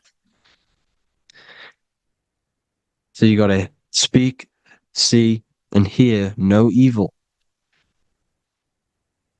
A sin, what is a sin? To overcome our lower self, to overcome our lower self, the 7 deadly sins are not something that goes against an external God. A sin is something that goes against your inner guide, your inner conscience, the inner self that's always speaking to you. It's always telling you the right thing to do. A sin is something that goes against this inner guide.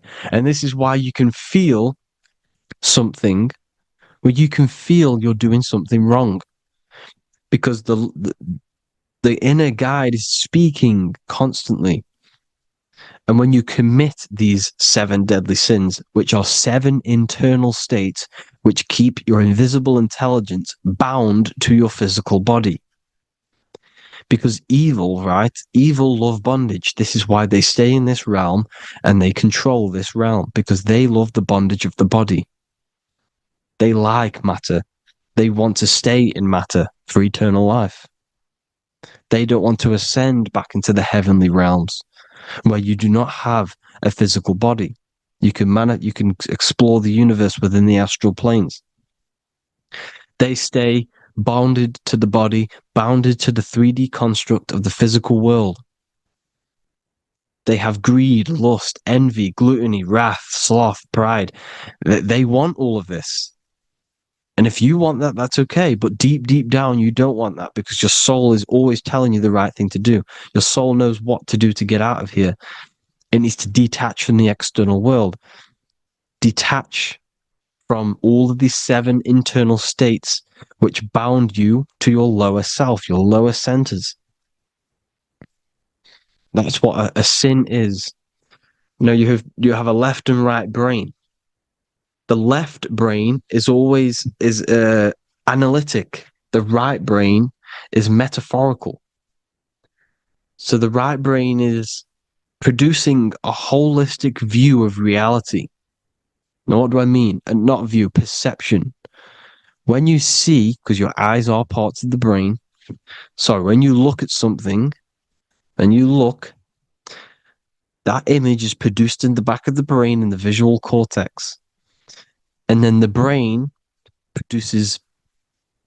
right brain produces a perception, a holistic, it breaks down what you're seeing into a holistic image, a holistic perception. So, for example, if you're in a woods, the right brain sees the whole woods as one big woods. The left brain is breaking that perception down into individual trees, branches, and leaves. So the left brain's to do with duality. The right brain's to do with wholeness, unified. The left brain's dualistic, analytic. This is necessary so that we can pick things up and manipulate them and break things down. We need the left brain. We need the right brain. I'm not saying any of them's bad, but the left brain, sinister in Latin, means left. Because when you're left-brained, you see everything in dualistic. You see everything is dual, when everything's actually one. We need to be focusing and strengthening our right hemisphere. I'm not saying sit in the right hemisphere all the time, but we need to be strengthening our right hemisphere. And this is why left is sin and right is right. Because when you focus on the right hemisphere, you see the holistic perception of creation. The right hemisphere sees humanity as one unified consciousness. The left hemisphere sees everyone as individual persons and egos. Because the left hemisphere is dualistic. And this is why the Bible says, cast the net onto the right side of the ship and ye shall find. John 21:6. What does that mean? Cast your energy, cast your perception into the right hemisphere of the brain, and ye shall find unified consciousness. You shall find your higher self, the one and only. If then you have been raised with Christ, seek the things that are above, where Christ is seated at the right hand of God. Wow. Powerful. What does this mean? Seek the things that are above, where the Christ is seated at the right hand of God. God is your consciousness, your invisible intelligence between the 2 hemispheres. The right hand of God is the right hemisphere. Seek the things that are above the heart. Love, intuition, expression, and wisdom. Seek the things that are above the heart, the higher self, the higher part of the body. Because when you seek the things of love, expression, intuition, and wisdom, you create a strong aura. You attract the same frequency. And this frequency is heaven, God. This is the Sumerian artwork showing the Lamb.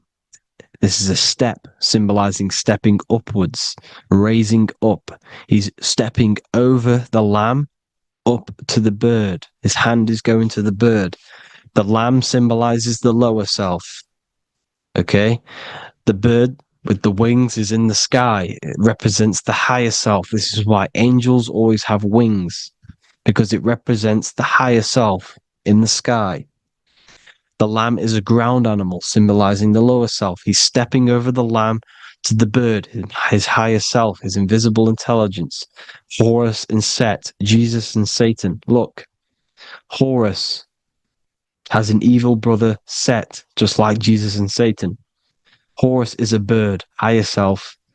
Set is a ground animal, lower self, which is the devil and the angel on your shoulder. You see? The right and the left hemisphere. The two wings.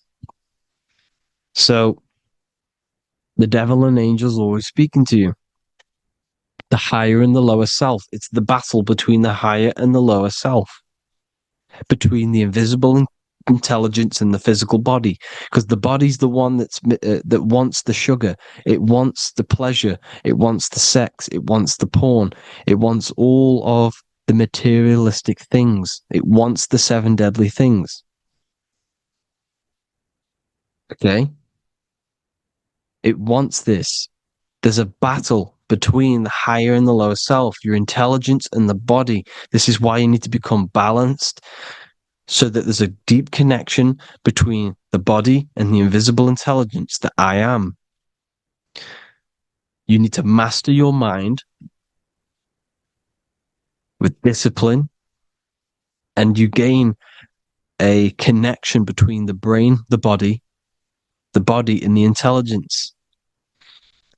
Resurrection, transmuting sexual energy. Okay, this is important. Res is Resh, which is Hebrew. The early Hebrew Resh symbol is the head. This is the head. Resh, erection. Erection is a sexual stimulation. Resurrection is rise erection. You got to raise your sexual energy up the base from the spine to the head. This is the Christ, the Christos. Because there's a psychophysical germ, psychophysical oil produced in the brain every month. Go and watch my other video on raising the chrism. Okay? And every month there's this fluid produced in the brain, which takes 2 trips, because one's produced by the pituitary, one's produced by the pineal, magnetic female, magnetic and electric charge. And it takes 2 trips down the spine to the solar plexus, the bread of life in the Bible, or Bethlehem in the Bible, because the River Jordan's your spine. Goes down to Bethlehem. It gets born in Bethlehem, just like Jesus. Because when this oil travels to the solar plexus, it creates the seed, the seed of life, and it feeds the body. All the central nervous system, all the cells, it regulates the blood, does all sorts of good things for the body, this oil. Now, when you save your sexual energy and you raise your resurrection, you awake the Christ, you raise it from the solar plexus or the sacrum bone up to the brain, you activate 100% of the brain, and this is the true resurrection of Christ. Instead of wasting the energy and giving away your sexual fluids, because behind the fluids is the energy. So when you release that fluid, the energy is out there. You've released the energy. Your sexual energy is the most potent emotional force a human could possibly feel. Same with any animal or anything. The sexual urge, the sexual emotion is the most powerful, potent emotion that you can feel. It takes over the whole body. When you feel sexually aroused, it takes over everything because it's so potent. And when you fight the serpent, when you fight the sexual energy, which is shown here in the Egyptians, the cat cutting off the head of the serpent, or Hercules fighting the serpent, or in the Greek mythology fighting the 7-headed dragon, the 7 chakras. The serpent is your sexual energy because it symbolizes your Kundalini.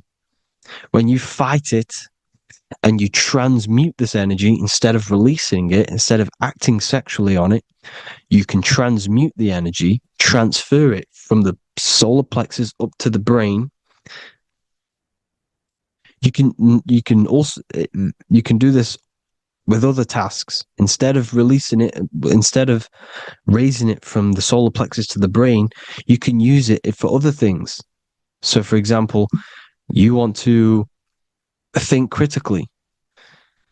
You can use it for critical thinking. You can use it for going to do exercise. You can transmute sexual energy into anything. But you can do this. You can raise the sexual energy, and you can use this energy to push the cerebrospinal fluid from the solar plexus up through the spine, up the 33 vertebrae to the brain, and it'll activate 100% of the brain. And this is the resurrection of Christ. Jesus was never dead. Jesus was never rose from the dead. It symbolizes the Christ, Jesus Christ. Christ is Christos, which means oil in Greek. The resurrection of the Christ, the Christos, the oil. When it activates 100% of the brain when it's raised, and it can regulate all the systems, it can regulate all the blood, it can regenerate the body. And this is the true Antichrist. They don't want us doing this process. The Antichrist is not against Jesus, it's against the fluid in our body that makes us live hundreds and hundreds of years and makes us live as gods.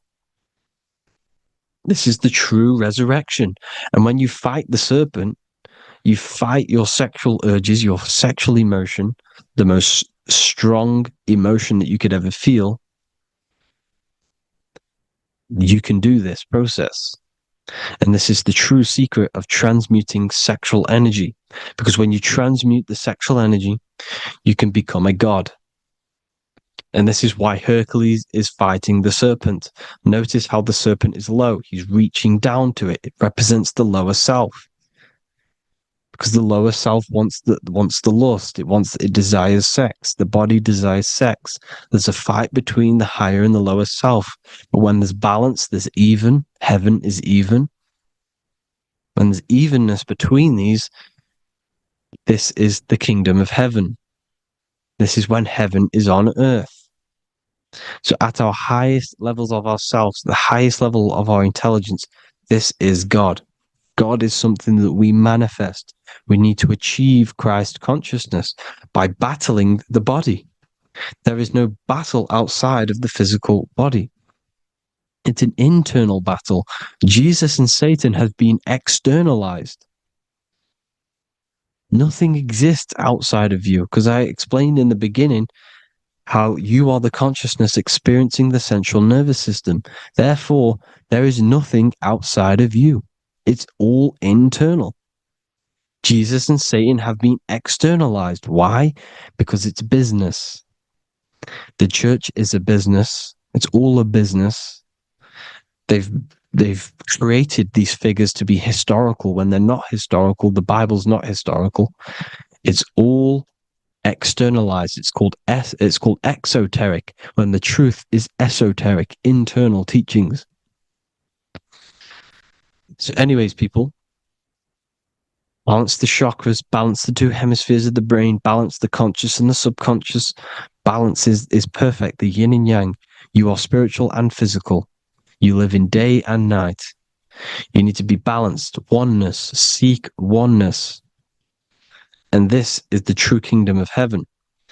And when we all realize that we are all the same intelligence, the same consciousness expressed in different bodies, when we all realize this, we all realize we're all one. Doesn't matter what race you are.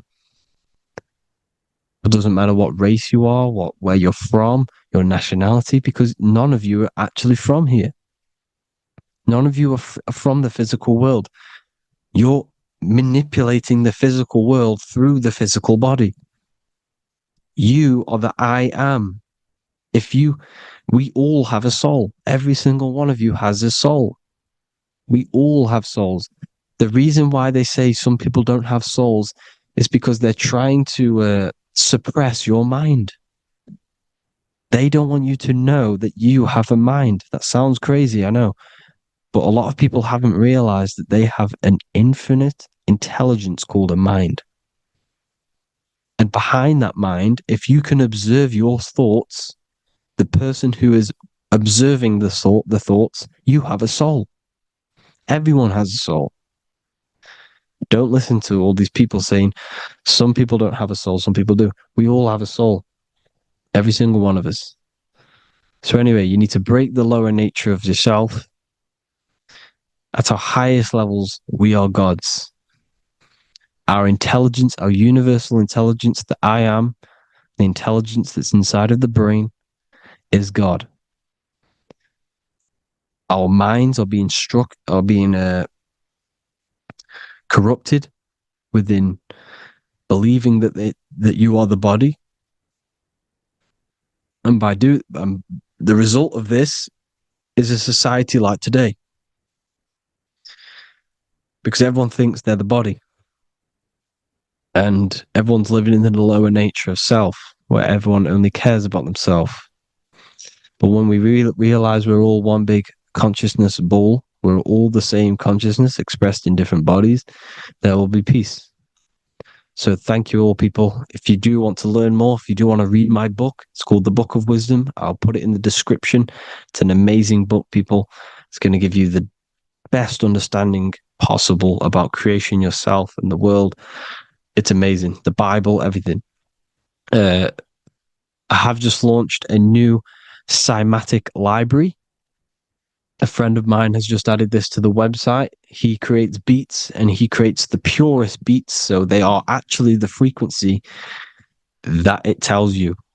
Most of the stuff on YouTube and Spotify and Apple Music it says it's a certain frequency, but we know these major platforms are all playing with the frequencies of the app. So if you want a real binaural beats, solfeggio scale frequencies to meditate on or listen to throughout the day, join the Occult Library. You can get a 2-day free trial.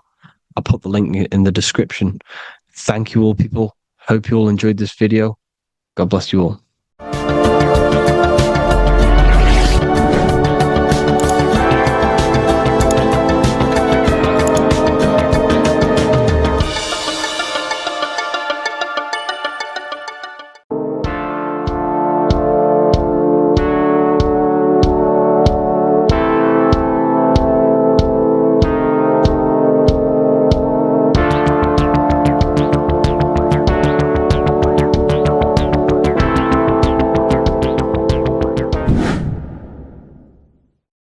What is good, people? We're back with another video, and this is going to be talking about the connection between the micro and the macro. You know, you are the universe, everything is inside of you. So the first thing you need to understand is that the law of mentalism, we are a thought in the creator's mind, everything's being thought into existence. We have a spark of this mind, this same mind of the creator, and everything is a state of mind. Particles or atoms, whatever you want to call them, are a mental thing. They're a product of the mind. Everything's thought into existence. Thoughts influence everything. Thoughts are energetic effects which send out waves into the quantum field around you. And your consciousness is actually the universe experiencing itself, expressing itself, and viewing itself. So we are the creator, but viewing itself in separate bodies. And this is why they call the material world the world of illusions. Because everything's separate here, but we all forget that we're not all one. We've all been brainwashed to think we're all separate, but we're all one. We're all the same mind, the same consciousness, everything. So everything's created out of toroidal fields. God created the toroidal field. That's the only thing that exists, because atoms are toroidal fields, and it's the basis behind all creation. As you can see it in the owl's eyes, it creates the infinity symbol. And this was the apple. That apple is a toroidal field. And the toroidal field is made out of dielectricity, which is ether. Ether is black light, and this is counter space. This is another realm. This is what creates God to be omnipresent, to be everywhere at one place at all times. He is everywhere because ether is everywhere. Ether is infinite potential. It connects everything together, and that's what energy moves through. It moves through the ether, and that's black light. Everything is light, as it says in John 4:2. God is light. Everything's a vibrational state of light. So the torus field is made out of dielectricity, ether, black light, magnetism, which is white light, which is the center of the toroidal field. And magnetism radiates, it has no vibration. And then when white light splits, it turns into electricity. which is physical material, and that has a vibration. This is the Holy Trinity, the sun, the moon, Saturn. Saturn, the god of materialism. If you've watched my videos on Saturn, you know that Saturn is crystallizing everything into physical matter. And that's why his old name was El. The ancients called him El. And this is why we get El electricity. This is where El electricity comes from. Because El electricity is only a product of the physical world, which is redshift, blueshift, Adam and Eve. And this is what creates the redshift, blueshift is what is a product of magnetism. When magnetism, white light splits. And this gives us vibration. And this what creates the toroidal field, which is the basis of all physical creation. The sine wave is created out of the magnetic wave and the electric wave. The electric wave is the blue wave, and the magnetic wave is the straight wave, which is radiation. This is vibration frequency. So the magnetic wave is straight, and then you have longitude and amplitude, which is depth, which is dimension. You see how the electric wave has depth and dimension. This is why you get the cross. This is the cross of Earth. This is the symbol of Earth, of bondage, of physical matter, because it consists of magnetic wave and depth, which is electric wave. And this is where you get the sun cross or the Earth cross, whatever you want to call it. It's the cross of physical matter, and the ancients knew this. This is why they used that symbol. Red shift, blue shift, which is the toroidal field, is the basis of all creation, physical creation. And this is why you have the police siren is red and blue. The Matrix movie, red pill, blue pill. You have red blood and blue blood in your body. The Democrat and Republic, the two parties, red and blue. Like your taps, on your taps, you have a red and blue tap. One's generative, one's destruction. Fire, destruction, water, generative. So this is the basis of all things. And electric wave has dimension, like I've already said, depth, material, and it's measured in hertz.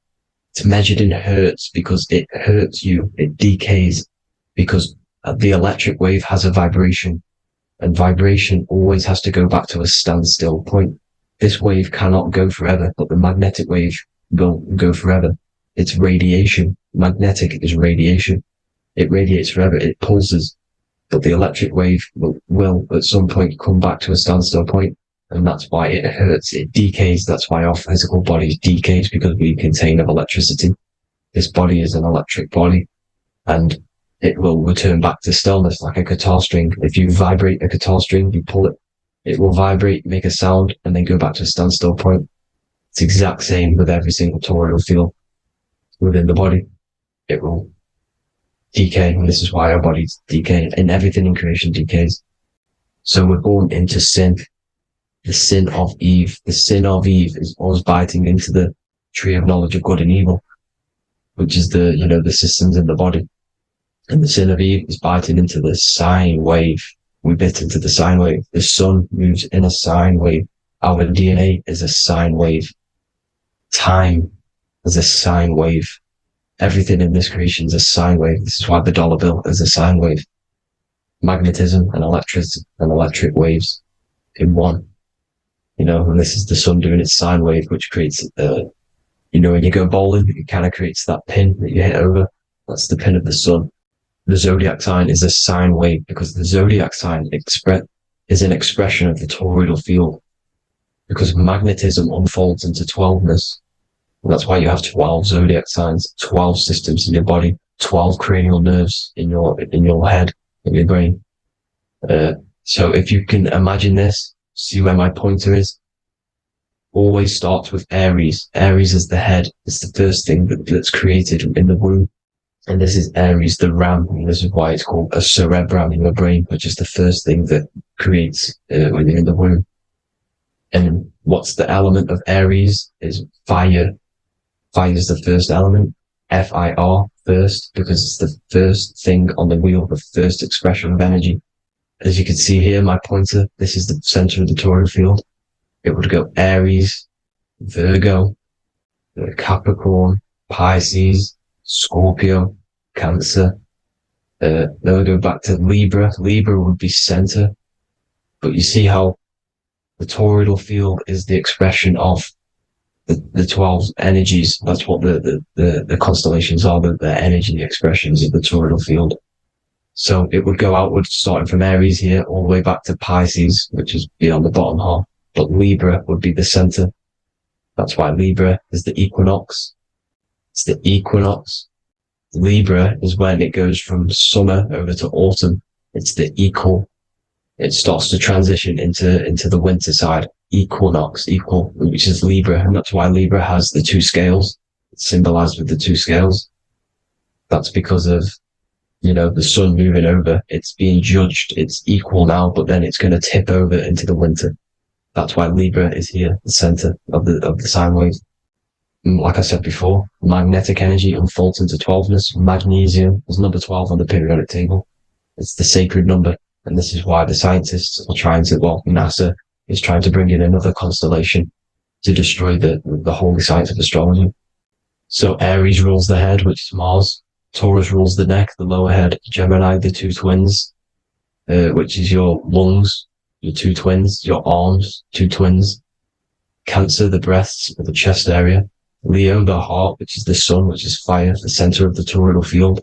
Virgo, the belly, which is the intestines. Libra, the kidneys, the two scales, the kidneys, balancing out everything. Scorpio, the sex organs. Sagittarius, hips and thighs. Capricorn, I've missed that out, which is the kneecaps. Capricorn, kneecap. Aries, which is the ram, which is the cerebrum in your brain. And then Aquarius, the calves and the ankles. And the Pisces, the two fish, the 2 feet. So everything corresponds, as you can see here. This is an ancient way of depicting it, of the folded human. And this is everything. Each constellation rules that part of the body, gives energy to that part of the body, makes you do certain things. So magnetic energy unfolds into 12ness, electricity unfolds into 7s. That's why when you get electric, the light spectrum that we see, it consists of 7 colors. Why we have 7 planets. The 7 planets give us our 7 metals and the 7 solfeggio scale frequencies. So the rotor, this is the rotor. And rotor is an anagram for Torah, the Torah, which is I think it's the Hebrew Bible. Don't quote me on that, but it's one of the holy books, which is the Torah, the Taurus. Everything goes back to the Taurus field because it's the basis of all creation. So the chief cornerstone, it says in the Bible that the builders rejected the chief cornerstone. The chief cornerstone, you are the builder. You decided to incarnate into the physical world, into the electric world, the world of Saturn. When you are created in the womb, it takes you 9 months for you to be created. So for example, if your parents, if you went into the womb here, it'd take you 9 months. So let's say you're born in Scorpio. So you'd go back 9 months, 1, 2, 3, 4, 5, 6, 7, 8, 9. You consist of all of these 9 energies because it takes 9 months or however long you took to be born. Some people are born earlier. You'd have to find out how many months you were in the womb for. But you consist of these 9 energies, and each constellation has a cell salt associated with it. And these cell salts are vital for your health, and your cells are the optimal health of your body. So the chief cornerstone that you rejected is these 3 cell salts, these 3 constellations. So you're mineral deficient in these 3 constellations. For example, fluoride, magnesium, phosphate, and potassium sulfate. So that's the chief cornerstone. And a cornerstone, people always get it rejected with the cornerstone. The cornerstone is not, it doesn't say the cornerstone in the Bible, it says the chief cornerstone. The cornerstone is a cornerstone of a building, but a chief cornerstone is the top of the pyramid. This is where we get the pyramid of the wheel. So you're mineral deficient in whatever 3 zodiac signs you're not. You were not in the womb for. This is the chief cornerstone you rejected. So the human body is the micro. It is the universe in a physical form. It consists of everything in the universe. Just like your consciousness is the universe, watching itself, experiencing itself. Your body is the whole universe. 12 systems in the body, 12 zodiac signs, 7 chakras are the 7 planets. The Holy Trinity of you is your Temple of Solomon, the soul and the mind, the sun and the moon. You know, everything is in you. You consist of everything, all the energies, everything. Heaven and hell. Heaven and hell is a mind state. It's a state of the mind. Head, H-E-A, which is heaven, and the heel, the bottom of your foot, is hell. And the bottom of your foot is the soul. So they're basically saying, well, it's wordplay. They're saying that your soul is in hell because, you know, with the elites being in control. So they call the bottom of your foot the soul, trying to say that you're in hell. The Christ is in you. And this Christ is Greek for what? Christos. And Christos is Greek for the oil. And this oil is produced in the cerebrum, the areas, the ram, the cerebrum, pineal. It goes down the pineal, the pineal and the pituitary are underneath the cerebrum. Goes down the pingala and the ida. The pingala being the positive charge connected to the pineal gland, pin, and the ida connected to the pituitary. And this is the two serpents going down the spinal column. And this is why Jesus goes from Nazareth to Bethlehem, and then Joseph and Mary are waiting for Jesus in Nazareth. Joseph and Mary are the pineal and the pituitary gland waiting for Jesus to come back up the River Jordan, or spinal column. So this is the oil. This is the story of Santa as well. Santa comes from the North Pole. Why? Because the North Pole of the Earth is the center of the toroidal field, and the North Pole of you is your spinal column, which is the North Pole of the toroidal field. The North Pole, he comes from the North Pole. This is the North Pole. This is the South Pole of the toroidal field. Comes from the North Pole, which is your mind. And he goes down the chimney and then back up the chimney. This is the chimney. And he drops off the present, which is the Christos, the oil. And this is why Jesus is crucified at 33, because he crosses over the vagus nerve at the top of your spine. When this oil comes back up the 33 vertebrae, these are your vertebrae here. When it goes up to the 33 vertebrae, it gets crucified at 33 because it crosses the vagus nerve, and he's crucified on a cross at 33. This is the story behind Jesus and Santa. The Ark of the Covenant in the Bible is the two hemispheres which cover the vital parts of your mind, the brain side, which is the cerebrum, the pineal, the pituitary, etc. So the two hemispheres are the two angels, the Ark of the Covenant. This is the Ark of the Covenant covering the two vital parts of your brain. So these are the optic thalamus is another part, and it protects the Christ oil, which is inside at the center of the brain. See, the Bible is all a massive metaphor about yourself, because you are the universe. You are a microcosm of the universe.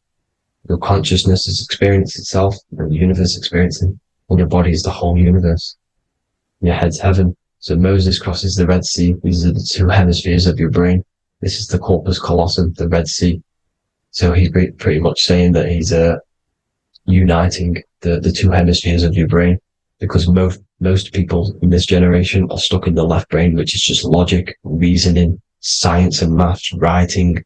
You know, this is what school teaches you to do. It keeps you stuck in your left brain. And you want to cross over to you want to cross the Red Sea, which is the corpus callosum, to the right brain, which is awareness, art awareness, creativity, imagination, intuition, insight, you know, using the higher mind, creativity, imagination. If you don't have intuition, then you can't read energy, you can't pick up on bad things.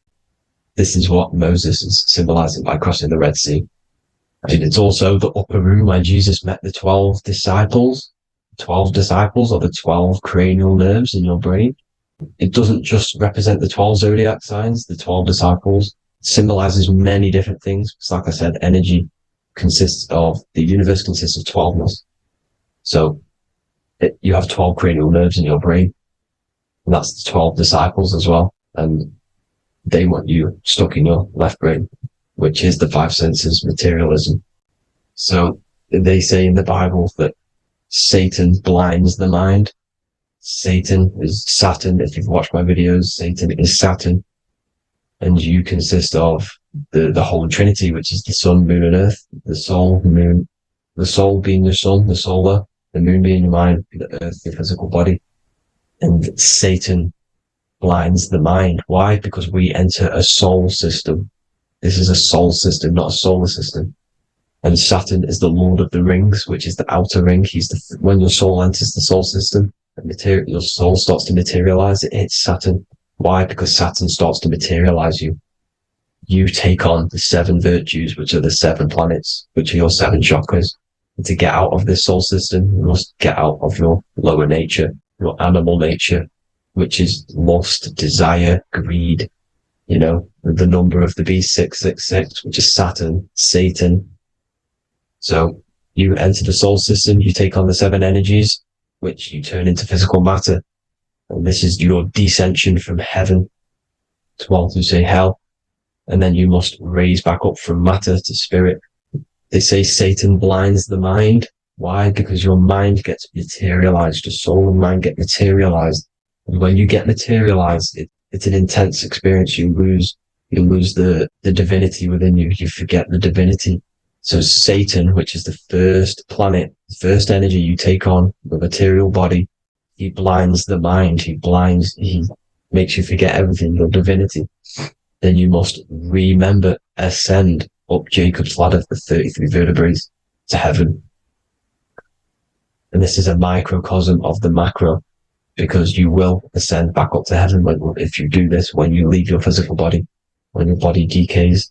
So when it talks about in the Bible, completely destroy them, the Hittites, the Amorites, the Canaanites, all the ites, this is what God says to the Israelites. It says completely destroy them. It's basically symbolizing saying destroy your lower nature. The Canaanites, cannibals.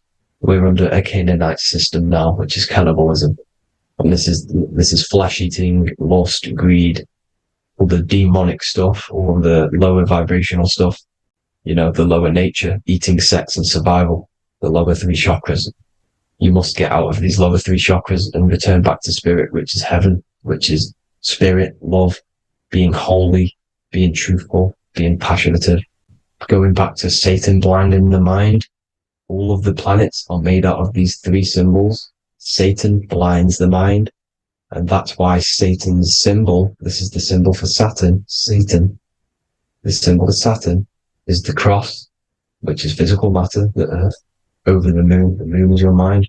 So the Saturn symbol saying matter over mind. He blinds the mind. Satan blinds the mind once you enter the soul system.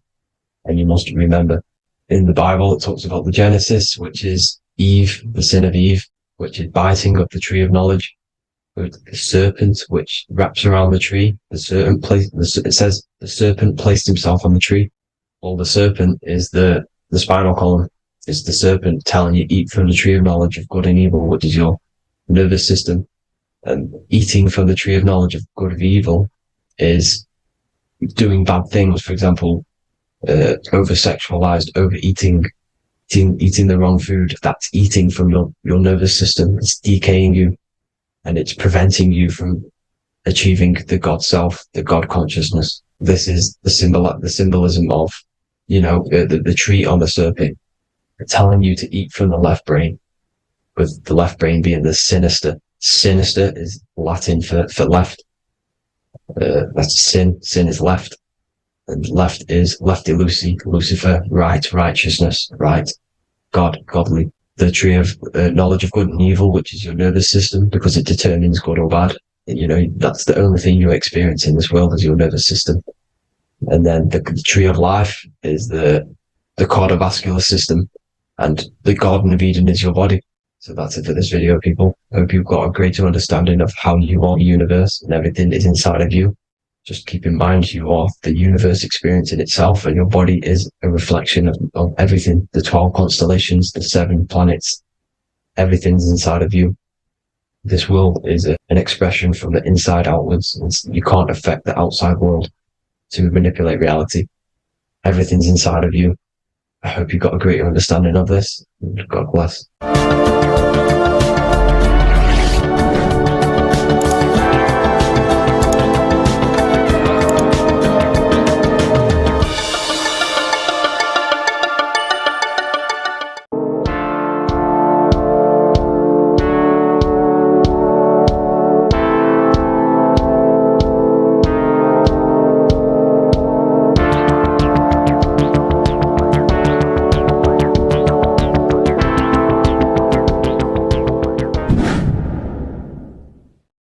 What is good, people? It's Revival of Wisdom. I hope you're all doing well. And this video is how to raise your holy oil or your Kundalini. Let's get straight into this. So this is a monthly cycle. Every month, when the moon is in your zodiac sign, this oil is released. Now, the moon is in control of monthly cycles. For women, it's the menstrual cycle, and as well, this holy oil cycle.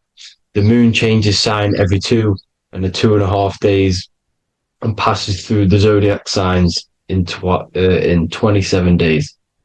So the moon tells the day, the sun tells the time, the stars tell the month. This reality is a massive clock, if you like to say. It's a cycle. Okay. The moon controls the night, emotions, water, fluids, and the mind. Okay. So this oil is produced in the claustrum. It's produced in the claustrum, which is here, right? This is where you get Santa Claus from. Now, the claustrum is at the center of the brain, and it is next to the pineal gland and the pituitary gland. Once it starts in the claustrum, this is the holy presence. This is the present that Santa gives to us, Santa Claus. And it goes to the pituitary gland and the pineal gland.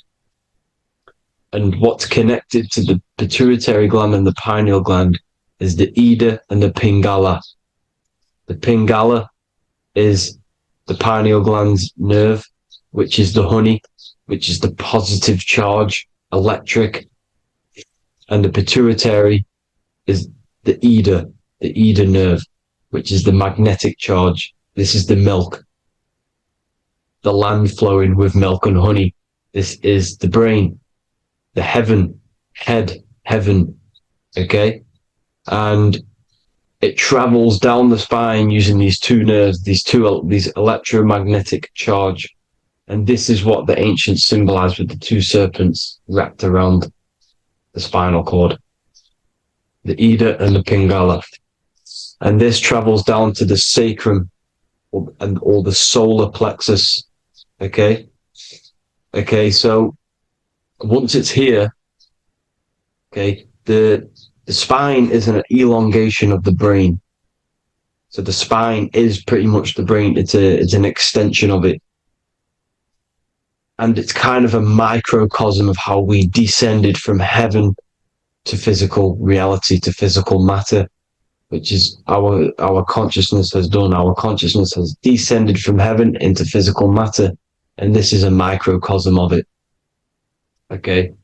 So once we're in the sacrum bone, this holy oil, like I've just explained, this holy oil starts in the Santa claustrum, goes down the chimney to the sacrum.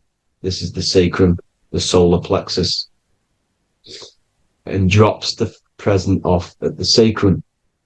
Now, once we're at the sacrum, we need to raise our vibration to take this oil back up the spine.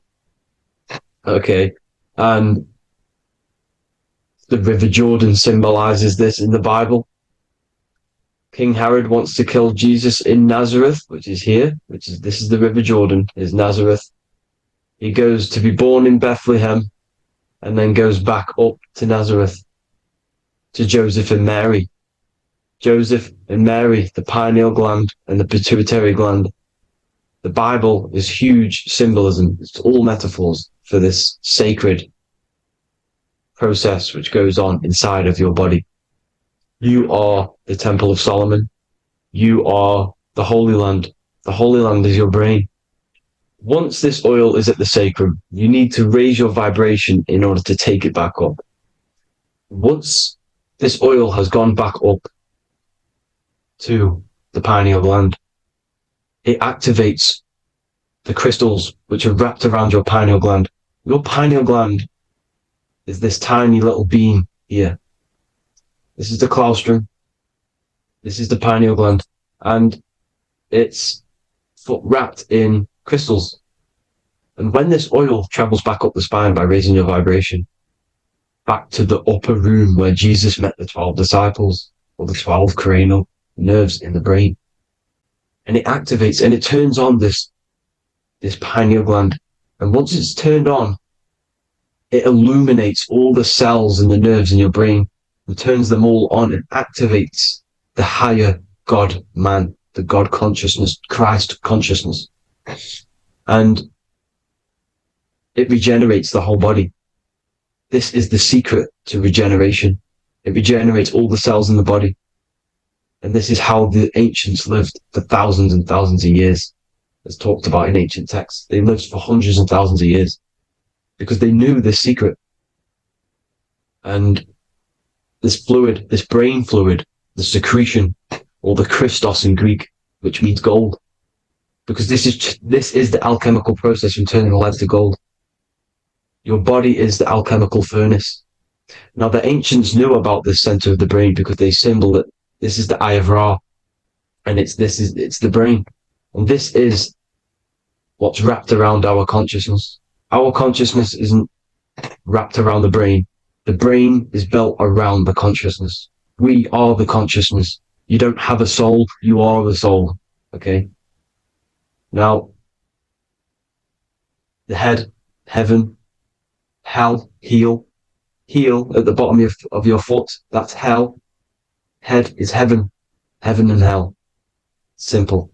Now, the pineal gland produces DMT, which is dimethyltryptamine, which is known as the spirit molecule. So, let's move on. Now, when this oil travels up, back, the spine, the chimney, it crucifies at the top, which is called the vagus nerve. So when it reaches here, the optic thalamus, it crosses and crucifies once it's raised back up. And this is why Jesus dies at 33. He was crucified at 33. Because you have 33 vertebrae on the back of your spine. And then it's crucified by the cross of the vagus nerve. When this oil crosses the vagus nerve, this is the crucifixion at 33. And it symbolizes the death of the physical consciousness. You then become spirit. You then become God consciousness, activating the Kundalini, regenerating the body and the mind. Okay. The Garden of Eden. You are the Garden of Eden. The land of milk and honey is upstairs. The pituitary, which is the milk, the pineal gland, which is the honey, which is DMT. It even says this in the Bible. As he brought us into the place, and he has given us this land, a land flowing with milk and honey, which is also symbolized as the sun and the moon. The Bible also says, the light of the body is the eye, not the eyes, the eye. If therefore thine eye be single, thy whole body shall be full of light. This is the activation of the pineal gland by raising this oil back up to the pineal gland, to the center of the brain. Neither shall they say, see that here, or see there, for behold, the kingdom of God is within you. So he's saying, don't look out there. Nothing is out there. It's all inside of you. Everything's inside of you. You're the universe. Now, how to raise this oil back up to the pineal gland? Every month, like I said. The moon controls the cycle. The moon controls monthly cycles. When the moon is going into your zodiac sign every month, this oil goes down the spine and you must raise your frequency to get it back up. You must retain your seed. This is the most important. Your fluid, your secret, your holy fluid, your life force. You can't let that go. That life force is the reason you're alive. This holy oil is the reason you're alive, because it feeds all of the systems in your body. It feeds all the systems in your body. You have to retain your seed, alkaline diet, positive thinking and meditation. Okay? When you retain your seed, you will live longer. The moment you release it, you're killing yourself. You're killing a piece of yourself every time you release your seed. Every single time. You're killing a part of yourself. Okay. Now, this could be why this could be the illumination, the single eye on the Illuminati's symbol, the Freemasonic symbol, the illuminated eye, the triangle, which could symbolize the body, mind, and spirit, but the eye illuminated. Now, in the Bible, it talks about the two trees, the tree of knowledge and the tree of life. The tree of knowledge is the tree of good and evil, which is the most important system in your body, which is the nervous system. The nervous system, the most important. The tree of good and evil. And the tree of life, which is the cardiovascular system. Now, this oil, when it's released every month, feeds these two systems, and these two systems feed everything. Now, it's important you understand that. Okay? The ancients knew all of this knowledge. The Bible's telling you this knowledge. But it's in a metaphorical way. You have to understand the context behind it so you can read it properly. Now, eating of the tree of life, which is when it talks about in the Bible, eating from the tree of life is actually symbolizing a bad diet, ejaculation, because you're eating from these two systems. You're killing yourself with a bad diet. You're killing yourself with an ejaculation. Okay? So, that's important to understand. Now, this is Jacob's ladder in the Freemasons. Jacob's ladder, which is the spinal cord. It's the stairway to heaven. And this is Jack and the Beanstalk when he goes up the beanstalk and finds the golden egg in the grey clouds. The grey clouds symbolize the grey matter in your brain. Now, the Garden of Eden talks about the 4 different rivers in Garden of Eden. As we see here, the North Pole map, the ancient North Pole map, because the center of the earth is the center of the Taurus field. Everything's the Taurus field. Atoms are Taurus fields. Everything's Taurus fields. You are the universe. Everything is within you. The North Pole is your spinal cord. This is why they say Santa Claustrum comes from the North Pole. This is the North Pole. And the Santa Claustrum is the center of your brain. Now, there's 4 rivers which come from the Garden of Eden. There's the blood, the Christ oil, which is the oil we're talking about, urine, and saliva. These are the 4 sacred oil, 4 sacred fluids in your body. And these are constantly abused in today's society. Also, these secret societies are targeting these fluids. Okay? This is why porn is free. They sexualize society through Disney. Go and look at some of the Disney movies. There's so many subliminal messages which sexualize these children because they want you sexualized. So you release your seed, which is one of the holy fluids in your body, especially your semen, your sexual energy. So important you retain this. So important because it's your life force. It keeps you alive. Okay. Now, let's recap on this. If you want to raise your oil every month, you can't just retain your seed for the month. You have to retain your seed forever. Don't just do it for a couple of days. You have to do it. It's a lifestyle. You want to become God consciousness, you got to do what it takes. It's hard in this society because this society is made around, it's designed to kill you pretty much. It's designed to keep you in these lower states of consciousness with all the bad food, the chemicals in the food, the chemicals in the water, the sexualized TV programs, sexualized adverts, sexualized TikTok and apps, videos, subliminally stimulating you. Because that is your weakness, sex. It's your weakness. Now, you have to retain your seed, meditation, and an alkaline diet. Why alkaline? Because acidic is low vibrational. This is the color spectrum. And what's the highest vibrational color? Violet. It's the lowest, red. You have to have an alkaline body in order to raise this oil. When you drink, when you have a bad diet, when you drink alcohol, when you smoke, this destroys the oil.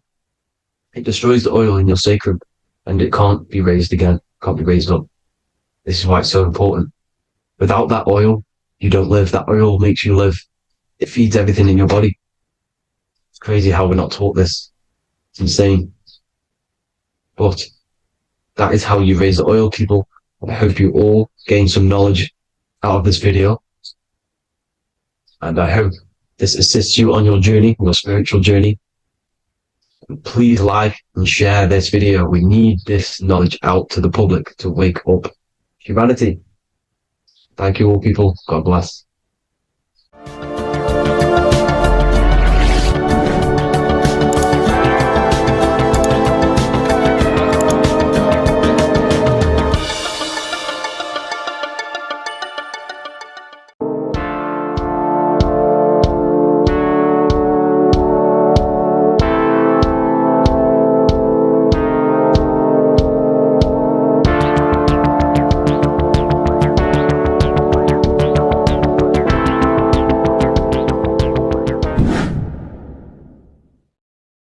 What's good, people? We're back with another video. This is going to just be a quick video. Manifestation, magic, bending reality. So let's jump straight into this. So you have a conscious and a subconscious part of your mind.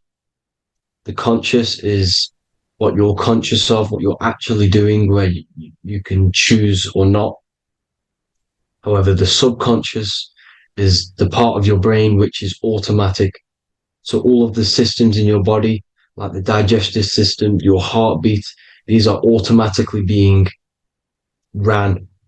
And you do not have to tell these systems to do anything. You do not have to consciously tell your heart to beat. It's automatically doing it. And this is what the subconscious mind is controlling. It's like the dark aspect of your brain or your mind. It is the way bigger aspect of your mind. Okay, it controls all the systems in your body.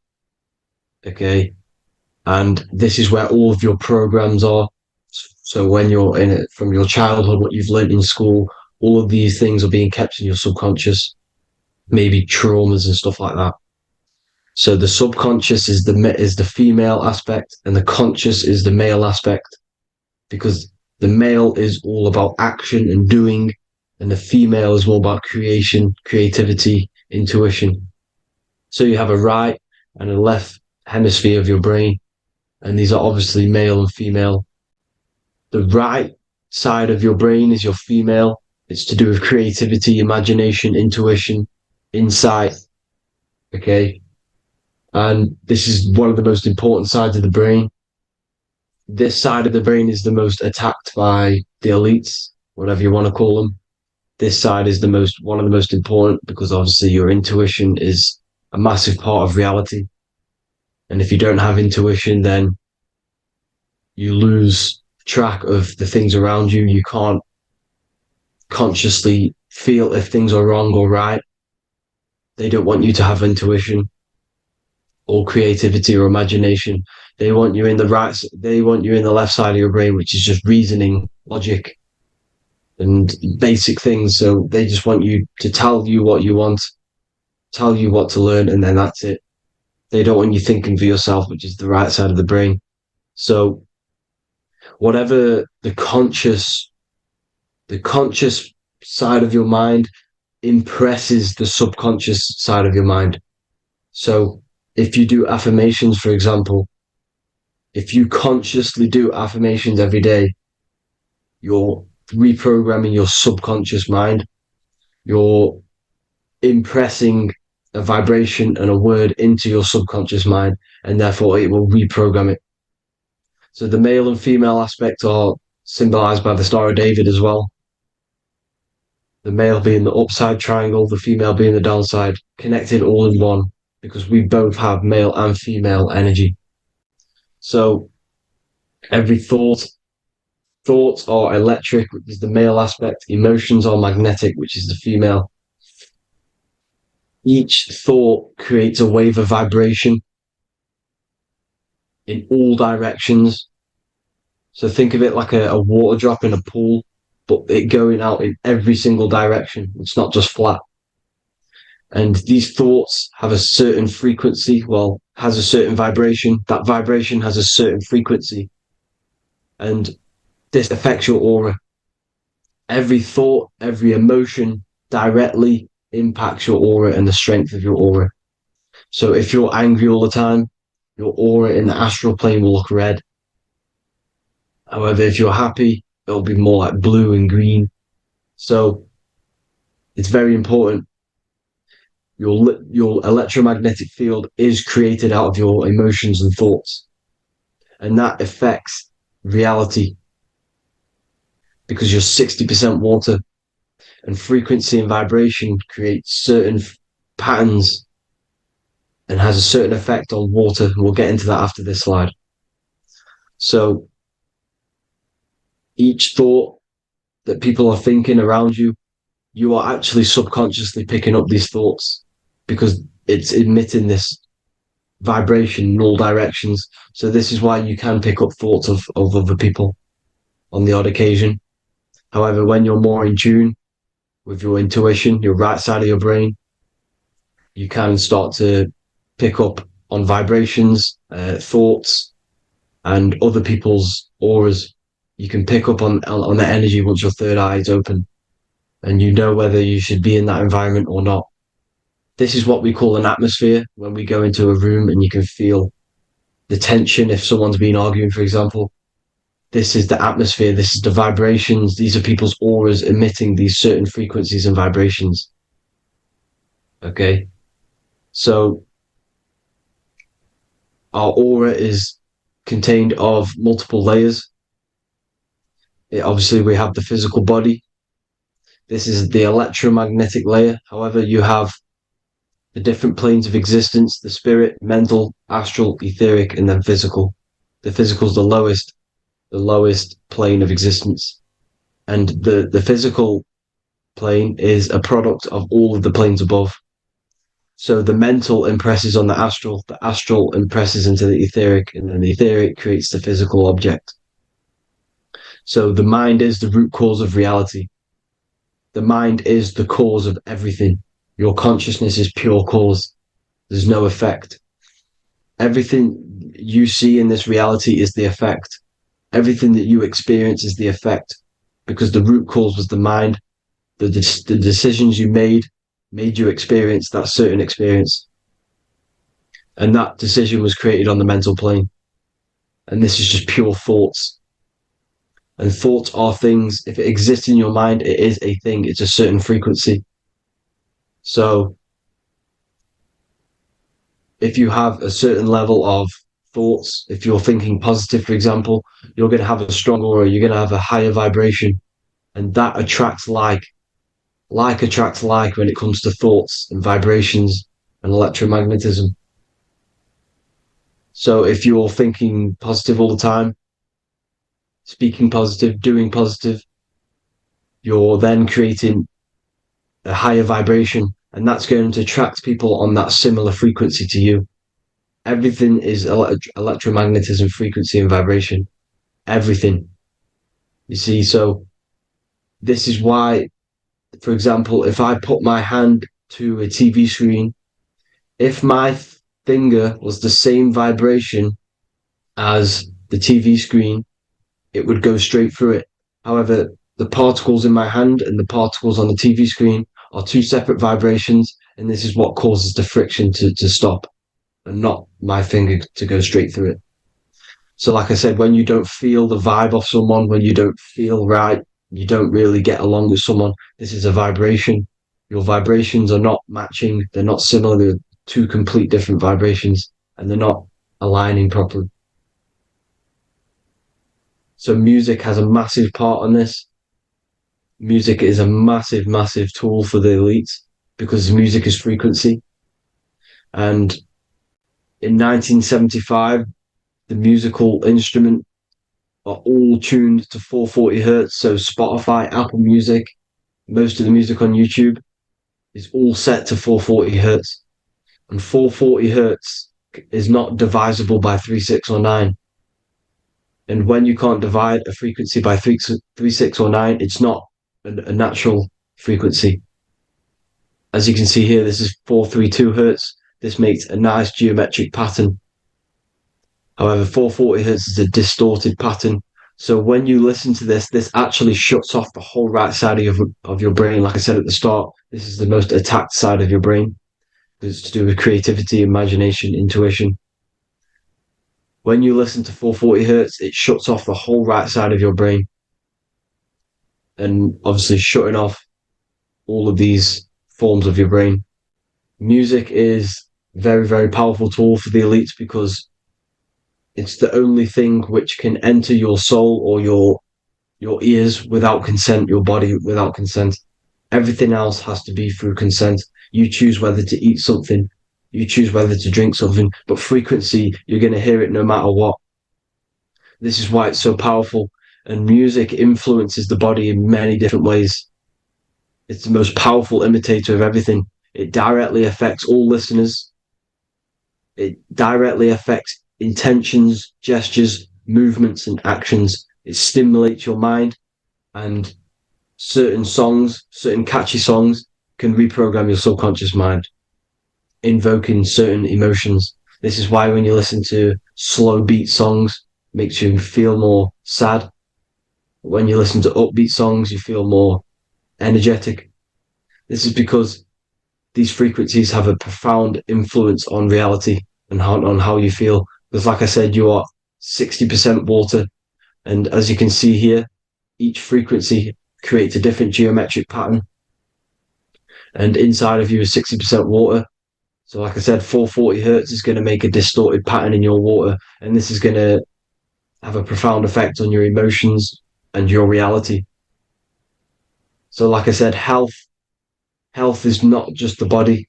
You are made of body, mind, and spirit. You need to look after what you put in your body. You need to look after your spirit and look after your mind. It's very important to keep all these in balance, because once one of these are unbalanced, it affects the other two. So if you're eating wrong, it's going to affect your spirit and mind. If you're thinking wrong, it's going to affect your body and spirit. These are all interlocked. You have to look after them all. So it's very important you understand music. Stop listening to low vibrational music. To be honest, you want to listen to music without any sort of speaking inside of it. You just want pure frequencies, which are the solfeggio scale, like one of these, for example, 432, 528 hertz. These are all good frequencies. It's called the solfeggio scale. And these frequencies make you more in tune with nature. 528 hertz is what the earth vibrates at. So it's very important. And the Rockefellers are the one who changed this to 440 hertz. The Rockefellers, one of the elite families. So if you want to manipulate reality, it's very important to have your chakras aligned and having a high vibration, because the higher your vibration, the more powerful your words and your intentions are on reality. So the lower your vibration, the harder it is to affect reality, because you're on a lower state of consciousness. Like I said, you have the mental, astral, etheric, and physical. Everything is a product of the one above. As above, so below. This is what Hermes Trismegistus was saying in the Egyptian days. This is where it comes from. As above, so below. If you affect above, it directly affects below. So like I said, meditation helps on this, helps align your chakras. Think positive, feel positive. Like I said, your feelings are magnetic, your thoughts are electric. So once you combine these two together, you're then creating an electromagnetic frequency. And that will have profound effect on reality. So the law of cause and effect. The law of cause and effect. Every effect has the root cause. Like I said, your mind is the root cause of everything. Every decision you make is having a different effect on reality. Everything happens for a reason due to the root cause, which is your mind. You choose everything that happens in your life. Okay? So it's very important you understand this and you constantly make the right decisions, the good decisions to have good effects on your reality. You have to be very conscious of this law, because nothing escapes this law. This is the law of all consciousness. So think about it. Imagine a massive ball of consciousness. However, off this ball are different sparks, and each one of these sparks are in each and everyone's body. this spark is governed by these laws, the law of cause and effect, the law of correspondence, the 7 Hermetic principles. It's very important to understand this because this mass ball of consciousness is what is obeying these laws. And everyone has this spark of consciousness inside their third eye. And like I said, everyone is the same consciousness. This is why if you do bad onto someone else, that will directly affect your reality. So if you hurt someone, it's going to come back to you in one way or another because you are that same consciousness. This is like a mirror reality. As within, so without. Whatever you feel on the inside, you're gonna see that on the outside. You're gonna experience that reality, whatever you've impressed. So there's different ways to bend reality to your will. This is kind of a sort of magic.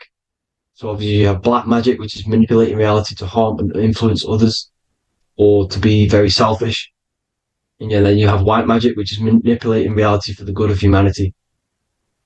So you do have to be very careful with your intentions, people, when you're trying to manipulate reality, because this is nothing to be played with. If you are manipulating reality for the wrong reason, it's going to come and bite you in the ass in some way or another. Because everything is balanced. Everything balances out in this reality. Nothing escapes the laws. Not one thing escapes the laws. So if you're stealing from yourself, because it's just going to come back in one way or another. Inside of everyone's heart, you know whether you're doing good or wrong. You know, you can feel it when you do something wrong. You can feel it when you do something good. The heart is the center of the torus field. It's balance. And this is why you say follow your heart, because it's the center of the torus field. It's very important to listen to this inner voice inside of you, because that is telling you the right things to do, the good decisions to make. And when you keep following that voice, that good voice inside of you, it takes you to your life path. Very important to follow that voice. However, don't let the ego get in the way of it. Don't care what your friends are going to say. It's very important to understand this. So you have different ways of manipulating reality. You have sigil magic. This is where you create your own sigil or symbol. You create your own sigil and symbol, and then you charge it. You behind that symbol, you have an intention. So, for example, if you want to manifest wealth, you create a sigil which represents what you want. You create that sigil, you draw it out, you charge it, because wherever your attention goes, energy flows. So whatever your attention is, you're sending energy that way. So what you do with your eyes and your hands, you place attention on the sigil. Imagine that it's glowing. Imagine that you're sending energy to the sigil. And then you burn the piece of paper once you've done this. And then after this, you meditate on that symbol. You constantly think about that symbol, because that symbol is the frequency, is the thing that you want to manifest. So that's one way. Or you can just meditate on your reality. So imagine yourself having already what you have. This is what they call a mindset. You must set your mind to the frequency what you want to manifest. Okay? So if you want to manifest wealth, for example, imagine yourself being wealthy. What would it feel like? What would you be doing? Imagine a scene in your mind. Constantly do this, and you're putting out that frequency. Like I said, you must think, because the thoughts are electric, and then you must feel, which is magnetic. Together, this creates an electromagnetic frequency, and this is how you attract things to you. You will attract the certain people to come in your life to bend reality to your will. Okay? Or you've got mirror magic. Stare yourself in the mirror, because a mirror reflects light. It also reflects energy. So you've got to be very careful with what you say to a mirror. You've got to be very, very, very careful, because whatever you send into that mirror is directly sent straight back to you. So if you're thinking negative, you're sending negative energy back straight to you, and that's going to have an effect on your reality. Affirmations are very important, because your words are frequency, your words are vibrations, and each word you say has a certain frequency. If it's if it's positively charged, it's going to affect you positively. If it's negatively charged, because like I say, your brain and your mind is like the director of energy. That's what your brain is. and it directs energy into certain things. You can either positively charge it or negatively charge it. And this brain is creating your reality constantly. It's manifesting your reality constantly in the present moment. So this is what the government knows. The government know your mind is the root cause of reality. This is why they call themselves a government. Government. The New World Order is not being manifested by them. They are controlling the information. They are controlling your perception of this reality. And they know the mind is the root cause of reality. Therefore, if they control your perception of reality and your information, what you believe, you're going to manifest that information, that perception. So we, the people as a collective consciousness, are the ones manifesting this New World Order. You see, so this isn't black magic. They're actually tricking us into manifesting their own their plans, this New World Order. You see, this is how smart these people are. They know how to get around the laws of reality. They know how to bend reality to their will without facing the consequences. They're getting humanity to do it. You see, there is a collective consciousness. As like I said, we all have that same spark of consciousness, right? So as a collective consciousness, we are on a very low vibration at the moment. However, we are waking up rapidly. There are more and more people waking up at the moment, and light always chases away the shadow. Light is a lot more powerful than darkness, you see. So one person waking up has a massive effect than one person being asleep. It has a profound effect. Because like I say, the light always chases away the darkness. It's more powerful. The light is always more powerful. High vibrations are more powerful than lower. So that's it for this, people. I hope you all enjoyed. This is a short, quick video. God bless you all.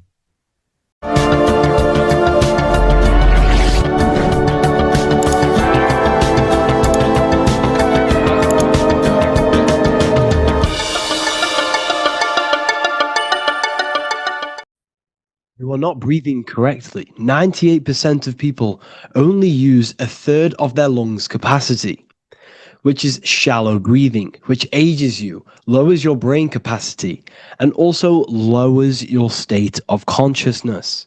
So it's essential that you breathe consciously on a day-to-day basis, because this is what truly elevates your consciousness. I am going to give you the key for you to raise your consciousness just through breathing alone. Such a simple thing, but yet the most effective way for raising your state of consciousness and becoming more spiritually and mentally advanced. So tune in for this video, and I'm going to show you exactly how to do it and the symbolism behind breathing. Air is more than just air. It carries electromagnetic energy. So now I'm going to give you the science behind this spiritual truth. This invisible force is what sustains all physical life, providing the life force energy essential for existence. Electromagnetism. Everything is fed off electromagnetism. Your body is an electromagnetic battery. Now, we can prove that air carries electromagnetism just by doing a simple test, a simple scientific experiment, by getting liquid oxygen and pouring it between a north and south magnetic pole, two polar opposite magnets. We see that the liquid does not fall straight through it. It is sucked, it is magnetically attracted to these two opposing forces, opposing magnets. This is proof that air, liquid oxygen carries electromagnetism. When you are breathing electromagnetism, the essential life force behind all living beings. This is known as energy or prana, chi, ether, or spirit. This is all the same thing. Air is not just empty space. It is energy. It is prana. It is life force. It is spirit. It is ether, chi, prana. You are an electromagnetic being. Your consciousness is in direct correlation with your electromagnetic aura or biofield around your body. Your state of consciousness is mirrored within this field around your body. Now, your breath, when you breathe in, you're breathing electromagnetism or life force. Breath is the vital link between the physical and the spiritual, bridging the body with the soul. Through breath, we connect with both tangible world and deeper, the unseen realms of energy and consciousness. Breathing deeply and properly elevates our consciousness, enhancing the brain's functions, heightening the sensitivity of our five senses. It also brings a profound calmness to the mind, creating a state of clarity and inner peace. Like I said earlier, breathing properly is the fastest way to elevate your consciousness. It is the fastest way, because breathing, when you stop breathing, what happens? You lose physical consciousness.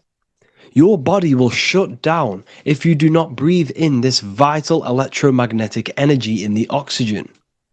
If your body does not get this for 5 minutes or however you can last without breathing, this makes you lose physical consciousness. Your body will not survive without this essential life force energy. Therefore, air is one of the most overlooked things. This is why we see the symbolism of Buddha having a big belly. Why does he have a big belly?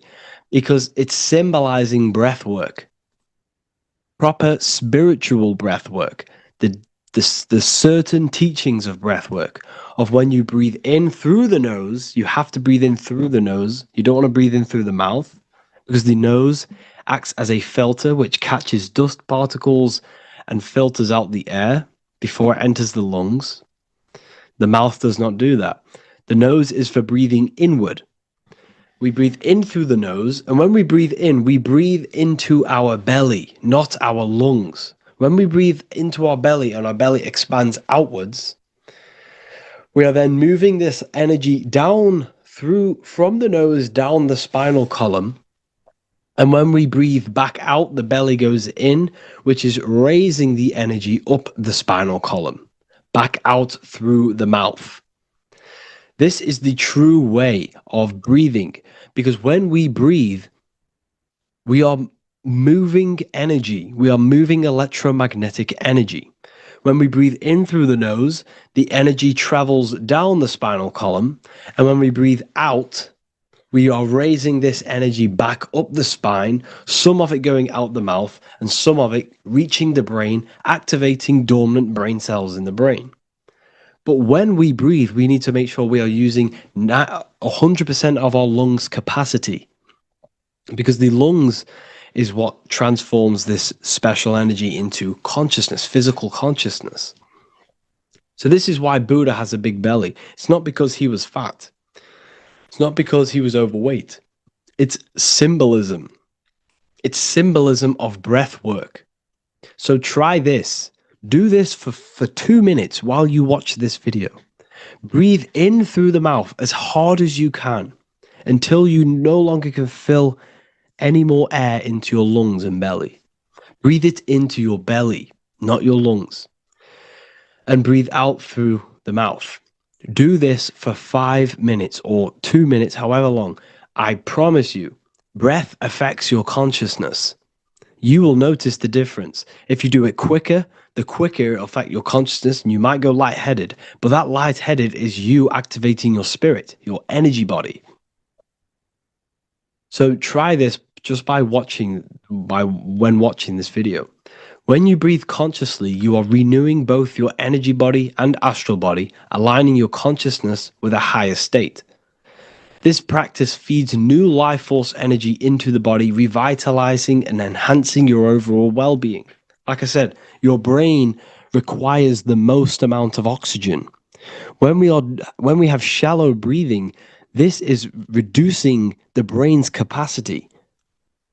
Because when we are not breathing properly, which 98% of people are only using a third of their lungs' capacity, we are essentially only using a third of our consciousness, because your breath is directly correlated to your consciousness. your state of consciousness. When you breathe in through the mouth, out through the mouth, out in through the nose, out through the mouth, consciously and deeply for 5 minutes, you will notice that your senses are more powerful and sensitive. Your brain is quicker.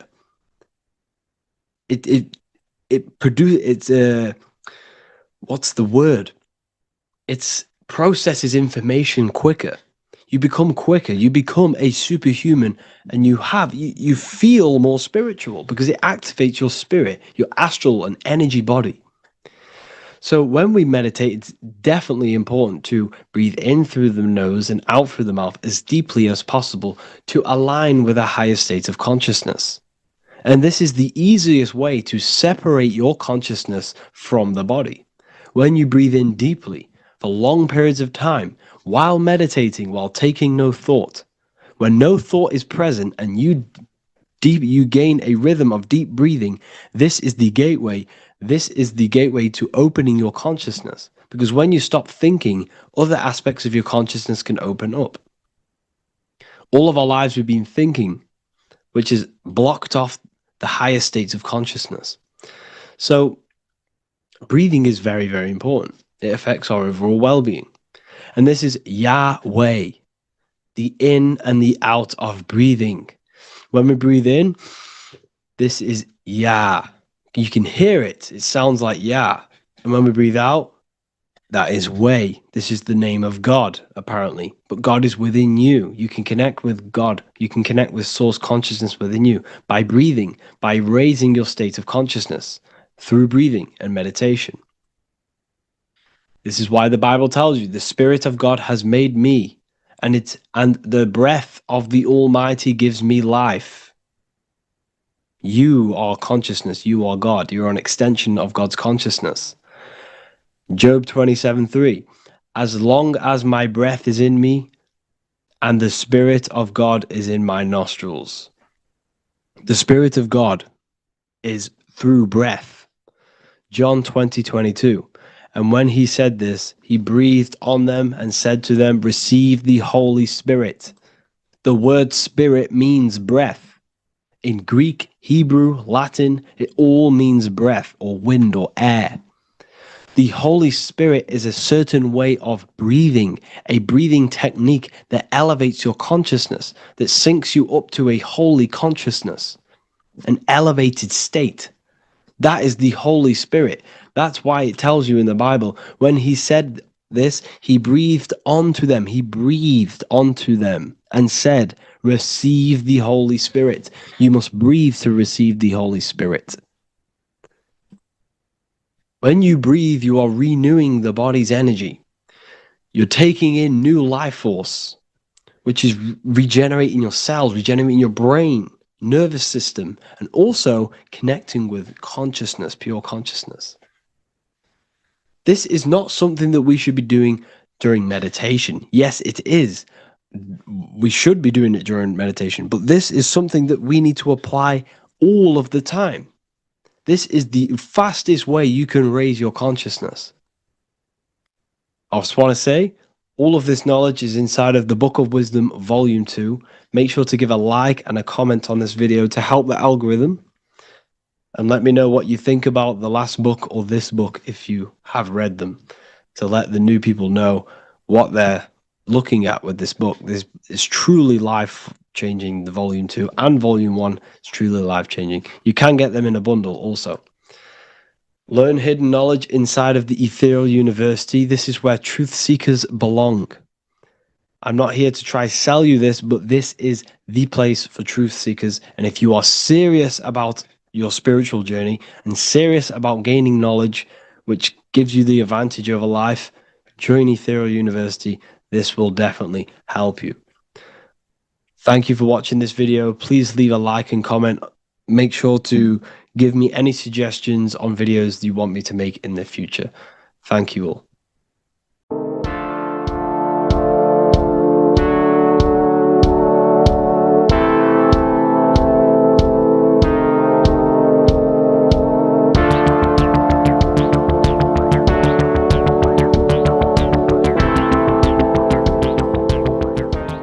Welcome back everyone to another video.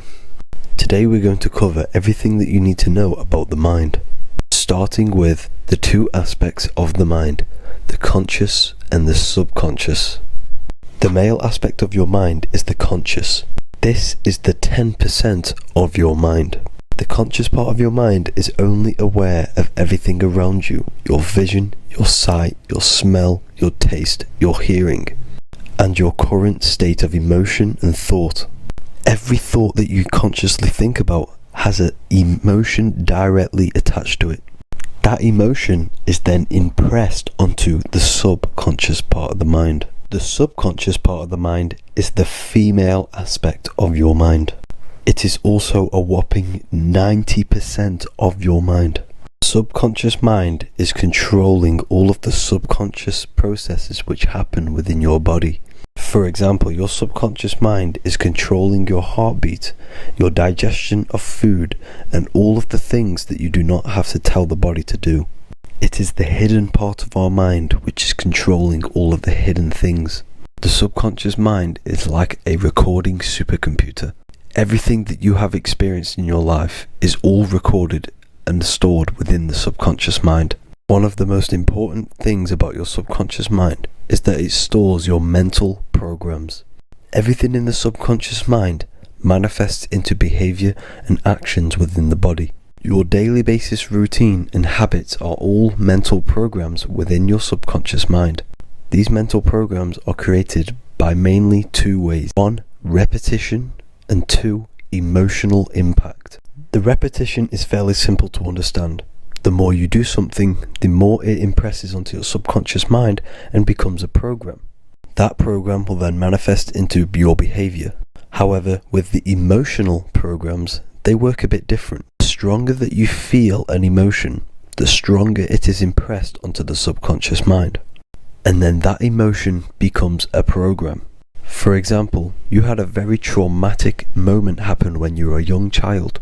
The emotion that you felt was so strong in that moment that it impressed into your subconscious mind so hard that you can recall that moment like it was yesterday. That traumatic event that happened to you when you were young will still manifest into your daily basis behavior even to this day. However, it manifests subconsciously. For example, if you were in a car crash, you will be wary to enter cars with certain people.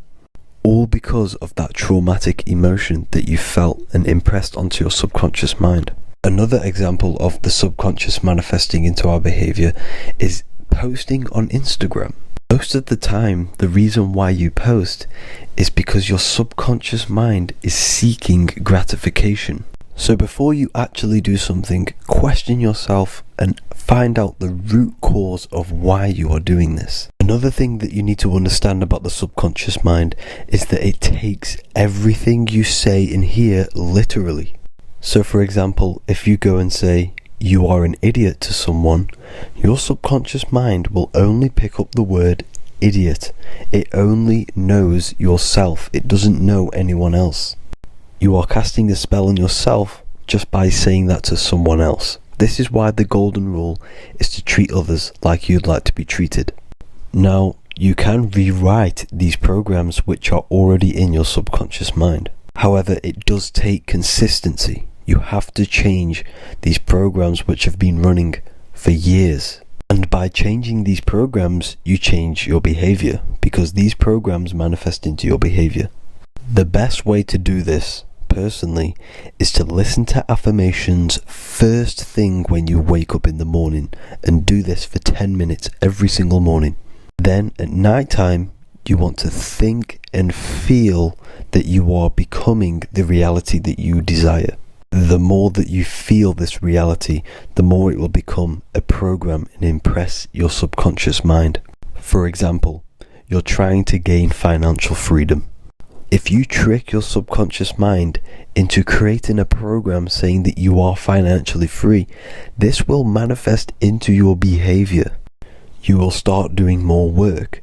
You will start looking for ways to make money. Your mind will be set on the frequency of money and financial freedom. Therefore, you will receive thoughts based around this program.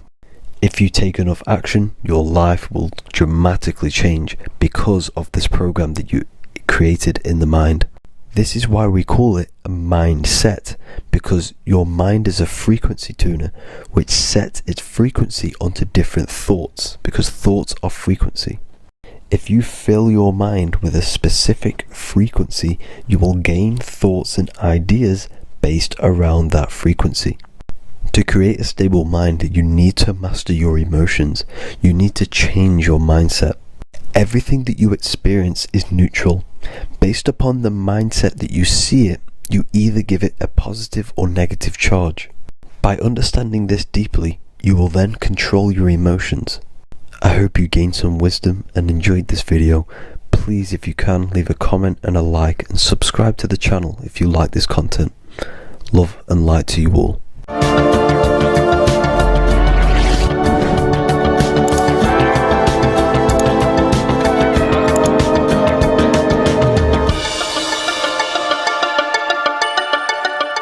Welcome to Revival of Wisdom.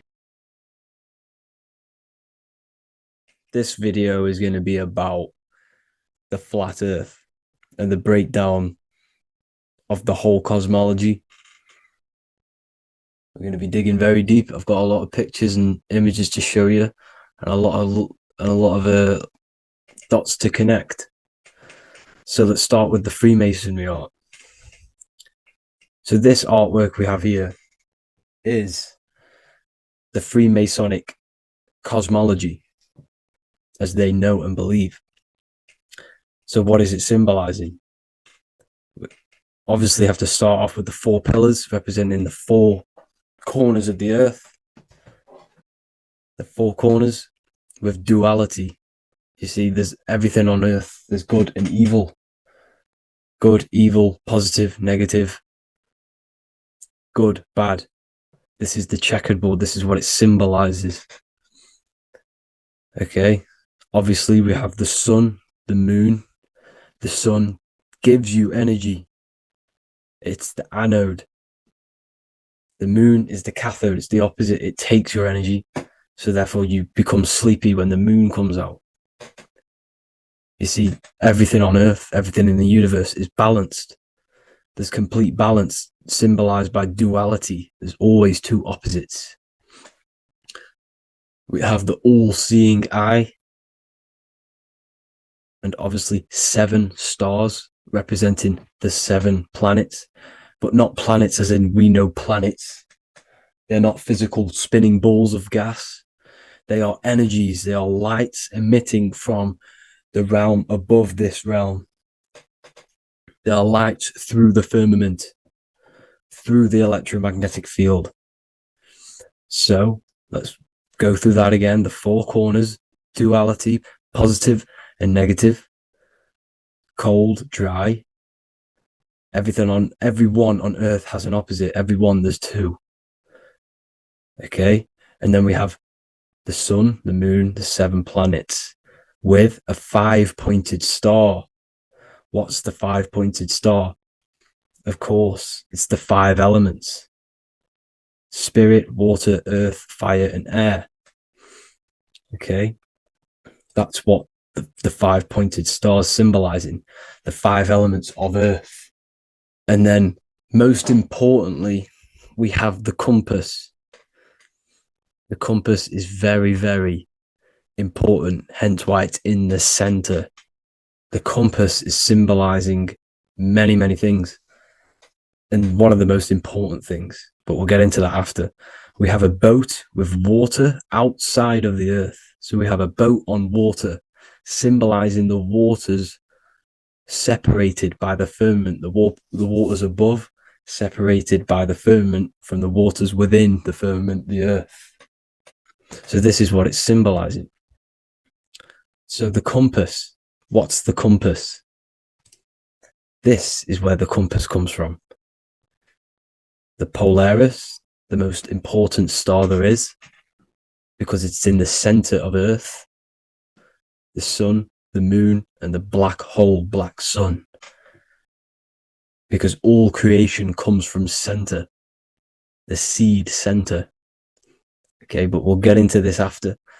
But also, this is a very important Masonic symbol because they use this symbol a lot. This is one of their main symbols, hence why Neil Armstrong has the Masonic ring with the compass on it.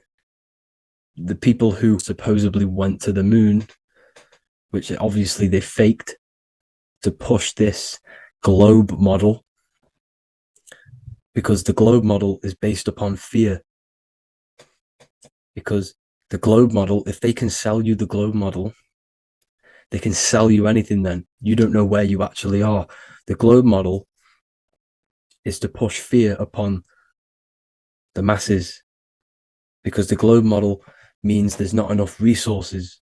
There's also risks of asteroids hitting the planet. There's also risks of space extraterrestrial invasions, global warming, asteroids. You see, this is all the fear that they can gain of selling you the globe model. Okay, because they don't want you to know that this is an intelligent design. And also, they're hiding God, the creator, the source. This is why they are satanic. They are opposites. They are lefty, Lucifer, right, righteous, godly. Hence why they do the symbolism on their eyes. 666. This is another famous, what's it called? Sorry. Famous astrologer. Astronaut. This is another famous astronaut doing 666, showing that he's in the alliance of the occult. But even look at their 10th anniversary stamps. They have a Masonic compass on there. Also, the order out of chaos. Order out of chaos, double-headed eagle. Okay, the order out of chaos ring, which they wear. So all of these astronauts are in the occult. They are lying to you. They are in with this order, this Masonic New World Order, whatever you want to call it. So let's break this compass down a lot more. Because as I showed you here, the center, okay, this is what the compass is symbolizing. Let's go into the North Pole map. This is from 1595. This is a rough estimate of where this map came from. It's from around the 1500s to the 1600s, maybe 1400s. There's not an actual set date on this map because obviously our history has been tampered with. But let's break down this map and the symbolism that they use towards this map, because this map is the map of the North Pole. Okay, so in the center, we have the black rock symbolizing the tower, the pole, North Pole. And what's on top of the North Pole? Obviously, it's Polaris. North Pole and Polaris. Okay, with the 4 islands around the center. Okay, 4 islands around the center. And this is what blew my mind, right? They say that center sounds similar. And if you look at this pole that's pointing to the North Pole, you see this line here. So this is obviously from the 1600s. What color is Santa? He's red and white. Just like this map pointing to the center is red and white. And Santa comes from the North Pole. So it's not a coincidence that they use red and white. They're mocking this map because obviously they took over after the 1500s, 1600s. They took over around the 1800s. So they're mocking this map with Santa coming from the North Pole with this red and white line to the North Pole. Notice the 4 islands. Okay. Like windows, their symbol, they obviously in the occult, they're part of the New World Order, is symbolizing these 4 islands with the blue behind it for the water. Okay, so this is another occult logo that's symbolizing this center, because the center is so important. Okay, we'll get into that. Also, we have the Mayan cosmology. This is the Mayan cosmology. This is what they created. This is their artwork, with also 4 major lands around the center. You see this 4 with green in between them all. 4 major lands with the underworld. You see this underworld is also symbolized by the Masons with the coffin of the skull and bones, the deceased, the dead. Okay, so this is also mentioned in the book of Enoch. Okay, and it's called Sheol. Sheol, the underworld. Okay, and in the book of Enoch, it says all spirits of the dead go to these hollow places, that they are wait until their appointed time of judgment. And it also says in the book of Enoch, there are 4 hollow places underneath. 4 as above, so below, representing the 4 islands. As above, so below. That's where that could link in. Okay. The book of Enoch is very important because it was found in a cave thousands of years ago, and has a lot of truths about this realm and about this world we live in. So let's go back to the Mayan cosmology. So the ancient cosmology, they all must have had some sort of communication. They must all be at peace with each other, because all of their cosmologies link together.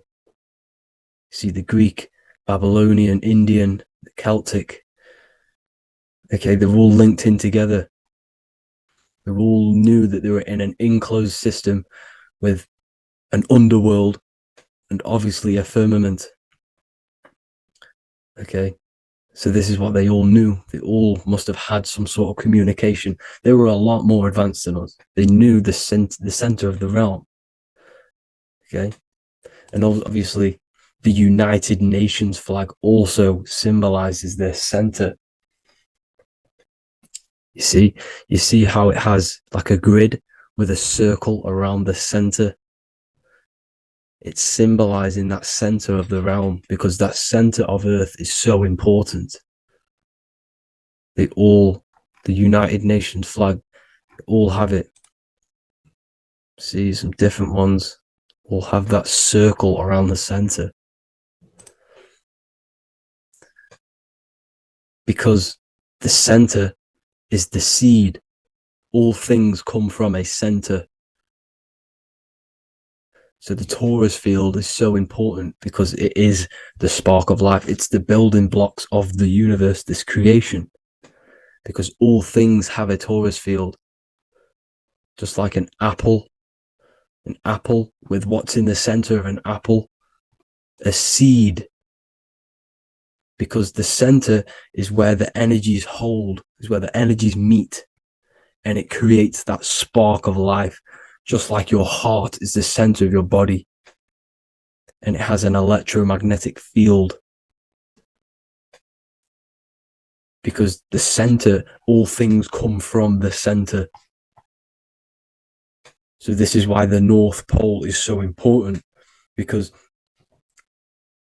this is why it's so important, because this is where the creation sparked from, the center. This is where the most electromagnetic energy is stored.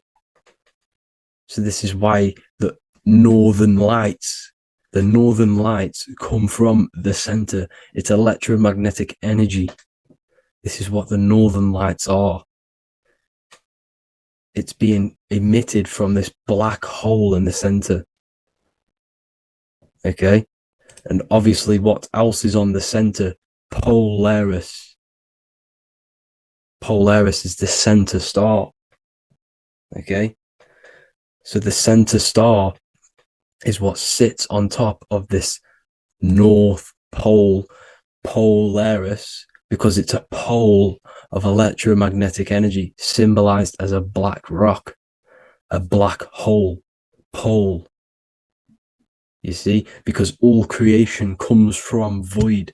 Light is born from darkness. Without light, darkness can't be born from light. You see, but light can be born from darkness. This is why darkness is so important. And this is why there's a black hole in the center of our realm, like the black sun. The black sun. The Polaris star, the North Star. You see, so this is this North Pole, Polaris. This is what they're talking about. And this is why compasses are an 8-pointed star, because Polaris is symbolized as an 8-pointed star. This is where a compass will point you to. It will point you to that center. So notice how a compass has this black hole in the middle. You see, and it will point you to this meeting point, the north, because in the center is the center of the torus field of the earth. This is where the most electromagnetic energy is. You see, everything gets sucked into the black hole. Okay, this whole reality is being projected from that center point, just like your eyes suck in light. It's a black hole. Your eyes suck in the light of this light being emitted from this center place, this electromagnetic energy at the center, which is the seed of everything, of everyone. You see, just like an apple has the seed in the center in darkness, because in the center of the apple, it's dark. It's black. It's pitch black. But that's where the seeds are. That's where the life is. But Polaris is so important because it's that center star which lines up. It is the pole. It's the top of the pole of the torus field. So Polaris would be here at the very, very top. And this is where the compasses point you to. And this is why the star of Ishtar, the 8-pointed star of the Sumerians, also talked about this 8-pointed star, and it's called the star of Ishtar. Okay, and who is Ishtar? Ishtar is the goddess. Okay, so she's not a male, she's a female, because every creation is brought through a female, a womb. Every single human on earth is brought through the womb, the sacred feminine energy. And the womb is pure darkness. There's no light in a womb, just like the center of our realm. It's a black hole. Okay, and guess what? She's the god of fertility and sexuality. She is responsible for all life. Okay, so the star of Ishtar is the star of Polaris, which is symbolizing the responsibility for all life, the center of our realm, the black sun, the black hole. Okay, so this is what that god of Ishtar of the Sumerians is talking about, the goddess, the womb, the seed of creation. So this would be the portal, more than likely the portal in and out of our realm, because it's the top of the torus field. And what's above this realm is the heavens. So this is where you get sucked in from the heavens. Your soul gets sucked in and brought onto this plane of existence called Earth. These are some space NASA symbols. Look how much Polaris symbolism there is. And notice how it's at the center. You see this circle? This is like a half circle. And at the center is an 8-pointed star of Ishtar. It's the same thing. It's Polaris. It's at the center. And notice on some of these, look, this one is a bear holding the key and an arrow pointing to the Polaris star, so that they hold the key to Polaris. Another one with like a demon holding a key to the what? Polaris on top of him. Also an eagle, which is a Masonic symbol. The eagle holding a key on top of the center. You see, and notice how there's an arrow going up to the Polaris and an arrow down, as above, so below, to Earth. So you can go out of Earth and into Earth through Polaris, and the eagle holds the key. You see? The eagle holds the key, just like this. This demon dragon holds the key to Polaris. And look at this one, Earth, with an arrow up to Polaris, an 8-pointed star. So Polaris is more than likely that portal which the Anunnaki used, the Sumerian gods used, because the Anunnaki symbol is also an 8-pointed star. Okay? And like I said, that center is the seed of creation. The center is the black hole. Okay, just like your pineal gland is at the center of your brain. The pineal gland is at the center of your brain. And that's what connects you to that spirit realm, to the source. That's it for this video, guys. Thank you all for tuning in. I hope you all learned something today. Please leave a like, a comment, and please subscribe to the channel for more content. God bless you all.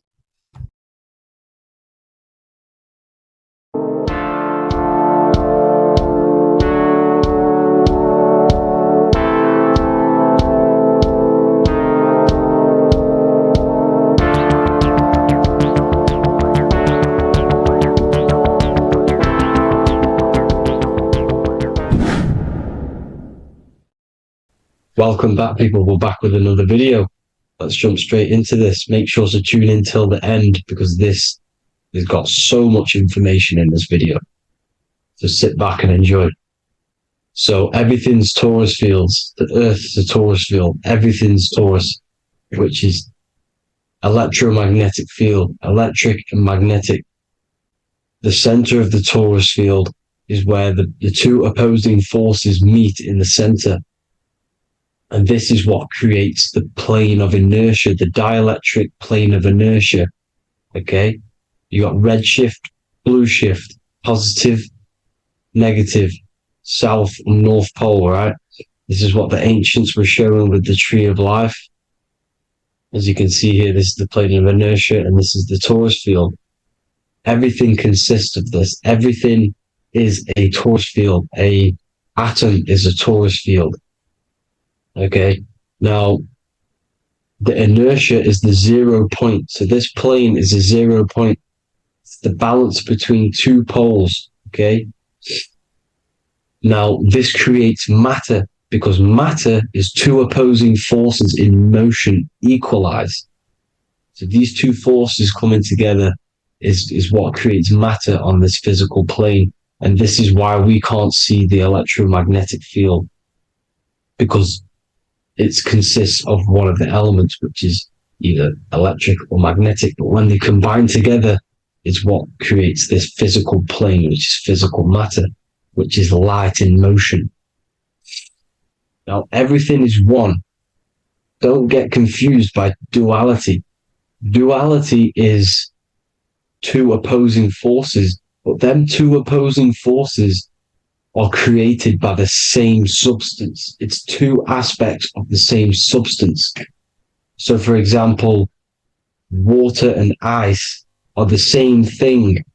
You know what I'm trying to say? But it's two aspects of the same substance, because all is one. The whole universe is one. All goes back to the one, which is God, the creator, or magnetism, whatever you want to call it. Because magnetism pulsates.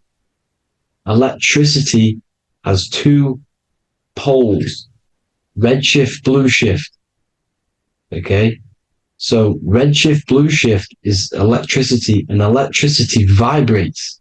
And all vibration always comes back to a standstill point. But magnetism is what pulsates. This is why your heart pulses.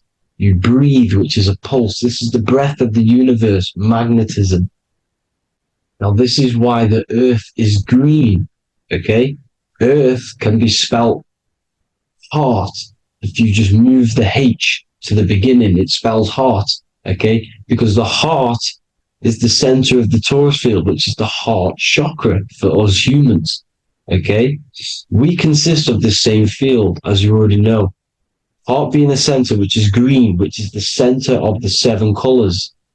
The center of the seven colors. This is the most powerful chakra in your body. People think it's the crown chakra, but it's the heart chakra because it's the center of the torus field. You must align them all and combine them all into one, which is the heart chakra. Now, earth is green. Nature's green. Okay, this is because we live on heart chakra, the plane of inertia. It's the center of the torus field. Okay, and this is what the Egyptians called Isis, which is nature. Nature is balanced, and nature is female, Mother Nature, because it looks after us with the fruit it grows with abundance, and the water. It's a female energy, Mother Nature, and this is the symbolism of an equal, balanced arms. This is the scales. It's balanced. Mother Nature is balanced. This is why the sky is blue, because what comes after the heart chakra? Blue. Sky is blue. We live in Midgard. This is what the ancients called Midgard. You don't have to take this tree literally. It's a metaphor. We live in Midgard, where both positive and negative duality here. Now, Mount Meru. Mount Meru was known as the center of the earth, okay, or known as Hyperborea. And this is the North Pole, the electromagnetic North Pole. But when I say Mount Meru, it's not an actual mountain. They weren't saying there was a real mountain in the center of the earth, a magnetic rock. No. The plane of inertia, okay, there's something called a hyperboloid. That's what it's called, a hyperboloid. And this is the center of the torus field. And this hyperboloid is what is in the shape of a mountain, you see? So if I go to this next one, they say Hyperborea on this map. Why do they call it Hyperborea? Because this is the hyperboloid in the center of the torus field. And this is the electromagnetic mountain, a metaphor. Mountain, what they're metaphorically saying, this is the electromagnetic mountain at the center. The double vortex, the center of the torus field, which is the North Pole. Pole of electromagnetic energy. So this is why they call it Hyperborea. It comes from the word hyperboloid. And the center of the earth is so sacred. And they symbolize this with, obviously, the North Star, which is Polaris. And this is where the swastika comes from, because it's the 4 seasons moving around the North Star. This is the Big Dipper constellation moving around the North Star, which is Polaris. There's that pole again. Pole. Magnetic pole of the torus field. And this is where the green, emerald green, aurora borealis comes from. It comes from this center hyperboloid at the center of the earth, where the most electromagnetic energy is stored. The center of the plane of inertia. The center of a plane of inertia. This is the all-seeing eye as well. As you can see, they've got the sun, the moon. This is the Masonic cosmos, the sun, the moon, and the all-seeing eye, because the eye is Polaris, the eye of the stars. It's all a big eye. Now, the eye means a lot more as well. It's not just that. There's different ways you can interpret symbols. Now, this is the emerald tablets. Deep in Earth's heart lies the flower, the source of the spirit that binds all in its form. Okay? The flower of life is thine own place of thine spirit, and stream through the earth as thine flows through thy form, giving off life to the earth and its children, renewing the spirit from form unto form. This is the North Pole. This is what he's talking about. He's talking about the aura borealis. Aura borealis. It's the earth's aura. Emerald green. Heart chakra. Plane of inertia. Green. Earth. Heart. You see? All related. Now, there's many symbolism of this. So much symbolism of the ancients. The 7 layers of heaven. 7 layers of heaven, which are the 7 planets. Okay? These planets are the solar system. It's the solar system because we are the soul. We are the sun, the soul. And we're inside of a solar system, which is the 7 planets. That's why there's 7 layers of heaven. Okay? The rings of Saturn, the rings of the planets are moving around us. Okay? So, this is what the ancients were depicting in their cosmology. Now, this is the Hebrew cosmology of the earth. This is the Mayan cosmology of the earth.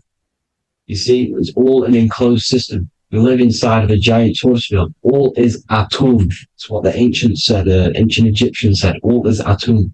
Atoms are torus fields.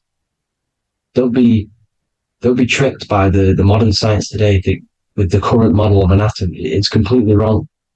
They're hiding the torus field. They're hiding the electromagnetic field, which is in everything. Absolutely everything is in motion, and motion comes from this field. And you see, this is upside down, but this is I think it's pretty sure it's candles, but the 7 candles, the 7 planets, the 7 Elohim. You see? It all goes back to the stars and the heavens. Now, this is how the earth really works, with the stars on the outside of the cosmic egg, and then the torus field spinning around the sun and the moon, the positive and the negative charge.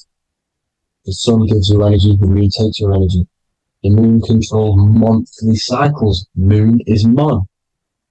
This is etymology. Mon, month, money, demon, monster. Stir is star, moon star. We are all stars. Youngster, minister, superstar, Hollywood star. We're all stars. We come from the stars, which is heaven. Our soul comes from the stars. You see? We are the universe. The image of man is made in the universe. We are a microcosm of the universe. The universe is a macro. We are micro. We consist of everything. The body, mind, and spirit. The sun, the soul. Moon, the mind. Earth, the body. Body, mind, and spirit. We have 12 systems in the body, which are governed by the 12 zodiac signs. Starting at the Aries, which is the ram, the ram of God, all the way down to Pisces. And Capricorn, kneecap. It all goes back to the stars. We are the stars. We are the universe. Everything is inside of us. Everything. I would say the Temple of Solomon, the Temple of the Soul, and man. The soul, the temple is the body. The soul is the soul, and the man is the mind. The temple of the soul and the mind. Body, mind, and spirit. We consist of the 5 elements. Air, spirit, water, earth, and fire. We consist of everything. We are the universe. We're made in God's image, which is the universe. You see? Now, everything goes back to the stars. The ancients worked with the stars because the stars govern everything. They govern the systems in the body. They govern your life. This is why your zodiac is so important, your sign. Each zodiac has a specific element associated with it as well. Aries, which is the first sign, the ram of God, the lamb of God, which is a fire sign. Fire, first. Fire, first. F-I-R, this is etymology. The cerebrum, ram, which is in the brain. Aries, the ram, controls the head, the face, and the nose upwards. So it controls the cerebrum. The Torah, which is, I'm pretty sure it's a Hebrew Bible, which is the Taurus tornado comes from the Taurus field. You see? Everything's inside of you. It all goes back to the Taurus field, and the Taurus field is everything. Now, like I said, 12 zodiac signs, 12 systems, 12 cranial nerves in the brain, the 12 disciples of the Bible. All symbolic. Have to read the Bible properly. Now, this center, at the center of the earth, right? This is what's stirring the ether. And the ether consists of the four elements. Because there's 5 elements. Spirit can be called ether. People call it spirit or ether. Ether is pure potential, pure energy. It's what connects the astral to the physical. It's the dimension between the physical realm, which we're on, and the astral. So it has pure potential. It's pure energy. This is why we say I either want to go there or there. It's connecting 2 scenarios. That's what the ether is. It's connecting the 2 worlds, the astral and the physical. The center is like the cosmic womb. There's a black hole in the center. This is the center of the Taurus field. This is the womb of creation. This is the womb of creation. And inside of this black womb are the 5 elements, and everything's being stirred around. Everything's in motion. Light is motion. Everything's motion. Now, like I said earlier, light crystallizes into physical matter. They are the same substance. Spirit and matter are the same substance, but different variations, different aspects of the same substance. Low vibrational spirit turns into matter. High vibrational matter turns into spirit. Or light, whatever you want to call it. Matter is light crystallized. This is where we get the 7 metals from. The planets are light, specific frequencies and vibration of light. When these lights, or the planets, materialize, material metals materialize, they turn into the 7 metals. Saturn turns into lead. That's why lead is red. Saturn is red. The sun turns into gold. That's why the gold is yellow and the sun is yellow. You see, Saturn is the time god. What happens in autumn? The leaves turn red and they die. This is why Satan, time god, the reaper, everything is crystallized till it's death and then reborn again. You see, rust, when things rust, it turns to red because it's Saturn. Saturn crystallizes everything. He's the reaper who comes around in winter. You see, he's Satan. Jesus and Satan, the sun and Saturn. They say we live in a solar system. The solar system, I think I've already just broke this down. The 7 planets are the 7 chakras. Everyone already knows this. But I'm going through it anyway. But this is where we get the 7 planets from. And the 7 metals. You see, all the ancients knew. It was an enclosed electromagnetic system. It's not a spinning ball in the middle of space, people. They want you to believe this so you get stuck in this material world. Because if you believe everything's material, you can never affect this plane effectively. You can never create your life effectively. You don't understand the planes of existence. Because the mental plane is a higher plane. And it breaks down and it controls the planes below it. The mental plane, hold on, I've got it here for you. The mental, the astral, etheric, and physical. Etheric connects the physical to the astral, but the mental is what's above them all. You see? Now, it's important to understand this.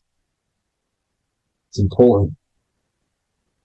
However, the ancients always talked about the enclosed system. Only NASA, which is introduced around the Roman times, not NASA, but the globe Earth was introduced around the Roman times. Okay? By these Masons. These Masons introduced this because they wanted to take over the minds of the masses and control them. These people worship the physical realm. They know how it works. They know the ins and outs of it. They know how to do the magic. They know how to do it all. They understand it all. That's why Masonry have to take the oath. The oath of not speaking. You're not allowed to speak about anything you learn about in Masonry, because they're discovering the truth about your mind and how it creates reality and stuff like that. So this is the Masonic cosmology, the 5-pointed star, the 5 elements, the checkerboard for duality, positive and negative, the 2 aspects of every substance. This is another ancient painting depicting the firmament, the stars inside the firmament, the sun. You see, the ancients worshipped the sun because it's so important for sustaining our life. It's the only reason we're alive is because of the sun. But then people think it gives you cancer today. They brainwash you to think the sun gives you cancer when it's the #1 source of all life. They want you to believe it's a big, spinning, dangerous ball and says, it's not. It's here to give us life. It's God's son. That's why Jesus is known as God's son. It is the Son of God. God created that to sustain us. You see? So it's important you understand the true cosmology of where you are, because if you don't know where you are depleted of all of your morals. You're depleted. You're demoralized. You're lost. You don't know where you are. You don't know where you exist. Okay? Once you accept the globe model, the heliocentric model, you will subconsciously think that you come from nothing. This is why they implemented the evolution theory just after the globe model was introduced by Charles Darwin. Charles Darwin came in after the globe model. He's a Mason. He was another Freemason, and implemented evolution where we came from monkeys, because they want you thinking less of yourself so they can manipulate your mind. You see? They want to manipulate your mind, and they have done since you got here. Since you came through that portal, you were manipulated from that day to believe this, believe that. The true cosmology, the truth will set you free. You'll understand things better. You will feel better in yourself when you know the sun is here for you. You'll feel better in yourself that you know that you didn't come from a monkey. You were created as a human, a manifester, a creator. You're so intelligent. Your mind is amazing. You can manipulate matter, mind over matter. See? Thank you all people for tuning in. Tap in with yourself. Love yourself. Find the truth. Spread the truth. Nothing dies. Nothing in this creation dies. Everything's energy. Everything's light. Light can never die. You're a light being. That's why it says Q. Q man. Q is light in Hebrew. Or Latin. Either one of the two. You are light. You're a light being. You never die. Ever, ever, ever die. Ever. Stop thinking you're going to die. This body will die because it contains electricity. And electricity always goes back to a standstill point because of vibration. Electricity vibrates. You are pure light. You will never ever die. Thank you all people. God bless. Make sure to like, subscribe and share.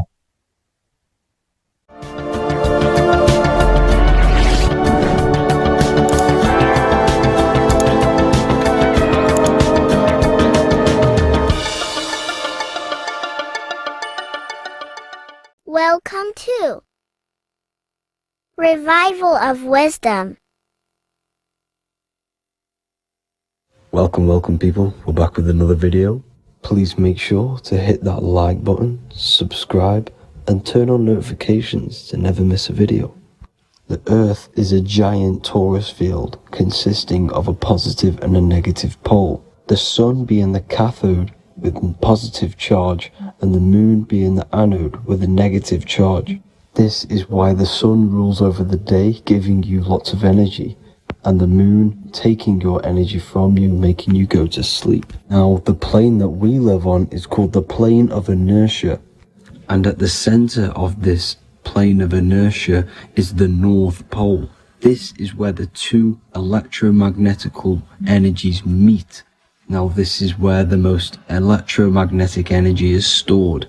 This is why all compasses will point north, because it's the most magnetic place in this reality. So the sun and the moon is spinning around this center point, which is stirring the ether of this reality and making everything move in circles, meaning this is a cycle. Everything's recycling itself. It's an organic simulation.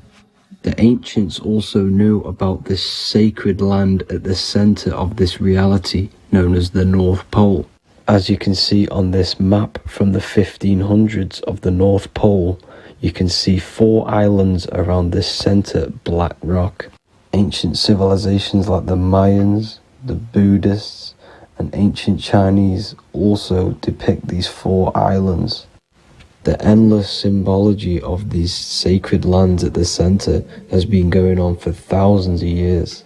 These sort of secrets are now kept by the elites, but as always they have to show the truth in plain sight, and this is what they are doing with the Windows symbol and also the Wizard of Oz. Now in the Wizard of Oz, as you can see, there's something called Munchkin Land. Munchkins are these unusually short people. Then on the ancient 1500s map it says Pygmy, and then the Pygmy people in mythology are also these unusually short people.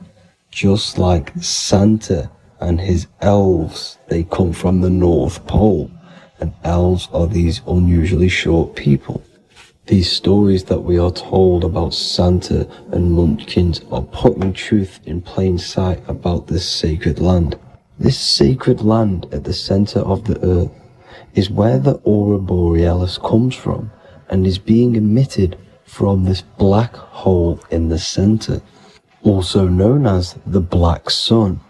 The aurora borealis is the earth's aura, hence why it has the word aura inside of it. It is the life-giving essence to all life within this realm. As this dualistic reality we live in consists of both physical and spiritual, the black sun is like our sun for the spirit. It's our spiritual umbilical cord, connecting us to the spirit realm. And the rising sun is the opposite. It's our sun for our physical 666 carbon suits, known as our human body, our physical aspect. As it states in the 40,000-year-old emerald tablets, deep in Earth's heart lies the flower, the source of the spirit. The flower of life is as thine own place of spirit, and streams through the earth as thine flows through thy form, giving off life to the earth and its children. So the North Pole is the core of this spiritual reality, and the closer you get to it, the more spiritual and lucid it becomes. So the elites have covered this up in order for us to forget the true nature of this reality. And they did this cover up by introducing the globe model. Nicholas Copernicus was around in the 1400s, and he introduced the globe model. As you can see, he is a Freemason. He depicts himself with a globe and a Masonic compass in all of his paintings and portraits. Galileo was also a Freemason, as you could see in all of his portraits with a globe and a Masonic compass. He was also a massive part of introducing the globe model after Nicholas Copernicus. So yes, the globe model was a spiritual and political move to gain more control over the masses. After the globe model was then introduced, they introduced the theory of evolution by another Freemason, Charles Darwin. See how these two theories go hand in hand? They both degrade humanity, and they make you confused of where we actually came from. By hiding the true form of this divine creation and hiding the true power of each and every one of us, they maintain control over the masses. Now this is order out of chaos, known to be the 33rd degree slogan of Freemasonry. Now this is the Masonic cosmology, and as you can see, you have the checkered board for the duality, the 5-pointed star for the 5 elements, the 4 corners for the 4 pillars, the all-seeing eye, which is Polaris, the sun, the moon, and the 7 stars. So even Freemasons are taught the flat earth cosmology and the true form of this reality. Now the true nature of the sun, the moon and the earth is shown and reflected through the Masonic compass. The Masonic compass is the sun, the moon, Polaris at the top and the black sun at the bottom. It makes sense why all the scientists who introduced the globe model all used the compass and the globe together, because it's truth in plain sight. As I explained in my other video, all Freemasons have to take the oath, so it goes to show, why are we all learning these theories from Freemasons who can't talk about certain topics that they learn about? Why should we believe their theories when they're holding back the real truth about this reality? Now going on to NASA. NASA means to deceive in Hebrew, and they are also funded by the government. They are not a private company.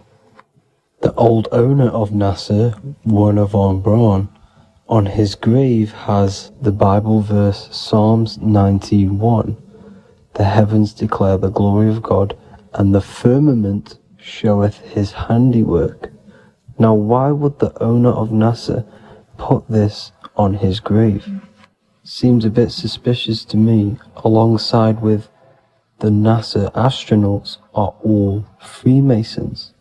And not to mention the countless mistakes they've made on their live videos in space stations, the moon landing, and the CGI footage of the Earth, which is obviously photoshopped. Just by tricking the masses that they live on a spinning ball, the elites gain the perception of the masses. Not only does it hide the divine creation we're inside of, it hides the divine spark within you. It hides the creator, the source. And by believing in space and we live on a spinning ball, it makes people come to the interpretation of that we are a coincidence and we do not have any purpose. And of course this is false. When you come to realization that we are all a divine creation and we can create our own divine life in this reality, life becomes more sacred and you start to enjoy little things. The elites want you to believe everything exists only in the five senses. They want you constantly looking outside of yourself because they know that will keep you on lower states of consciousness. Now this brings me to our next point. By tricking the masses into the heliocentric model, the elites started to advertise aliens in the movies, in cartoons and magazines in the late 1940s. Now this is subconsciously programming us about aliens and extraterrestrial threats, which then they can use to their advantage. And this is something called Project Bluebeam. They are more than likely going to fake an alien invasion to push this 2040 agenda, which is for one government and one ruling currency. That's it for this video, guys and girls. Hope you all enjoyed. Please make sure to leave a like and a comment. God bless you all.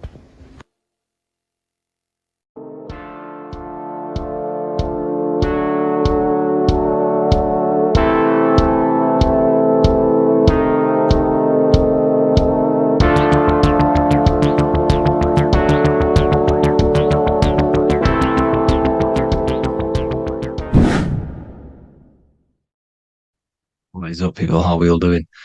Today, we're talking about the flat earth cosmology. So let's jump straight into this. Please drop a follow and leave a like to help the algorithm. So we live in a torus field. Everything's made out of torus fields. And every torus field has motion. It's what it is. It's the motion of energy. And every torus field has a center, which is the black hole. It's a womb of creation. It's counter space.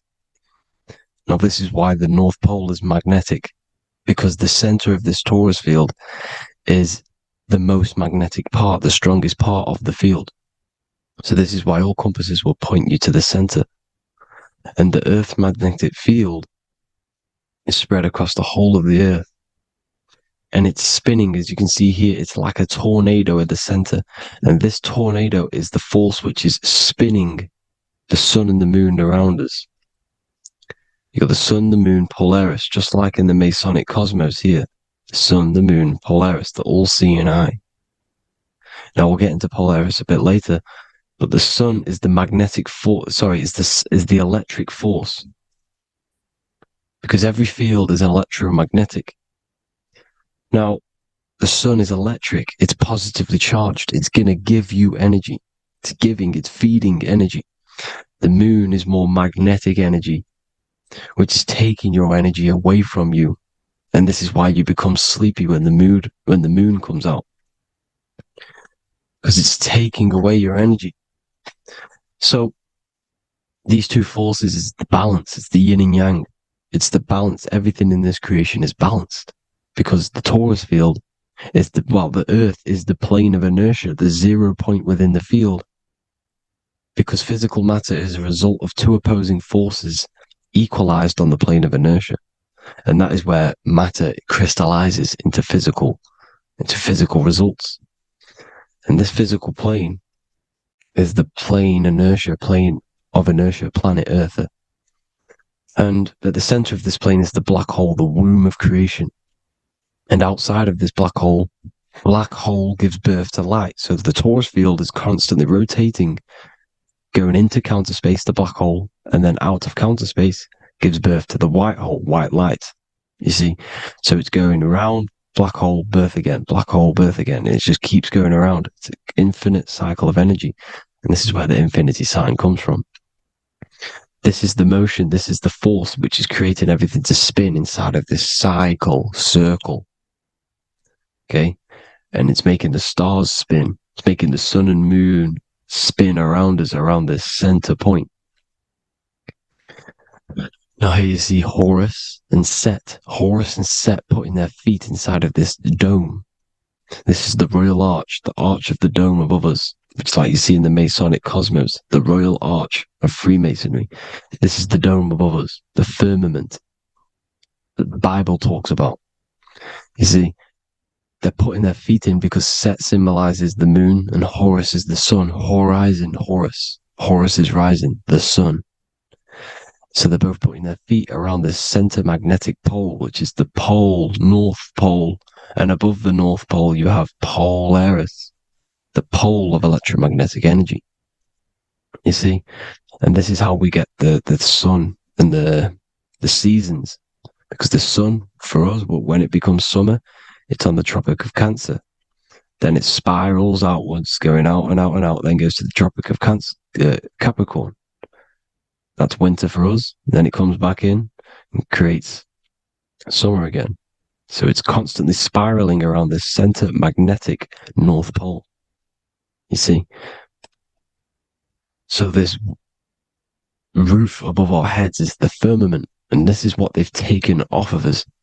They haven't physically taken it, but mentally they have taken this away from you. It's a female energy. And this is what the Egyptians called Nut, the sky god Nut. And this is the womb. We are inside God's creation, God's womb. And the woman's womb, when she has a baby, is a microcosm of this. Because everything inside of this creation is macro. It's a reflection of the bigger things, as above, so below. So the dome above our heads is the dome we are in when we are a baby. And you can see the sacred geometry of it is the exact same. It's the dome. And when we are inside of the womb, the woman, the sacred maker, which is the M, the Masonic M, this is the Gmail symbol. The Masonic M is maker, mason, matter, male. She delivers the male, you see. She delivers the male because it's the maker, the female, the magnetic. The woman is magnetic in nature. The male is electric in nature. So when we are in this womb, the female, we are being fed by the center umbilical cord, by the center of the mother's stomach. We're connected to the center of the woman's stomach, just like we are when we are in the earth. The center is where the aurora borealis is being emitted from, the electromagnetic aurora borealis, the northern lights. This is our spiritual umbilical cord, connecting us to counter space, connecting us to the realms beyond this world. Because at the center of every torus field is counter space. And at the center of the earth is our spiritual umbilical cord, and this is the Earth's belly button, as you see. As above, so below. We had a physical umbilical cord. We have a spiritual umbilical cord, and this gets cut when we die, when we're cut away from the physical reality. You see, here's the ancient Egyptian tablet showing this female. You can see the hair, it's a female above us, because the female energy is nurturing, helping, looking after. And that's exactly what the dome is. It's protecting us. It's the Ark of the Covenant, the Ark covering us. You see? And this is what they've taken away from us. By you believing in space, it completely destroys the idea of this being a sacred creation. They've taken the roof off your head, whether if you believe in space, you believe that there's chaos, there's planets, there's asteroids about that could kill us at any moment. But this isn't true. They've made you fear your own creation that you're inside of. They've made you fear what's above you. You see, and it's to hide the power of astrology, the power of the lights in the firmament, which are constantly flowing through the ether. These powers which are above us are sending rays down to the earth, which are influencing our psychology and how we behave. And this is what astrology is. It affects human consciousness. It interacts with our consciousness. And there's a different energy every day because the planets are in different houses, different alignments. And this is, we'll go into this a bit deeper later on. So the world tree, this magnetic north pole, the pole of electromagnetic energy, was symbolized as a tree, the great tree at the center of the earth. You see? And this tree is symbolized everywhere. You can see here how the center person, this Egyptian person, is holding up the sky. This is the North Pole, the hyperboloid, at the center of every torus field. And this tree was in the Mayan cosmology. This is an ancient depiction. This is the torus field. There's the plane of inertia. Here's the center tree. Here's the tree in the center, the magnetic North Pole, the woman holding the stars. Here's the Hindu with the two birds symbolizing the sun and the moon revolving around this center tree. The Mayan tree, his Horus and Set around the North Pole. They all knew this flat earth cosmology. They knew these secrets. It's so sacred you understand the creation that you're inside of. Because if you don't, you'll be led astray. You don't know where you are. You're lost. You see? And here's the Masonic art with the rays of the stars coming down with the tree in the center. So it was personified as a tree. And we are in Asgard, Midgard, the middle garden, where there's good and evil. So the 7 layers of heaven, which is talked about in the Quran. Each planet has a different layer of the firmament, and this is the 7 layers of heaven, and these are our 7 layers of the energy centers in our body. So we start in the stars, so we are stars in a physical body. And this is why we say Mr., Sister, Fraudster, Sinister. Stir is star, and we are in the stars, and our star descends into the soul system, not solar system. And as we descend into the soul system, we enter Satan's kingdom, Satan's world. As it says in the Bible, Satan is the god of this world. Well, if you've been into my research for a while, you know Satan is Saturn. Saturn's world, because Saturn's the outermost ring. He's the Lord of the Rings. And you enter his kingdom, the kingdom of time, and this is why Saturn's the time god. As soon as you go past the rings of Saturn, you're now in the soul system. You're now in time. You're now bound by space and time. And you're bound to the earth plane, the heart. Earth is heart. It's a rearrangement, it's an anagram for heart. And the heart of the electromagnetic color spectrum is green, and that's why the earth is green. And above green is blue, and this is why the sky is blue. In order to go to heaven on the macro scale, you have to go through the blue sky, through the 7 layers of heaven. In order to reach heaven in your body, whilst you're here, you have to go through the blue chakra to your head, which is heaven. It's micro, macro. Everything is micro, macro inside of this creation. Is an ancient. I think this is a French image, piece of art from the ancient French, with obviously the 7 layers of heaven, which they all depict. And notice how it's like a dome. We'll go into this dome symbolization, the Royal Arch of Masonry, which is next. But these 7 layers of heaven give us the 7 metals, the 7 days of the week, the 7 diatonic tones, the 7 chakras, the 7 everything. It's God's favorite number. And this is why the Masons use the G inside of the compass, because the G is the 7th letter and God starts with G. You see? So it's 7. God is 7. Here's another depiction of the heart, the soul system, the 7 layers of heaven. La Firmamente.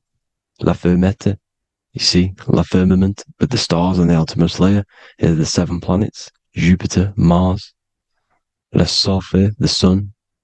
La Luna, the moon. So, Saturn. So we are in the heart of this soul system. In order to ascend, we need to ascend up our chakra system, reach 144,000 hertz, God consciousness, the God man. You have to unfold God man, master of the mind, mastery of the mind.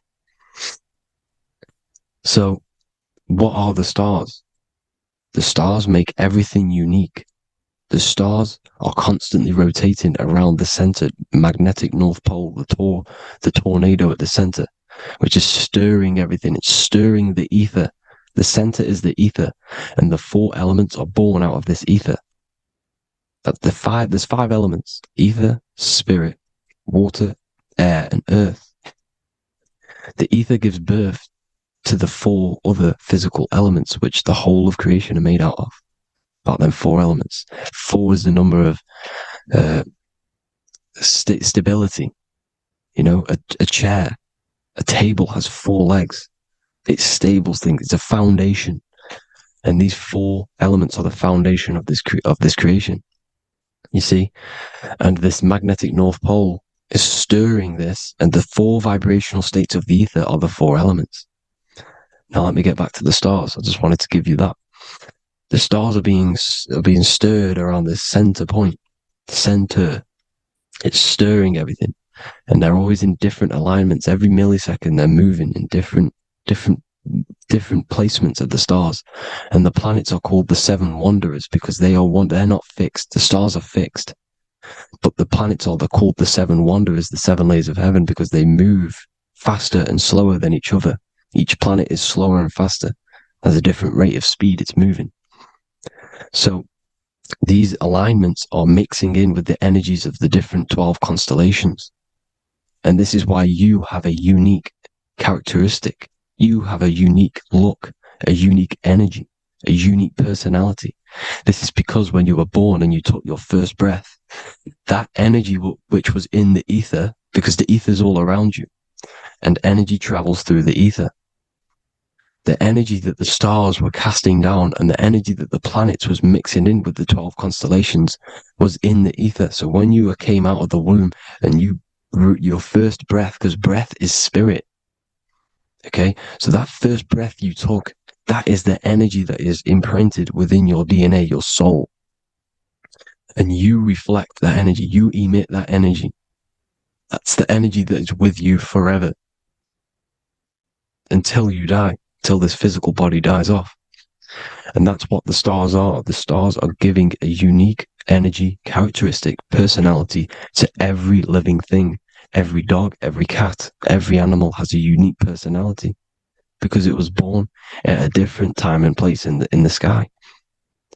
Okay? The stars are your destiny. Now, the stars are constantly changing as well. If you look at stars through a telescope, they're constantly changing and forming different forms. You can see here, it looks like water. It looks like light through water because it's the ether above us, a sea of ether. And this light is being emitted through it, and it's just constantly changing, giving different energies, each star. So this is why this is what the zodiac is. It's the expression of energy. It's the expression of the stars. And each constellation has many different personality, different energies, different traits. Each planet has different traits, depending where your planets are, depending what energies you hold. No two person have the same energy. There's no one. It could be similar, but no one's the exact same. It's because of the stars. The stars are never in the exact same split place. The planet's always in different houses. So here's some Royal Arch symbolism. Here's the Royal Arch of Masonry, as it says here. The sun and the moon, the constellations. Here's Cancer, the 7 planets, the 7 stars. Here's the Royal Arch. This is the firmament. Here's the duality. Black and white, duality, good and evil, rest and motion, dielectricity, magnetism. See? So this is what the Royal Arch is. It's symbolizing the cosmic dome above us. The womb we're in. We're inside God's womb. And here's George Washington, the Freemason, inside of the Royal Arch. You see? With the G, the Masonic G, God, 7. Here you see another depiction of George Washington with the stars in the dome above his head. His Polaris, the sky vault, Polaris. We'll get into that later. Go inside of all of your ancient churches, you will see the dome. Go to the Vatican, you'll see the dome.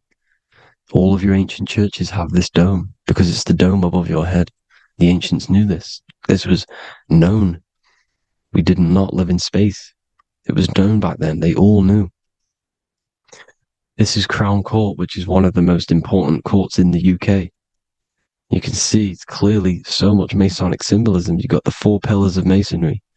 The Royal Arch is like an arrow pointing upwards to Polaris. His Disney World is under a dome. In his Polaris, the sky vault. You see? And also 666 in the symbol. There's more 7 layers of heaven. Here's an ancient depiction. The firmament. Here's the astral plane outside of the firmament. The Royal Arch. You see? It's everywhere. Here's Polaris, the 8-pointed star. Polaris is in between the sun and the moon. It's at the center of the Taurus field. And Polaris corresponds with the pineal gland as well because it's the all-seeing eye. See? So, is Polaris, the 8-pointed star, which is at the very top. It's the very center. It's on top of the North Pole. And it's an 8-pointed star that's always symbolized as an 8-pointed star. Here you see the Vatican. The Vatican is a giant key with an 8-pointed star. See, it's a key. Here's the dome. Here's the Space Delta, the USA Space Delta logos. Here you see the Egyptian god looking from the center of the North Pole, looking upward to an 8-pointed star, Polaris. An arrow pointing up to Polaris. Here's another, the bear holding a key with an arrow up to Polaris, 7. Holds the key to Polaris.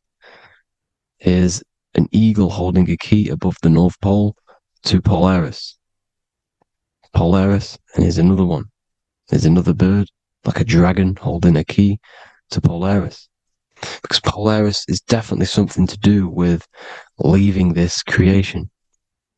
Okay, maybe, I can't say for sure, but maybe it's to do with Ascension, and this is why the Vatican hold the key to the 8-pointed star. And this is why the space, well, we all know space is a lie, but they're showing Polaris and its sacred symbology.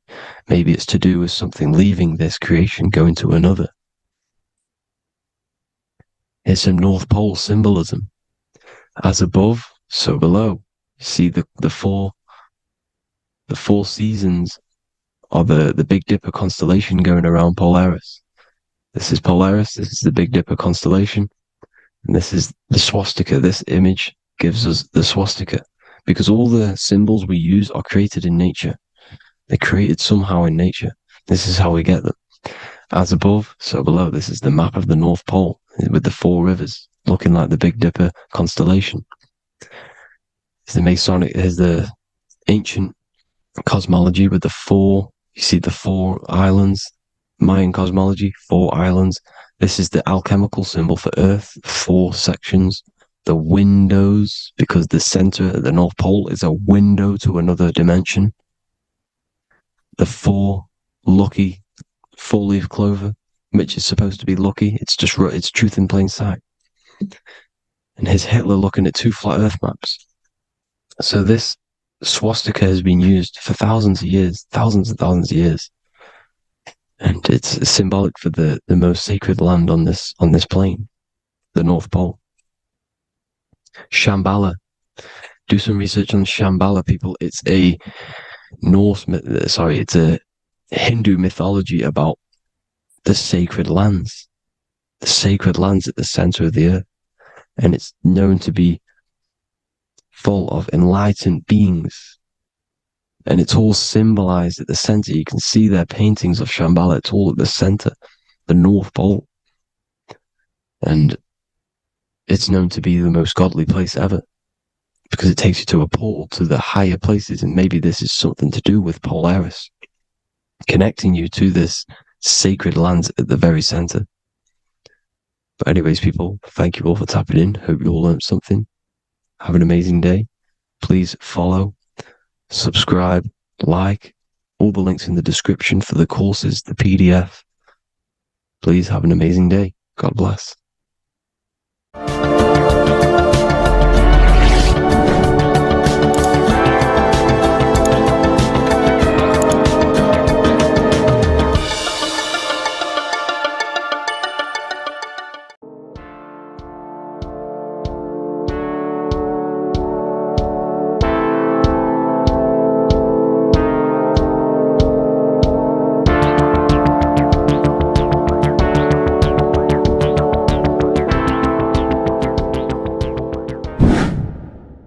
Hello and welcome to another video, people. Before we start, please like, comment, and subscribe if you wish to see more content. Today we're going to be talking about the mental universe and how everything is mental. This is the number one law on the Kabbalion. If you've never read that book, it's called The Kabbalion. A very good book. It's the first law, because this is the most important thing you need to understand, is how everything exists within the mind. Behind every single one of these eyes is the same consciousness expressed in different bodies. The mind is what gives perception to what you're experiencing. Behind every single one of these eyes is the exact same consciousness, but the brain that they inhabit is giving them a different perception, a different being, a different body. Now, this is the difference between humans and animals. Humans possess a advanced consciousness, an advanced mind that gives us the ability to be aware of ourselves mentally, physically, and spiritually. We can reflect on ourselves. When a dog looks in the mirror or an animal looks in the mirror, it doesn't know what it's looking at. It doesn't realize it has a consciousness. It can't reflect on itself. It can't say, I want to improve in this area. It doesn't have that consciousness. We have a divine consciousness. Take away the N for divine, and you get with a D, put it with a D, you get divide, because we have a divided two-way consciousness. An animal only has one. However, it's still the same mind. We're all mind. We're all mental. We all exist within the mental plane. Look at this person walking. The body, the brain, is sending electrical signals through the 12 cranial nerves, which the 12 disciples that spread the gospel of Jesus, right? You have 12 cranial nerves in your brain. There are 12 disciples which spread the gospel of Jesus. Jesus represents the mind, the intelligence, the invisible intelligence that we all are, the same intelligence, the same exact consciousness, which then sends a command into the brain. Then the brain sends these 12 electrical signals through the 12 cranial nerves to control the rest of the body through the nervous system. This person walking is not, the body is not walking. The mind is telling it to walk. And the brain is it's a supercomputer which is decoding these demands given to it by the mind. Because the pineal gland will have something to do with the ether, because the ether is physical and non-physical. The mind is sending the commands through the ether to the pineal gland, which is then getting broken down into electrical codes within the brain and sent throughout the nervous system to control the body. And this is why in the Sims simulation, because the body's the simulation, it's a false reality. It's the fake reality. It's not the real you. You are formless. There is no form. But the third dimension is a dimension within your mind. Matter, mind, light is all a product of your mind. It's all in the mind. Now, this is why the Sims has this green little diamond on top of the head.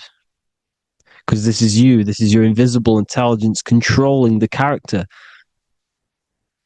Okay? It's controlling the character. And this character is in the world. Your consciousness isn't in the world.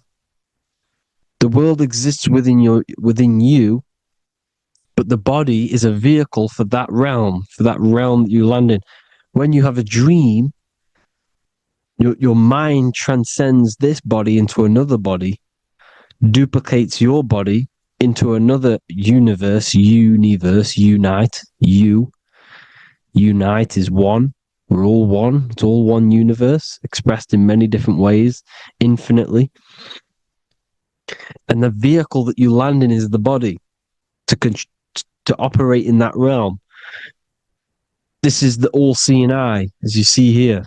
The eye, this is all the intelligence. This is the ball of consciousness, God, expressed in different bodies. We're all this same one in different bodies, as you can see here. And this intelligence is expressing infinitely throughout the universe, an infinite universe. There's no beginning, no end. There was no beginning of the universe. There is no end. It's infinite, always has and always will. But the mind is what gives you the ability to explore the universe, to make perception of it. We are God in disguise.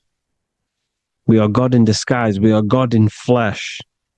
But the body can become attached to the mind, can become attached to the body if the mind is not aware of itself. When the mind is that blinded by matter, and we lack knowledge and understanding of what we truly are, a formless, infinite being, a traveler. This is why Freemasons are called Freemasons. Mason means traveler, free. You're a free traveler because your consciousness is a traveler of the universe.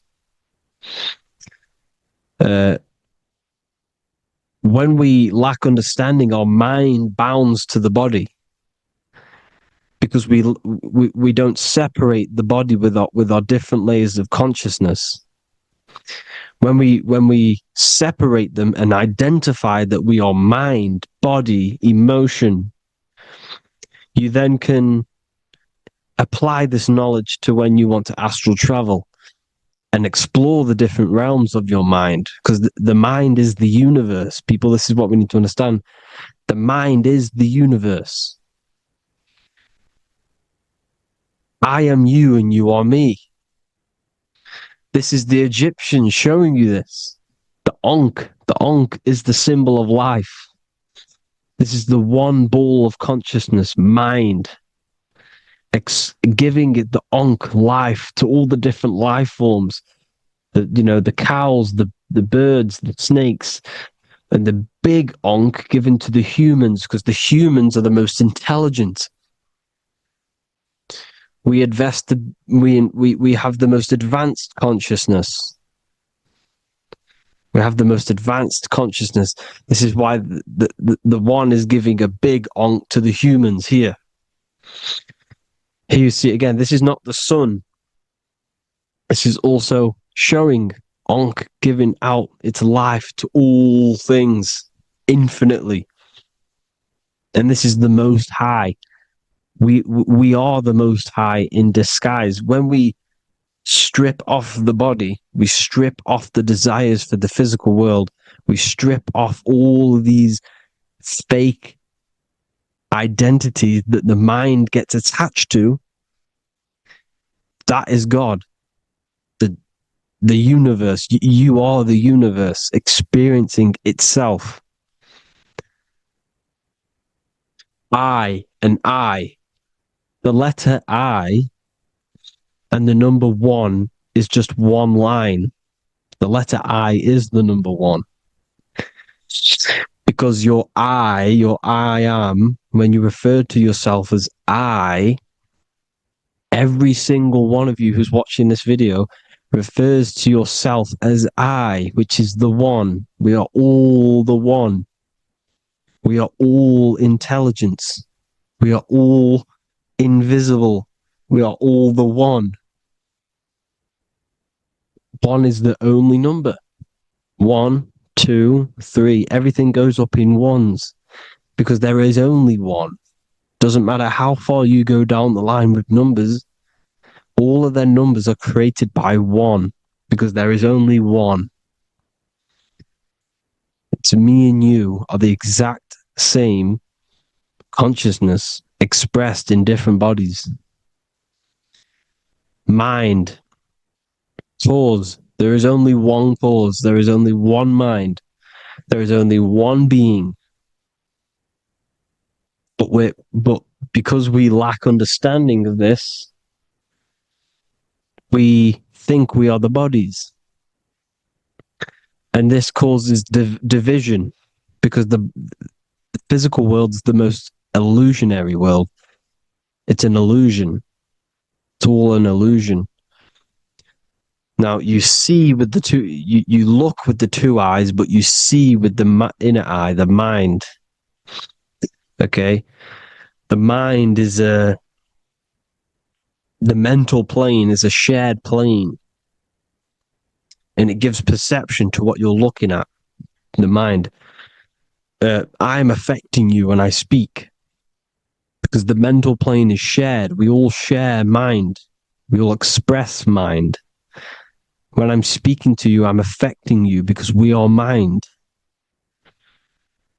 So the words that I'm saying, which are being manifested from my mind, are being manifested through my body into vibration, is affecting you. I'm affecting you with what I'm saying. And these words are having an effect on your mind because we're all mind. This is why you need to be careful what you're listening to, music and all sorts. Because music can also create thought loops within your mind. Because the chorus, we shouldn't be listening to choruses.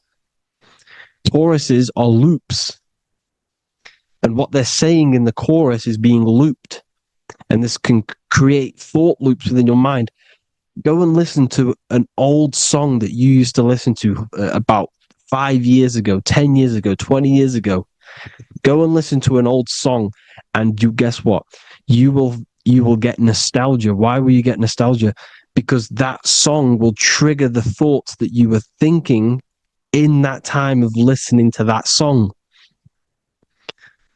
So songs with choruses create thought loops and they reprogram your subconscious mind. It's important why music is very powerful. Mine and mind, same word. See, language is the truth, people. This is why I use language in all of my presentations, especially the English language. It's riddled with occult truth. I is my me. I, you, and me are I, one. We are not the name, we are I. Every single one of you is I, because we are all the one, all mind. Now, the only thing that is truly mine is my mind. When you say something is mine, it's an illusion. It's not yours. The only thing that is mine is mind, my mind. Okay? It's my mind. It's the only thing. It's the same word, mind and mind. Like I said before, everything's one. Hot and cold is different degrees of the same thing, of the one substance, of degrees. The 7 colors are different frequencies of the one white light. Everything is one. There is only one. We are all one. Everything is one. Hot, cold, day, night. It's the same degree of one, which is mind. The mind's perception is what's giving it, labeling it hot or cold. The mind's perception of colors is what is giving it red or purple, hot or cold. There is only mind. The mind gives things perception. There is only one, that is mind. The conscious and the subconscious mind. The male and the female, these are married. The subconscious mind is your hidden part of the mind. Okay, it's hidden. You can access it through different meditations and Reiki teachings, and dreams or manifestations of your subconscious. This is how you know mind and matter are one, because your mind creates matter in dreams. Your subconscious manifests everything in a dream, in the astral realms. The conscious is what you're conscious of, what you're consciously thinking of. So me, I am conscious that I am speaking into this mic and creating this video. My subconscious mind is the hidden part of the mind, which is speaking to my heart, telling it to beat. It's telling my food to digest. It's regulating all my blood. It's doing everything in my body without me being conscious of it. Without me being conscious. The subconscious is the feminine. The conscious is the male. The Bible, of course. Proverbs 12:4. Helpful, not helpful, an excellent wife is the crown of her husband, but she who brings shame is like rottenness in his bones. In the same way, husbands should love their wives as their own bodies. He who loves his wife loves himself. You can take that physically, you can take that literally, or you can take it metaphysically. See, the Bible's written in such a way where you can take it as your level of realization. He who loves his wife loves himself. If you love your subconscious, if you love yourself, you speak good about yourself, because your subconscious takes everything literally. If you say, I hate you to someone, your subconscious does not know the difference between me and someone else. It only thinks me, me, me. Why? Because mind is the only thing that exists. You are mind, I am mind. If I say, I hate you, you're saying that to yourself. Your subconscious picks that up and says, I hate myself. And that's telling your subconscious that's what you want. Because your subconscious manifests 90% of your behavior. The programs within your subconscious. Tying your shoelace is a program. You don't need to be conscious of it. You can just do it because it's a program. It's deeply interwoven in the subconscious. Driving your car, texting on your phone. You don't have to think about what letter. You just do it because you know where the letters are. It's a program. Therefore, if you look after your subconscious, they are a married couple. It's your wife. Your subconscious is your wife. And it manifests 90% of your daily basis thought patterns actions, behaviors, emotions, all the things that all the trauma that you've experienced is stored within your subconscious, which is affecting you. So let's say you were in a car crash 10 years ago, and you had a really traumatic event, you really hurt yourself, and you had a very, very, very strong emotion that you felt of pain. That will still affect you today. And why? Because it will manifest into your behavior. How? Well, you'll be cautious of what cars to go in and who. You'll be cautious because of that event that stored within your subconscious, because of that feeling you felt was so painful and so strong. It's still manifesting into your behavior today. For example, you won't go in certain cars, you won't go with certain drivers. Subconscious stores everything, all your memories, the programs, and everything. So if you trick your subconscious, that's how you manifest your life. If you trick the subconscious, you already have something. And therefore it will manifest into your life, into your behavior, thoughts, and actions. This is why the golden rule is to treat others like you want to be treated. Because I am you and you are me. We are all subconscious. We all have subconscious. Whatever I do to you, I do to me. Because my subconscious picks that up and thinks I'm speaking to me. Mind is very powerful. Whatever I do to you, I do to me. Treat others like you want to be treated. The golden rule. That is the only rule we need in this realm, in the universe. If everyone understood this rule and how the subconscious works and how karma works, we'd live in heaven on earth, the Garden of Eden, the golden age. As a man thinketh in his heart, so is he. Proverbs 23:7. Where your heart is, there will be your treasure. Your heart's the emotions. It's the storehouse of emotions. It is where you feel emotions. You have to let your emotions move through you, not become you. You can't let your emotions become you. But except be like the sky and let them pass through you. Be like the clouds and the stars passing over. Let them pass through you. Do not let them become you.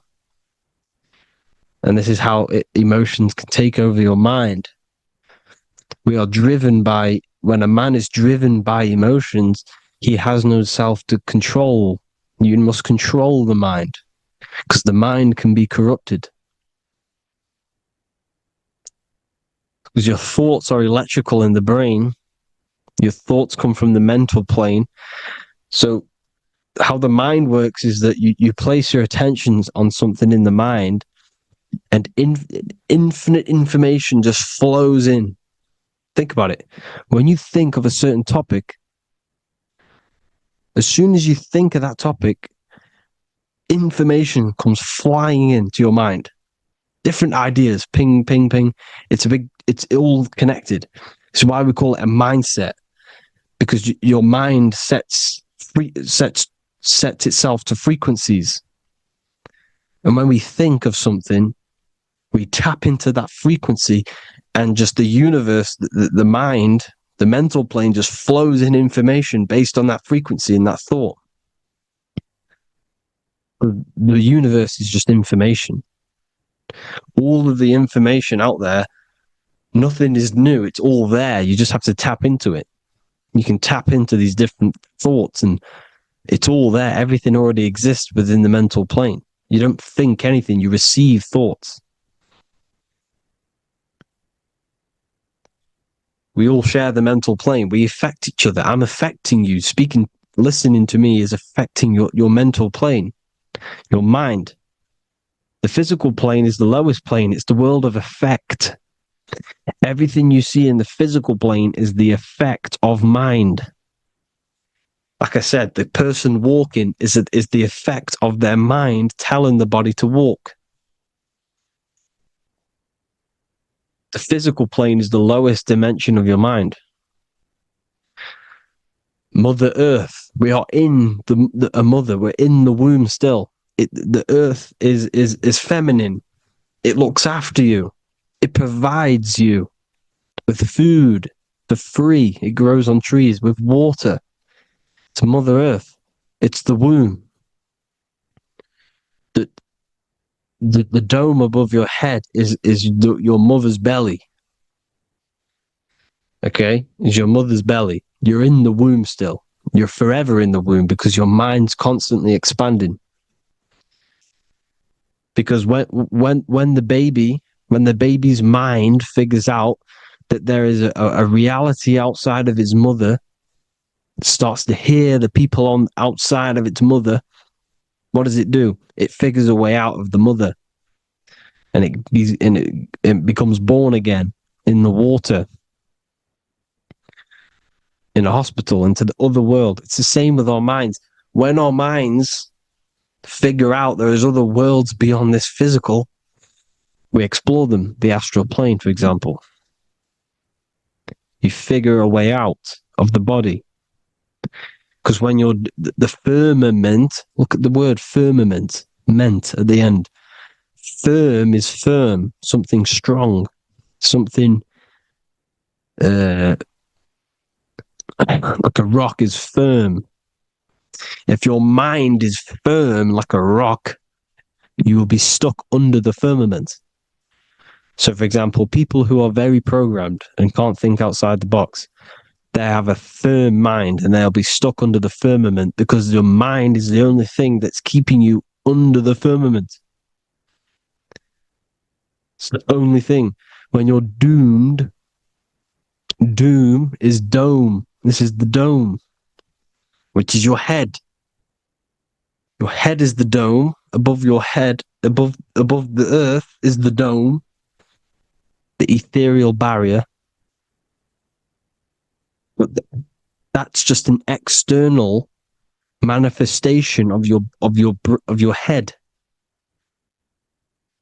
You don't leave the earth, you leave your body to leave the earth, because your body is the earth.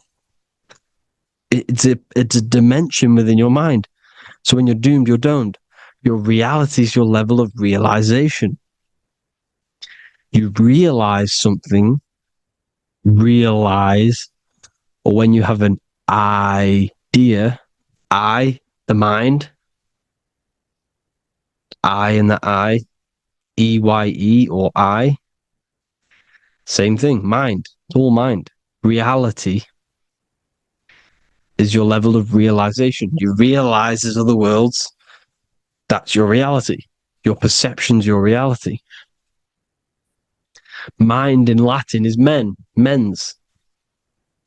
Jesus was known as the fisher of men,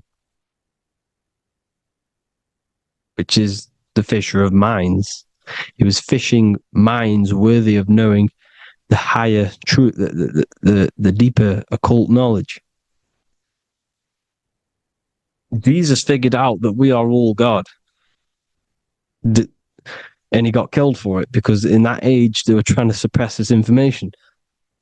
Jesus figured out he was God because we are all God, every single one of you, and they killed him because we're all mind. We are not the body. We're the invisible intelligence, which is God. But you are not God if your mind is attached to this physical world, to the worldly pleasures. If you master your mind and travel the depths of your mind, that is God. Mental and men. Look at the word mental. It has men in it. Men in the Bible means mind. Here you see the Masonic symbol with the eye, the mind. Looking over, everything is the one. Everything comes from the one. All the lines coming off it, giving its life to all of the life forms. Down here on the bottom, you have duality, black and white. Up here, you have singularity. One and the two. Unification and division. The lower self is divided into the left and the right. So the Bible even says, I forgot what verse it is, but it says, it's better to go through life with one eye than to have two and be cast into the fiery abyss of hell. I'm not sure what verse it is, but you can research it yourself. It's better to go through life with one eye, to be unified consciousness, dimension. No brainer. The language tells you the truth, people. Dimension. The dimensions are in your mind. Entertainment. Entertain the mind. Disappointment. It's all in the mind. Environment. The environment that you are in is a product of your mind. Within, rearranged spells high twin. Within is your mind, and your external world is mirrored from the decisions you make in your mind. Advertisement, commitment, it's all meant, it's all mind. Everything is mind. Everything. So, this is important. The collective thoughts and collective beliefs. The collective, because we all share the mental plane. And because of this is why we are in a weakened state of consciousness at the moment. Because the collective thoughts and the collective minds overall are asleep. And they don't believe in anything. You see, everything is true within the mind. You think of something, it is there instantly. You think of a chair, it's there in your mind. You think of anything, it's there instantly. So everything is true within the mind. Anything can happen in the mind. Anything can happen on the physical plane if the collective consciousness, the collective minds, believe it to be true. This is why back in the days, in the ancient days, you look at all the old world stuff, you see all this crazy technology, and it's because as a collective, as humanity back then, they believed that they had much more open minds. Therefore, the things manifested in the physical world were a lot more out of the box, so to say, compared to today. For example, magic is not as powerful today because the masses don't believe in it. It's still powerful, don't get me wrong, but if the masses believed, or if everyone knew magic could be real, because it is, anything's real in the mind, it would be a lot more powerful. You see? So and what they're trying to do is create a hive mind worldwide. They're trying to make one religion, an external God. What happens when you worship something external? You give energy to it, because where attention goes, energy flows. Where your mind gives attention to, energy goes there. And when we all believe in external gods and give our worship and our power to these external things, we all give energy to it, which will manifest as a demon in the astral planes. It's a hive mind. They're trying to make a hive mind to summon our energy. Trying to summon our energy. And it through mind, through collective thoughts. The hive mind, they want one religion, one government, one currency, one belief system. And that will create a hive mind, which will limit our consciousness, which will limit what we can do in the physical world. Because if everyone doesn't believe in certain things, it cannot happen, because it's all in mind. Mind is so powerful. I am you and you are me. I hope you all enjoyed this video, people. If you haven't already, join the Wisdom Academy. The Wisdom Academy, we have many occult lectures just like this one. Also, we have just launched Mindwave Hub. If you want genuine frequencies genuine binaural beats, because the ones on YouTube, the ones on Spotify, Apple Music, they're all tuned to A440 hertz, which shuts down the right hemisphere of the brain. If you want to gain access to your true consciousness, your mind, you need to balance the two hemispheres and balance the chakras. You can do that externally by listening to binaural beats. If you want true frequencies, true binaural beats to hemisync the chakras, hemisync the brain, to gain access to the different dimensions of your mind, well, you can gain access anyway, but it's going to help you if you're trying to learn this. Join Mindwave Hub. The link will be in the description. Listen to the binaural beats, meditate to them, listen to when you go to sleep. They'll massively benefit you. Thank you all, people. Hope you had an amazing, lesson. Hope you learned a lot. And please subscribe. God bless you all.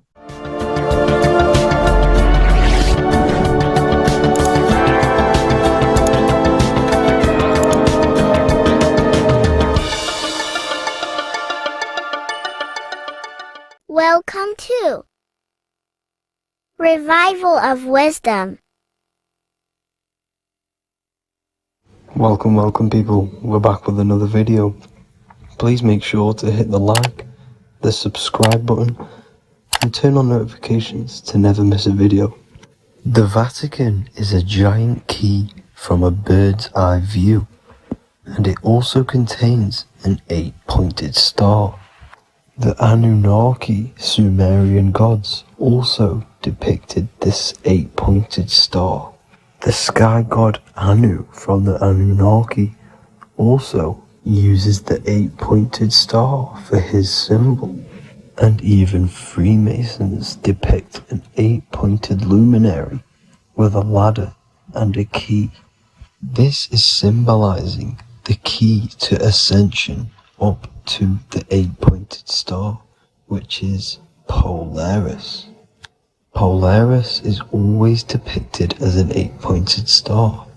Polaris is the standstill star at the very center of our realm, which is perfectly aligned with the North Pole. The Earth is a giant torus field, and at the center is where the most electromagnetic energy is stored. This is why all compasses point to the north. Hence why a compass is an 8-pointed star, because it points you to Polaris, which is the North Pole, the center of this realm. The 8 points of the 8-pointed star symbolize the 8 points in space and time. So yes, Polaris is the portal which you ascend through if you outgrow this consciousness by aligning your chakras. Our earthly realm is a macrocosmic reflection of us, and we as humans are the micro reflection, with the earth containing its 7 chakras as well as us. The North Pole is the 7th chakra, which is the crown chakra. So the key to ascension is held by the Vatican, hence why it's a giant key, because they mislead the masses through their religions, which teaches the masses to look outside of themselves. As stated in the 20,000-year-old emerald tablets, written by the Egyptian god Thoth. On Earth, man is in bondage, bound by space and time to the Earth plane. Encircling each planet, a wave of vibration binds him to his plane of unfoldment. Yet within man is the key to releasement. Within man may freedom be found. So the 7 planets are associated with each 7 chakras. The lowest chakra being the root chakra, which is associated with Saturn. This is why the elites love Saturn and reflect it in all of their symbols. Because the chakras are an ascension of spiritual principles, starting from the material and ascending up to the spiritual, the crown chakra. However, evil love bondage, and they are trapping souls in the physical realm by stopping and provoking the ascension process. They do this by abusing the energy of Saturn and Saturn is associated with the lowest chakra. The lower three chakras are associated with survival mode, which keeps the consciousness in a constant state of fear and only aware of its surroundings. Once you start to ascend up your chakras, you become more consciously aware of spiritual deeds. And this is the process of returning back to your true spiritual form. Going back to Polaris and its connection to Ascension, Kanye West symbolizes this on his music video 24. As you see him rise up into the sky, you see an 8-pointed shape around him, which symbolizes the 8-pointed star as you see the beam of light. And even NASA symbolized this in their Space Delta logos, a bear holding a key with an arrow up to Polaris, the 8-pointed star. Here's another NASA logo of an arrow from the Earth to Polaris. The series Lock and Key on Netflix is all about portals and doorways, and they have the Kundalini energy as one of their keys. Kundalini energy is the energy which rises up the spine, the 33 vertebrae, and activates the third eye. The third eye is the spiritual gland which connects humans to other spiritual realms. We are not the body. Our spirit, our soul inhabits the body. We exist physically, spiritually, and mentally. Therefore, we are multidimensional. The intellectual and spiritual inhabit the body. Therefore, this is just an avatar within this timeline. However, within each and every one of us, we all have the key to releasement, as says in the Emerald Tablets.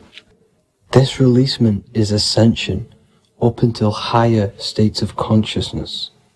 As stated in the Emerald Tablets, man is in process of changing to forms that are not of this world.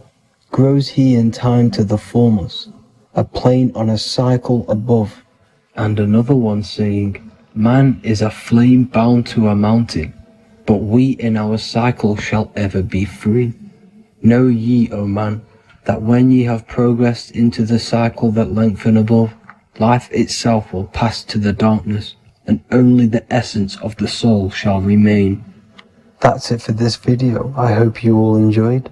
Please feel free to leave a like, subscribe, and comment any subjects you want me to talk about.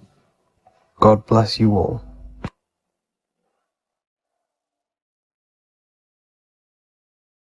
Welcome to Revival of Wisdom. Today, we're going to be talking about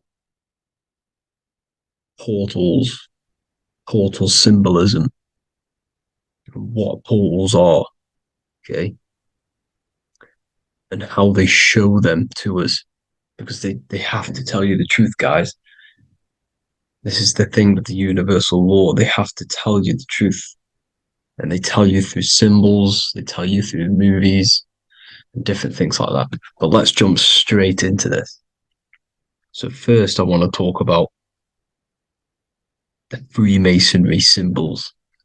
Okay, so first we got, obviously this is some Freemasonry art, but notice how you've got the ladder with a key. Okay, so this is ladder symbolism with a key. So maybe this is talking about ascending. Okay, because look, because this is ascending into the heavens, because it's a ladder with humans going up it with a key. In order to ascend, you must have the key. Okay, so what else do we have with a key? Well, the Netflix show Lock and Key, which is all about portals and keys. Because what the keys do, they open doors, gateways. Okay, so what's interesting about this is that they've got this key here, which represents the Kundalini energy, rising up the spine. Okay, but we'll come back to this. But it's that same portal key symbolism. We've also got the Vatican. The Vatican is in the shape of a key.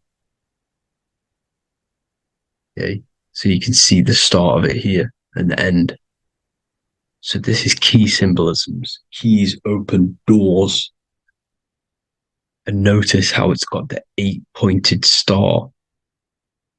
Okay, what is the 8-pointed star?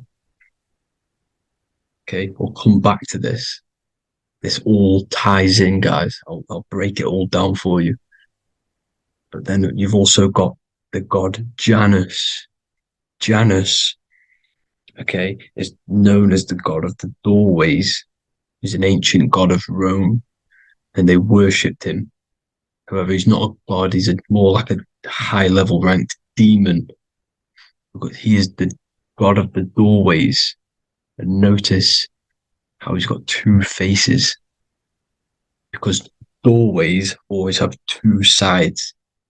You're going into somewhere, there's always two sides of a door. And he's always depicted with two sides of a face and a key. Because he holds the key to the doorways, to the portals, to other worlds and realms. Okay, as you can see, he's always got two faces and a key. Okay, so now we have the Sumerians, the Anunnaki, and they are always depicted with the two faces. Why do they have the two faces? Because they're symbolizing doorways, and the Anunnaki come to Earth through doorways and portals.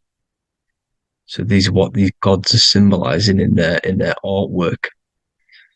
But they always have the 8-pointed star. Okay, what is the 8-pointed star? You see how they always have. Look, let me try to find another one. It's the 8-pointed star. This 8-pointed star is Polaris. Okay? Polaris, just like the Vatican, has the 8-pointed star with a key. Polaris is the center star. Polaris is a fixed star. It doesn't move. Okay? So the Anunnaki symbol is also the 8-pointed star. So this is symbolizing the portals and doorways that they come through in order to get to the Earth. But Polaris is that center star which does not move. It's always symbolized with the 8-pointed star, just like a compass. Why is a compass the 8-pointed star? Because at the center of our realm is where the most electromagnetic energy is stored. As you can see, we have an aura field, an electromagnetic aura field. So does the Earth. And in the center, so like our heart, for example, is where the most energy is stored.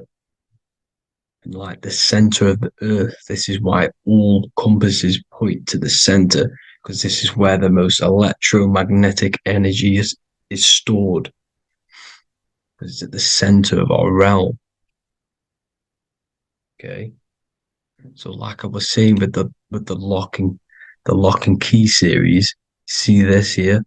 The Kundalini energy rising up the spine. Just like your Kundalini energy rising up the spine.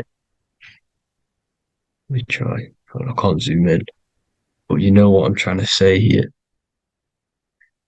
Let's go back to Polaris. Because at the center is where pole. Can you see the pole of electromagnetic energy?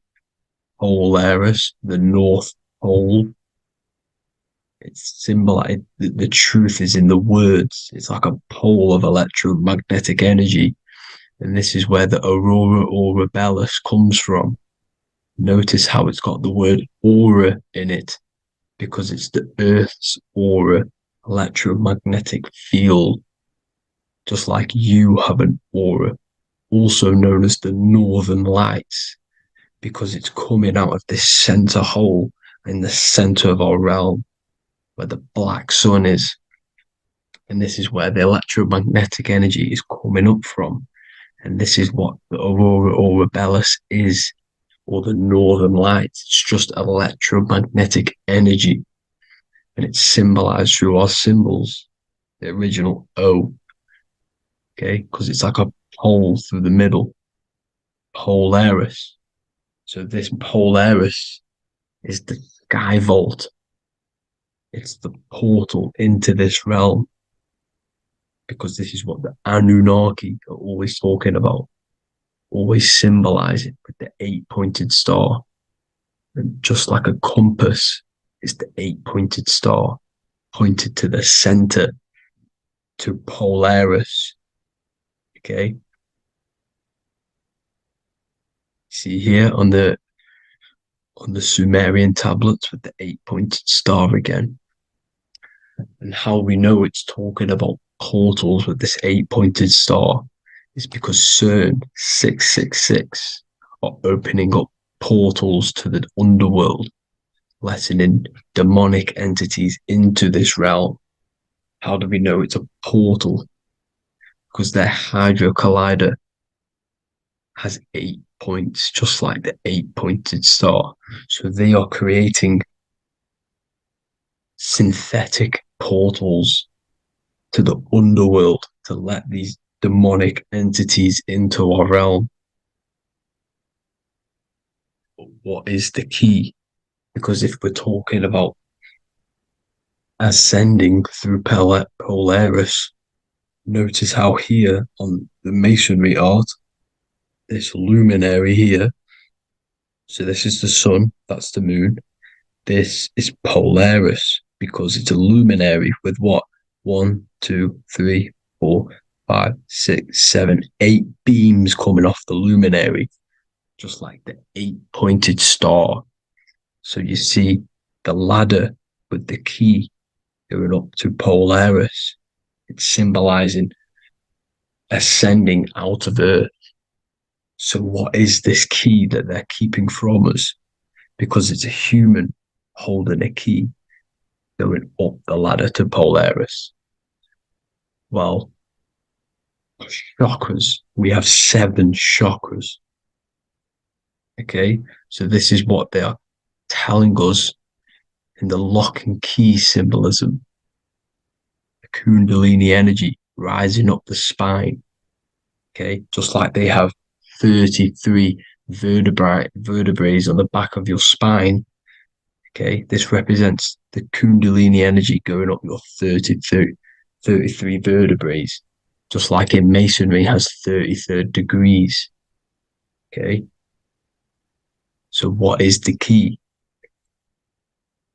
Your chakras. Your chakras have to be unlocked. Okay, you have to unlock your chakras, and you can't unlock this one without going through this one. You have to go through them all. It's like a ladder, just like Jacob's ladder. You can't go from the bottom to the top. You have to unlock each one. Okay, just like you have 7 chakras, you have 7 layers of your aura. Okay, you have to unlock your chakras to the highest point in order to reach Christ consciousness. And this is the key that they're talking about. They're symbolizing the organic portal within each and every one of us to ascend out of this realm. Okay, so this is the key that they're talking about, and they're holding back this knowledge to keep us trapped in this 3D realm. Okay, so like I was saying with the 33 vertebrae and the Kundalini energy coming up the spine, 33 vertebrae, you can see this sort of symbolism going up to the light, because it's the light. You see here, your crown chakra turns on and becomes enlightened, just like the Illuminati symbol. Can you see it? Also, Jesus also died at 33. So this is symbolizing, okay? They're symbolizing the death of the ego, the body. So once you open up your chakras and reach Christ consciousness, which is your 33rd vertebrae, once your Kundalini energy goes up your 33rd vertebrae, your body technically, not physically, but spiritually dies, because you then become formless. You reach Christ consciousness. So then you can travel other worlds. Okay. This is what they're talking about with Vatican, 8-pointed star, and the key. Janus with the key.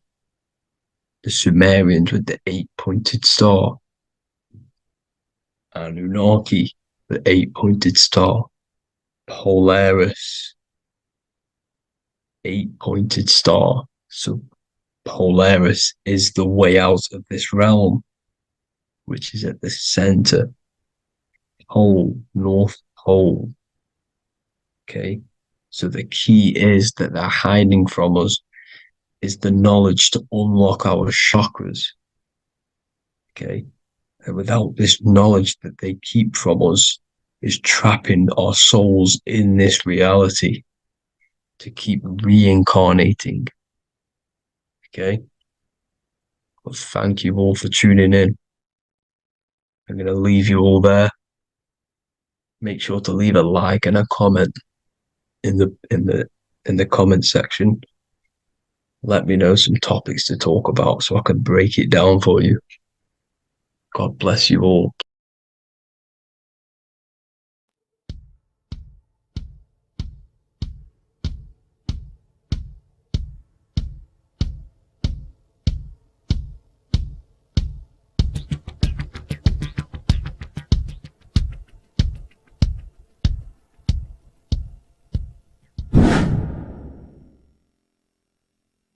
What is good, people? How are we all doing? Today we're going to be talking about the different planes of existence, the occult side of the world, the things they don't teach you in school.